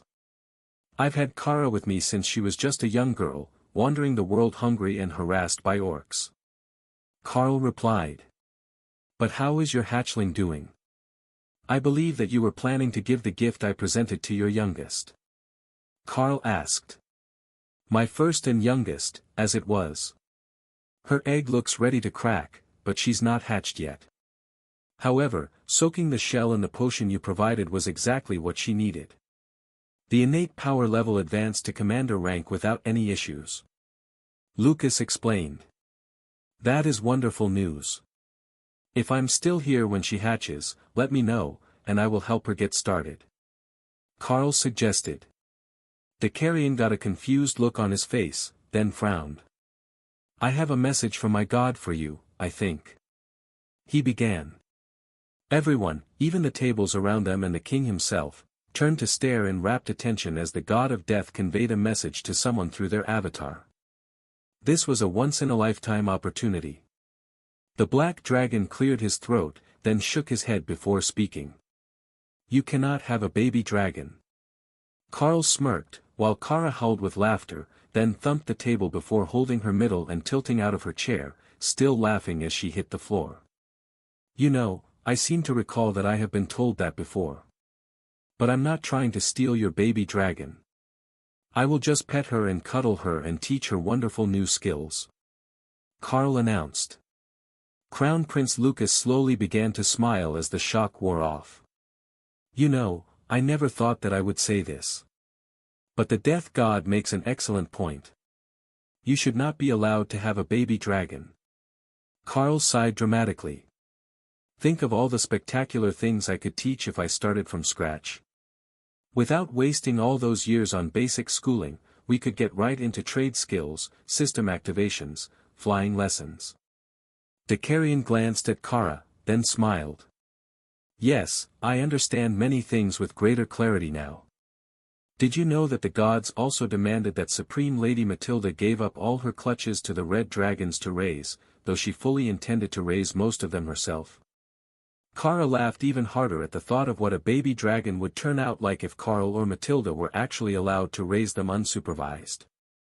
With the wise guidance of Sister Ray and the Dana Mage, surely it wouldn't end too badly. But the Supreme Lady or Carl alone? That was a disaster waiting to happen. From the back of the room, small wings fluttered, and a red dragon flew over to inspect Carl after escaping from her nanny. He doesn't look scary. There's no sense of violent intentions from him at all. She insisted, landing on his shoulder. Carl stroked the little dragon's head, and took a bit of roasted frog from Hawk's space to feed her. The hatchling tore into it with savage eagerness, and then hiccuped and passed out as the flood of mana filled her body. See? Aren't they adorable? She just advanced from awakened to ascended. Librarian Barry noted. She was already at the bottleneck, but I've got more frog legs if we need them. They are part of the plan to get Princess Rue back on schedule. Carl agreed. The carrion sighed and took the sleeping dragon off Carl's shoulder. I get it now. The whole balance of the world will be overturned if you get to have baby dragons. 30 seconds, and they're starting to advance. 30 minutes, and they'll likely be awakening system interfaces before they can even fly straight or understand cause and effect relationships. Then what? A whole army of loyal whelplings that will follow the avatar of the world dragon instead of their own gods, that's what. Carl waved his hand, trying to dismiss the other avatar's words. But Kara's laughter was infectious, and the rest of the dragons in the room were beginning to laugh along with her. The god of death is a god of order, everything in its time and place. The only thing that is more likely to upset them than a chaos dragon is a time dragon. Librarian Barry noted.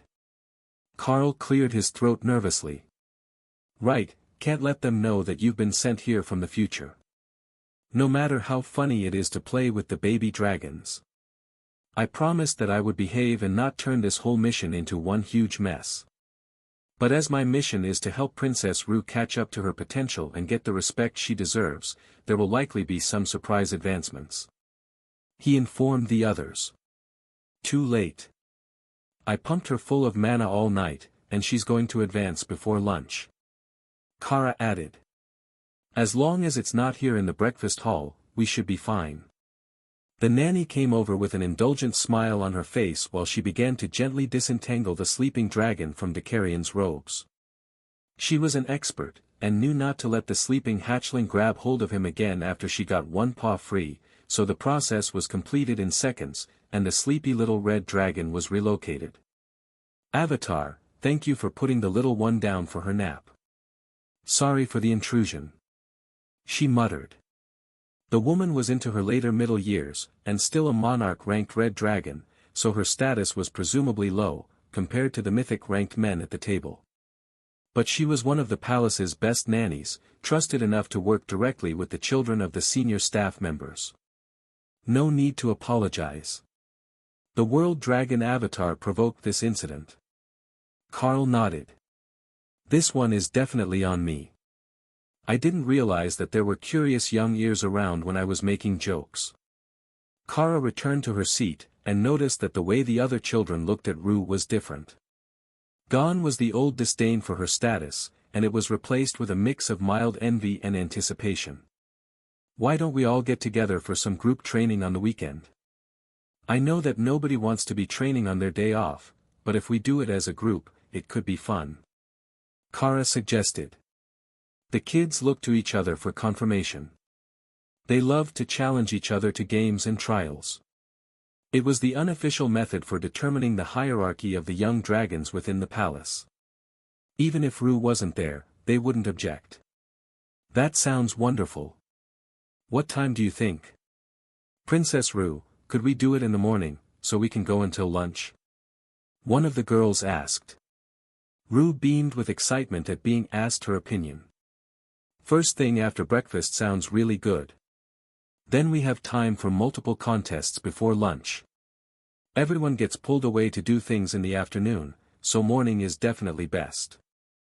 With their plans made, all the children began to go their separate ways, and Carl took that as his cue to return to their quarters so that he could start Princess Rue on a proper training regimen. There was so much that she had never learned, and that the nation didn't seem to be teaching any of their young royals. Perhaps it was intended to be reserved for those who were going into military service, as they were 1,000 years into the resurgence, and things were relatively stable.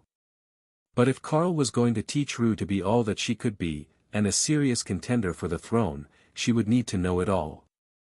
Once they were back in their room, Carl created a new illusionary domain for Rue to train in.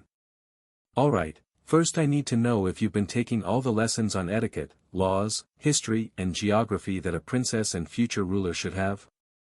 If you want to get vengeance and be above all the people who bullied you, you will have to know those things. Carl began. Rue nodded. Librarian Barry is quite helpful when you ask him to learn a new thing. I might not have gotten all the specialty tutors that most of my siblings did, but I did get free access to the library, and I did my basic schooling with the Red Dragon matron like everyone else. Carl smiled. Wonderful, then we don't need to go over the basics so early in the day. The most important part of gaining support is proving to others that you have the power to back up your words. Or, in this case, the potential. Nobody expects you to make it to mythic rank right away. What they will want to see is that you have the potential to make it there when you are grown, and the wisdom to manage situations so that they work in your favor. Those are skills that it would be better if someone local taught you, as I know very little about the situation within the palace. So, what I will teach you is how to use your magic in both the subtle and flashy ways. One to get things done. The other, to show off for a crowd and remind them that you are not weak, even if you have been lenient. The thought of using magic in new ways was wonderful to Rue, but it also caught the attention of a certain someone who had been lingering outside their door. "Librarian Barry, welcome. Would you like to join us?" Carl asked as he sensed the dragon about to knock.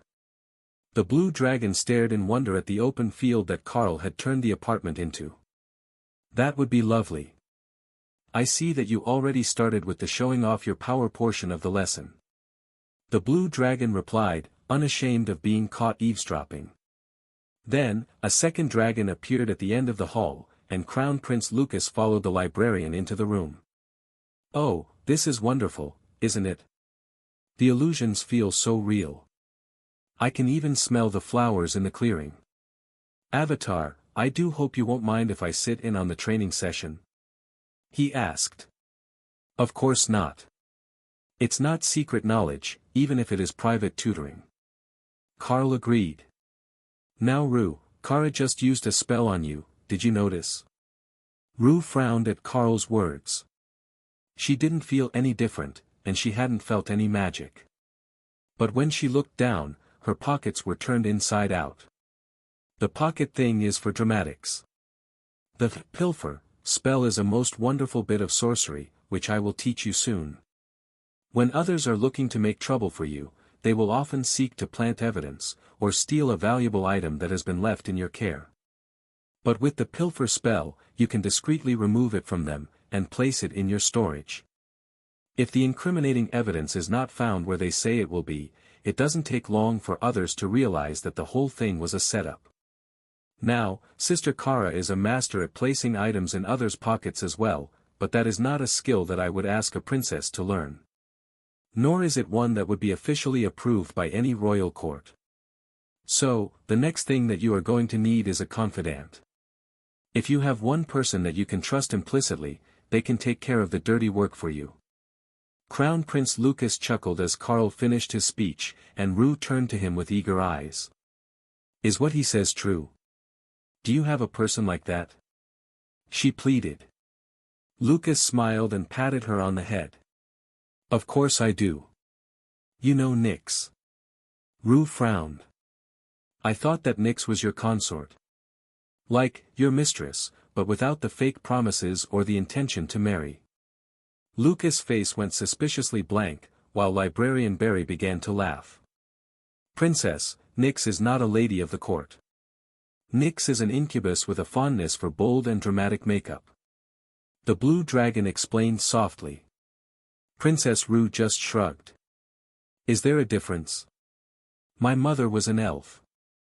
Kara walked over to whisper in her ear. "All incubi are boys. The females of the species are called a succubus. Nyx is a boy." "No. He's too cute. Not possible." She blurted out, which finally cracked Prince Lucas' composure. "Oh, this is priceless. I'm going to have to tell him later." Lucas began, before noticing the gleam in Rue's eye. She was definitely thinking something age-inappropriate. But really, Princess Rue was mentally calculating where she went wrong. Sure, she'd never seen Nyx in a dress. But his hair was spectacular, his accessories perfect, and he moved with a level of cat-like grace that she had been trying for years to emulate so that she didn't embarrass herself during her posture and grace lessons. Being an incubus was an unfair advantage. "But where do I find someone like that?" she asked after giving up on trying to understand how a mere boy had managed to surpass her skills. Carl patted her shoulder gently. "It's not easy to find the perfect person. That level of trust is the hardest thing in the world to truly obtain. However, if you don't have a person like that, you can cheat. You either get someone to swear a binding oath, sign a blood contract, or gain leverage over them that they value more than their life. Alternately, you can do like I do and just summon one, should you gain the skill." Then, he called out the epic guard, who stretched gracefully as she examined the room. "Is that a ghostwood treant?" Librarian Lucas asked. "It's a guardian, a summoned creature." But she patterned herself after a haint. "They don't look exactly the same, she looks more like a treant and less spectral, but I have never met a ghostwood treant, so you might be correct. Carl agreed. You met a haint? No, sorry. Please continue your lesson. I will ask my questions after. Barry apologized, as he added the question to his notepad. Princess Rue's eyes went vacant as she examined the spells in her class tree. Okay, if I go far enough up the tree, there is a summoned void companion that I can call on. If I keep that active all the time, it can work as my assistant while I look for my own nicks. She decided. Carl nodded, but Lucas had practical questions. How many skill points will it take to get to that companion? He asked. Rue frowned as she counted. About 100 if I go straight there. It's halfway up the tree. But there are other good things I want, like the Void Step, and Void Shield, spells that aren't on that branch. So, it will be some time before you have it. Perhaps it would be better for us to focus on finding you a suitable person. Normally, they will work as your personal maid, as princesses don't usually have business assistants or butlers. Not that we could allow a butler into your room unattended once you were grown. Lucas added. Finding friends was already difficult, Rue thought. And now she needed a bestie that wouldn't ever betray her. She had a long way to go. Carl changed the scene around them and created a room full of illusionary nobles, then smiled at Rue. You won't always have that person with you, even if you find one. So, we will start training you in how to do it alone. Prince Lucas, do you mind standing in for our lesson? I need a substitute king to be the target of today's lesson. He asked. Prince Lucas smiled, and walked to the throne that was set at the head of the table. Carl nodded. For this lesson, I will first teach you the requisite skill, then your job is to recover the cursed item before it reaches Prince Lucas. How sharp are your senses? Rue shrugged. Almost as good as a dragon's. Oh right, I meant how are your abilities to detect magic and curses? We will work on those other senses later as well. But I need to know what you can sense, so I don't make it too easy. Obviously, the 3 myths in the room will notice the item very quickly, as I'm making it something you should find on your own. We will work up in difficulty later. Carl explained. Oh, in that case, I can feel the ripples in the mana when I'm standing near a magical item. But I can't smell it or anything, like some dragons can. Carl smiled. Perfect. That's a skill that most elves have. They're quite attuned to nature and magic. So, I will make this one easier for you, until you understand the process. The goal is to eliminate the item without making a fuss. Sometimes you want the traitor to be exposed. Sometimes, you just want to foil them without anyone noticing. Ruining an opportunity will cause them to scramble and make mistakes. Mistakes that will get them into the sort of trouble that they can't lie their way out of. Champion Carl offers knowledge, a skill, pilfer, will be transferred to the terrified pushover Rue. Matching skill found in skill tree, skill, void grab, activated. Rue smiled as she read the description of the spell, which had been available on her skill tree before. It was just what it sounded like, the ability to relocate an item with void magic from someone else's person to her inventory. She could also use it to grab items from across the room to bring them into her hand, like a form of telekinesis. The only real restriction seemed to be that she had to be touching the person to move an item in their possession to her inventory. Using it to grab things that were just out of reach seemed way more useful. The illusionary nobles began to mingle, and Kara pushed Rue forward into the crowd to begin her training. The room might all be strangers to her, but Rue had been well trained, and shared a polite greeting with the few people who chose to speak with her, and then smoothly moved along, searching for whatever item Carl had prepared. It was a shiny stone with mana suppression on it, that was standing in for a cursed or toxic threat. It should be something that she could detect, and it was definitely one that the others had, as Lucas had looked directly at it when Carl cast the spell, and Barry was scribbling frantically in his notebook. The first guest came up to present Lucas with a gift, and the crown prince chuckled as he realized what Carl had done. He had given Rue a timer to work on. Eventually, Everyone would have to present their welcoming gifts to the crown prince. It had to be done before dinner, so the head of every family or group would be approaching him soon, and handing him their gift, for him to place on the table behind him. Rue circled the room, making small talk as she looked for the item. It didn't take long before she felt the dip in ambient mana around the item, but now that she knew where it was, she had to find a way to discreetly get rid of it. The only advantage that she had was that it was in a box. She had some shiny rocks in her pockets, treasures she had been collecting to polish later. But Void Grab wouldn't let her swap the items. The best she could do was rely on them to be a decoy if she should be caught. Using her height to her advantage, Rue simply stepped in front of the guest with the cursed item, and let him run into her back. He had been on his way to the prince, with the box in his hands, and nearly dropped it before a second guest caught Princess Rue's hands and kept them all upright. "My apologies, Princess, I was distracted and didn't see you down there." The man stammered as Rue activated Void Grab, and straightened her clothes. With luck, others would think that the spell was one for her appearance, and nobody would notice her attempt to rob the nobleman. "Not entirely your fault, sir. I was entranced by a most lovely necklace and was not paying attention to my surroundings," Rue countered. That was a suitable excuse for a young princess, and the nobleman smiled indulgently before handing her a polished amethyst. "Inexpensive, but pretty. As a fellow lover of precious gems, this is my gift to you," he insisted. Rue curtsied and took the stone in both hands, then placed it in the small pouch that hung around her neck. There was no good place for a coin purse in most ladies' fashion, or any pockets. So, the necklace bags were a common accessory here in NAR, allowing the wearer to carry a collection of trinkets without filling their inventory. "Thank you, it is beautiful." Then Rue moved away, looking for a way to get rid of the cursed item before it was discovered missing and someone searched for it. Finding, and other similar spells would trace the former contents of a container, even if it was in someone's inventory. But they had a very limited range, unless cast by someone highly skilled. There, the perfect spot. An empty appetizer tray sitting on a table.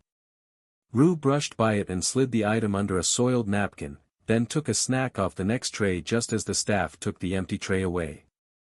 Within seconds, the item was out of the room, and Carl ended the scenario. "Excellent work, Princess." Actually bumping into him was a bit clumsy, and caused a larger disturbance than necessary, but it wouldn't have raised immediate suspicions, as you never touched the box, and didn't place a hand on the carrier. Carl congratulated her. It seems that she has a natural affinity for quick thinking. Disposing of it with the dishes was a brilliant move. They won't be washed until after an event, so if the finding is cast, it will only detect the item in a pile of dishes and not implicate anyone directly. Prince Lucas added.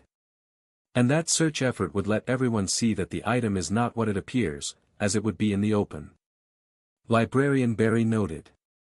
That hadn't been part of Rue's calculations. She just wanted it gone. But she wasn't going to argue against being given credit. "Now that you've shown us that you understand the basics of protecting the prince from dangerous items, I will increase the difficulty a little. This time, use magic to cause a distraction, and then destroy the item. Void Blast will do the job, but if you have other ideas, you don't need to use magic," Carl instructed. The scene changed to a garden party, and Librarian Barry took a seat beside the Crown Prince. "This magic is wonderful for education. To think, he can make entire scenarios with a thought, including the guests. It is so far beyond the basic training methods that we use for the kids that I can't wait to see what the challenge on tomorrow's day off looks like," the librarian whispered. "Challenge?" Prince Lucas asked. "I guess you weren't paying attention. The children are gathering for a study session tomorrow with Princess Rue. You know how that always turns into a contest. But if Lord Carl is going to lead the session, it should be something like this, should it not?" the librarian asked. "Right, a fully illusionary training area, instead of the standard training grounds games.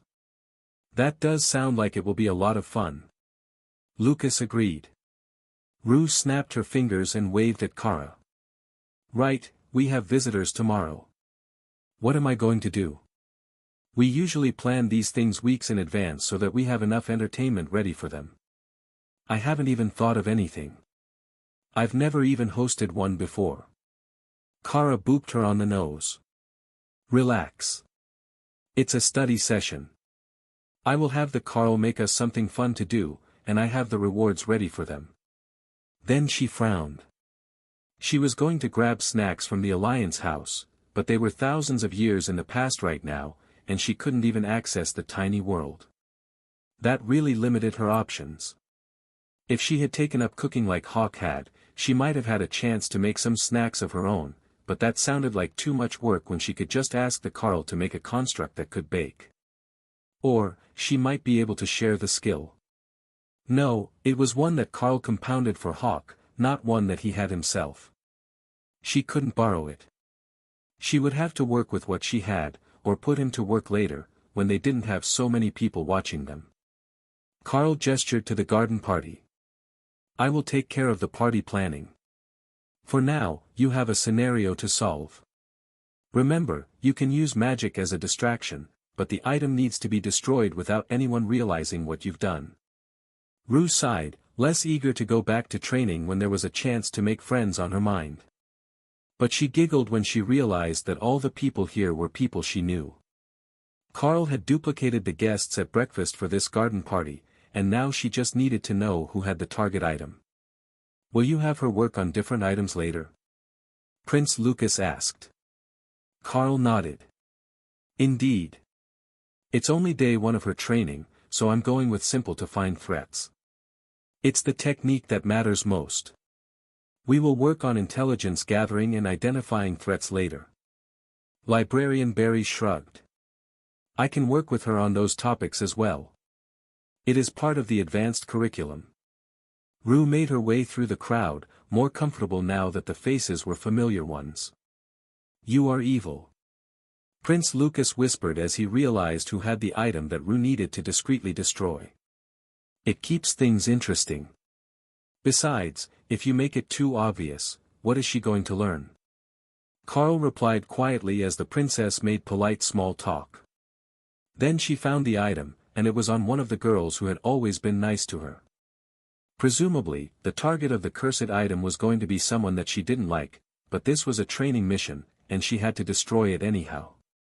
If she justified it as thinking that others were already suspecting her, it wouldn't seem as bad in her mind. Yes, that was the way. Lovely party, isn't it? Rue asked as she stepped beside her target. It really is. Do you think that Lady Kara will be here? She's so funny. The girl asked. Hopefully. Oh, did you know, she taught me a trick with void magic today. Rue replied. Then she snapped her fingers and cast 2 spells in rapid succession. Void Grab, and Void Blast. The Void Blast was targeted at the glass one of the boys who liked to bully her was carrying, and gentle enough that it only cracked the glass, so he had a half-second of horror as the glass shattered and dumped sticky fruit punch all down his arm. Rue put her best innocent look on while the boy turned to glare at her. But being in a crowd, it was impossible to pinpoint the source of the magic from a distance, and her friend was also laughing along. Then, Rue focused hard to cast 2 simultaneous spells again. Void Blast, to destroy the item, and Void Grab, to pull a fresh glass of punch from a server's tray. How utterly unfortunate. My apologies, I just learned the spell, and my targeting seems to be rather inaccurate. Please, accept a fresh glass in apology. She offered. The boy simply glared at her, then stomped away, and Carl ended the scenario. Spectacular work. I hadn't known that you had it in you. But it seems that once we get through the shy exterior, there is a skilled illusionist hiding underneath. Prince Lucas nodded. If I hadn't known what was going on, I wouldn't have even noticed that you had taken and destroyed the item. The distraction was nearly perfect. A bit more work on your timing and power levels, and you'll be an expert. Time passed quickly with Carl creating new scenarios for them to replay, and before anyone knew it, the servants were delivering lunch to the room, while looking completely baffled at the fact that they were plunged into a dark dungeon that didn't belong anywhere within this palace, much less on the upper levels. "Your Highness. Do you need rescue?" the maid asked hesitantly. Prince Lucas laughed and unlocked the cell door with a simple spell. "You can deliver the food in here. It will give Princess Rue extra motivation to finish her training," he replied. "The scene is an illusion I have created for her training. Princess Rue is currently working on a stealth exercise," Carl added. Sneaking around the palace was a time-honored tradition, done by both royals and servants alike. So, the staff simply left the meal and departed, ready to spread the gossip of the elaborate training setup that the avatar of the world dragon had created. The shadow dragons weren't masters of illusion, so the sight of a whole illusionary domain just for training a young princess was a luxury that very few of them would ever get to experience in person. Unaware that there was food waiting for her to finish her exercise, Princess Rue silently moved through the corridors of the dungeon simulation, avoiding the guards on her way to the cell where the others were waiting. Once she was here without being detected, the mission was complete, so she would know that there was lunch waiting. But until then, it was just the frustration of being repeatedly forced to restart because one of the guards had noticed her. Finally, she made it around the final corner, and saw the covered dishes waiting in the cell with the spectators, including Kara, who was snacking on grapes and smirking at her. "So hungry," she whispered, eyeing the food. But the job wasn't finished until she got in the door, and Rue managed it just in time, before a guard came around the corner. "Good work. You've learned to sneak past guards, an essential skill for all royals. Honestly, I'm surprised that you hadn't mastered it yet." Carl greeted her. "But you get in trouble if you get caught sneaking past the guards," Rue complained. "That's the point of learning not to get caught." Prince Lucas laughed. "She's too wholesome to live." Kara agreed. "You pick on me now, but I swear, I'll learn all the tricks and become unstoppable," Rue insisted.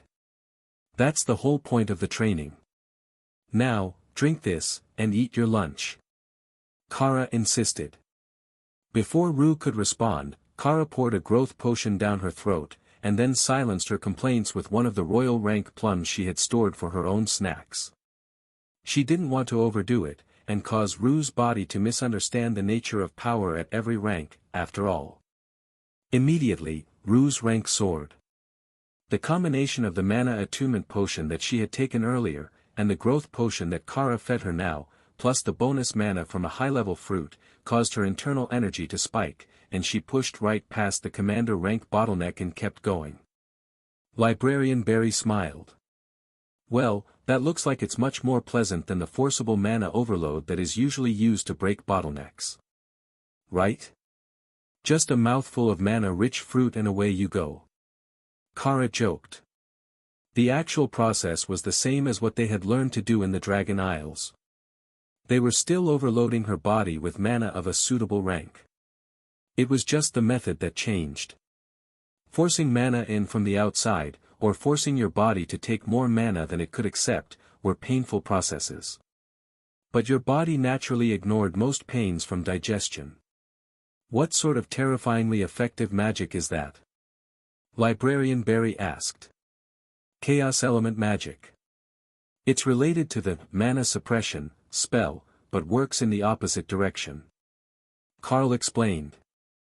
Kara smirked, as she knew that he was lying, but telling the blue dragon that it was an alchemy recipe that someone could replicate, and not a spell that very few could ever hope to use would only cause more trouble, and possibly mess up the timeline. "That's a shame. If we could have someone learn it, we would be so far ahead of where we are now. Just getting the children off to a good start with an advancement would help build their confidence." Lucas replied with a sigh. Librarian Barry rolled his eyes. "Forget that, can you imagine how happy everyone would be to have that in the libraries?" Carl could definitely imagine that. And it was why he wasn't volunteering to give it to them. By the time that the next resurgence rolled around, there were only a few dozen viable spell books in the Blue Dragon libraries. What had happened in the meantime, he didn't know. But it was most likely down to transcription errors after the system faded, and there was no way to verify if they had gotten it perfect. Without the inscriptionist's skill, it was just someone copying a book, and the magical meaning behind it was lost. So, it might be possible to study the books and still learn the skill, but it wasn't a skill book in the true sense of the word. Even with the best efforts of the Blue Dragons, and their innate magic, you couldn't expect a written tome to last more than 1,000 years, and it was at least 5 times that long between resurgences. Even the calendar was mostly lost to time during the low tide of the ley lines. We might not be able to give you this skill, but I'm sure that we can work out something for you to teach to the others before we go. We're not going to be here forever, so someone will have to take up the teaching position once we've returned home. Carl suggested. Barry smiled. I knew that the emissary of the Chaos Dragon would be a reasonable man when it mattered most. Lucas didn't look convinced that this was the important time to be reasonable. Carl was clearly hiding much more regarding both his mission and his skills. But the librarian was happy, and that was an improvement over him yelling at everyone who made noise in the library. Moments later, on the other side of the palace, panic shook the quiet murmurs of the royal wing staff. Did you hear? Princess Rue advanced a rank today. I heard that the emissary has a technique that will help her break through again within a month, and then she will be ahead of nearly all the other children at her age. One of the cleaning staff whispered to the woman working next to her. He gave her void magic as well. I heard that he might be grooming her as a future concubine to the next king. The other woman, a young sand dragon, replied.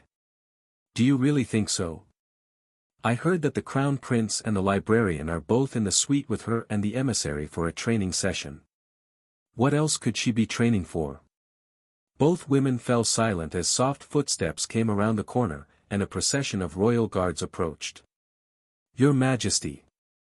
They whispered, bowing as the queen and her escorts passed. The queen scowled at the two gossips, but held her rage in until she was in her suite. Did you hear that? Already the rumors are started. One measly breakthrough, and already the staff are talking about her like she's a legitimate royal.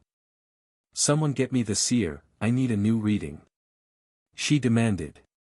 Her guards, having anticipated this demand, rushed out, and escorted the waiting seer in. The woman was a white dragon, stooped with age, and blinded by the curse of her class. Seers could foretell the future and read the past, but never see the present. Their eyes were permanently fogged. Your Majesty. What would you like for me to find you today? The seer asked politely, facing an empty wall. I wish for you to tell me the future of the princess named Rue. The queen replied irritably. The seer smiled gently as she bowed, and then turned to face the queen's voice. Of course. Now that the curse is lifted, her future will have changed. Every decision made ripples through time, changing outcomes. She began. Then, she paused as she was lost in a vision. The princess stood transformed, a void dragon coming into her own as a young adult. Beside her stood a massive shadow dragon, wearing the crown of a king, as he placed an onyx-studded crown upon her head. For a moment, the seer was about to deactivate her skill and tell the queen what she had seen, but something at the edge of her perception caught her attention. The city outside the palace was celebrating, chanting her name. But that was of little consequence. Such events happened even for birthdays. No, what had caught her attention wasn't the crowd, it was a lone woman, glaring up at the palace, wearing a stained dress that spoke of faded glory. The queen herself stood deposed, wearing rags pieced together from old royal cast-offs, her power level crippled, despite being a mighty adult shadow dragon. Then, the scene changed, moving back in time as the seer focused on the queen. I have warned you, time and time again. But you never listened, even after you were stripped of your throne and demoted to concubine. Now look what you've brought upon yourself. The king was telling her, immense sadness in his tone. Abruptly, an outside force slammed into her vision, as if a wall of interference had stopped her from seeing more of the future, and the seer collapsed on the floor. Seer, are you all right? What of the future? Tell me, what did you see? The queen demanded.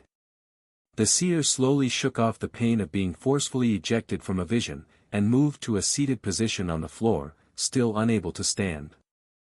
Your Highness, I have seen the future of the girl. Her future has diverged from her past. By the time she is a mature woman, she will have the power to assume the form of a void dragon. On the day of her greatest glory, she will stand beside the king with pride. But beyond that, the future is murky. Something is blocking my sight, I could not see the path that led her there, only the end of the journey. The seer answered, speaking softly. What of that emissary? Is he part of her future? The queen asked. The seer shook her head. By the time that she reaches her peak, he will be gone. He was not in the vision. The seer carefully considered her next words. What she said would determine the fate of the queen, and perhaps of the kingdom. A simple warning, if heeded, was all that it would take. But she chose to remain silent. The queen knew now that the dragonkin princess was destined for greatness. It was up to her free will to make the right decisions. If she did not, she was the only one to blame for her own downfall. The queen gestured for her servants to help the seer to her feet, and then stared at the old dragon for a few minutes, trying to interpret what she had said. Why a seer would never spell things out in simple terms was something that frustrated her to no end, but she assumed that it was simply that only certain aspects of fate were certain, and the rest was too variable to speak with determination before a queen. She wasn't interested in vague promises and possibilities, only what was definitely going to happen with the choices that had been made. So, she had gotten what she wanted, even if it was far from what she had hoped for. Seer, I will let you rest. I can see that this vision has taken much out of you, and your health has always been frail. I appreciate you coming to see me on such short notice. The queen informed her. The seer smiled gently, and curtsied. It wasn't like she had a choice in the matter. She lived within the palace, and the queen's royal guards had pulled her out of bed to attend to the matter only minutes before the queen returned to her room. At least this visit had been a short one, and she could return to her afternoon nap. Perhaps even look in on the emissary that the queen spoke of and see what happened to him that he wasn't around to witness his student's coronation. With lunch finished, Princess Rue was back at her training, and quickly adapting to her commander rank advancement. As shocked as she was at her new power level, which was easily twice what it had been this morning, that was nothing compared to the absolute disbelief that filled the minds of their two spectators. Rue was young, and trusting. When Karl said that it was normal she should advance at this rate with his guidance, she believed him. But the librarian was not a young dragon, and he knew perfectly well that it was the furthest thing from a normal rate of advancement. Even the crown prince couldn't help but to compare it to his own advancement rate, and see his status as a prodigy about to crumble before his eyes. Is she really going to make it to another advancement today? He pondered as Rue devoted herself to practicing her new attack spells and targeting. Karl had set up a replica of the mage training from the academy, with a replica hawk as the defender, blocking her attempts to hit the targets. Simply hitting the target was too easy for her already, but she was not having much luck trying to get past the defender. Altering the speed of the spell's travel and targeting without making it obvious were not skills that she had mastered. In Karl's mind, it wasn't really important to focus on this part of her training, as she would have plenty of time after he left to master the techniques. But he planned to make it the contest for tomorrow with the other kids, and for that reason alone, she needed to be the best at it. Everyone knew that she was just starting, so they would have very low expectations for her. Being able to even keep up with the others would be a huge win for her reputation. But her stamina also needed work, the same as any other new mage, and when she had to sit to take a break, Librarian Barry was immediately on Karl with questions. All right, now I need to know. What other skills do you have for teaching? Can you just force your student to learn anything that you want? Are there restrictions? Can you do it for anyone? He began, his words flowing together without time for Karl to answer. Karl spent a few seconds wondering how he could even explain this in a way that would make sense. The skills I can teach are limited to ones that I know, or a compound of skills that I know. But the more complex the skill, the more extreme the restrictions. For example, mana suppression is an artifact-grade skill. The only people who could possibly learn it would have to already possess a significant understanding of the fundamental rule of mana manipulation. They would need an affinity for both high and low mana environments, and possibly other restrictions that aren't as obvious. But if I just wanted to teach someone how to use a lightning bolt, then most mages, shamans, and blue dragons should be able to learn it. Even warrior-class blue dragons have a chance to learn lightning bolt. I suspect that if they could, it might even open a mystic knight-type class for them, as they would be on the path of mixing blades and magic. Carl explained. And what is the source of this strange ability? The librarian asked. The same as the rest of my skills, I suppose. I have become the avatar of the world dragon, so I will just say that the system is the reason. Carl replied with a shrug. Librarian Barry smiled. So, they're from your skill tree, not a fortuitous encounter. That is a good sign. It means that there might be another who might have a similarly useful skill for training young dragons. Carl hadn't thought about it that way. He was certainly the only one in his own time that had these particular skills, at least to public knowledge. But this time was much further into a resurgence, so there might actually be a few others who had a similar skill set within the Dragon Isles. Prince Lucas frowned, the black orbs of his eyes narrowing in suspicion. What I gather from this discussion is that you plan to secretly teach the princess more skills that will help her growth, and guide her toward whatever goal you were sent her for. Carl shook his head. You're only half right. I will teach her more secret skills, but it's not toward a goal that I was sent here for, but one that she set for herself. And what goal might that be? Carl smiled at the annoyed shadow dragon. That's a secret too. Perhaps you can get her to tell you, but it's not my secret to share. Lucas gave him a sad smile. With how poorly our brothers behave, I highly doubt that she trusts me enough to open up about anything resembling her deepest secrets. But that's fine, I will figure it out given a bit of time. I do enjoy a good puzzle. More importantly, is it possible to teach someone to make this training ground? That magic is entirely too useful, and it's a shame that it's not available for more of the noble young dragons. Carl shrugged. It's not impossible that someone will learn it, but who has enough affinity for illusion magic to make the domain? If they can do that, then the other spells that go with it are not impossible. However, it's not that challenging to modify the gargoyle spell to create a flying defender to protect targets. Surely, someone here knows that spell. Librarian Barry smiled. I know the gargoyle spell. I often use them to watch over the library in my absence, and the ones stationed around the ceiling are quite real. Carl nodded. Then you can use a standard training ground with durable targets for the purpose. Originally, I had a dragon hawk serve as the defender. They're especially enthusiastic about the job if you have a water mage in the group. After a full day of practice, Princess Rue was feeling quite confident with her skills when the next morning came around, and it was time to meet the nobles she had invited over in the dining room. This was a mission that Kara had set for her.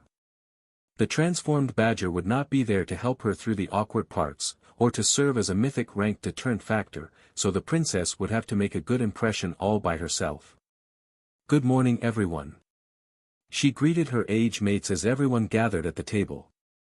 Good morning princess. They chorused back, then looked around for Kara. Miss Kara won't be dining with us this morning. She is busy preparing something with emissary Carl. Rue explained. A few of the children looked sad to hear that the strange girl wouldn't be with them. Kara had so many fun ideas that she had instantly made friends with the most curious of the young dragons. So, not seeing her for the morning was a real loss, even if they were likely to see her later while they were visiting Rue. Did you make plans for the morning? One of the boys asked, unsure if Rue could come up with something decent on her own. Emissary Carl agreed to help set up a special area for us using his illusions. It's going to be fabulous, I'm certain. I was hoping to keep the details a secret, so it doesn't ruin the surprise, but you won't need to bring anything special. Rue insisted. Oh, that should be fun. The staff have been talking about his illusionary domain all night. Do you think that he will teach it to you? The boy replied. Rue shrugged. I'm not sure if I'll be compatible with it.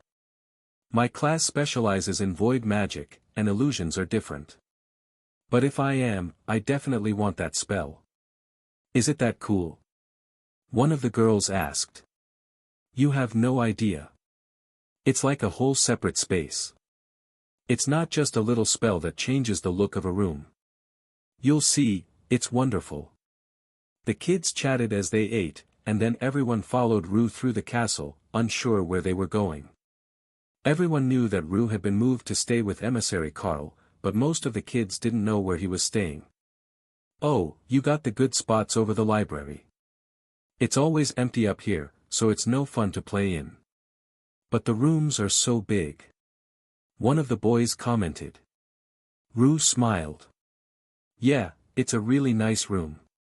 Librarian Barry loves that it's so close to the library, so he can come to watch the training. The emissary knows so much cool magic that it's impossible to send the blue dragon away.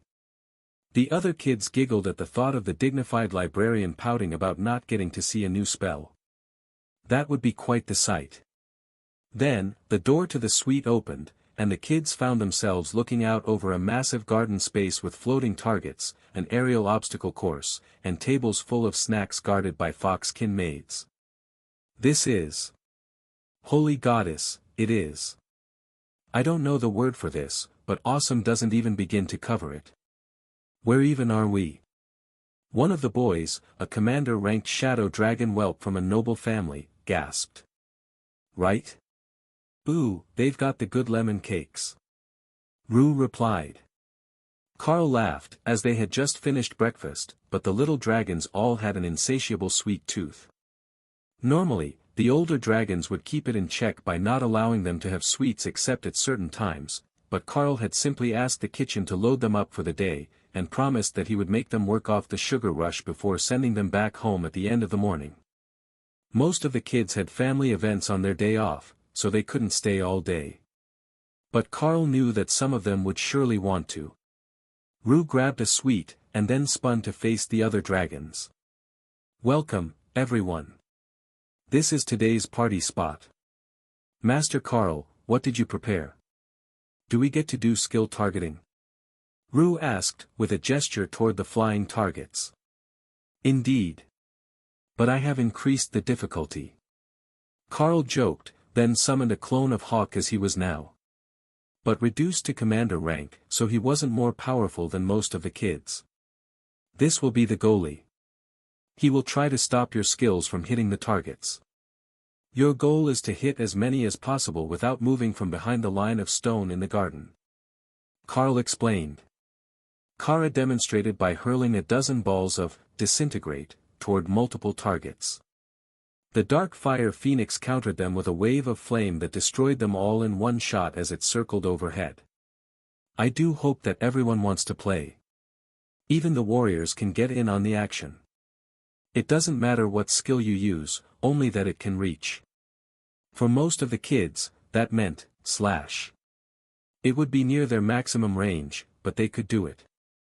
Don't worry, I have games to play on the ground afterward, so it's not all the same classes who have the advantage. Carl joked. He gestured to one of the fox-kin maids, who drew an elegant rapier and gracefully leapt into a large stone circle in the garden that would work as a combat arena. One of the warriors scoffed. You think that a commander-rank beastkin is a match for us?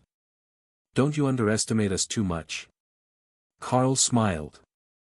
You can play over there first if you'd like. Fastest to land a strike on the maid wins, and everyone who manages it gets an extra slice of cake. Now he was speaking their language.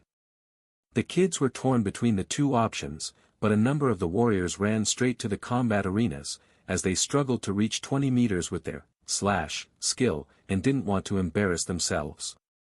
Rue gave Carl a grateful smile. He had thought of everything for her. Next time she hosted an event, she would definitely remember this. The ringing of blades caught the attention of most of the dragons, who went to watch the two warriors fighting the maids. The young dragons had skills, and had been training all their young lives to be the best that they could be. But the maids were made with the gargoyle spell, and were not only more agile than the kids, but faster and in some cases, smarter. Landing a blow on them was not going to be easy. Skirts twirled as they parried and dodged, easily swatting away skills and landing strikes on the guests with their blunted blades. Carl had placed healing totems in the garden, so the bruises vanished within seconds. But the proud dragons did not forget the pain of being hit by the beastkin dressed as the lowest servants. "Are those real beastkin?" one of the boys, a sand dragon mage, asked as he watched them fight. "Yes and no. They're gargoyles. So, they're real and solid, but I didn't invite them here, I summoned them," Carl explained. The boy's eyes lit up with joy as he watched the fights. The head tutor of the royal family knows the gargoyle spell, but he never does cool things like this for us. I don't think that they'll manage to land a hit, though. Carl patted him on the head. Just wait. They'll figure out the combat style soon enough, and then they'll manage to get a strike in. Then a sound of frustration drew both of their attention to the other side of the illusionary garden. Only a few mages had gone straight to the ranged targets, and quickly discovered that the phoenix was a merciless goalkeeper. It looped around the grounds, and they thought that would give them a large opening, but it did not. It just gave them more travel time, as the phoenix intercepted with ranged fireballs. Rue joined the mages, and then the young sand dragon who had been talking with Carl. With 4 of them, they could time their spells together to make the phoenix work harder. Rue was the first to sneak a spell past him by double casting Void Blast, and letting the fireball destroy the first one, while the second continued to the target. "Ooh, score 1 for Princess Rue. That was a great trick." One of the girls cheered. She tried the same trick, but the phoenix squawked and used an explosive fireball to wipe them both out. "Gah! Did it learn already? I totally thought we had figured the trick out," she complained. Just as the kids in the mage class at the academy had done, they worked on multiple castings, speed variations, oscillating travel speeds, and even curved routes by the mages with the skill to manage it. Slowly, they were managing to land more strikes on the targets as they learned the ways around the defender. But they were also rapidly increasing their spell control skills.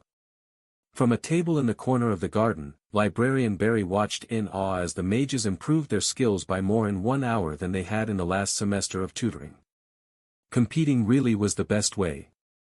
Unfortunately for the boys sparring, it was not so easy for them to win. The extra cake slices were well guarded, and the first boys had given up when they got tired, allowing a new pair to take over. One of them was a rogue, and he was getting much closer than either of the boys before him.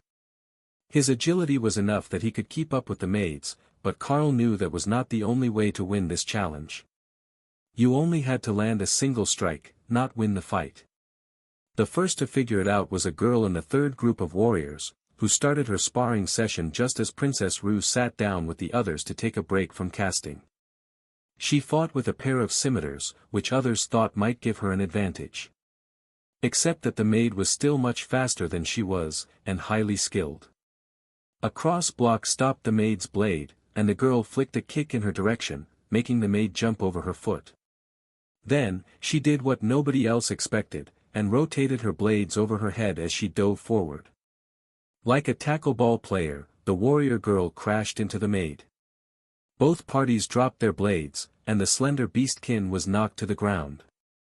Laughing, the maid rolled out from under her attacker and lifted the girl to her feet. "We have a hit. Now, go grab your bonus slice of cake before it gets stale." The other warriors groaned in disappointment. Why hadn't they thought of that? "Mr. Carl, what are those hoops in the air? Is that for skill targeting too?"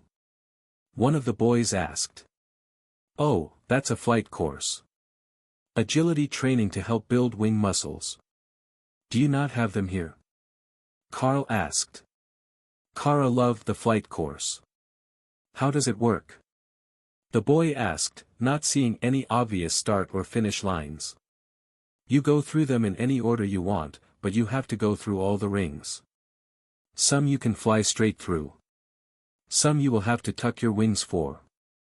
And, they're set at different angles, so you need to be able to bank quickly to make good time. The boy immediately transformed into a shadow dragon whelp just under 2 meters long, and frantically flapped into the air.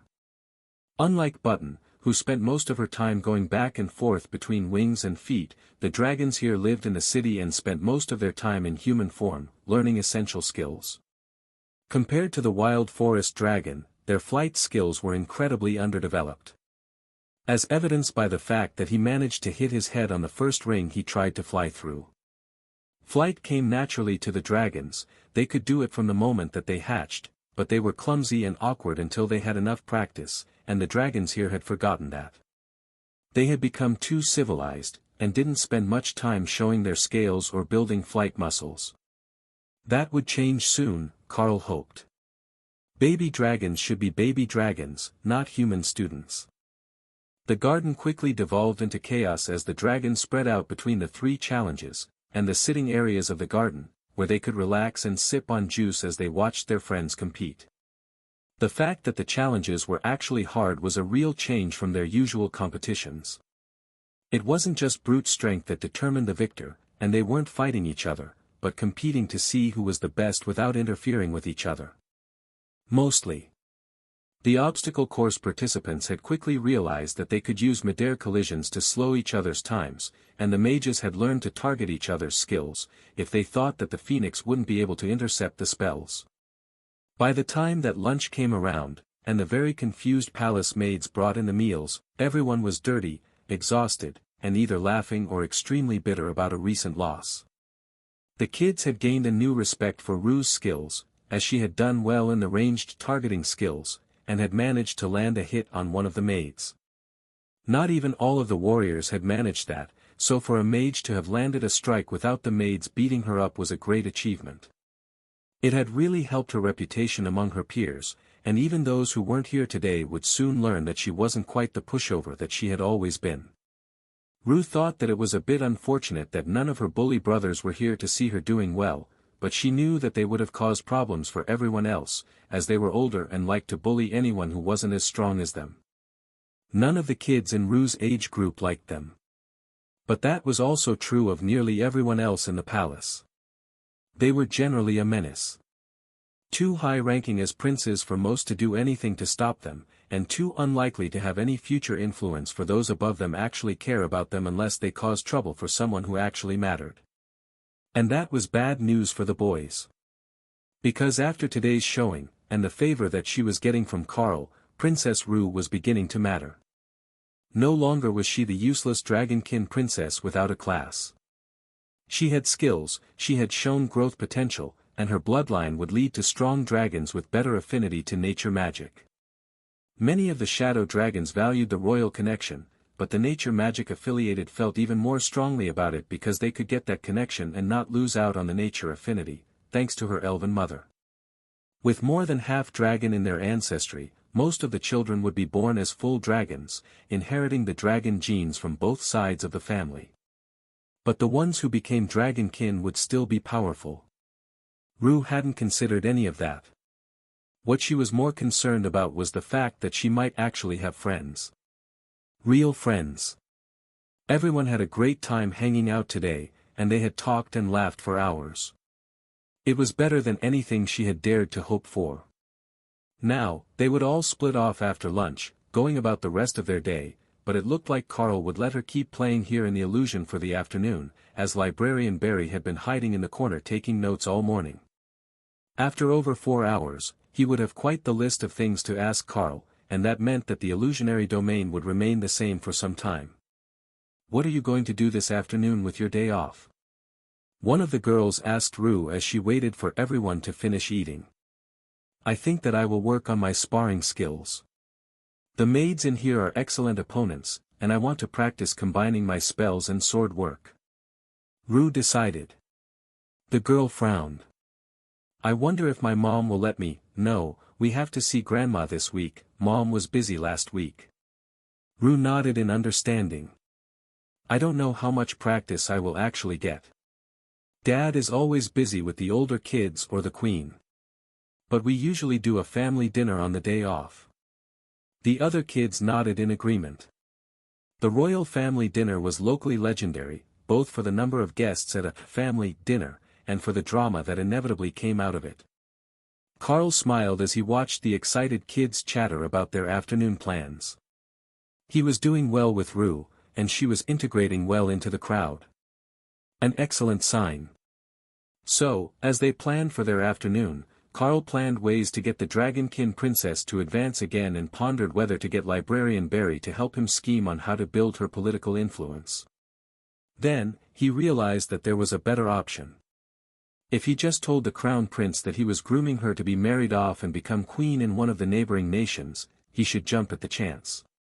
He was one of the few siblings that she liked, and he was set to become king.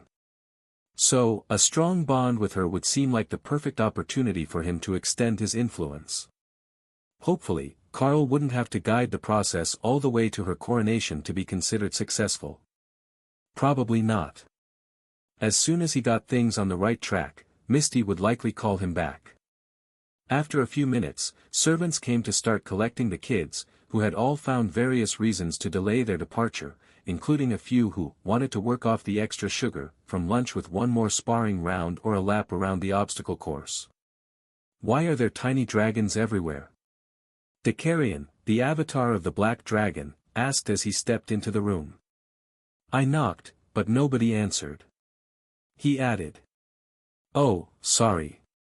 We can't hear outside with this particular domain in place. There should have been a staff member at the door to let you in.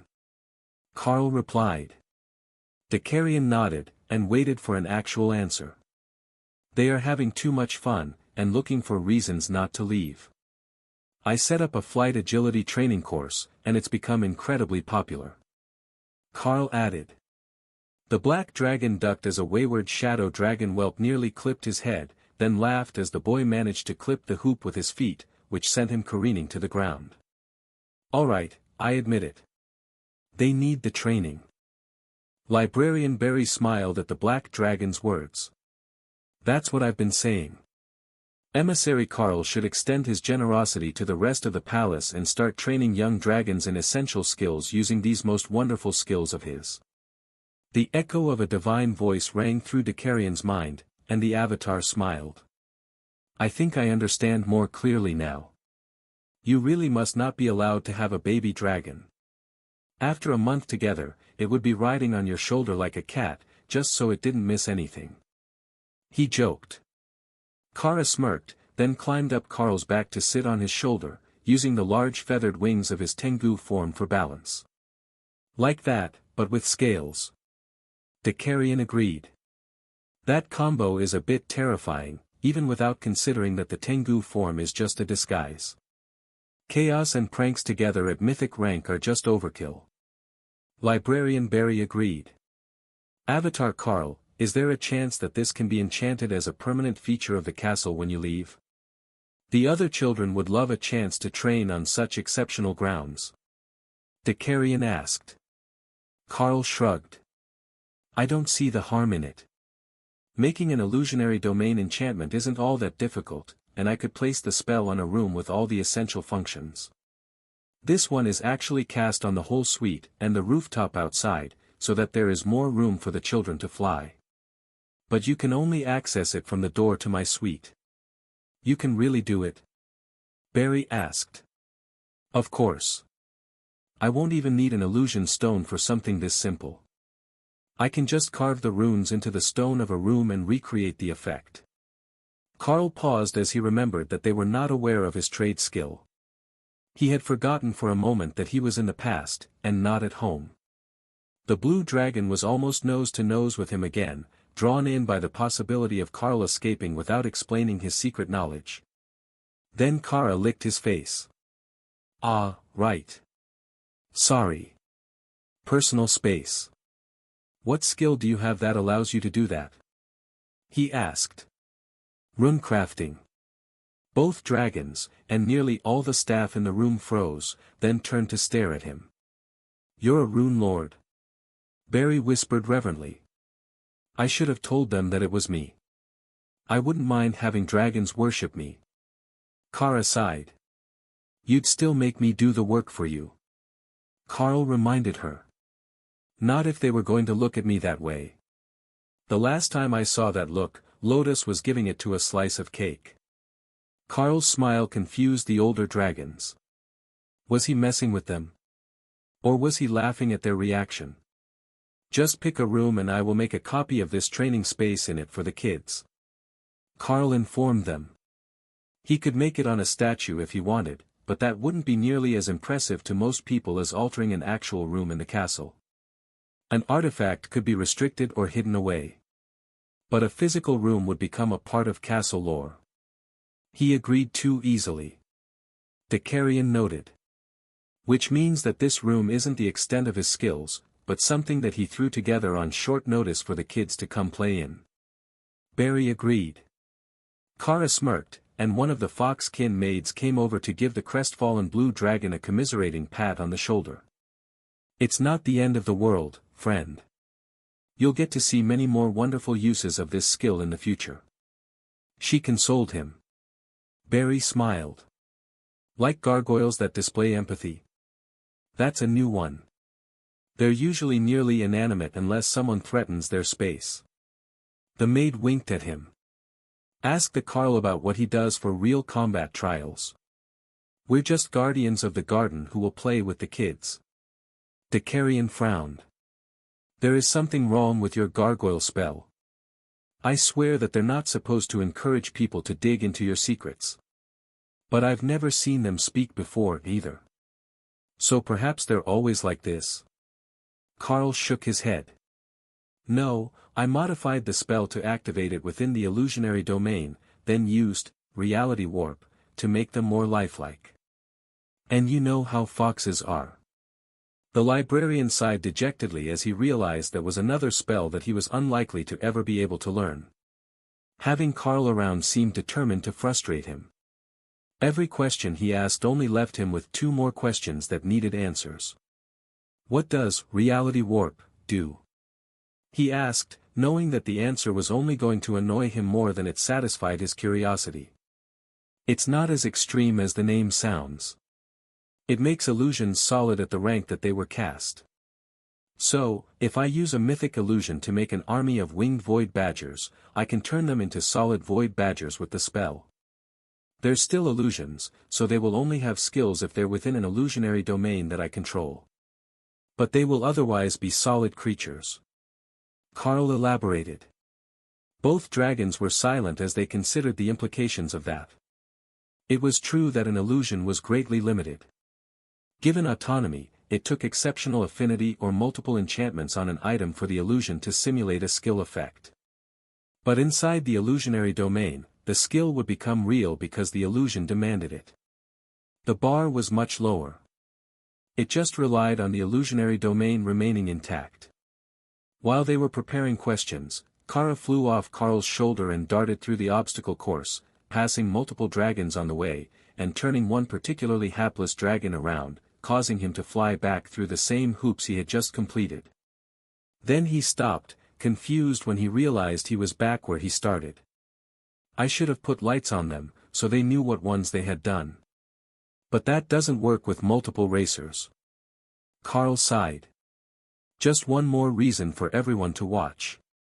Every race needs a good referee. Dicarion agreed. But how do we make them stop racing? You know we're all going to get yelled at when 30 parents have to come personally collect their kids who are pretending they can't hear the staff.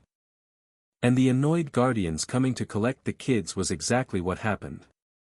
Where is my wayward sister? And why are there so many young dragons here? There are nobles all over the royal wing looking for them. Nobody knows what room you are in. Prince Lucas complained. Carl's expression changed from confused to bemused as he realized the chaos that they had inadvertently caused.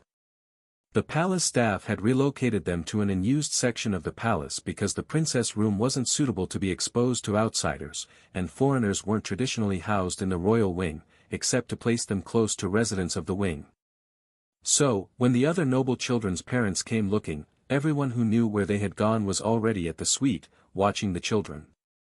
That led to dozens of nobles wandering aimlessly, looking for an envoy that only a few of them had properly met, and most of them couldn't describe properly outside his dragon form, which had been what made the biggest impression on them. Fortunately, that was enough for some of the servants who were up on the gossip to lead them in the right direction, but this wing was so unused, that there wasn't anyone nearby to guide them when they got close. At least not before the first of them found it, entirely accidentally. Oh my! This is quite the room. Tell me, what did you have to do to get the king to grant you a training facility like this? And why wasn't this in use before? The mythic ranked dragon pleaded as he entered the training area. This is actually a standard visitor's suite and a rooftop patio that I converted with an illusionary domain. That's why you don't recognize it. Now, I take it that one of these younglings is yours? Carl asked. The one with the missing front teeth. The dragon agreed. That made it easy. The boy was missing his front teeth in both dragon and humanoid form, and they left a very noticeable gap. He's on the ground over there by the obstacle course. I think that he clipped his wing on the hoop again. Barry noted. Thank you, librarian. The mother dragon tried not to laugh as her boy got to his 4 feet and cursed fluently in Draconic, then flapped back to the end of the line to wait his turn to start again. You brat, get over here. Don't tell me that you lost track of time, I can see the maid I sent to fetch you. His mother shouted. The boy took one look at her and bolted, headed for the edge of the illusion. Unfortunately for him, he was flying the wrong way, and that side of the illusion was an interior wall of the suite in reality. He couldn't escape in that direction.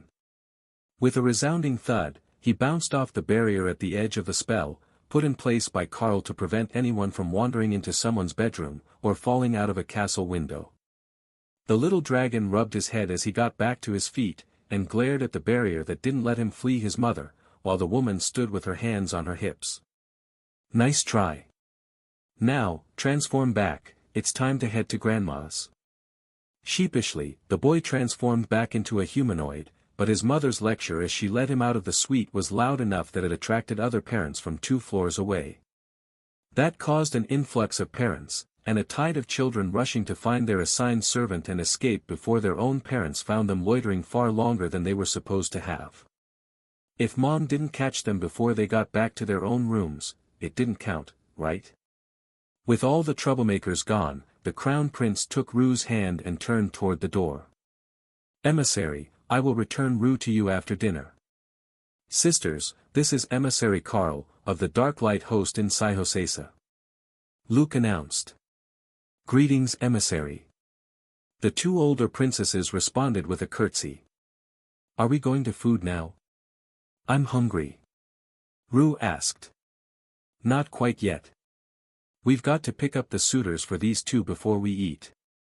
But they're on the way, you won't have to wait long. He explained. Rue looked at Carl, and her brother patted her on the head. No, he's not a candidate. He's already a married man. Now, come help me scare the noble brats into behaving at dinner. Rue giggled, but gave her brother a suspicious look when he turned away. Was it always like this when you had power and respect? Nobody was ever this nice to her before, not even her biggest brother, who she had always considered one of the good ones.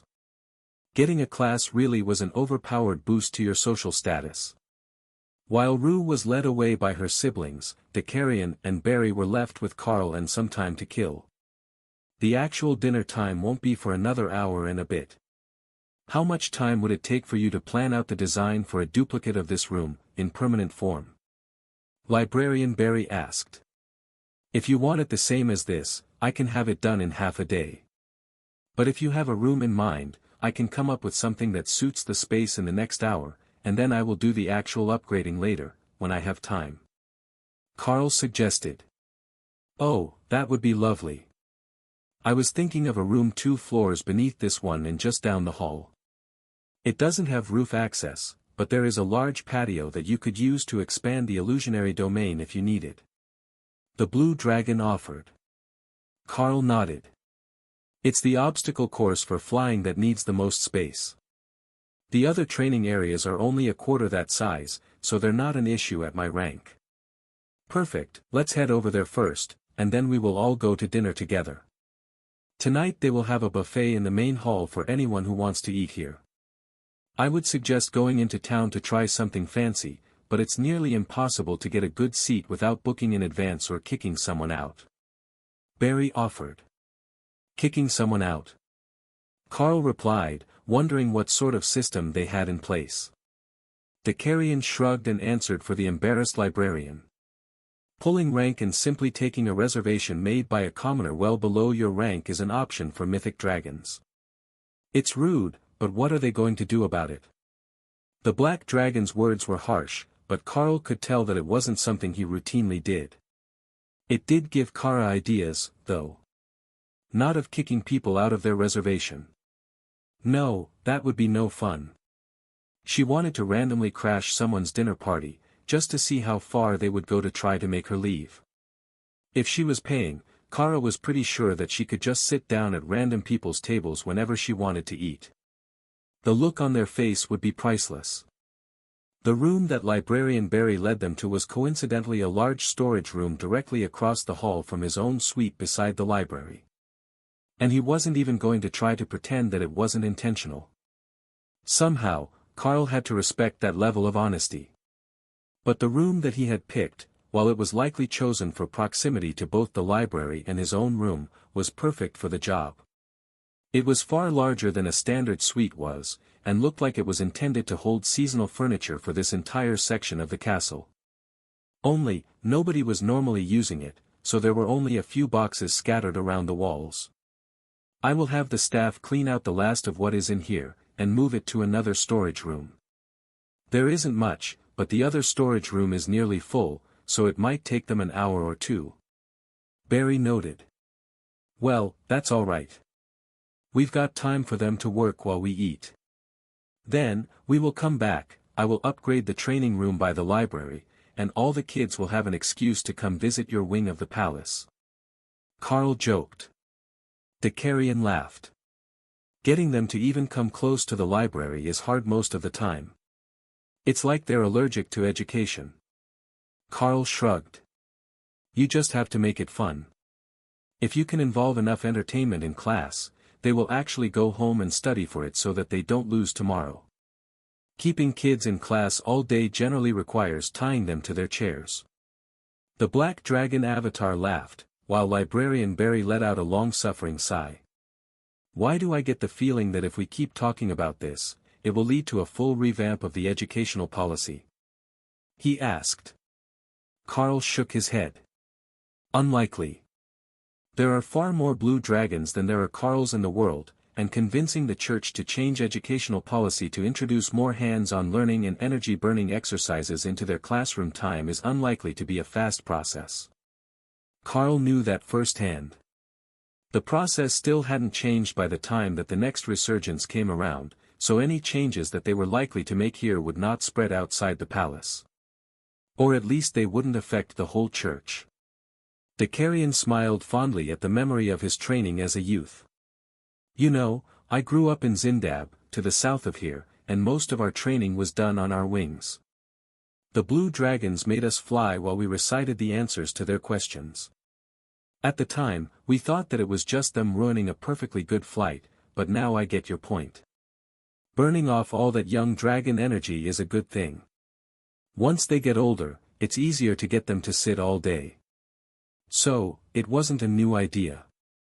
It just wasn't how things were done here.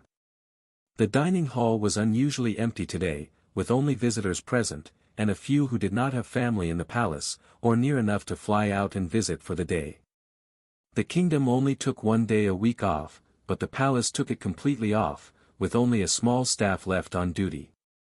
Even the serving staff was just one young dragon with a large cart stocking a buffet, instead of the dozens of staff and fancily plated dishes of every other day. Carl loaded his plate, and followed Dakarian to the nearly empty table, only to find that they were suddenly popular. I heard that you made up a new challenge for the kids. An adolescent dragon began the moment that he sat down. Indeed. A modified training scenario, but it's excellent for youthful challenges. Though, with a bit higher difficulty and some larger obstacles on the course, it could work for anyone. Carl agreed. I am the personal tutor for two of the girls who were with you today, and I was hoping to learn a little about it before they started demanding it tomorrow. He continued. Carl smiled, and Barry nodded. You should come with us when the emissary makes the secondary training room later. Oh. You're an emissary. My apologies, sir. I thought that you were one of us. Dakarian laughed, while Barry swatted the boy on the head. If he were one of us, you should still be more polite. But he's a mythic world dragon, not a librarian of the blue. It's you. I heard that you made quite an impression the other day, flying in. I don't typically come to these dinners except on the weekend. They're too crowded, and my position would put me in a dark corner somewhere. The tutor noted. Well, the librarian will be in charge of the new room, so there is no harm in showing the tutors. A bit of extra practical exercise might help the kids focus. Carl suggested. It seems that we will have a big day ahead of us. Dakarian noted. We should have probably picked a bigger room. Carl agreed. The palace was practically a city within the city, and there were over 100 children roaming its various wings. But most of them were the children of servants, not nobles. They didn't have access to the wing where the royal library was. The total number who might want access to the room wasn't more than 60, in 3 major age groups. The youngest didn't have their class yet, and spent their days with the red dragons at the daycare. The next was the group who was with Princess Rue today, the younger kids who had just gotten their classes, and the last group was that of her older brothers. The teenage brats, as Barry called them. The whole age group was a pain, as they pushed the limits to see how much they could get away with and to establish their status as young nobles. After that, they were out of basic training, and no longer his problem. They could join the army, take up noble duties, or move out of the palace and start their own lives. With Librarian Barry's suggestion, they gathered a dozen more tutors to come watch Carl work on the new training room. Why are we going to watch a construction team? One of the later arrivals asked. Dunno. Barry says we need to see it. Another replied. Carl smirked at Dakarian, who shook his head in dismay. The world dragon thinks this is funny, doesn't he? I have long theorized that the system is one grand, epic prank on the world, and we all just missed the point. The black dragon avatar asked. Carl shrugged.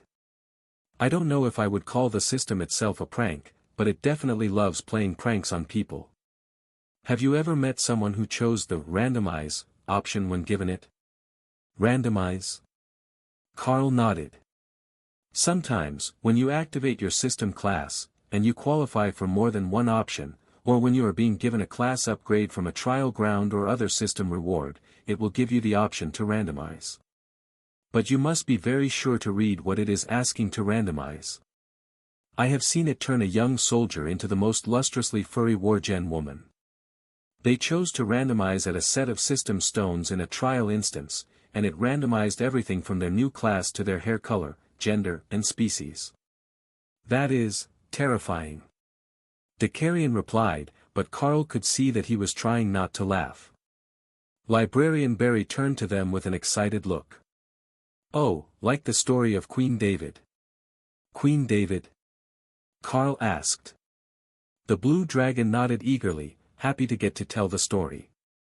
David was a mighty dwarven warrior, once known as the Dragon Slayer of Shumans.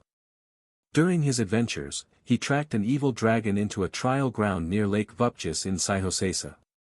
Mighty as he was, the trial ground was no challenge to him, and upon his victory, he was given 2 choices. One choice was to surpass the mortal bonds and ascend to immortality, but it demanded a price. Never again could he set foot in the mortal world. The second option was one that none had seen before. The system asked him if he would like to randomize his reward. Now, the hero was no fool, and he extracted a promise from the system before he chose. The trial ground promised him that there were no outcomes that would weaken him. So, he chose to randomize. And the system played a joke on him so cruel that none could have ever expected it. The reward that he was granted was ultimate political power. For a moment, he rejoiced. He believed that now, he could finally change the laws of the lands to punish the rogue dragons and other evil creatures who plagued the dwarves. But how it was done was the problem. In one moment, he was a mighty dwarven warrior, stout and proud. And in the next moment, he was an adolescent white dragoness, standing as the blushing bride to the immortal regent of the Dragon Isles. While the immortal regent was also confused by the situation, the system declared them husband and wife, and David the Dragon Slayer became David the Dragon Bride of the immortal regent. Carl laughed so loud that it echoed through the hallways. Wait, you mean Azov was married to a white dragon girl by the system? Oh, I am not letting him skate by without telling this story the next time I see him. Carl stopped as he realized nobody else was following him. You know the immortal regent? Dakarian asked. Of course I do. He's known the Supreme Lady for longer than I've been alive, and she likes to drag him to important events. Carl explained. It's a fairy tale. He's not supposed to be a real, living person. One of the tutors noted. Carl shook his head. He might wish he was imaginary now that I've found out that he got married and never introduced me to his wife.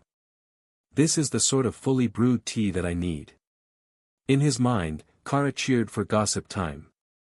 Opal is never going to forgive us for leaving her behind. Do you know how much she loves romance stories with a wild twist? How does the story end, anyhow? Dakarian asked. Supposedly, the immortal regent's queen ascended to immortality and left him behind to pursue power. It's not the same legend, but the story of his heartbreak is also told by many bards as a cautionary allegory about pursuing ambitious women. Librarian Barry noted. Dakarian smiled. You know, if you assume that both stories are true, it really tells a different story when you put them together. Carl nodded. It raises so many questions. Did the queen ever change forms again? Does becoming a white dragon come with the level of devotion to the white goddess as being born one does? Was David as adorable in human form as most young white dragons are? Dakarian raised a hand. Wait, back up. One of those questions does not belong. Carl shrugged. Kara needed to know. Young white dragons in humanoid form usually have shockingly white hair and delicate features, almost like fairies or elves. Kara nodded eagerly. She was taking notes. The librarian pinched the bridge of his nose. I don't know, and I really don't want to know. Thinking of someone known as Dragon Slayer as an adorable new bride is just disturbing. Haven't you met Kara? Small and adorable doesn't mean that they are not deadly. Carl noted. The blue dragon smiled. That scar makes her much more scary than the rest of her transformed appearance suggests. But I can see how the dichotomy would terrify people before she had it. Right, you never met her before she had the scars. She's still an adorable badger even with them, though. It's mostly just the mythic rank aura that scares people. But you get what I mean. Carl shrugged. One of the tutors laughed. No, I think the scary part is the whole, that's a chaos badger part, not her appearance or aura. The others nodded in agreement. That was definitely the scary part. Even if the young ones didn't realize the true danger. The storage room was empty and freshly cleaned when they arrived. Even the cobwebs in the corners had been removed. Carl double-checked the space that they had to work with, and then began to plan where he would put the runes. This space should be good enough for everything but the flying obstacle course. But that can be done outside. Even if it's raining, the outdoor air is good for them. He announced. The tutors laughed. The kids hated going out in the rain and getting wet. It wouldn't hurt them, but half the kids forgot to close their inner eyelids, and would get pelted with rain in the eyeball, or it felt like a cold bath, and they didn't like it. You can stand anywhere you like, I will carve the spell into the walls. Carl explained, then moved to the back wall to get started. He would make it the same as the other illusion, with nothing but the gargoyles added. It would keep it simple, and low mana to upkeep. Even when the system receded, the dragons would be able to train here. Assuming the castle survived that long. That seemed unlikely. Even a good stone building had very slim odds of being able to last 10,000 years. The dragons watched silently as Carl carved the runes into the wall to create the illusionary domain, reality warp, and gargoyle spells. Then, he added some simple barriers to keep occupants from leaving at random points within the castle itself. He just left the upper parts of the sky open as an emergency exit, and the garden gate. Unfortunately for the blue dragons, none of them could read what he was writing, which was driving them all insane. But when he finished and activated the spell, they could only stare in awe at the huge garden they appeared to be standing in. This is beautiful. Is it durable? It's an illusion, right? Yes, it's a solid illusion. It is possible for a stronger totem or myth to shatter it, but as long as the room itself isn't damaged, you can reactivate it. Personally, I recommend just keeping it for training children. They couldn't actually damage anything in here if they tried, and it will cost less mana for upkeep when you have the gargoyles fighting at lower power levels. Carl explained. Then, he placed a mana crystal by the entrance on a plinth. This will store enough mana to keep the illusion active for some time without maintenance so that you don't need to worry if the kids sneak in to compete. I've adjusted the illusion to put a barrier over it, but you can still fill it with mana. Decarion and Barry channeled mana into the crystal for a few seconds, then frowned at each other. How much capacity did you manage to give such a small crystal? Barry asked. The whole plinth is actually mana crystal. It just looks like stone inside the illusion. If you turn it off and look in the corner of the room, you'll see a huge crystal. Carl laughed.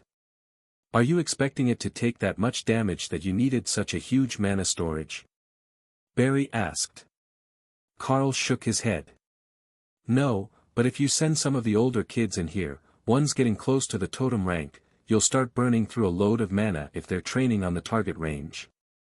It's better to have at least a day or two worth of storage. The tutors nodded. That made perfect sense. They were not at that level, but if someone stronger than them was going all out in here with their friends all day, then even a mythic ranked barrier or gargoyle would need quite a bit of replenishment. This really is a versatile training ground. But can I ask why the gargoyles all look like bunny girls? One of the tutors asked. Did you want something different? I can change them, it's not a problem. No, they're fine, I guess. I was curious in a more academic way. Carl smiled at him. Oh, in that case, it's for motivation. Step into the sparring ring and challenge one of them to a match, and you'll understand. The tutor looked confused, but he stepped into the ring and drew his sword. A bunny maid entered the ring, curtsied politely, and then drew a two-handed battle-axe. The weapon looked ridiculously oversized next to the petite maid, but her speed was incredible, and the tutor was immediately forced onto the defensive, as he hadn't been expecting her to attack with such force. What the hell was that? Barry asked as the tutor finally managed to fight the maid to a standstill. They're gargoyles, they have basic weapon proficiencies, and I gave them an option to use warrior-type skills. But gargoyles aren't weak, no matter what they look like. They auto-adjust to your rank when sparring, so it's a fair fight. But they're not going to go easy on you when the victory condition is first blood. Carl explained. Did he just get unlucky with the axe? One of the tutors asked. Possibly. Dual scimitars or an Odachi-style long sword probably wouldn't be better. Bunnies are fast and agile, with strong legs. May I? The second tutor asked. Go ahead, there are more sparring rings. The dragon rushed to an open ring, and bowed to the maid, who curtsied to him. He took out a mage's staff, and the maid chose dual scimitars. He had a barrier spell, but the maid was fast. Very fast. It only took half a second before she charged, dropped to her knees and slid under his lightning bolt, then swatted his legs out from under him with the flat of her blade. The mage rolled to his knees as she returned to her starting spot. I get it now. It is incredibly humbling to have your ass kicked by a bunny girl in a maid outfit. He muttered. Barry smiled. Carl was on to something. Nothing was quite as motivating as mild embarrassment. After 5 minutes, the two contestants were thoroughly humbled, and grateful to escape the ring. Oh, that's what I forgot. We didn't call for staff to bring refreshments. If they're going to be training, we should have at least one palace maid on hand to call for drinks and light snacks. Carl realized. And popcorn. Decarian muttered. Librarian Barry smirked. This was definitely popcorn-worthy. He had expected the children to be humbled, but the gargoyles had been holding back on them far more than he realized. When they were facing a trained combatant, they were brutal. Adorable, but brutal. And Carl had found the perfect way to torture the dragons. The bunnies triggered their species' innate prey drive. They wanted to hunt them, needed to hunt them once they got started. And then they lost the fight to prey. Even if their mind knew that it was only logical to lose to gargoyles who had much more innate combat potential than they did, their instincts screamed at them to improve themselves, and that it was shameful to not be winning this fight.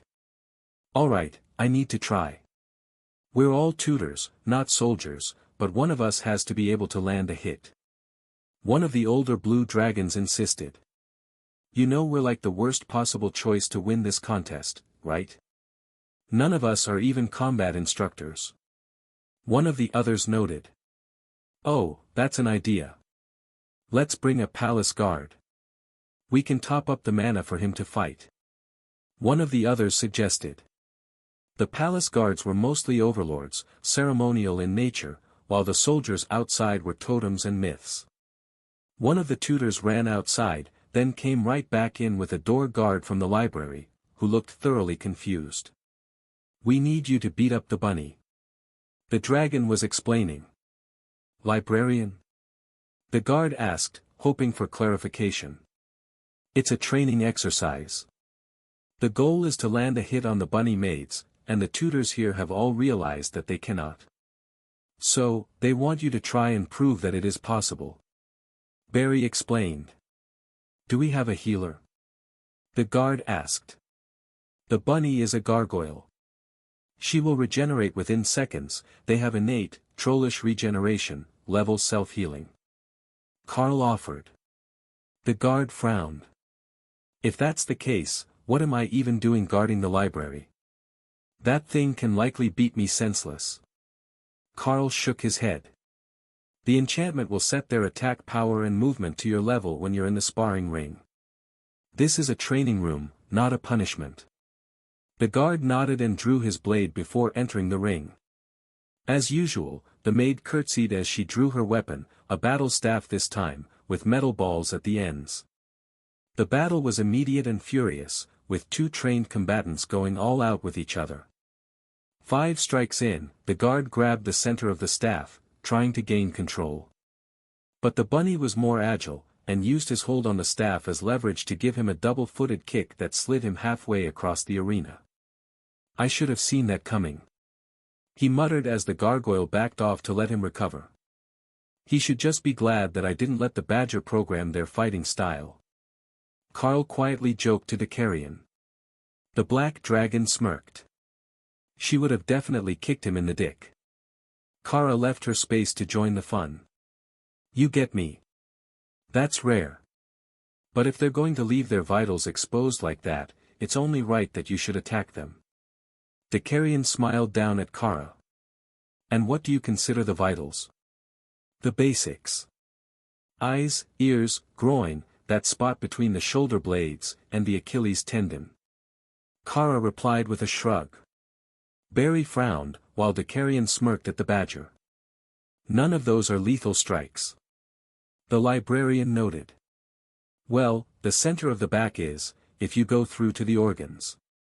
Decarian corrected. Still. How are those the vital areas? Kara shrugged. The goal of fighting isn't to kill, it's to make them stop wanting to fight you. I only kill annoying things, tasty things, and ones that Sister Ray wants for her art exhibitions. That was the blood destruction demonic spider you mentioned earlier, was it not? Barry asked. That's her. She's an incredible artist. She does all our fashion, but she also does dioramas. Kara explained. He didn't want to know. He definitely didn't want to know what the mythic ranked demonic spider called art in diorama form. But he was afraid he already knew. The guard and the gargoyle fought for a few more minutes, and then disaster struck. A well-placed skill knocked the staff from her hands, and the guard finally managed to land a sword strike across her abdomen. The bunny leapt back and bowed politely, then frowned as she held her dress together. A few seconds later, it mended itself, as the dress was part of the gargoyle spell. But his victory was secure. The guard had proven that he could land a strike on the gargoyles. Carl knew that in the future, there were going to be many more creative contests than simply trying to land a strike. The better that the combatants got, the more specific that they could get. But for now, even against the average guard, the maids were still a serious contestant. Do you mind if I call someone else over? The guard asked. Just not too powerful, this is mostly intended for student training, it's not set up for anyone totem rank or higher. Carl agreed. The guard smiled. Actually, I was thinking of someone younger. There is a combat prodigy among the teens. A commoner swamp dragon berserker. He should be in the palace right now, as his mother works here. Oh, that should be fun. This is an excellent spot for those who excel at their rank. If they're strong enough, they can ask the maids to fight a rank above them. There is no better way to get a feel for the mana use at different levels, or to measure your current capability. Carl suggested. I foresee much pain in their future. Decarian noted. Wait until they get the dumb idea to try to flip her skirt. They don't know true pain yet. Kara joked, with an evil smirk on her face. Flipping the maid's skirts wouldn't get you a free voyeur show. They were wearing tights underneath. But they would hurt you for trying. And Kara was looking forward to the day that someone learned. I didn't use the Dark Flame Phoenix as the guardian of the targets this time. I thought that I would switch it up to make it a little more regionally festive. Carl noted, now that they had fully explored the abilities of the gargoyles. Barry turned to the nearest tutor, and motioned for him to begin targeting the ranged attack dummies. The moment that he did, a small black dragon appeared above the target area, and intercepted the attack with an equal strength, disintegrate, attack, one of the more basic void magic spells. Oh, that's just evil. You had a toddler be the guardian. Couldn't you make it scale with strength? Decarian asked. It does. But 2 ranks down in age. By the time that someone like the palace guard attacks it, the defensive dragon should be 10 meters long, nearly an adult. Carl explained. Decarian laughed. You know that in a generation, everyone will forget that you made this just because the librarian asked you to, and they will start spreading rumors about it being an ancient secret room where you can test yourself against the skills of the greatest dragons of their generation. They're going to be convinced that there were actually small children that talented, and that they could somehow, one day, meet that standard. Carl shrugged, but the tutors looked excited. That is brilliant. I should tell them that. Then, they'll keep trying and improving until they can actually keep up with the dragon. One suggested. And this is how legends start. Just 2 dragons playing a prank on children to get them to behave in class. Librarian Barry sighed. It's brilliant, really. Everyone likes a good legend. As long as the blue dragons and the library know the truth, what does it matter if everyone else believes otherwise? Kara asked. The blue dragons all looked pained. Knowledge is sacred. To deliberately spread misinformation like this. It's not right. The badger shrugged. Well, that is one way of looking at it. But either way, They're going to flock to this place and start rumors about how it was created, since nobody can see anything but the illusion. Well, unless they're an immortal with a vision skill, but that hardly counts. It's a shame that everyone is with their families right now, or we could stress test the room to see how much mana we need to stock. That will be valuable information in the near future. Once it's being occupied full-time by the hatchlings, we're going to be constantly fueling it. Librarian Barry noted. I'm sure that we can find a couple of totems with large mana pools to keep the place fully charged. But I will load it up with mana before we go. Carl offered. The two myths laughed, until Carl started to pour mana into the crystal, and the ambient mana level in the area dropped. Gods below, that's intense. What sort of skill is that? I need it. Dicarian gasped. Not a skill, I'm just a world dragon avatar, and I can move an immense amount of mana, as well as regenerate it. My mana pool being enormous is a prerequisite for many of the crafting tasks that I do, and I regenerate a percentage a second, so it can be a bit intense when I'm low. Carl informed him. His physique had capped out his stats, there shouldn't be a myth stronger in base power than he was now that he had been given plenty of time to adapt to the rank. Plus, he was considered epic grade by the system, a step above the average creature. It would be shocking if they could compete with him. Well, even if almost everyone is spending the day with their family, there should be some staff members that we can steal for our testing, and some other unattended civilians. Kara suggested. Librarian Barry smiled. You have a good point. While there aren't many on duty today, many of the staff don't have family in the palace area, so they're just relaxing for the day. They might appreciate the chance to come train. They don't get many opportunities for it, and most of the good facilities are on the properties of the noble families, where a palace worker wouldn't get permission to go. I will go find people. Kara declared, and then she was running out the door before anyone could stop her. We've been hoodwinked. Barry sighed. It was inevitable, really. She hasn't had a chance to explore the palace yet. But I gave her strict instructions not to steal anything or kill anyone. Carl replied. Mostly because it would mess up the timeline, and getting on everyone's bad side would only make their mission to make Rue the Queen more difficult. That was a mission that was looking more possible by the day, and today she was seated with the Crown Prince and some of the older royals for dinner. Her advancement had been the talk of the royal family all week, and Rue was getting close to royal rank, which would be a second advancement in the same month. A feat that was virtually unheard of. With that sort of luck, or outside assistance, everyone wanted to get on her good side.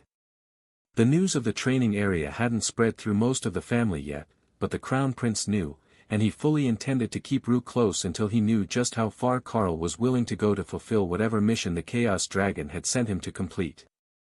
It had to be more than simply awakening Rue and getting her up to the standard of her peers. She was already very nearly there, and Carl was just getting comfortable in the palace. It wasn't a secret that he planned to be here for some time, and Lucas intended to find out just exactly why.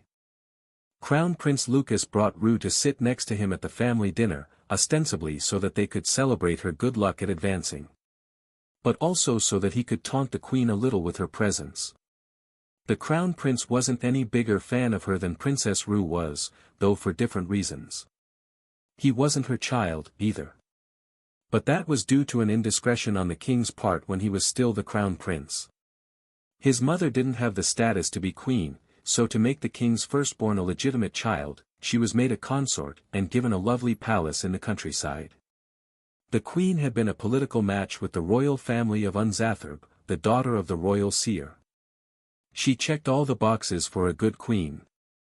Strong, intelligent, well-educated, and she had rare class abilities to optimize her children, so they were all above average even for royals. But the Crown Prince suspected that her personality really was irredeemable. The woman was evil to the core. The eldest princess smiled at Rue, who was doing her best to remember every bit of royal etiquette, now that someone was actually watching her actions. So, little Rue, what did you plan to do now that you have a class? I hear that you've gotten a most wonderful tutor from Sihosesa. She asked. Rue smiled. He really is wonderful, eldest sister. Emissary Carl knows all sorts of amazing skills as an avatar of the world dragon, and he is helping me learn all the basics of spell control that I was behind on. The eldest princess smiled, while the crown prince smirked at her. You know, we could likely bring your boy over for some training. Perhaps help him get his system up and running. Watching the avatar work is a unique sort of joy, he suggested. The princess laughed. My boy is 3 years old, certainly not old enough to be awakening his system interface.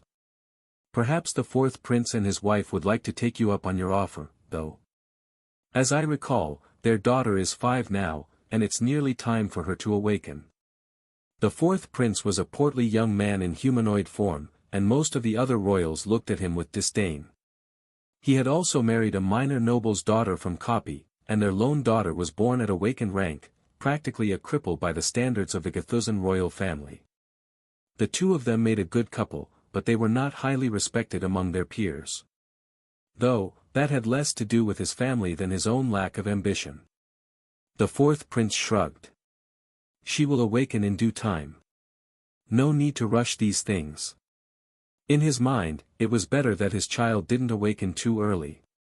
Even 1 year later than her peers would be perfect, as with her innate disadvantage in rank it would remove her from anyone's consideration of royal succession. Among the royal heirs to the Gathuzan crown, it was less important to be born first than to be the most powerful. Right now, the firstborn was crown prince, and had worked hard to secure his title. But if a prodigy arose among his siblings, or even the next generation, there was a good possibility that the king would hold off and pass the throne to someone else.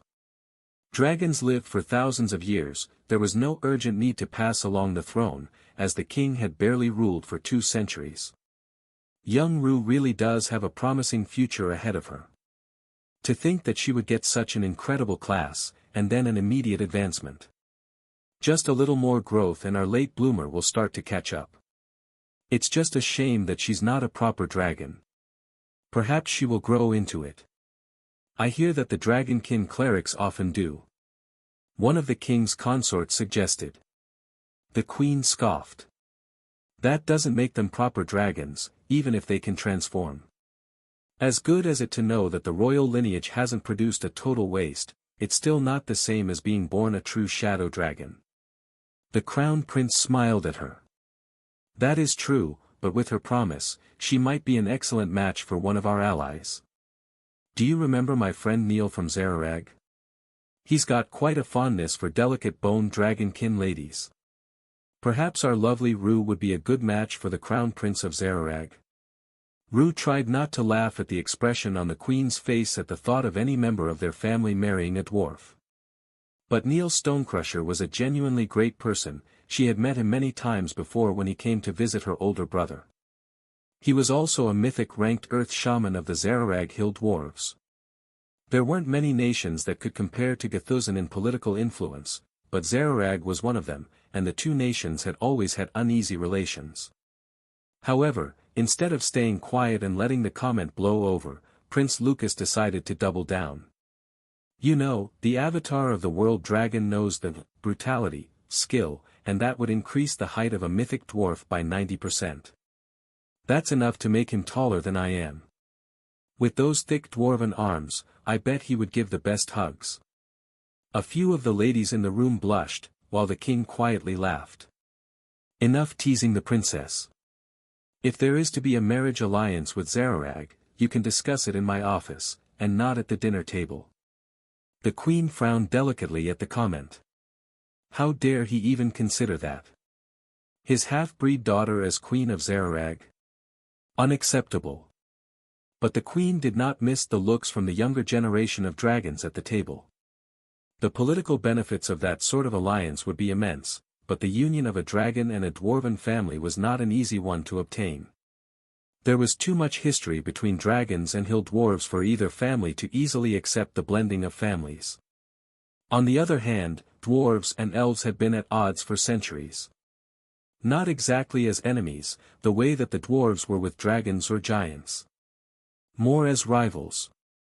If the dwarven king did marry a half-elven dragonkin, he would be known forever as a man with an elf fetish. Princess Rue ate quietly for some time as the conversation turned to domestic affairs. Those were all things that she was too young to be involved in. Only once they grew close to adulthood did the royal family members gain roles within the government or bureaucracy. Prince Lucas did his best to keep her in the loop, though. He quietly described the situation when others discussed official business, and the nuance behind relationships between noble families that were relevant to matters of state. By the time that the dessert course came around, it was no secret that the crown princess had taken a liking to the young princess, and that he intended to groom her for a greater role than that of being married off to some rising nobleman's son. The Gathuzan royal family wasn't so particular about gender, as long as you had ability and power. But with dozens of royals already half a century or more her senior, there weren't many major roles open unless she became overwhelmingly strong. It was a drawback of being among the youngest of a large family. Every good job was already taken by someone who had proven that they deserved it, and they were all family, so they wouldn't be bumped out just to make space for you. But Rue didn't mind. Now that she had Carl and Kara here to encourage and guide her, she was certain that she would find a way to get vengeance on everyone who had bullied her for being slow to awaken. Once she was done with that, she would definitely be able to find a good spot for herself. Maybe that alliance with the dwarves wouldn't be too bad. The pained face on the queen's face made it a tempting option, even if it seemed unlikely to happen. However, picking her future husband by who irritated her stepmother the most probably wasn't the secret to a happy marriage. It might be. But most likely not. Prince Lucas watched as Rue's mind seemed to wander, and at first assumed that she simply couldn't follow the domestic affairs conversation. However, when she commented about the current transport issues due to heavy rain, he realized that the issue wasn't that she didn't understand. It was simply that none of this mattered to her. As part of your education effort, to catch up to your siblings, why don't you accompany me to work during the afternoons this week? He asked Rue, who was only vaguely paying attention to the conversation, as they contemplated all the possible foreign royal mages that would make her stepmother's face scrunch up in that "I'm angry but can't do anything about it" look. Oh, that sounds fun. You're in charge of palace guard training, right? She asked. And the daily operations of my own holdings. You'll be there for a bit of both, and you'll still have all morning to train with the envoy. Lucas agreed. Rue's excited smile made her siblings chuckle in amusement, before decades of ingrained suspicion kicked in and made them wonder whose position Crown Prince Lucas was training her to take over.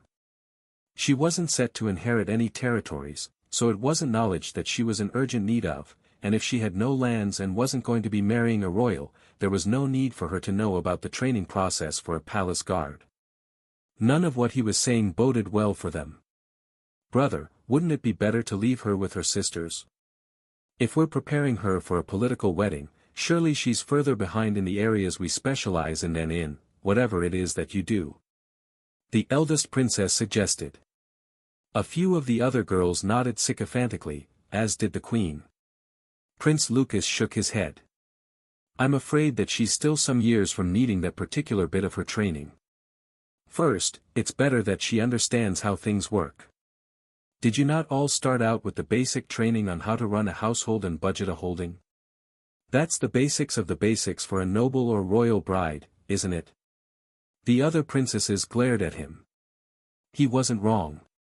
But they had learned it during basic education from a tutor, not during practical training with the crown prince. In fact, even Rue should have learned what they did. She was old enough that it should have already been in her basic education. Rue smiled at Lucas. If it's going to be a problem or keep you from your duties, I can just ask Sister Kara all about it. She told me that she's an expert when it comes to financial management. The prince smiled, while a few of the other men at the table nearly choked on their dessert. The Chaos Badger offered to teach her about making money. Did the creature even understand business on a level that didn't involve robbery or murder? In the courtyard of the palace, where Kara had wandered, looking for interesting people, the badger sneezed. Someone is talking trash about me. She insisted. Probably the blue dragons. Did you find the person that you went looking for? Carl asked. Yep. He's still eating. I'm looking for more people now. As soon as she finished messaging Carl, Kara found what she had been looking for. The Red Dragon Orphanage, which doubled as daycare for palace staff. If this place didn't have volunteers, nowhere would. She learned that from Remy. Kara pointedly ignored the glare from the red dragons as she transformed and skipped toward the front door in humanoid form. Oh no, you don't. No visitors until all the dishes are done. The matron insisted. Kara looked her over. Overlord rank Red Dragon, cleric in class. Not a bad option. You will do too. I need volunteers for magical skills, educational games and sparring practice. She declared. Excuse me. You are excused. Now, how about 6 of them? That should be good. Any rank before adulthood is fine. And we will need you too. Now, can we leave immediately, or are some of them still doing dishes? Do you come with a translator? The matron asked. Kara nodded happily. Of course. Bring the children and I will lead you to him. Librarian Barry should be there too. Relying on boldness to get her what she wanted, Kara promptly found herself placed in air jail when she tried to walk past the matron. We're on a schedule here. I've got a berserker to pick up soon as well. She insisted, turning in the matron's grip, so she was looking at the dragon. The red dragon stared at the strange girl dangling in her hands, then placed Kara back on the ground. What training area are you talking about? Most of them are strictly off-limits to the children of commoners, staff and lower nobles. She tried, hoping to make sense of Kara's ramblings. We just made a new one near the library. It's wonderful, and it's open to all. I plan to make the librarian take responsibility for its maintenance. Kara explained. If it was being operated by the Blue Dragons, then it would be open to all. But the way that Kara phrased it sounded more like it wasn't Barry's idea at all, just something that was being foisted on him. Does the librarian know yet? Kara nodded eagerly. He even asked for it on his own. Who made it? You said it was just created. Carl, the World Dragon Avatar from Sihosesa. There are maids with cake. Kara explained. The kids began cheering about cake, and the matron glared at Kara. Did you take lessons in how to piss me off, or does it come naturally? Kara smirked, then transformed, so she fell out of the dragon's hands before transforming back. It's a natural talent, but I have a lot of practice. You know, this is much easier when people don't ask questions. Just trust me on this one, the Carl never makes things that aren't fun. The matron looked inside, then pointed at a group of kids. You're all coming with me. No lazing about the house, just because your duties were finished early. Let's go see what the World Dragon Avatar needs. Children who just got their class 4. The matron relented. If nothing else, she could dump some of the brats on him for a few hours while she took a break. The group that she pointed to, and a bunch more who were just eager to get out of their rooms and do something that might be fun, all gathered at the door, getting their outdoor shoes on. Perfect. The more, the merrier. Now, follow me, loyal minions. Kara declared as she removed a Dark Light Host banner from her space and attached it to a spear as a tour guide flag. Never mind that the kids all knew their way around better than she did. The matron shook her head in dismay as the badger led a procession of kids through the palace, taking detours through restricted areas, and then stopping at the family suites. Pardon me, young lady, we're here to collect your berserker. Can he come out and play? Kara greeted the elderly dragon who opened the door. The old woman laughed. His father informed me of the situation. Yes, he can come out to play. Do you mind taking his little brother as well? Of course. As long as he is old enough to have a class. 2 boys soon joined the procession, and Kara led everyone through the halls, where they were soon joined by a group of palace guards, who had been warned that someone was leading a tour group through the service hallways that were not open to the public. Lady Kara, is there a reason we're not using the main hallway? It leads directly to the library. The guard whispered. Why didn't you say that earlier? Lead the way. The guard shook his head in dismay as he realized that Kara was lost and just walking in the general direction of Carl without regard to what hallways they were in. By the time that they finally arrived, Princess Rue and Lucas had already returned to the training area. Rue was sparring with one of the maids, while Barry took notes and Lucas shouted hints to her. The blue dragon saw that the berserker he had been promised was finally here, and ran over to grab the boy. Perfect timing. Go to the sparring ring and pick your weapon. The combat maids will test your skills. The goal is to land a strike, and if that's too easy, you can do it when they're a rank higher than you. The librarian explained. Oh, this place is wonderful.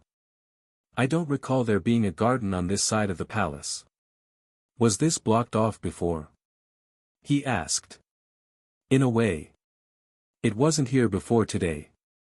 But that's not the important part. I need research data on your combat skills. The orphanage matron sighed when Kara smirked at the blue dragon. Those were surprisingly difficult to understand when they were working together. Even when they were using whole sentences, they skipped too many of the little details that were needed for anyone to understand them. Carl whistled, getting everyone's attention. Welcome guests. We need data for the blue dragons. So, I would like all of you to line up in front of the targets here, on the row of black stones. Then, on my signal, start trying to hit the targets with ranged skills. The kids looked confused, but they lined up anyhow. What they didn't understand was how this was supposed to be a challenge. Even the youngest of them could at least aim their skills well enough to hit a stationary target. Then the first one activated a skill, and a tiny shadow dragon appeared to block it with a disintegrate attack. Gah! There is a defender. The girl shouted, while the others laughed. The little dragon looked extremely smug as it circled overhead, and the kids began to understand the game. You're never going to get rid of them now. Dakarian whispered as Carl watched the chaos unfold. That's fine. I've still got my room to train Rue in, I can leave this one for whatever chaos finds its way to the library wing. Carl whispered back. That's diabolical.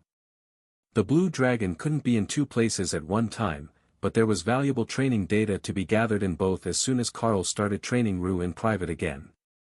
The students trained until they were exhausted, and the red dragon finally demanded that they return home, well after their usual bedtime. That let Carl take Rue to bed at a reasonable hour, and let the other dragons return to their rooms to prepare for the return to work in the morning. The only one that wasn't planning a big morning was Prince Lucas, as he was deliberately putting off all the interesting parts of his day for after lunch, so that Rue would be there to see that his day was more than endless boredom. It was the opposite of how he usually did things. Normally, he would get all the fun things done first, and then do the rest so that he didn't have the temptation to ditch the boring parts. It was the only way that he got them done at all. While Rue and Carl worked on her mana reserves for the morning, having her draw in increasingly large amounts with Kara's enthusiastic assistance, the Crown Prince focused on finishing all the paperwork waiting in his inbox. To say that Nix, his assistant and best friend, was shocked was an understatement. Lucas never got all the paperwork done in the same day it arrived, much less before lunch. Alright, spill. What has you all worked up today? Do we have visitors? Should I prepare rooms in the royal harem wing? The incubus asked curiously. It's not like that. I'm spending the afternoon with my little sister. We're going to go inspect the troops, visit some of the minor royals whose welfare is under my jurisdiction and then go for dinner. Lucas explained. Oh, you are not leaving me behind for this. You mean Rue, right? Rue is adorable, and I hear that she has a class now. Void Avatar, isn't it? He asked. That's right. I'm curious to see what sort of skills she is going to gain from such an interesting class. Lucas agreed. Then shouldn't you be at her training instead? Lucas shook his head. No, she's not going to pick up a new spell without any skill points, and she's not going to get them from a basic training scenario with the World Dragon avatar. Though, putting 2 or 3 avatars in the same spot is bound to lead to something good if you leave them long enough. 3. Don't tell me that Killjoy Decarion is with them. Nyx complained. Most likely. He's become fast friends with the World Dragon, Carl. Plus, the presence of the Chaos Badger seems to trigger his danger sense, and he can't be too far from her, in case she does something that leads to mass death. Nyx smirked at the prince. Or maybe mass procreation. Chaos is like that. Oh, gods. I hadn't thought about that. But the Badger doesn't seem like the sort to go out of her way to set up an orgy, or drug everyone with fertility magic. I wouldn't say it's impossible, but unlikely. Lucas realized. Kara felt her ear itch as someone was talking about her, then annoyance as she became certain that they had good ideas that she hadn't thought of yet. Rue was doing well with her mana comprehension, and Kara was starting to introduce royal rank mana to the influx, just to see if her body would begin to adapt, or if it was too soon to start pushing her toward a second advancement. With the blood of a king in her veins, she might be faster than usual to adapt. The leadership of the nation was chosen by power level within the eligible family members. But so far, there hadn't been any sign that Rue was ready for a second rank. She was only absorbing the commander rank mana, and she was still growing her mana pool steadily. To Kara, that was a sign that she wasn't even close to the bottleneck, so she would have to suffer the silence for a little longer, as meditation with mana overload was the most effective way to grow. Hey, I got a skill point. Rue cheered just before lunch break. A point? Did you get an achievement or something? Kara asked. Rue shook her head. Not that I know of. But I got a point, and now I can get a spell.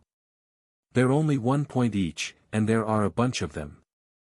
It was a shame that they couldn't see each other's skill trees. But Kara trusted Rue to make the right choice. Alright, I have a new spell. Void Barrier. I have defensive magic now. She announced. Kara smiled. That was easier than teaching her how to use Disintegrate as a barrier-type spell, and every mage needed a little bit of both offense and defense. Ooh, we should have the Carl teach you all about Beast Armor. That spell is a wonderful one, and it works for pretty much everyone. Kara suggested. Carl nodded. Bestial Raiment is a very friendly spell. If you would like to learn it, the spell will make you armor, so you have a layer of protection under your barrier. It's also epic grade, and it scales with your level, so you can keep using it forever. Can you make it dragon-themed? Rue pleaded. I can try. Just give me a moment and I will try to alter the spell a little to guarantee you something dragon-related. Carl agreed. Now that she had mentioned it, the idea sounded interesting. The only question was what he could combine that might improve an epic skill, or at least convert it to dragon armor. Perhaps, beast form. That might work, as she was a dragonkin. He might also have luck with Draconic Might, which would improve strength. The dragon in the name might be enough to alter the armor spell. It was a bit of a dilemma, but he had time. She was about to head out for the afternoon with her brother, and that meant that Carl could spend half the day planning out spells for her advancement, to build her into a bigger better candidate for the throne. Prince Lucas arrived promptly after lunch, his assistant following along dutifully behind him. Carl couldn't help but notice the annoyed look that the crown prince was giving the incubus when he realized that Rue was more excited to see Nyx than she was to see him. But the princess' lack of filter more than made up for it. Nyx. I just found out that you're a boy. Why didn't you tell me? She demanded, hands on her hips. You didn't know. Girl, I'm not feminine, I'm just fabulous. Plus, I'm quite sure that we've been over this before. The incubus joked. Rue frowned. Had she heard that from him before? No, she didn't think so. But there were parts of that event that were a blur of sugar and excitement. She might have talked to him at some point and then forgotten about it. As they walked out of the room, chatting happily about all the things that they were going to get to see today, and the important parts of the Crown Prince's responsibility. Carl got to work on modifying spells. The first option was to combine bestial raiment with beast form. That was the clear winner for trying to turn a dragonkin into a dragon. So, Carl got to work trying to combine the two epic grade skills, already knowing that the combination was likely to be somewhere between implausible and impossible to actually use. Combined skills were normally a rank or more above their component parts, so this was likely to be artifact grade at the very least. However, it was still worth trying. Line by line, Carl worked his way through the combination of spells, with a focus on not removing the lines about innate beast bloodlines when he converted the two spells. That should let anyone with dragon blood transform into a dragon at will, with the armor adapting to the situation, as it was designed to.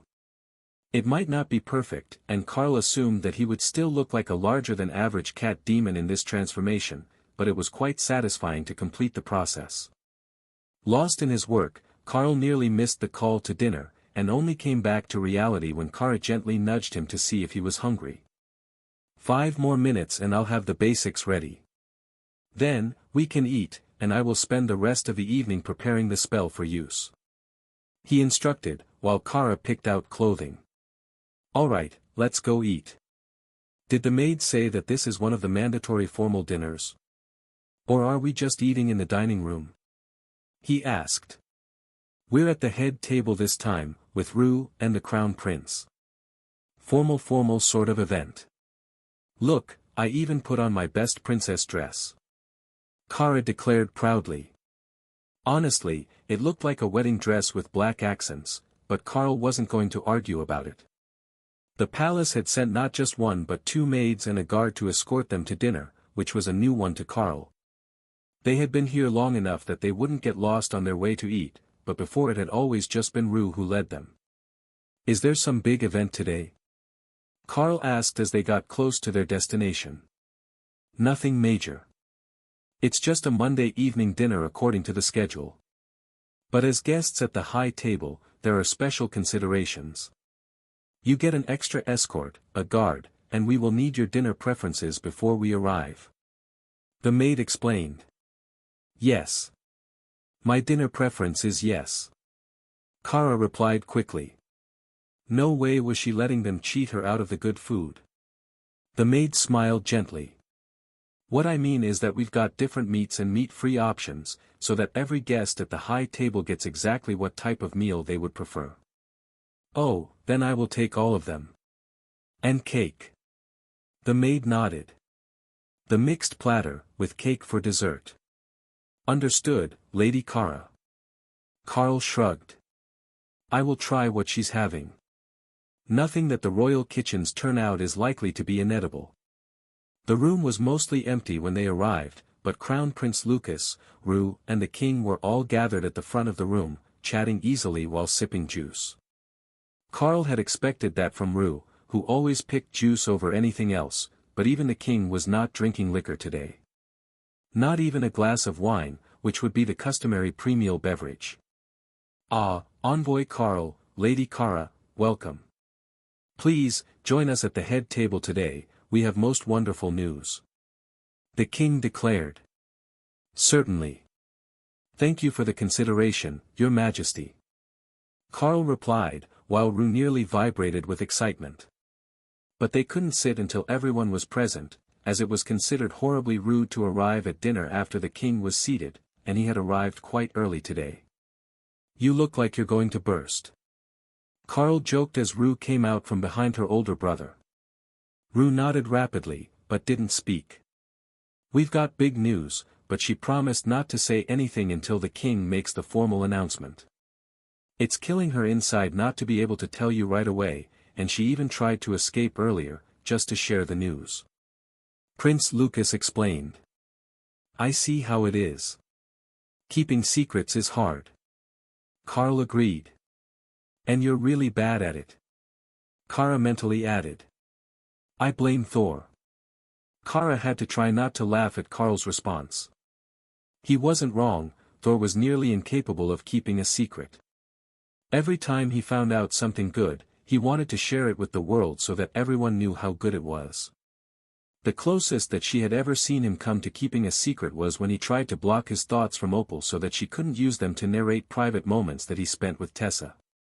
Once everyone learned that the king was at dinner early, the palace residents began to rush to the dining hall.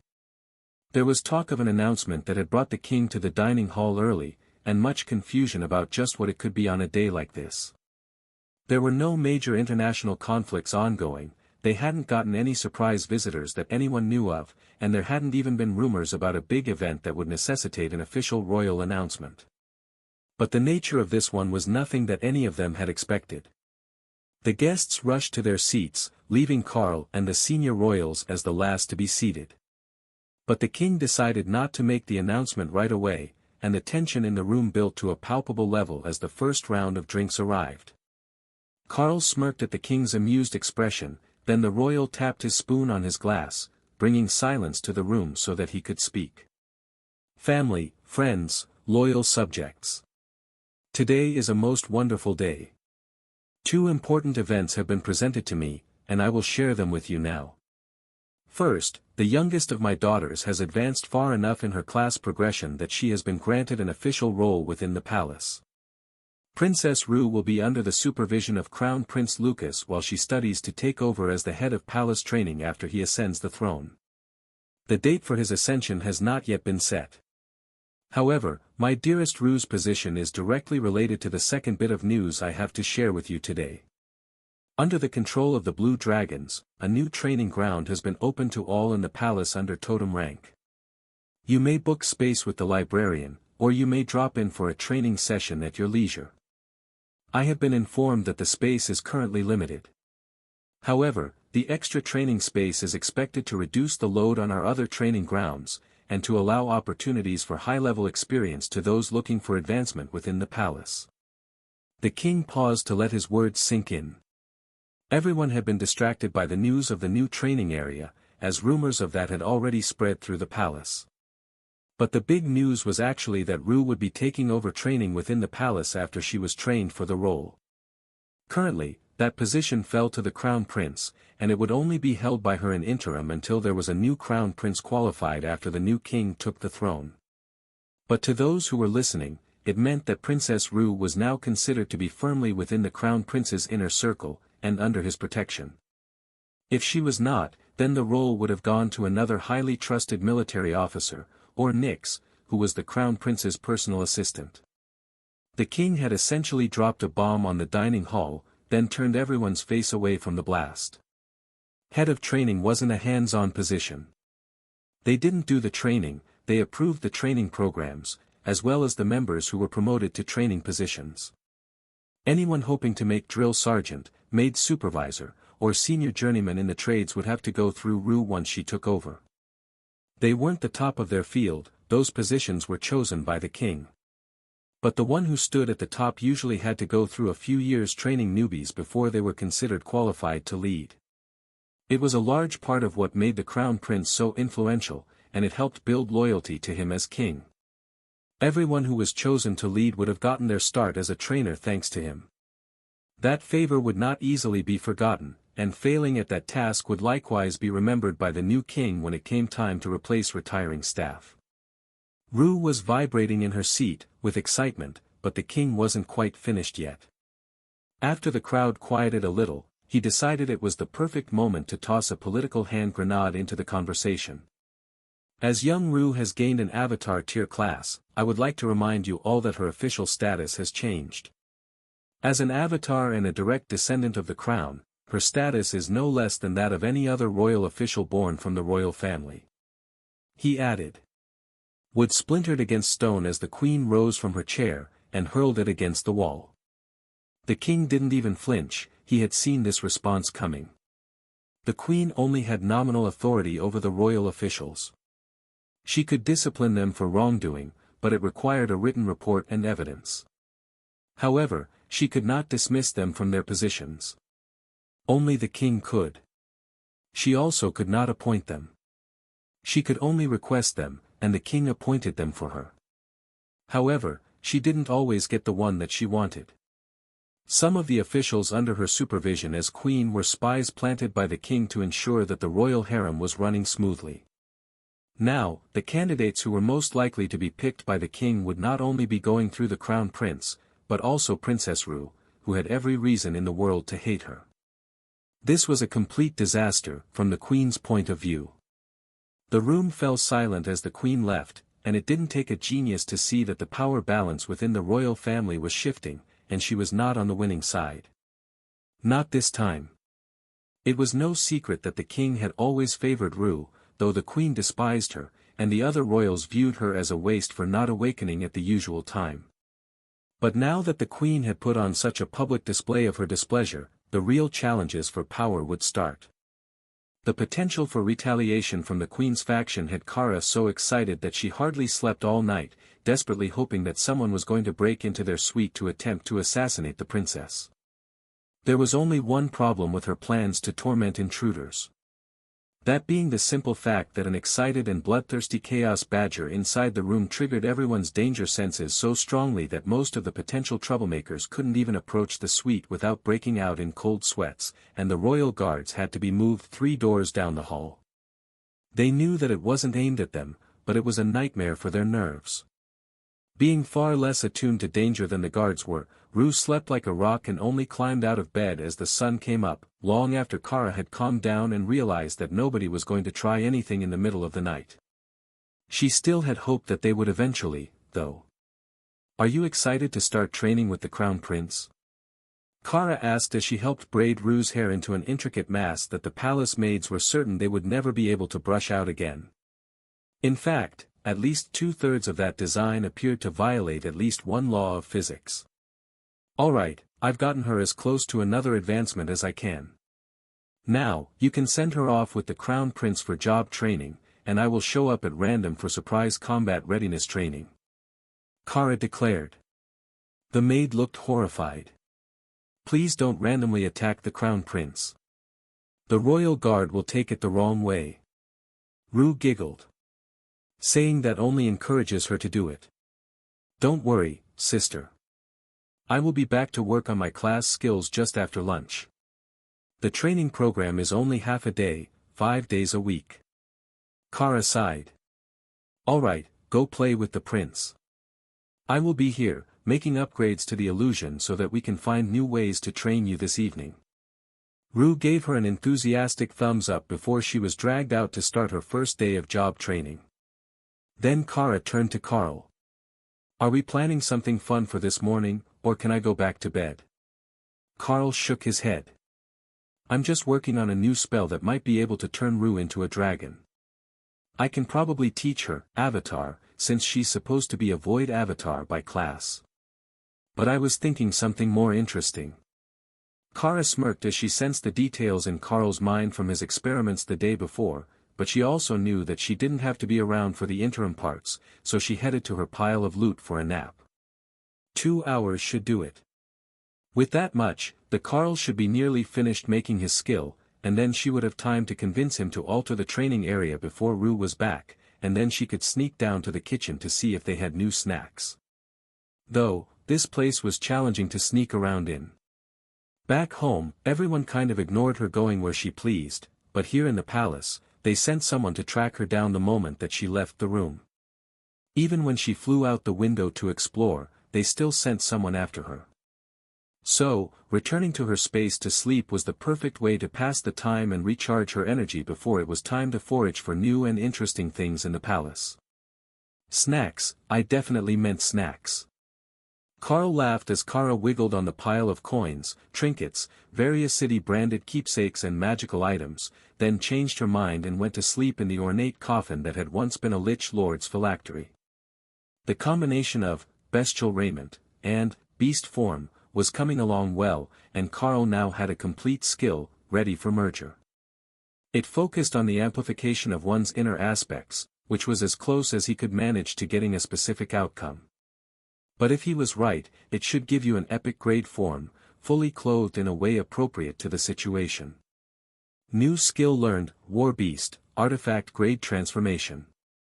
Grants a fully armored bestial form with epic grade status. Carl stared at it for a moment. It sounded so simple. But how could it be, when it was an artifact-grade transformation spell? Plus, that spell name was not at all what he was expecting. Did he focus too much on the armor portions of the spell combination? Well, he couldn't argue too much. It worked, he had the new spell, so it was usable, and possible teachable. Are you going to try that? Or am I? Kara asked lazily from her nap spot. You know what? Why don't you do the spell testing for me? If you can use it. Just transform and show off the form for a bit so I can inspect it. Carl agreed. Alter the room. If you wanted dragons, this might be big. She warned. Carl brought up the illusionary domain again, and set it to look like the training garden. Kara wouldn't actually be able to fight with anyone without causing issues, but it would at least let her test the new skill in private. Relative privacy, Carl realized, as he sensed a palace maid standing quietly in the corner. He could send her away, but that would only breed gossip, and so far, the rest of the palace had no idea what he had been doing, as it wasn't a visible process. Kara came out of her space in humanoid form, wearing short shorts and a crop top, barefoot. Carl laughed as she looked in a mirror to examine her appearance for the day with obvious satisfaction. He wasn't sure what look she was going for, but it seemed that she had found it. You know, I can use this spell on other people. Not just myself. This is pretty good. Kara announced. Oh. That is new. Neither of the spells it evolved from could be cast on others. You know, we should likely have Barry here for this. Carl noted. Kara smiled cheerfully. He might cry if we don't. You, dragon lady in the cute dress. Bring us the librarian. Carl laughed as the maid blushed and ran out of the room. But they were only a few floors above the library, and Barry was sure to be at work by now, so they wouldn't have to wait long once he knew that there was spell testing going on. We need one more person. Not a dragon, not a Carl. Kara decided. Alright, we should be able to find that. Wait here for a second and I will ask the guards. Carl replied. He stuck his head out the door and waved to the guard at the end of the hall. Good sir, we have need of a volunteer for a spell test that is not a dragon. Preferably an elf or other humanoid, not a beast either. Carl called. Of course, sir. I will have one brought to you if the rank doesn't matter. Carl shook his head. We will be casting the spell on them, so the rank doesn't matter. All the guards, and most of the maids, were dragons. But the spell granted a beast form, which would probably just turn them back into their default form, but tougher. That would defeat the whole purpose of the spell, in Carl's mind. Moments later, the guard arrived with Nyx and Barry behind him. Well, that works. I was not expecting you to grab the Crown Prince's advisor, but he meets the requirement. Thank you for your prompt effort. The guard smiled as he bowed. The pair had already been coming down the hallway, alerted by the maid that something was going on here. You have a new spell to test. Did I hear that right? Barry asked as soon as he was in comfortable speaking distance. Indeed. I have been working on researching it for some time, and now I believe that I have it working. So, with our friendly neighborhood Chaos Badger to nullify any unwanted effects, I am ready to test it. It should give an upgraded and armored beast form transformation. However, I'm not sure what will happen when I use it on different species. Carl offered. Barry was nodding eagerly as he took notes. Thank you for inviting me to be present for the first round of tests. Kara smiled at him, and the dragon frowned. I missed something, didn't I? Kara nodded eagerly. Thank you for your service. Then she cast, War Beast, on the librarian. Gone was the mild-mannered and aging man in blue robes. In his place stood a massive blue dragon, adorned with silver and crystal armor plating that covered the majority of his body, including blades on the leading edges of his wings. Ooh, epic blue dragon. Nice. Carl laughed as Kara cheered and motioned for Barry to do a spin so she could see all of him. Indeed, he was epic grade. His nameplate in the system interface had changed to the same silver outlined version that dungeon bosses showed. The armor was also impressive in design, leaving only the membrane of his wings truly vulnerable. They couldn't be covered with armor, they needed to be modulated to fly properly. But other than that, the blue dragon was ready for war. Barry was doing his best to examine himself, but Kara was on a roll. Next to be transformed was the maid, who had just returned with the snacks and drinks. She transformed into a petite but muscular swamp dragon, covered in armor that looked like it was made of tree bark. Ooh, it is themed to the dragon. I like it. Carl nodded.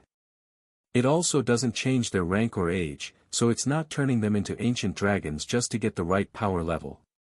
The maid laughed, and it turned into an amused roar that seemed to shock her. Wait, she was a dragonkin, right? Carl asked.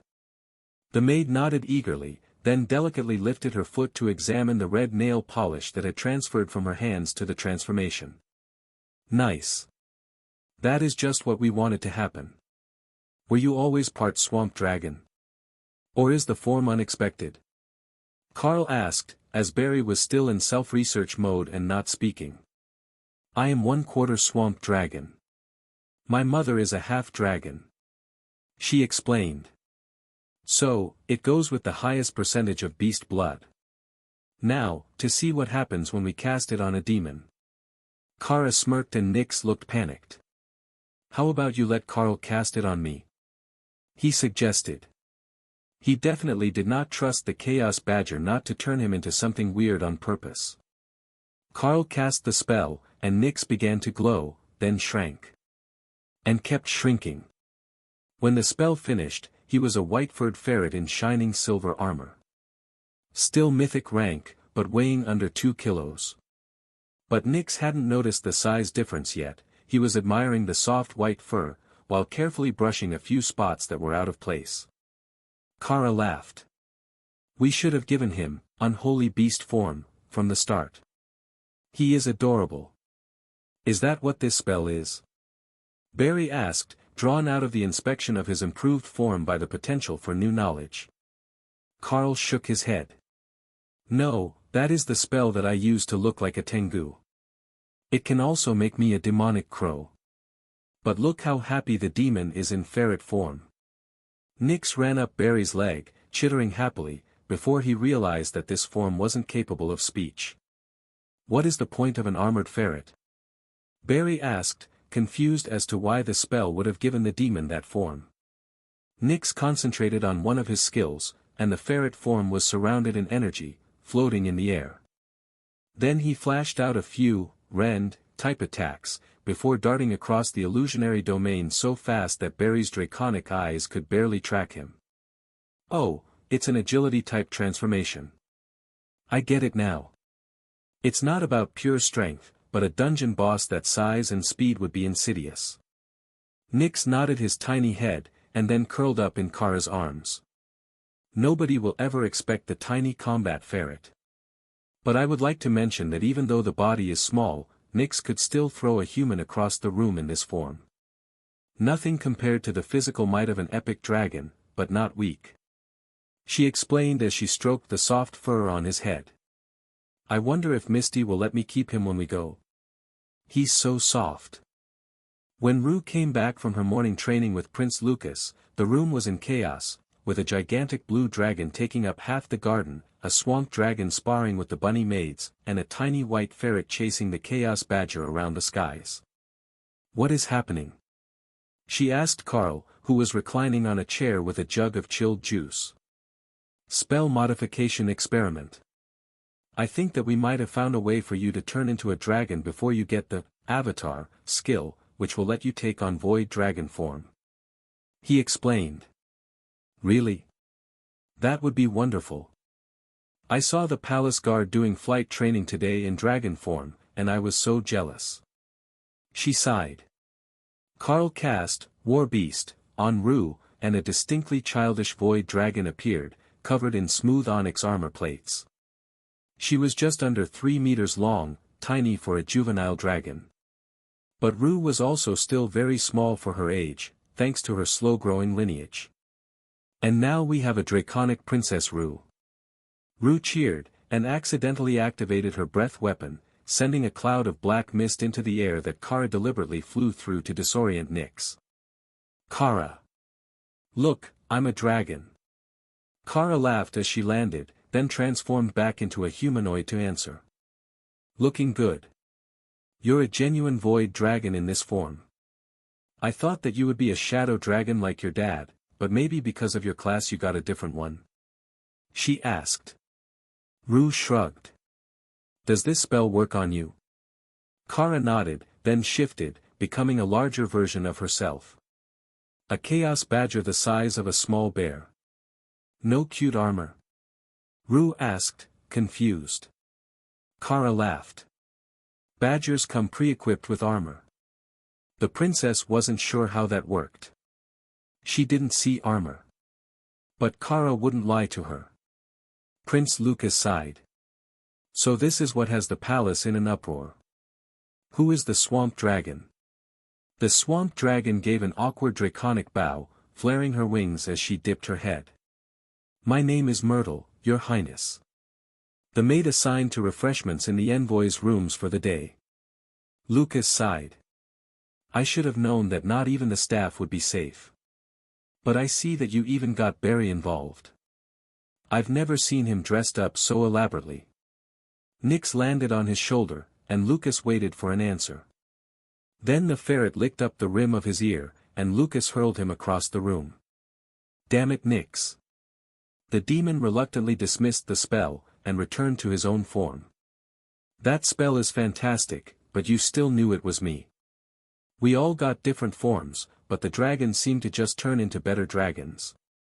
Only for me did it really show its full potential. Nyx explained. That is an interesting spell. But given that it's a class skill of the Beast Master line of classes, I shouldn't be too surprised that it doesn't work the same on bloodlines that are already considered to be a type of beast by the system as those that are not. Calling dragons beasts is rather insulting, but the system does view it that way, and we will get buffs that specifically target beasts, which can be convenient when working with rangers. Prince Lucas noted. Librarian Barry suddenly began to laugh, a slightly hysterical noise that drew everyone's attention. This spell. I get it now. Epic grade armor bonuses, epic grade constitution in a beast form, a chaos badger the size of a bear. It's an artifact grade spell, isn't it? You brought me here to show off an artifact grade spell that I can't learn. His laughter was becoming manic already, but his dragon form was too large for anyone to properly console him. Is there a protocol for stopping a librarian from having a nervous breakdown? Prince Lucas whispered to Nyx. I'm not sure. I think that it's all up to the World Dragon Emissary. Carl smiled at the despairing follower of the God of Knowledge. While the skill might not be one that is easily taught, how about I make you an item that can replicate the effect tomorrow? How would that be? You could use it, study it, and perhaps even use it to trigger someone to learn the skill themselves. What Carl didn't know was that it was actually possible in some rare cases to learn the spell that way. But also that at this point in the resurgence, the Blue Dragons had specialists who could slowly reverse engineer a spell from its activation sequence. If they used it long enough, they might learn how to cast it. So, putting it on a statue to give to him might not be as good as giving him a skill book that he could copy, but it wasn't all bad. Barry began to calm down, but there was still a manic edge in his eyes that the others didn't trust. If Carl didn't teach someone to use this skill, or make an item that could activate it, there was going to be hell to pay, and the librarian didn't care about the political fallout that might occur. So, the point of your experiment was to create a more powerful transformation spell. It seems that you have succeeded brilliantly. Prince Lucas noted as everyone transformed back. Kara smirked at him. We were trying to find ways to turn Rue into a real dragon. It looks like it does work. Nobody would question that she was a void dragon if she used this spell. Why didn't you just use beast form? Lucas asked. That usually makes fully scaled dragonkin.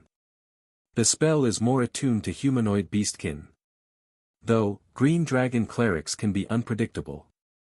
Carl informed him simply. Oh, I hadn't considered that.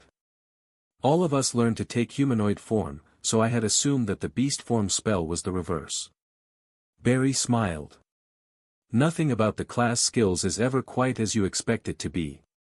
But if the goal is just to turn Princess Rue into a full dragon, that's probably possible. The alchemists have a bloodline refining potion. Rue crossed her arms in a negative gesture. No permanent changing me. I like the idea of a transformation spell, though. Then I can be a dragon and also still be me, you know. That was their great dilemma. Carl knew that the goal was to make Rue the queen of an entire nation full of dragons, ones who valued draconic lineage and power above all else. So, if the world didn't see her as worthy, then it didn't really matter what they did.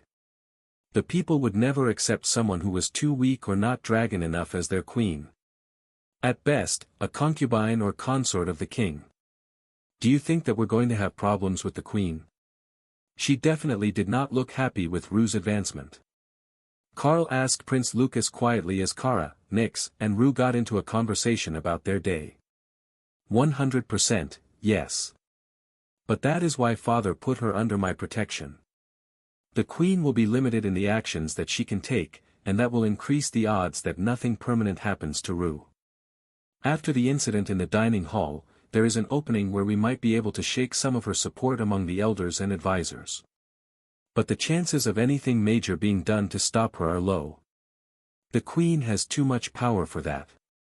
The only thing that will really change is if the king orders her imprisoned as a threat to the royal family, or if he steps down and I take the throne early. Lucas replied. Won't she still have strong political influence as your mother? Carl asked. Oh, I'm not from her clutch. I am the firstborn prince. He explained. Carl frowned. I feel like there is a distinction that I am missing here. Barry chuckled from behind Carl, then moved to stand with them. What he means is, he was born before the king was crowned as king, and before he was married. His mother is the first concubine, a classmate of the king's from the Shadow Dragon clan. The librarian elaborated.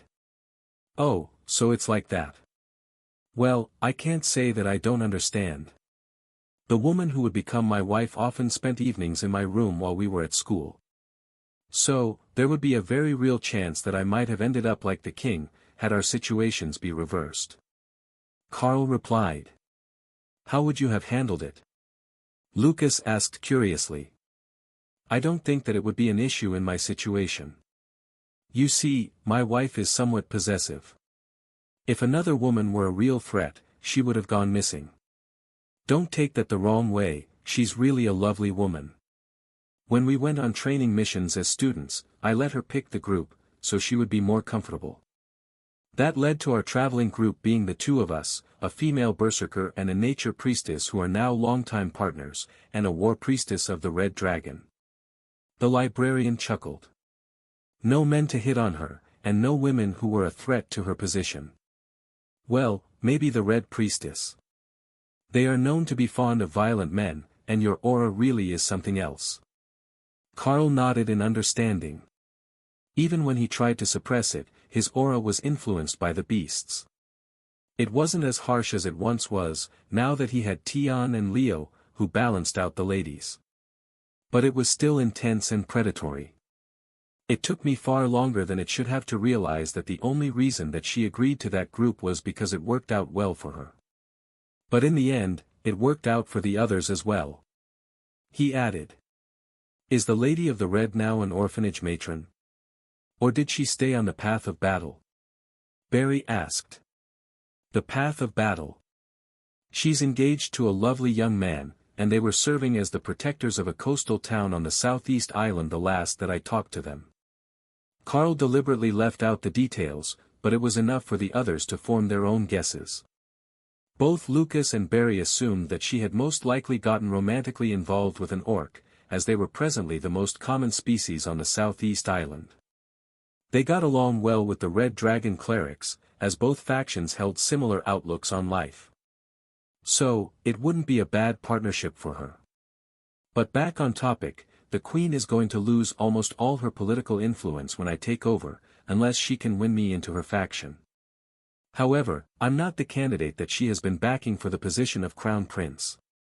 The second princess is the next closest candidate, as she is also a mythic dragon, and she actually made it there faster than I did.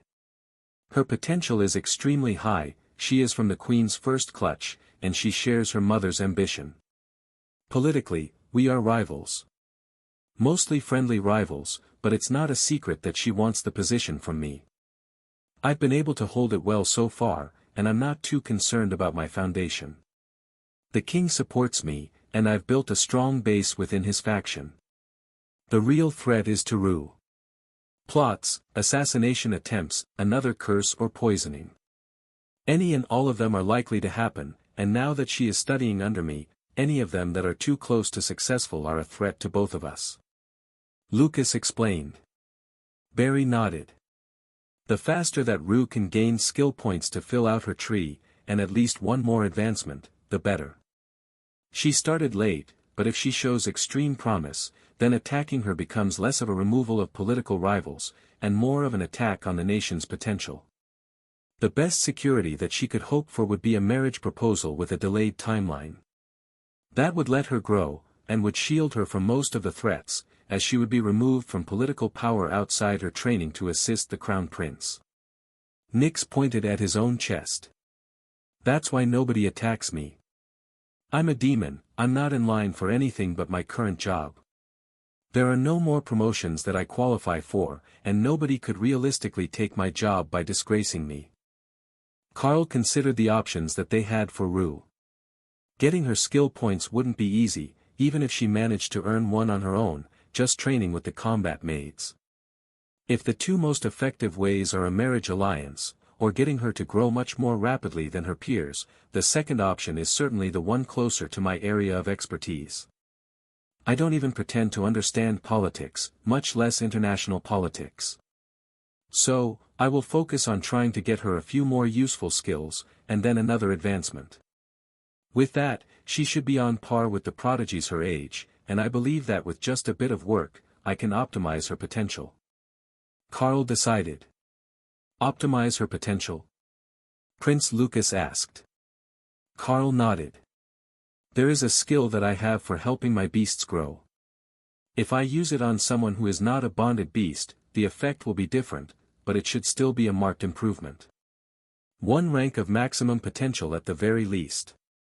So, if she's already got a strong enough bloodline to take her to totem rank, she could be a myth in the same time frame. Or, if she inherited enough of the king's potential to become a myth, it would give her the potential to reach immortality, though not the tools. But the tools can be trained. I'm sure that you all know that already, it's not exactly a secret what needs to be done, it's just not as easy to do as it is to understand. The two mythic dragons looked shocked at Carl's words, and he wondered if it was some sort of secret. Wait, don't tell me that nobody told you. You're myths, you should have started way before now. In fact, how would you even make it this far without starting? Carl asked. Oh, we know the system's secrets to growth. But that's it. They're secrets. Nobody reveals them to us in advance, you have to find out from the system what method to mythical status is going to work for you. Librarian Barry explained. Carl frowned. Nonsense. You might not understand the fundamental rules or the design that others are using, but that is no reason that they shouldn't know the basics. I didn't learn it from the system, I learned it from a monk who was probably weaker than anyone on the royal family's staff. Of course, he hadn't understood the value of it then, but telling them that part would thoroughly ruin his point. Barry still looked skeptical, so Carl decided to do a demonstration. The first step is the same for everyone, I believe. First, you need to pick a focal object, and create a single point to channel mana through in your mind's eye. That clear spot you go to when you're focusing on the system interface or your inventory. My guess is that yours is most likely a book. Carl joked. That made the blue dragon laugh. Actually, you're not too far off.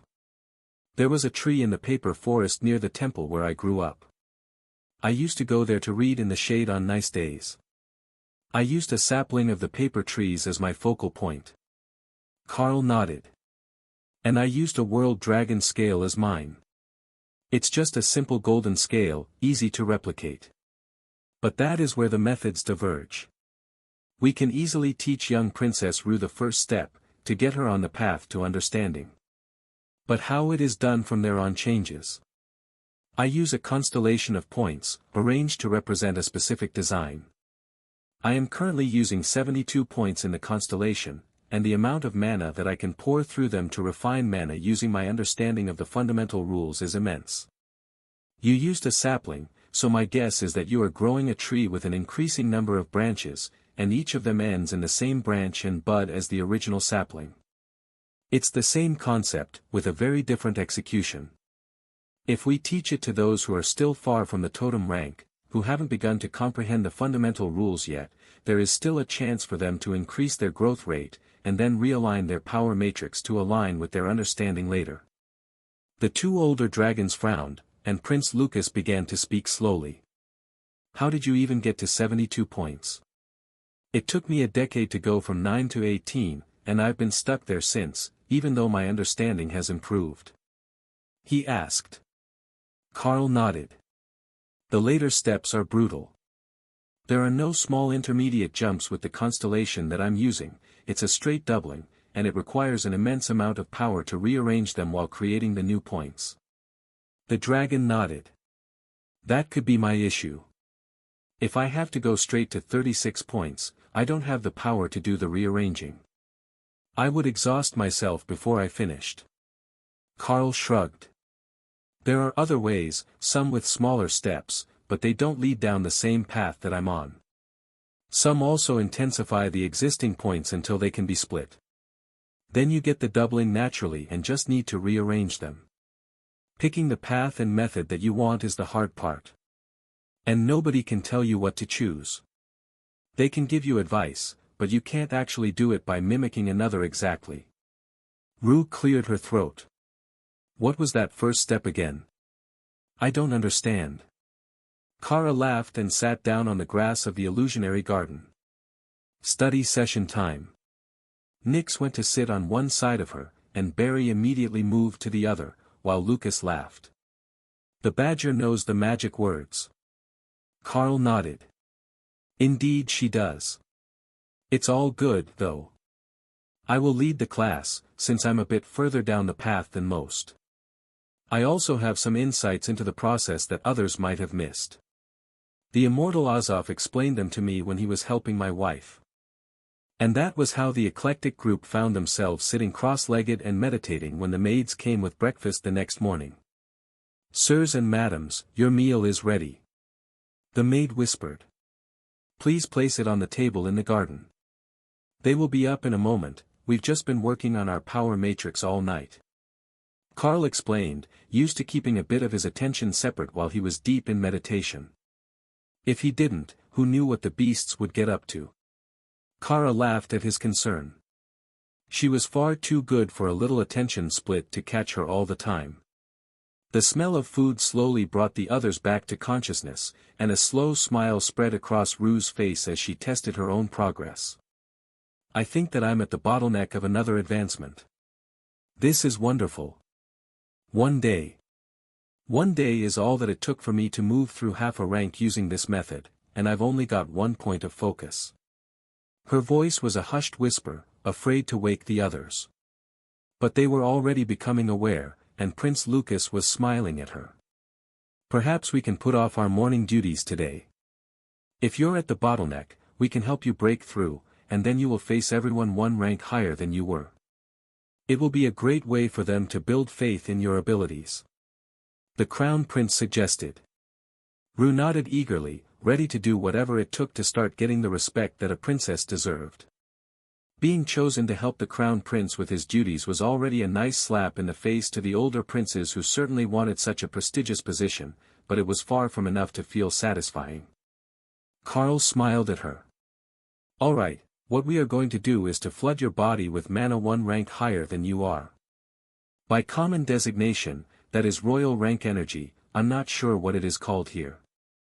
Probably a palace servant, or scullery maid or something. Rue laughed at his description. He wasn't wrong, but the way that he phrased it was just too funny. This was the palace servant rank she was reaching, and then would be the senior servant rank, and the palace officer rank, before reaching totem rank. It was just easier to describe power level by the jobs that they did. Carl began to flood her with royal rank mana, and Rue squeaked, startled by the influx. Focus on refining it through the focal point. It will make it faster to break the bottleneck, and then you can advance before lunch. He instructed. Kara nodded in agreement. Then I can dose you with a growth potion, and you will be almost to another advancement. No drugging the princess. Lucas and Barry shouted at the same time. Kara smirked, while Rue laughed. The level of trust in the good intentions of a chaos badger were somewhere between 0 and non-existent. Though, given Remy's experimentation process, that was likely not the wrong call. More than once, emergency healing had been needed to keep test subjects from exploding. That was why she did it with healing totems active. New mana was forcing out the old in Rue's body, and her cells were adapting as quickly as they could. But that was painfully slowly in Carl's opinion. So, he cast Trollish Regeneration on her, and the breakthrough began to spread through her body at a rate visible to his enhanced eyes. Ah, that's better. The increased regeneration speed makes all the difference. I will have to have Remy add that to the next round of experiments. Carl declared. A friend of yours? Prince Lucas asked. The Naga Queen who is bonded to me. She's a mythic-ranked runic alchemist. Quite the brilliant researcher, Barry would like her. Probably not her methods, but they are both knowledge-obsessed. The blue dragon's suspicion was roused, so Kara decided to explain to him. The Naga Queen doesn't believe in intermediate steps, you see. She makes the potion, determines that it should work, then asks for volunteers. Barry nodded, then frowned. Wait, she doesn't test it on a construct or non-sentient creature first. Nope. You should have seen all the fun we had with her anti-baldness tincture. Carl laughed at the memory. Version 1 brought every hair that your body was programmed to grow up to full volume. For some species, that had some unexpected results. Though, the werbears seemed to truly enjoy it. Truly lustrous fur. Carl agreed. As they joked, Rue's power level stabilized at royal rank, and Carl made mental notes of the issues that they had found. Now that they had been given a chance to experiment freely on someone who was just starting out, they had collected much more data on how their techniques could be used to boost young people with high potential. If there were others with a high bloodline potential in the guild, they could do the same for them. Or perhaps for the hatchlings in the tiny world when they hatched. They would all be starting out with great potential, and a little boost would get them off to a great start without affecting their growth rate. They had proven that already with the potions that had been given out. It was just a matter of implementing them on a larger scale. Well, we have our advancement. Would you all like to tag along while I make my rounds for the morning? I will be taking Princess Rue to the training grounds to review the training of the security forces today. You're welcome to accompany us, if you are interested in our training methods. Prince Lucas suggested. Oh, that would be wonderful. I'm a big fan of sparring matches.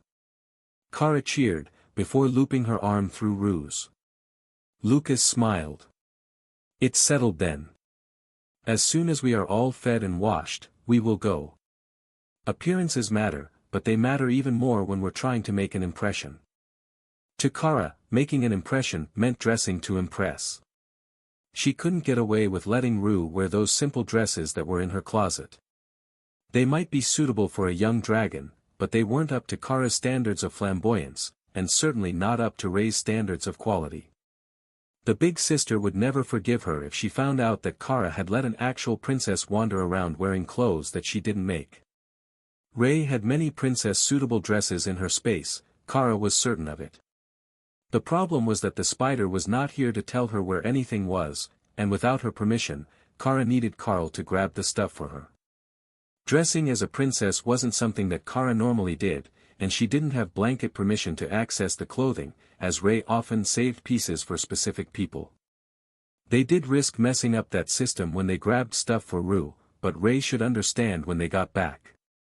Fortunately, the Shadow Dragon royal family of Gthuzan normally wore blacks or grays as their formal wear, even the ladies.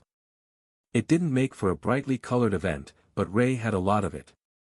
But today was informally dressing to impress, and that meant bright colors, something to draw the eye to the freshly advanced princess so that everyone would notice. "Let me pick something, I think I've seen just what we need," Carl informed the frustrated Badger. There was a colorful pile of stuff in one of the large chests, and he remembered it all being very colorful and flashy. But when Carl opened it, he realized that it was all stuff that she had made for the Orcish Guild members. It wasn't princess dresses, but battle robes. "Alright, new box. Ah, here is another one full of, nope, that's not for outdoor wear. How about this one? Ah, here we go. It's a bit childish for the responsible princess vibe, but it's suitably fancy," Carl decided. They were leftovers from the dresses that Ray had made for the wedding, in many color samples, and in multiple layered designs. It might not be the style common in this age, but the dresses were all beautiful, and they all went with pale skin and dark hair. At least, Carl assumed that they did. That was who they had been made for. "What color do you like best, princess?" Carl asked as he inspected the cast-off chest. "Purple." Prince Lucas gave her a strange look, but Carl brought out a dress that had a black base covered in golden floral designs, and a gossamer purple outer. "What about this one? I think that it should be purple enough, and it will bond, so you can change in and out with a thought," he offered. Rue held out her hands eagerly, and changed into the dress the moment that she got her hands on it. "Wow, that's quite the fashion statement. Mythic ranked spider silk, and nether gold embroidery." Nyx gasped. "I take it that you approve?" Carl asked. "I want it." The incubus agreed. Carl went to the next chest over, hoping for men's wear.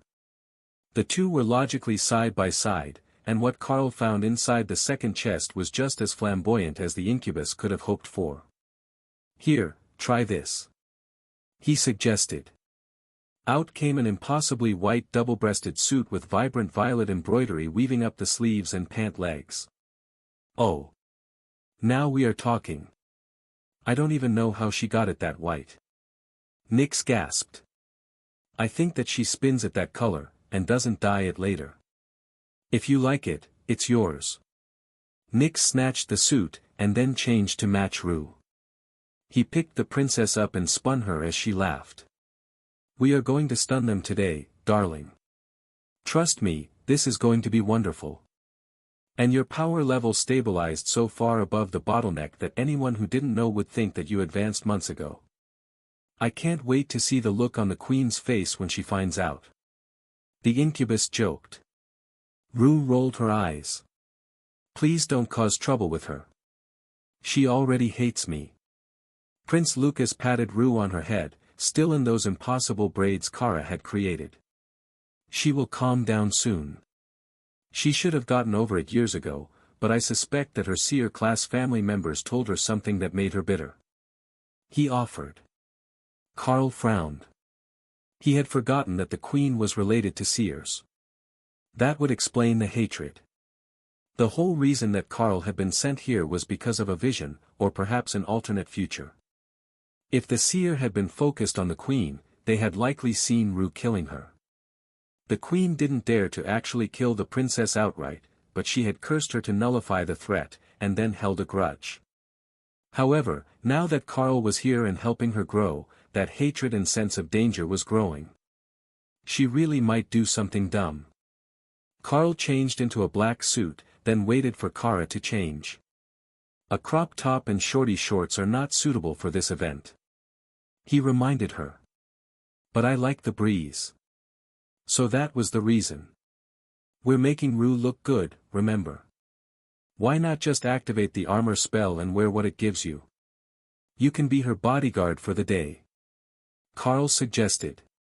Kara tried it, and ended up in leather armor, with sandals, a top hat and a cape. Right, too much chaos.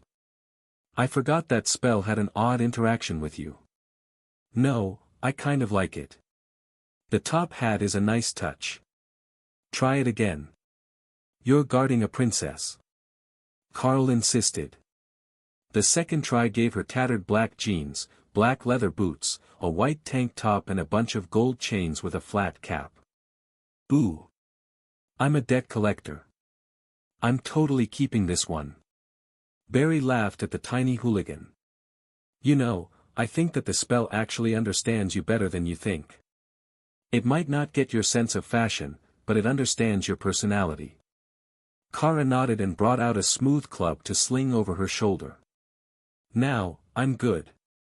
Carl, upgrade this for me. Carl laughed as he took the simple wooden club, made of totem-ranked wood taken from the dungeon. He only carved one word into it, and the bat glowed with black energy. Perfect. Fear not, princess, bodyguard Kara is ready. What does that rune say? Barry asked, confused as to what sort of spell or effect would work with only one rune. Bonk. It's a good rune. Perfect for stunning without killing. Carl informed him. The blue dragon looked shocked, but Kara was very pleased with her new bat. Stunning people was precisely what it needed to do, as she didn't plan to start smashing skulls in the middle of the day. Not while she was all dressed up. Prince Lucas sighed as he changed into a less casual suit, and gestured at the food. I, for one, need something to eat before we go out. I suspect that this morning is going to be far more enjoyable for the badger than I would prefer. He insisted. Kara winked at him, and Rue giggled. They were definitely going to cause chaos when she went out a rank higher than yesterday. Their first stop of the morning was the training grounds for the palace's interior security force. So, it was full of highly skilled overlord-ranked warriors, and a lot of female staff members or minor noble daughters who had come to spectate. Watching shirtless men grapple will never stop being a peak pastime. Kara intoned in that strangely wise voice that Carl knew meant that her foresight skill had triggered, and she had seen something. A few of the spectators nodded, then did a double take when they saw who had spoken. Then again when they realized that Rue had advanced. Princess, congratulations. That is twice in the same month. A remarkable feat, if I do say so myself. The closest of the women informed her. Royal concubine Anath, it's a pleasure to see you this morning. Thank you for the well wishes. Rue replied formally, while the older woman smiled indulgently. Such good manners, not like those other brats. Everyone present knew who she meant. The teenage princes were a terror around the palace, and not just to Rue. But now Rue was on the same power level as them, despite being years younger. If she was trained to fight, things were going to change around the palace, and the queen's youngest sons would find out very quickly that they were not as far up the social ladder as they thought, despite being sons of the legitimate queen. Perhaps I will be able to do some battle mage training with your grandsons in the near future. I know that I've got plenty of duties now, but I would welcome them to come to my tutoring sessions. Rue suggested. The concubine's sons were older, and much stronger, but as secondary princes, they had spent a much longer time in basic education, and were only now focusing on trade skills to complement their training as diplomats and bureaucrats. However, they had all gotten mage-type classes, and the whole palace was raving about Carl's new training area near the library. I will speak to them about it. Perhaps at the end of the week. If you're not busy before the family dinner, I'm sure they can find time. Anath offered. That would be lovely. If they're reluctant, you can tell them that we have a more extensive set of options in the private training area. Rue agreed. Prince Lucas smiled as Rue naturally began building alliances among the royals who weren't antagonistic to her. Those boys were also part of the king's faction, and his own. So, they were excellent choices to bring to the training area for a social event. Another shadow dragon came over to them, and Crown Prince Lucas's smile turned from professional to gentle. "Envoy, I don't believe that you've met my consort. She has been holed up in her nest with our first hatchling, the one I used the advancement potion on," he explained. "The little one is asleep," she informed him quietly, before the Crown Prince kissed her forehead. "It's a pleasure to meet you," Carl replied. "Mildred is my name, common-born consort to the Crown Prince," she replied with a curtsy. Carl shrugged. "I care little about birth status. Being the Crown Prince's chosen and mother to his heir is enough status for me." Kara nodded in agreement, while many of the nearby nobles gave Carl strange looks. That statement completely upended the hierarchy within the palace. A commoner could only rise so high. Or was Carl himself common-born? No, that couldn't be possible because the only world dragons in the world were all descended from a divine royal bloodline. Perhaps with his lineage, it simply didn't matter, as he was detached from the small details. Kara noticed the looks that many of the royal ladies were giving Carl, and decided that it would be more fun if she elaborated. "You see, he's a 3-time over-ranked Guild War champion of the Dark Light Host, a former city lord, avatar of the World Dragon. At this point, background really does matter less to him than character. Besides, a few more years and he will be immortal, and who would argue if he declared himself king of some random territory?" she joked. The Crown Prince's consort smiled. "Well, that is certainly one way of looking at it. Is the envoy really that powerful?" Kara's eyes went wide as mischief flashed into her brain with a vision. "Why don't we gather the mythic guards and have a sparring session? It would be good for Rue to see, if she's going to take over the job of approving training regimens. It's hard to appreciate what is actually necessary if you've never seen what the most powerful among us can do." Carl sighed. "You know that there is nowhere suitable to actually hold that sort of sparring session if we're going all out." The dragons frowned at him. What sort of ego did this man have? The castle was made of mythic rank stone and enchanted with dozens of layers of protective barriers. What sort of battle would even scratch it? Lucas patted Carl on the shoulder. "The badger has a point. She really should see them going all out. We have a training area with an immortal barrier, so if we work to reinforce it during the fight, you can go all out." An hour later, there were nearly 100 mythic ranked guards and other militant sorts gathered on the training grounds, where Carl was waiting in the middle of a training ring. "Thank you all for coming on such short notice. I am hoping to hold a training method demonstration for young Princess Rue today, using the scenario of a rampaging mythic dragon. We need you to go all out. Just stop before you actually kill me, and I will return the favor." Without seeing what a fight between mythic dragons actually looks like, there is no way that the new training supervisor could possibly know whether a training regimen was actually going to be effective or not. Carl explained. "How are we going to do this?" the guard commander asked. "I will be the rampaging dragon, you send a team to subdue me. Trust me, it will not be as easy as you are thinking." The commander didn't believe him, but if Carl wanted to show off for his student, then they would be happy to show the difference between a tutor and a professional soldier. The commander waved a team of guards forward, and Carl smiled. Then, he transformed into the avatar of the World Dragon, and began casting buffs on himself. First, he upgraded his size and strength, then he activated Eternal Lightning, then he flew into the air above them, dodging the first attempts by the guard to physically restrain him. The amount of airspace within the training area was limited, but Carl wasn't trying to fly away. All he needed was to get his feet off the ground before the entrapment spells hit, and then he could launch his first set of attacks, a barrage of chaos blasts, that rocked the training grounds, and shattered barriers. The guards responded in full force as they realized that Carl wasn't just going to go easy on them and hold a mild demonstration. Those attacks might have killed a totem-ranked guard outright, and more than one of the guards had taken damage from them after their barrier fell. But what was really concerning them was the fact that if Carl started out with that level of firepower, what was he holding in reserve for later in the fight? "Build the net," the team leader ordered, and the 5 dragons began to instantly cast a cooperative lightning cage around Carl. As soon as the 5 portions linked, they began to tighten it, but Carl was already in action, and, Nullify, broke him out before they could even realize that something had gone wrong. Then, Carl was on them, with Rend on his claws for an all-out scrap, like a feral dragon was likely to do. They loved to go for the physical damage, and when they were tied up with you in close combat, it was hard to get entrapment spells or other complex magic in place. The team leader flew back, using his wings to get some distance from the fight as Carl raked claws at chest height, narrowly missing him. That gave the others a moment to rain lightning on Carl, and eternal lightning flared with power. But that was far from enough to stop him, and the guards cursed as they realized the vast power difference between them. He's got too much mana for brute force. We're going to have to wear him down. The team leader insisted.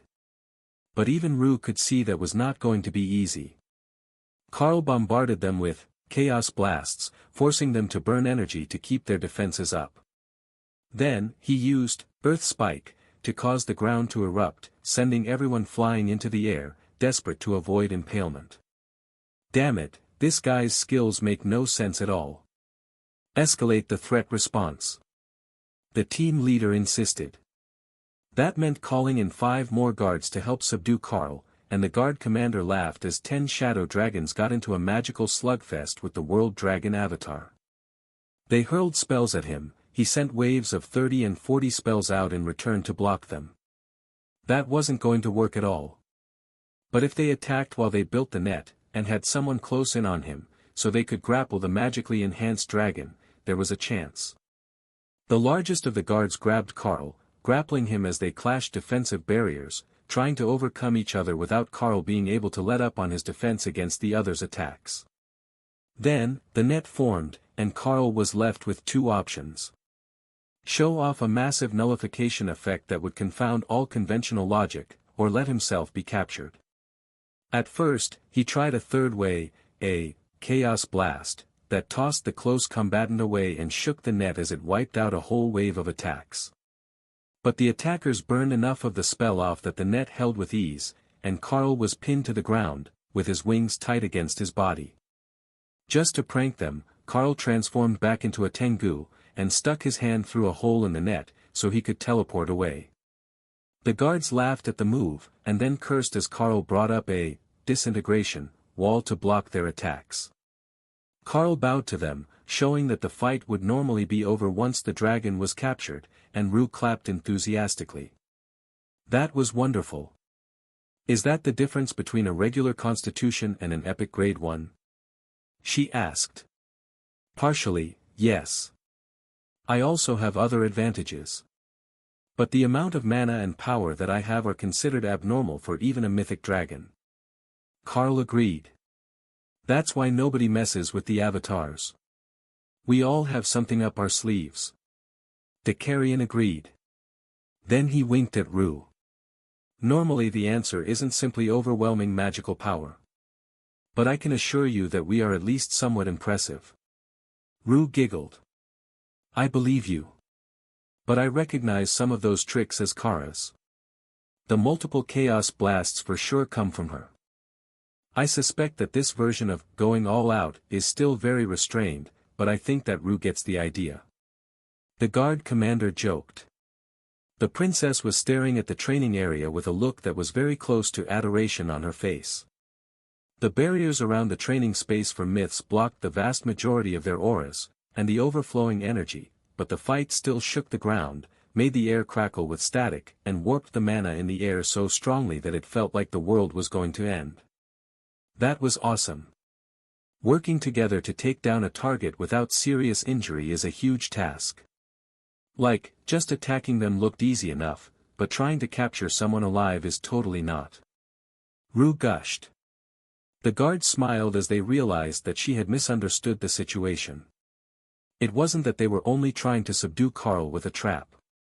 It was just that a trap was the only viable route, when he was so powerful that they couldn't physically restrain him. Are you satisfied? We could try a different scenario if you need.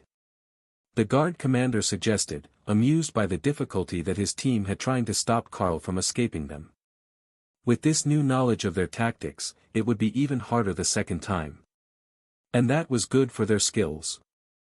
No, I think that I understand the basics.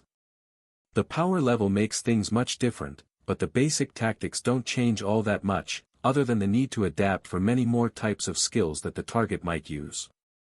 Rue realized. That's right. The basic training doesn't change much, but the higher the rank, the more you have to add to it. There isn't an area that you can just overlook, because you're bound to run into someone who can use that skill that you overlooked. He explained. Perhaps the guard commander would like to join us for the rest of our tour. Carl asked. Oh, that's a wonderful idea. He can tell me all about how they chose which training to do. Nobody ever records that, they only record the final decision. Rue complained. The commander smiled at her innocent worldview. That's because nobody wants to get into the dirt and politics that make up most of the decisions that get recorded for posterity.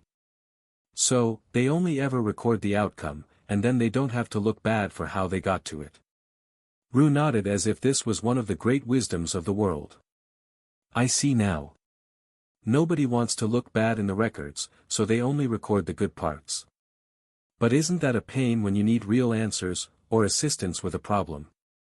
The commander shrugged. That's why you ask people directly and don't rely on the written record. One thing that we are good about is recording who made the report. So, if you can find them, or someone who was there, you can fill in the details of events that happened in this generation. Beyond that, things get murky, and your best bet is to go to the oldest person you know who has encountered something similar. They will have likely done it the same way that the person you're thinking of did. The small details had all of Rue's attention, but Rue had everyone else's. The advancement was the talk of the palace today, along with her fashion sense, and Mildred, Crown Prince Lucas' consort, was basking in the glory. She was rarely invited to social events, other than ones for the entire extended family and harem, but Rue and Kara were happy to drag her along with them today, which was giving her a break from dealing with a fussy hatchling. Why don't I have snacks sent to your suite? Once we finish the rounds, we can have a nice break while the men talk about man things. Mildred suggested. Oh, that would be wonderful. I've got a gap in my schedule before afternoon training, so it should be just us. Rue agreed. Mildred called over a maid and whispered directions to her before following Kara and Rue toward the next group of palace staff that she was supposed to be inspecting today, so that she could understand their training methods. The men were the ones who were actually in charge, Rue was just a trainee, while Mildred and Kara were just tagging along as protection and as spectators. The next few groups they went to watch were just palace servants, nothing dangerous or exciting, just torture for Rue, who had to finish her work before she could go play with her friends. So, when they sent a maid ahead to ensure that everything was ready for them in the illusionary domain, garden that Carl had set up for Rue's training, the only thing on their minds were snacks. Rue had just turned the final corner toward their rooms when a massive explosion rocked the palace. Stone exploded outward, only blocked by Kara's quick reflexes as the entire section of the palace was shattered. Then, the roof began to collapse and everything went dark. Carl was with the guard commander, Barry, Crown Prince Lucas and a handful of servants from the last group they had inspected when the explosion shook the palace. For a moment, he sensed Kara's shock, then outrage from the badger. What happened? Is everyone all right? There was a brief pause before Kara replied. Not sure yet. Someone set off an anti-magic bomb in our rooms. The palace has collapsed on me, and I'm not sure where Rue and Mildred are, but they should be close. That was the moment when Barry realized what had most likely happened. But his first reaction wasn't for the three ladies, or the staff in that wing. The library. If they targeted your rooms, the library is only 2 floors down. He gasped. The Blue Dragon had his own priorities. Kara's sensitive nose soon told her that she was not far from her young charge. The barrier she had erected wasn't a full dome, as it should have been, but she didn't expect someone to have the nerve to actually blow up the royal palace during an attack. So, when the collapse occurred, she only had a barrier between them and the room. However, Carl kept an eternal lightning barrier over Rue at all times, just in case of emergency. A precaution that was paying dividends now.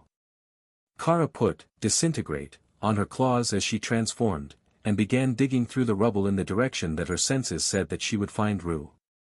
It had to be this way, she could still smell Carl's magic, and that was impossible to miss.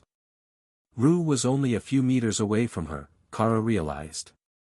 The floor had collapsed, which had dropped Rue and Mildred into the room beneath them, while the building collapsed.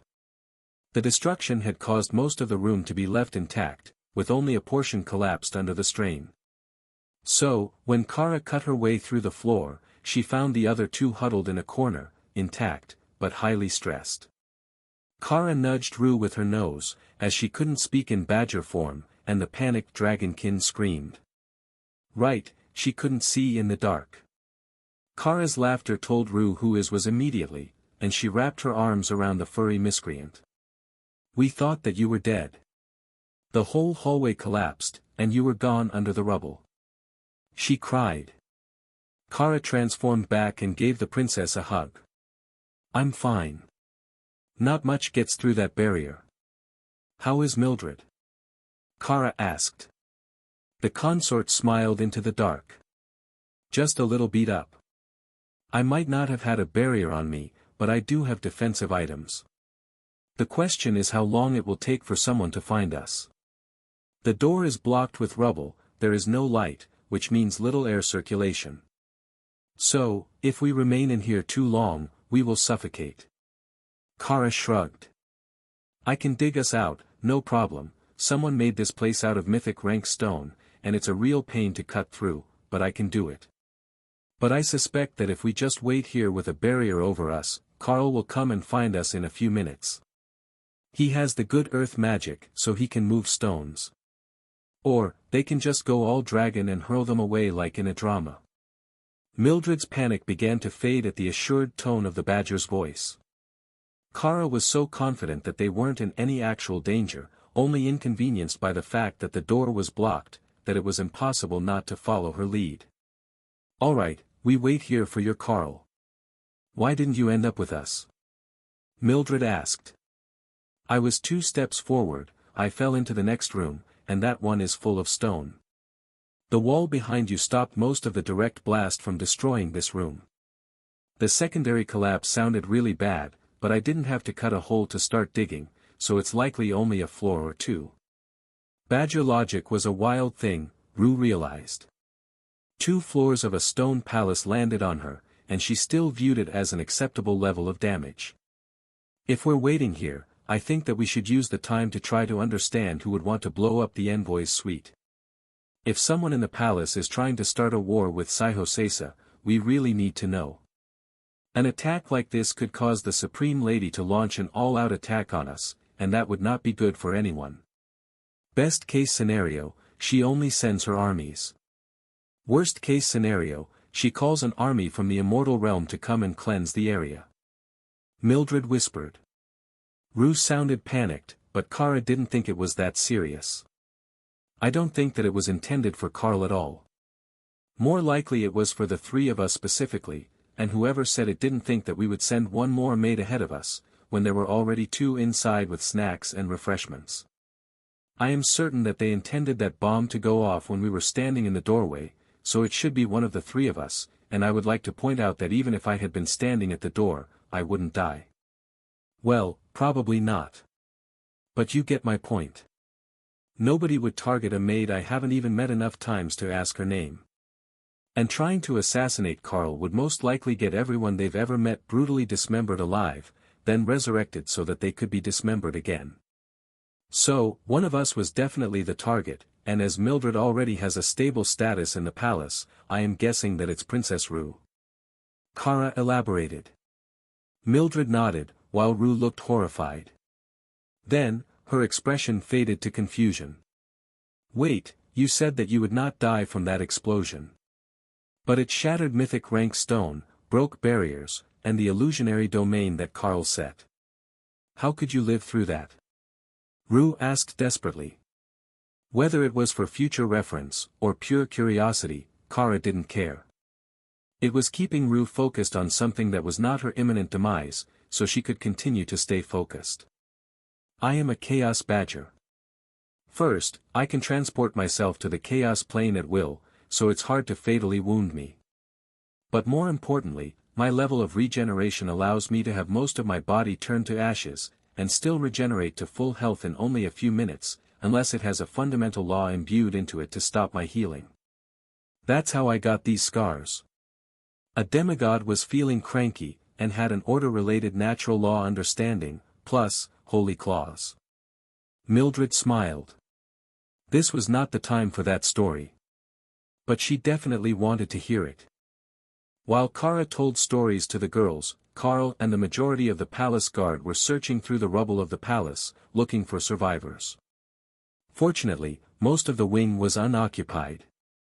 However, with the new training area near the library, which was directly below the blast, there would be at least some people nearby. The access hallways were collapsed, but Carl could feel the mana fluctuations of many living creatures beneath them. I don't think that the barriers on the library broke. The training space that I made is also definitely intact. I can feel the spell, and I can sense the mana crystal that I put in the room. Both are fine. But the upper levels collapsed, which sent rubble out into the courtyard and blocked the door. We should start from the side to get to the library area for the majority of the survivors, and then I will head for where Kara is. That should be where the princess and Lucas consort are as well. It's not far from my suite, so it was close to the center of the blast. But they all had barriers on them. I cast it while we were waiting for the sparring to start. Better safe than sorry, right? Carl explained. You put a barrier spell on them? Oh, that is a relief. Mildred isn't nearly as strong as we are, and she's a shaman, not a warrior, so she's not physically strong. Lucas sighed. Carl sighed in relief. That also means that she has healing magic. If they were injured, she could heal them, and then they just have to wait for us to find them. How did you want to relocate the stone? Should we have a team pile it up? Or do you want me to just obliterate it until we get to the victims? The dragons flinched a bit at that. This is a historical building. Every stone in this wing is tens of thousands of years old, mined from a quarry that no longer exists.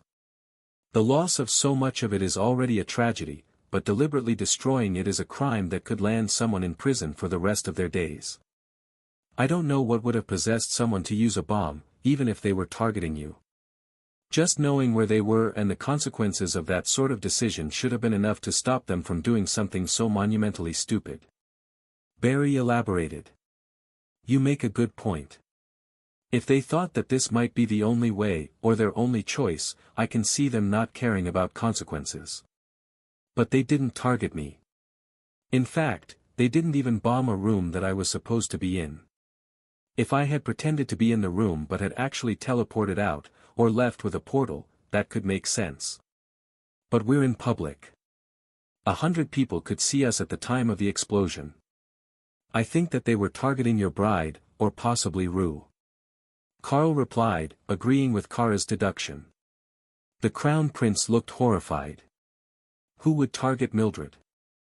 She's so kind and gentle that everyone from the maids to the queen likes her.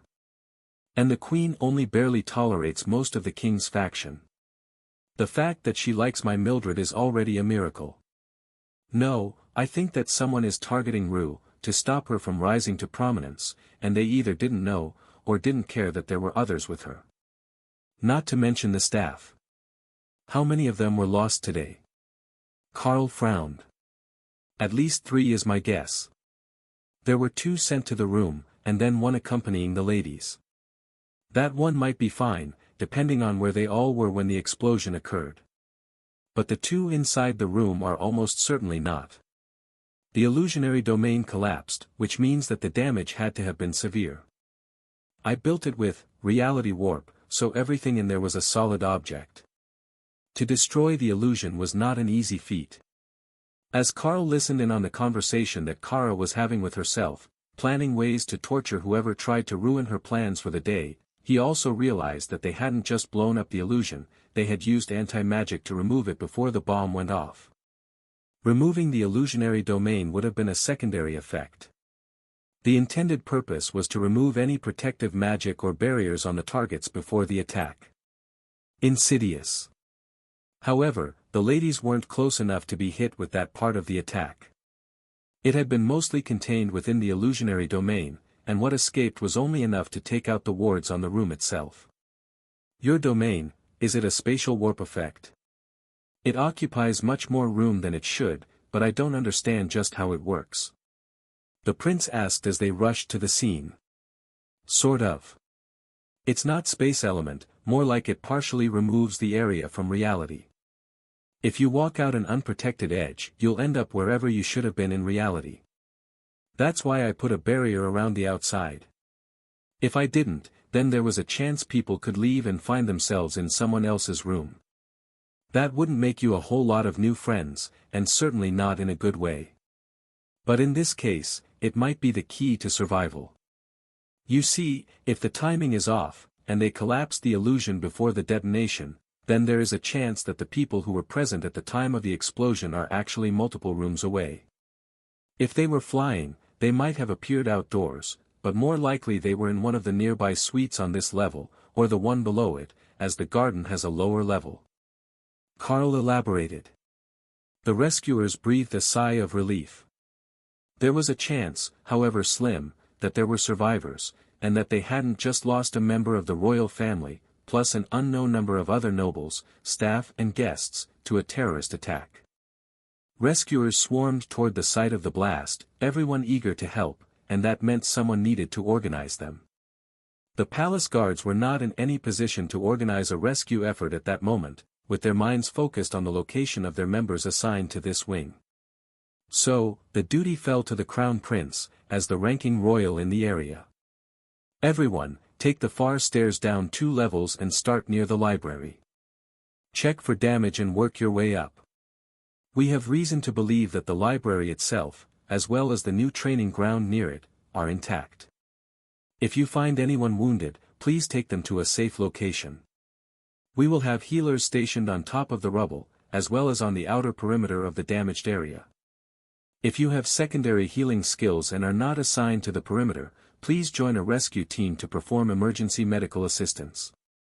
Nobody is to work alone. Buddy up and go in groups of at least 2. If you find a survivor, someone will need to stabilize the area, while the other determines the best way to extract them without further injury. He announced. Many of the dragons had rushed out before he was finished speaking. They had heard it all before, though not in the context of an attack on the palace.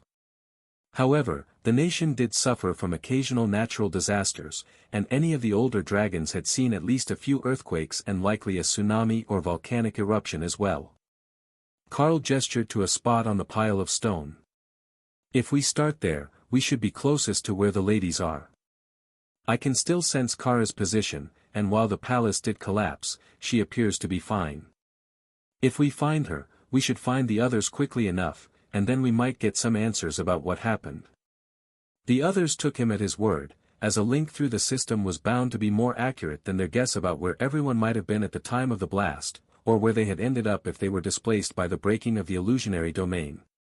However, given the nature of the work, Lucas still called over a dozen guards to help clear the area, moving the stone onto stable spots that had been checked, or down into the courtyard below.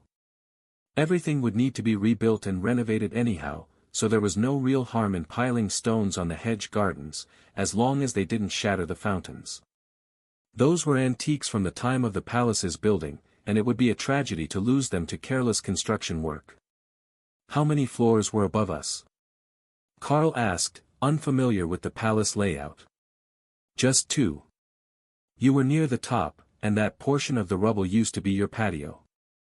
There are already teams there, as it's the source of the blast, but it won't be fast. They're more focused on determining the cause and finding signs of the culprit, as they're not expecting to find survivors that close to the blast.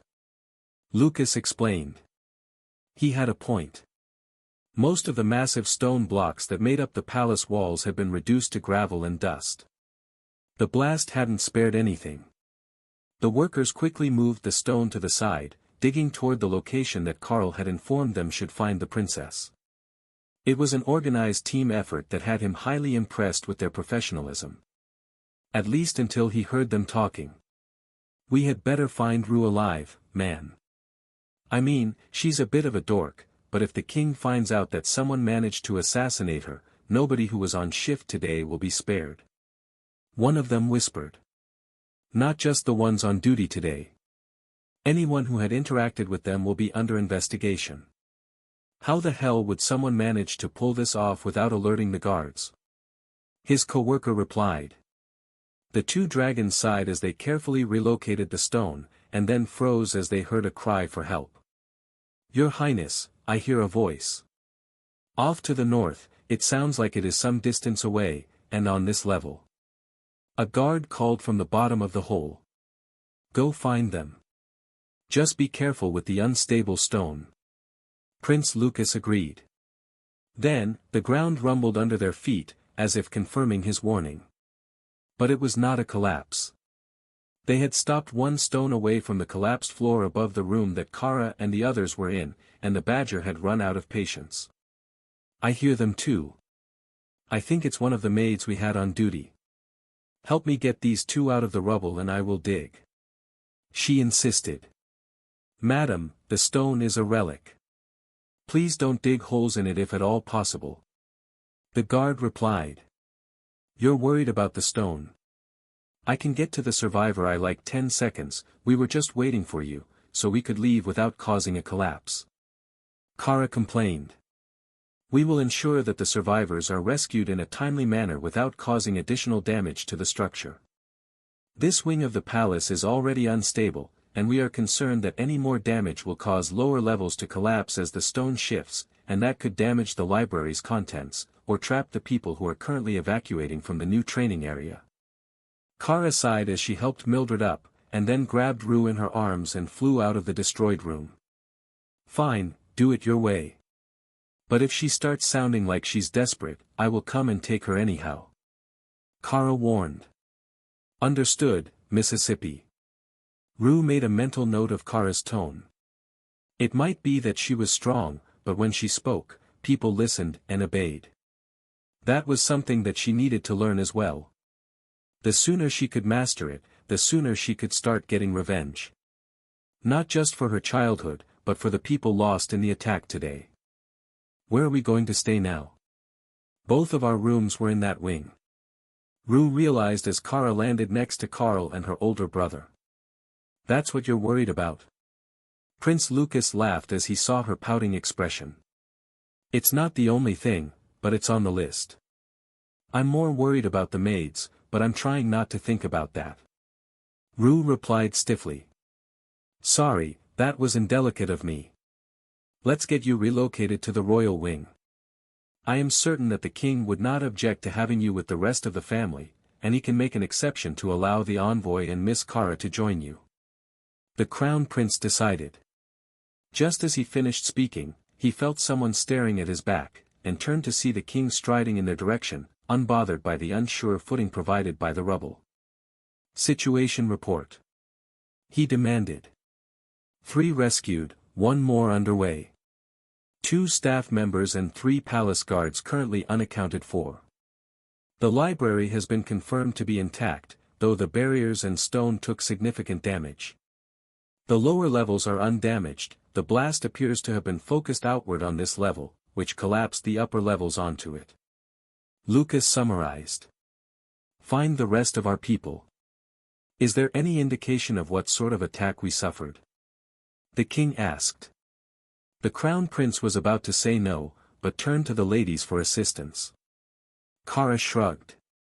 It contained anti-magic elements, to collapse the illusionary domain.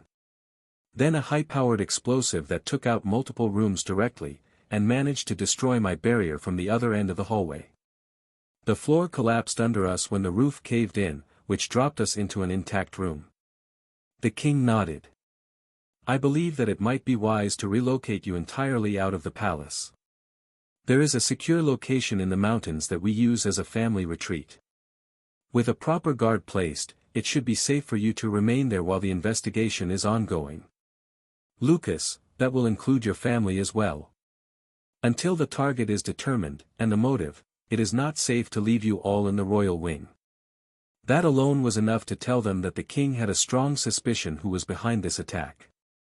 If he didn't suspect that it was someone from the royal family, then leaving them in the royal wing would be much safer, as there was an entire guard force dedicated to keeping the family safe. Prince Lucas nodded. All right, I can understand that position. I will gather my hatchling and take Rue and the envoy with me to the mountain retreat. The king sighed. I may have to replace the guard at the retreat. Inform me if you sense anything off about them or simply don't feel safe. Carl cleared his throat. Your Majesty, if I may. I can summon a set of personal guards who should be sufficient for the purpose of maintaining security around the princess. As long as the crown prince has a guard retinue that he trusts implicitly, we should be fine with the existing staff at the retreat. I would advise that someone from your intelligence agency be sent to keep an eye on anyone trying to send messages to or from the location, though. I know that they are system-linked, and we can't monitor those messages, but small items are often passed off as physical messages. Small items like poison, Carl meant.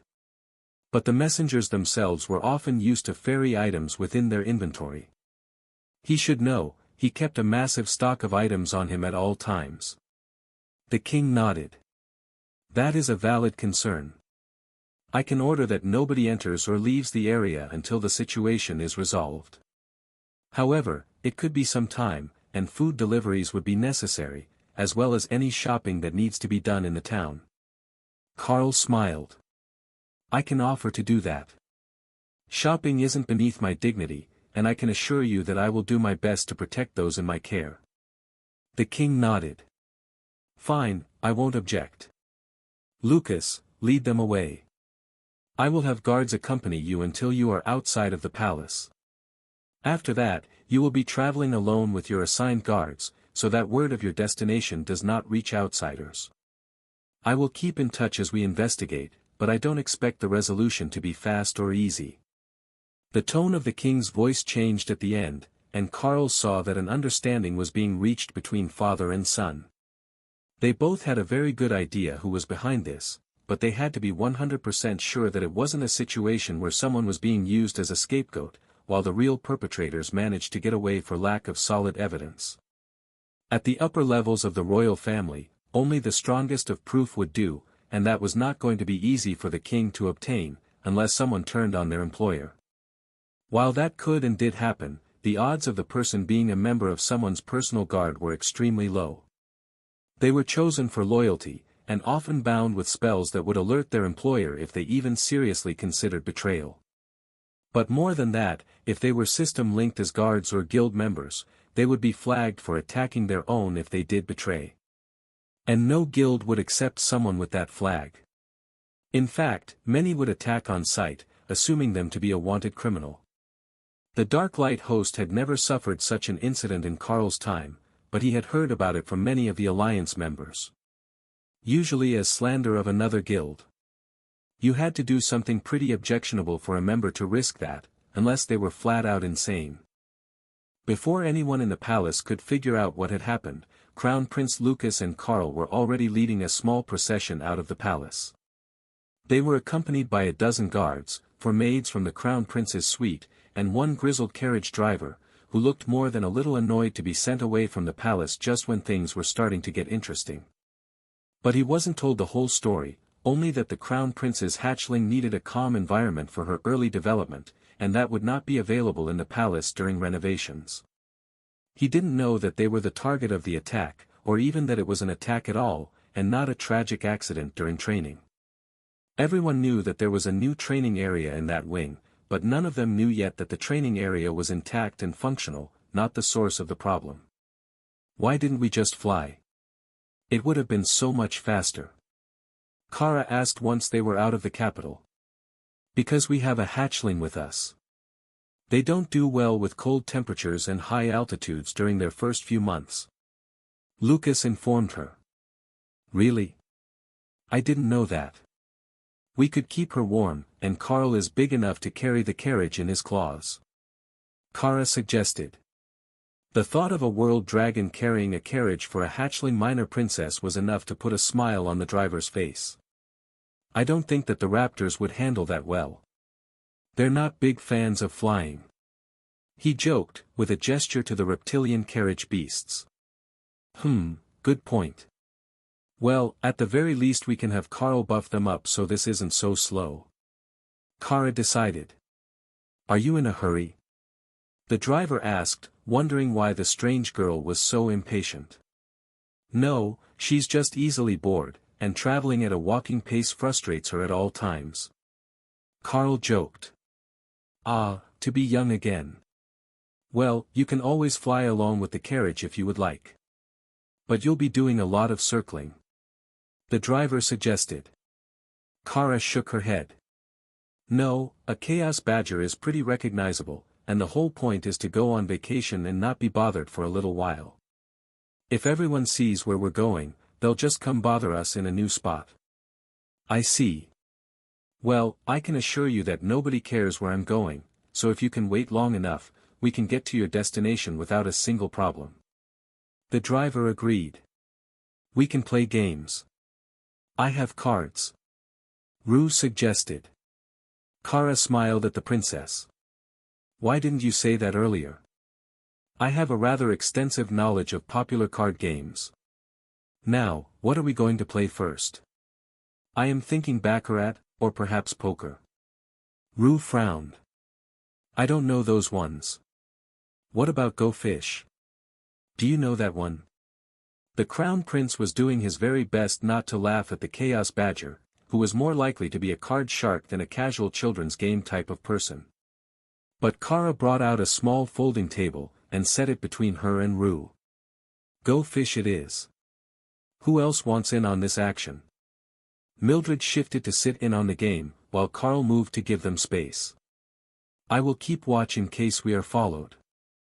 I don't sense anything, but if we are, I can send something to deal with it without breaking our cover. He whispered to Lucas. The Crown Prince got a dangerous look in his eyes as he smiled. If you're certain that nobody will trace it back to you, go ahead.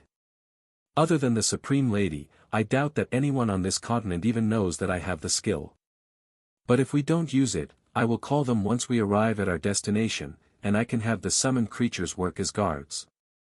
They don't need to sleep, and it makes for a great advantage when you are camped and in need of rest.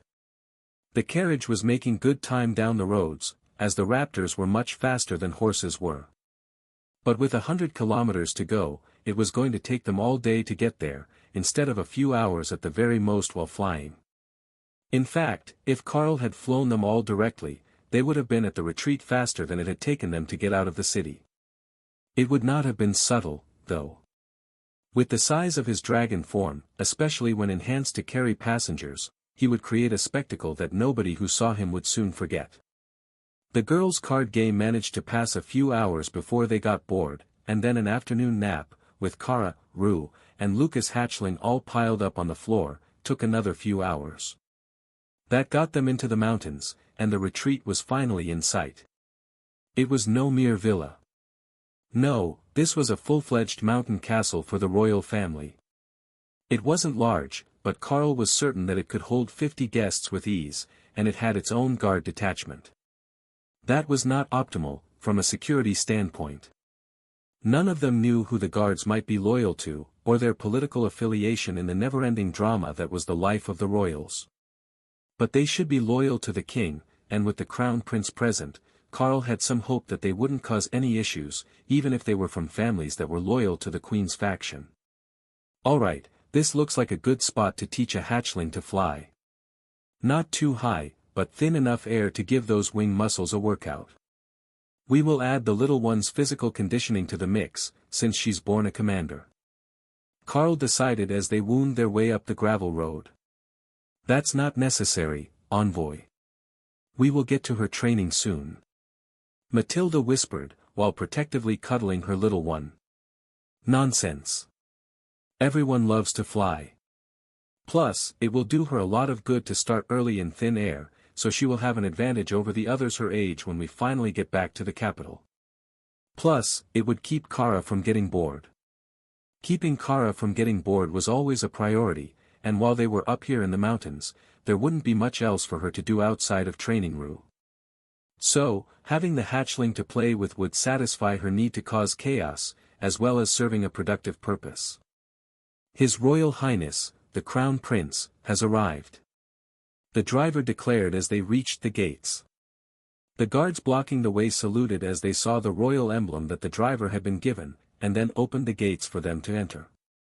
The arrival of a carriage had put the whole staff into a frenzy, with last-minute cleaning and room preparation underway the moment that they had been spotted coming up the hill. That was one of the other reasons that it was preferred for them to travel by carriage. It gave the staff time to prepare for their arrival when they weren't informed in advance. A wing of dragons descending from the sky might be significantly faster, but with only a few minutes to prepare, it was impossible to have the entire castle up to standards before the guests arrived. Though Carl likely wouldn't have noticed if they didn't do anything but change the bedding. His version of clean and the royal version of clean were far from being the same thing. He was used to the whirlwind that was the guild house, where there were crafting materials and half-finished projects everywhere, or random people standing around to be used as mannequins for Ray's fashion designs. The carriage stopped at the gates, and a group of maids came out to greet them, and get an update on the royal family members' preferences from the maids that they had brought along with them. You should call out your summoned guards now, so that the staff isn't surprised to find them. If they mistake them for intruders, it could cause a much larger incident. Lucas suggested when they exited the carriage. Good idea. All right, I will bring out the basic security team for now. Carl agreed. Monkeys. No, bring out the elves. Nix will love them. Yeah, elf kings and snake girls. Kara insisted. Carl smiled as he called out the Haint, his epic guard, who also looked like a form of Treant, for Lamia bodyguards, and a pair of dark elven kings. These should do as a basic security force. I would call golems and epic golems as well, but they are larger, and not as well suited to being indoors. These few should be more than enough to secure our safety. Carl informed the Crown Prince, and by extension, the staff. What sort of summoning ability is that? I am familiar with golems of multiple sorts, but none of these look like golems.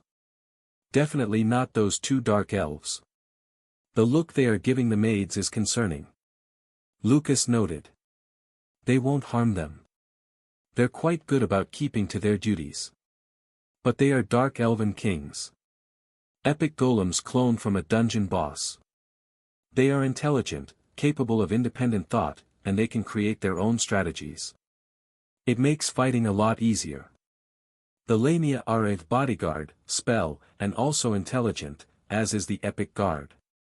The final one is actually a Haint. A living weapon grown from the claw of another of her kind.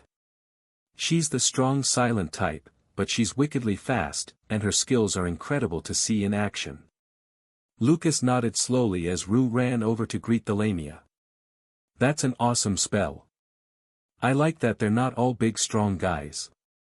Having cute girls as bodyguards is way better than having some smelly old dragon elder. The princess insisted. The Crown Prince's guard chuckled quietly at her comment. Most of them were considered elders by Rue's definition, and they were all dragons. But it generally took a few centuries for a common dragon to reach the mythic rank, so there were no young people on the guard detachments for senior royals. As long as they are capable, I don't mind if you want them as your personal guards for this trip. The ladies are quite friendly, and I am told that Lamia give the best hugs. Carl informed the princess with a smile. Lucas' hatchling turned so fast she almost fell out of her mother's arms, then began flapping desperately to get over to them. You couldn't just tell it that there was a better source of hugs available and then not prove it. Mildred sighed and let the little one fly over to the bodyguard, who cradled the little dragon in all four of her arms, with a smile. The little one sighed happily. The Carl was right. For arms for hugs was superior to any other hug. But on closer examination, she realized she was still too small for a proper lamia hug, as they had a whole lot of tail that could wrap around for bonus hug. That was a shame, she couldn't wait to grow up and find out for sure how good it could be. However, staying awake was exhausting, and within minutes, she was asleep again, securely cradled in the bodyguard's arms. You know, they actually make pretty good nannies. The extra arms let them hold wiggling babies securely, and when she's not fussing, they can use the extra arms to take care of tasks, or even defend against attacks. Mildred realized. Exactly. They're wonderful at their job. Don't worry too much about the little one, they will watch out for her when you're busy.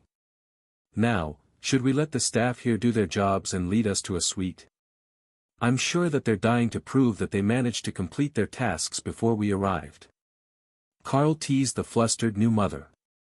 The staff eagerly motioned for them to follow, and led the groups to royal suites in the castle, each with far more space than even Carl thought that they might need. The rooms were designed with dragons in mind, so the main rooms were 5 meters tall, large enough for all but the biggest of dragons to walk in from the central courtyard before transforming. But there were also signs that said there were dens dug into the mountain, for dragons who wanted to relax or meditate in their scaled forms, a state that was nearly impossible to maintain within the capital.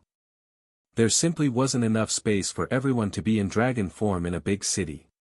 Sir, this is your suite, if you need anything else, please let us know. The maid informed Carl as she stopped in front of a massive room. All I will regularly need is access to the princess for training purposes. I am her tutor, and we're working on both magical and physical skill development. I will also set up a temporary training area here. But that won't require your assistance, other than for food and beverages during the training sessions. Kara nodded eagerly. She was ready to start training again. The bunny maids were great fun to play with, fast and smart. Of course, she wasn't trying to beat them up. It was more fun to try to capture and tickle them because they fought so much harder than they did to simply avoid injury. Back in the capital, the palace was in a state of utter panic. The attack had failed to kill 2 of the 3 maids who were in the illusionary domain. As Carl had suspected, when the illusion was broken they were deposited multiple rooms away, and then trapped by the falling stone. But now they had been rescued, and they were quite emphatic about the fact that an unknown person had entered with a tray of supplies, and that had been the source of the explosion. That person was wearing palace servant livery, but neither of them had recognized him, and the man left before they had a chance to finish their tasks and speak to him. Unfortunately, the 3rd maid had entered right then, and that had triggered the explosion. So, it was clear to the king, and to everyone else within the inner circle, that it was a deliberate attack, and that someone among the 3 noble ladies was the target. Of all the bad ideas that lesser royals had come up with during succession battles, this one had to be the very worst, in the opinion of the ministers. But the more information they got, especially about how a mythic-ranked illusionary domain had been dispelled by the nullification effect before the blast, the more they began to realize that this was no mere sibling squabble taken to extremes.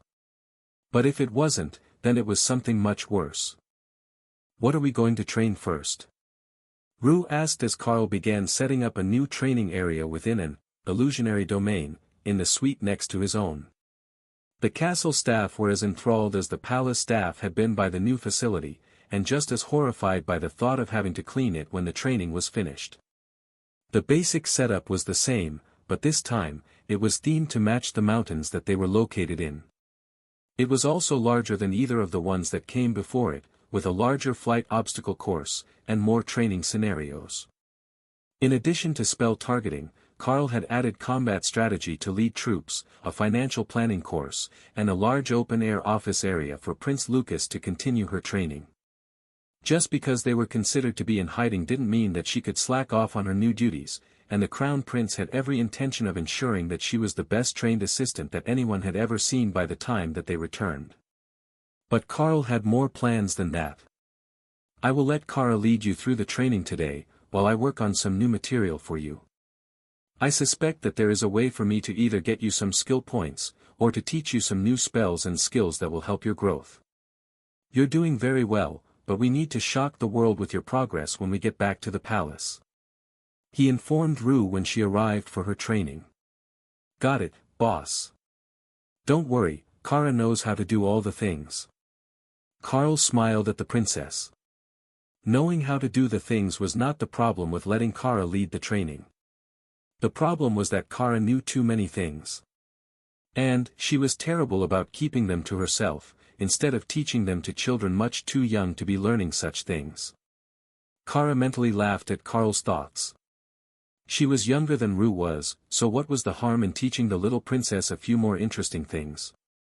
She happily led Rue into the training area, while Carl sat down in the suite to begin working on a way to transform Rue into a proper shadow dragon for legitimacy without changing her entire bloodline using evolution. That would be the easiest way, but the princess had insisted that she didn't want her bloodline to be changed.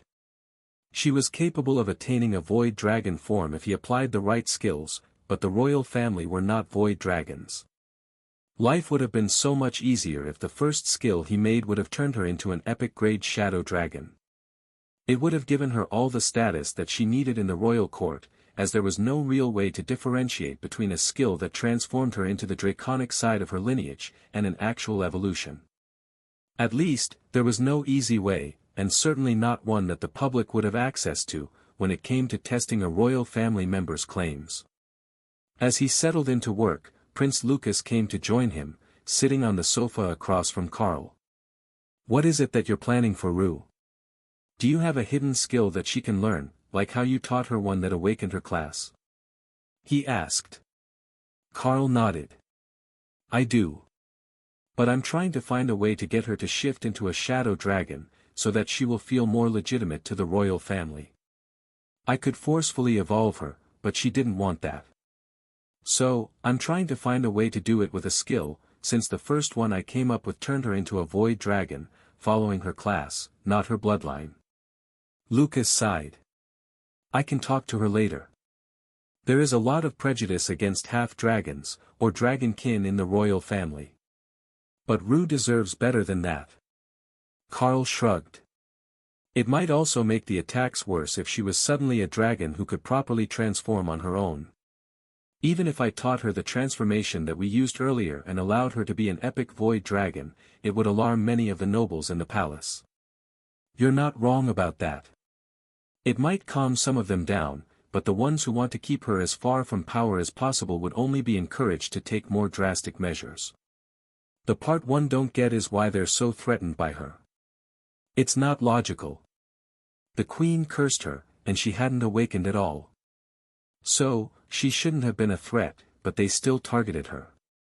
Then you showed up to help her awaken, and the queen's faction doubled down on trying to find ways to suppress her influence at court with rumors of forbidden arts.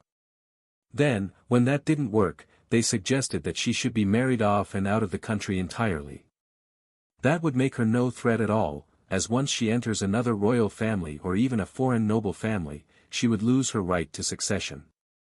But still, someone bombed your room. I refuse to believe that the target was Mildred. It might have been Kara, but she's been surprisingly well behaved for a badger, and the children love her.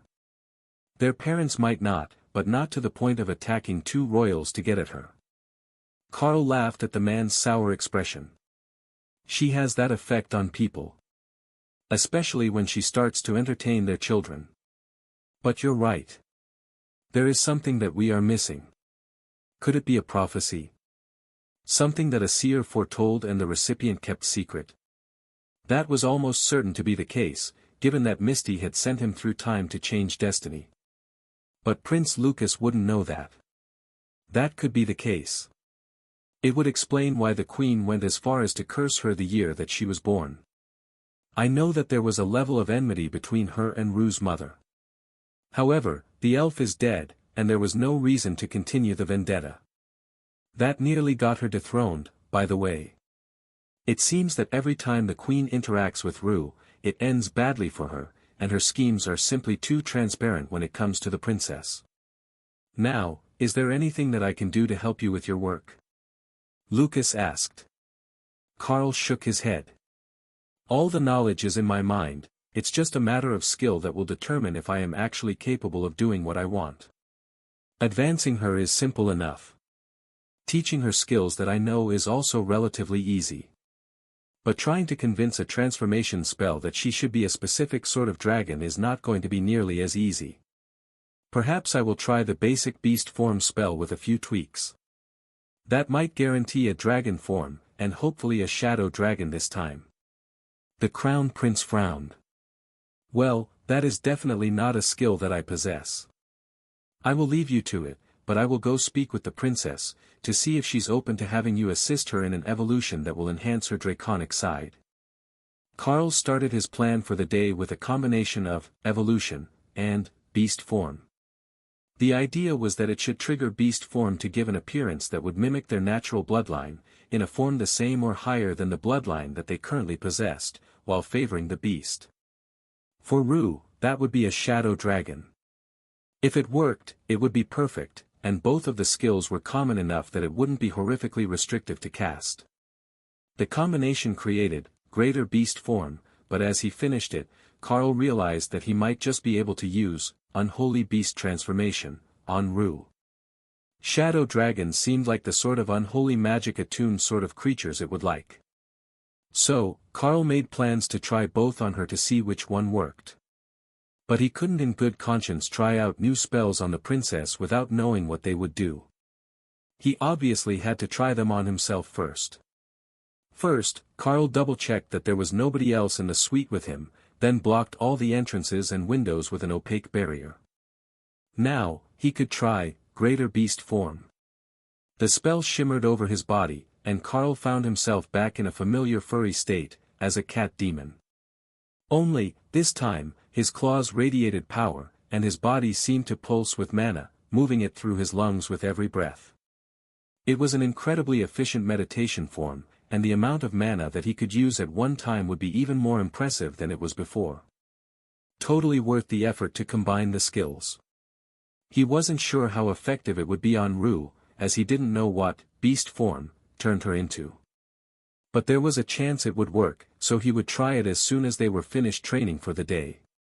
Fortunately, that would be soon, as Carl realized the sun was already setting, and he had lost most of a day while intensely focused on altering the spell. It was entirely too easy to lose track of time when working with certain skills, he noticed. Runecrafting was the same as a spell merger, in that he could get started and then just finish his work days later without noticing the difference. It must be how immortals and the ancient dragons felt. Carl quickly changed back to Tengu form so that he didn't confuse the others when they returned, then lowered the barriers so that he could go check on the state of Rue's training. Kara was still next door in the illusion, so there shouldn't be any issues. But as he should have expected, there were far more than 3 people in the room when he arrived. Kara and Rue had recruited all the children of the staff here to join in on the training as a group effort, and they had turned the day into an impromptu party. Carl, welcome back to the land of the living. The kids are just about done with their spell practice, and then we were going to head down for dinner. It will be in the formal dining room, which is just down the hall and on the main floor. Prince Lucas greeted him. That works for me. I think that I have a spell ready for Rue to try, but it can wait until after dinner, in case it needs some tweaking. I know what a hangry dragon is like. The staff giggled at Carl's assessment, and then checked the trays of snacks that they had brought to the training room for just that reason. Dinner at the castle was a very different experience to dinner at the palace, as it was just the 6 of them at the table, 7 if you counted the nanny who was helping feed a fussy hatchling. Kara had encouraged her to fly around the training area all day, and while she had been worn out to the point of needing a 3rd nap for the day, she had no intentions of stopping to eat now that she had found a spot she could fly. No young dragon could resist such temptation. Once the maid gave up on trying to make her eat any more, the little one came to land on Carl's shoulder with her tail wrapped around his neck for balance. The large feathered wings of a tengu made it easy to balance her weight, and gave her a perch for her back legs, as well as a much better viewpoint than her chair. Carl absently stroked her head as he finished his meal, then rose and gestured for Rue to join him. Let's get to the last trial of the day.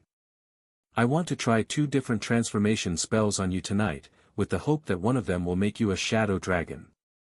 If that works, I will teach you the skill, and then you can use it to improve your status within the royal family.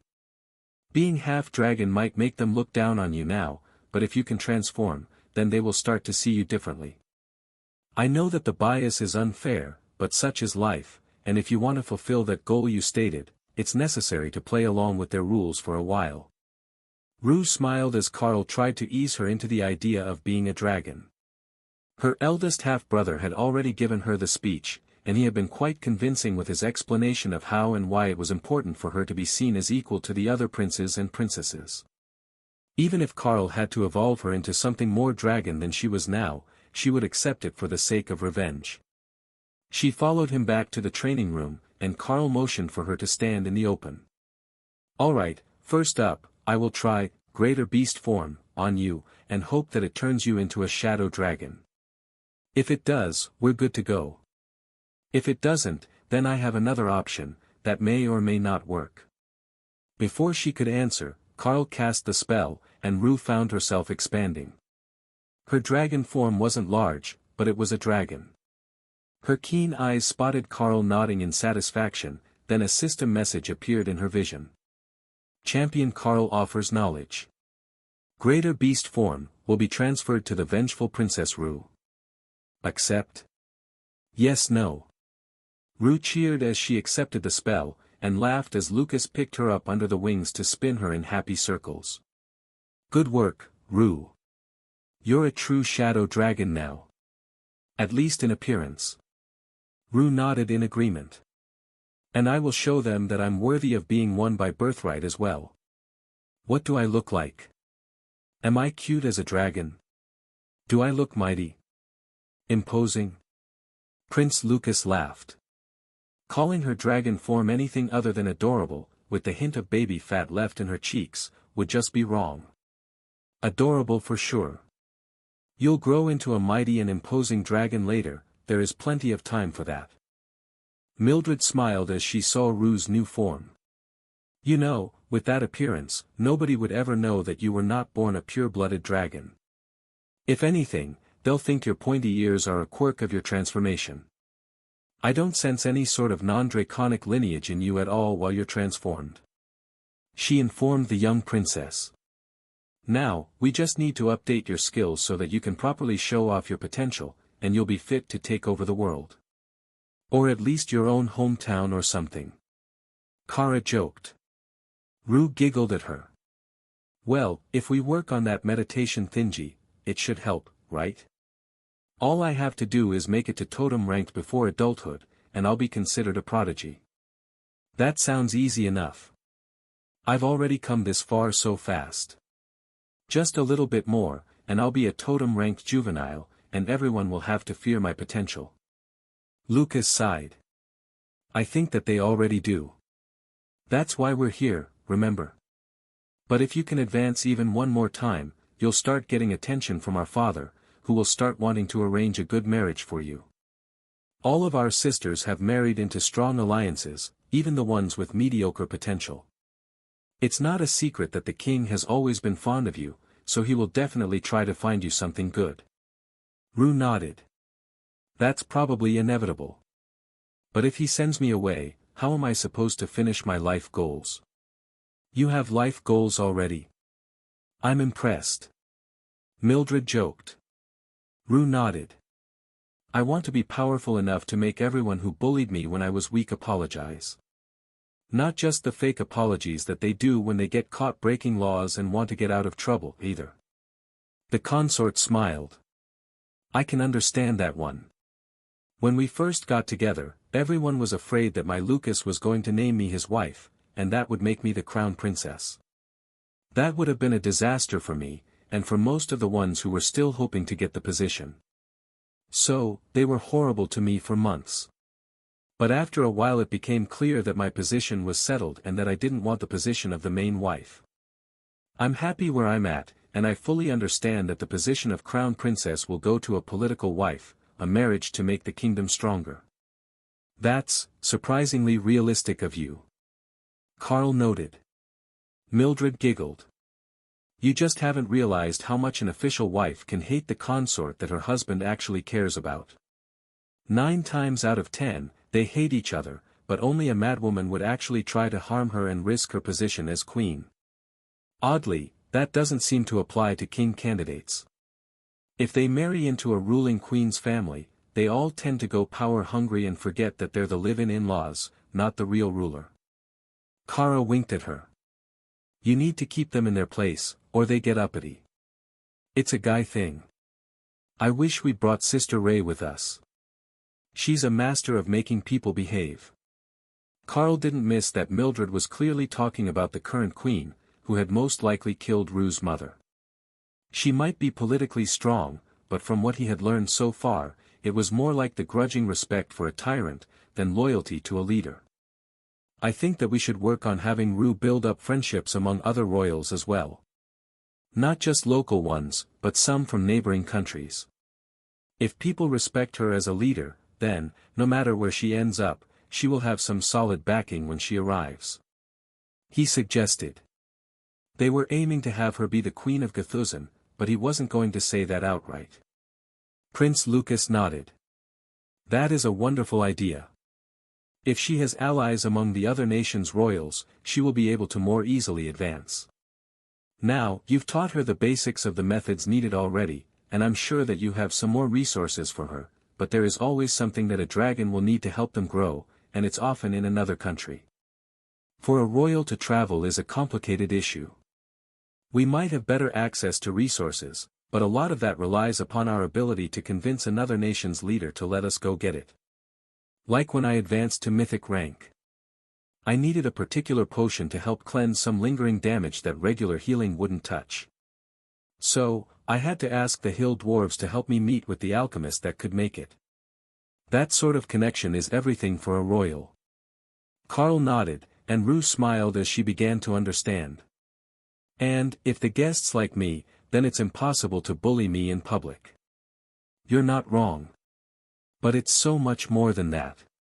You'll understand once you start making the connections. The ability to move freely among other royals and know that they are allies makes social events so much easier. They're not part of the local power struggle, so you can talk to them and build political or business relationships, while ignoring the locals who are giving you headaches, Lucas explained. That sounds lovely. Alright, Mr. Carl, do your best. I'll rely on you to help me make it through my advancements so that I can be that sort of royal, while Big Brother Lucas teaches me how to make friends with royalty. Rue laughed. Carl gave her a thumbs up, while Kara wrapped an arm around her and stage whispered in her ear. Don't worry, we've got lots of tricks to help you advance. Now that we know you've got the potential, we can even push the first advancement so that you'll be ahead of the others. It might not be fun, but I am sure that we can do it.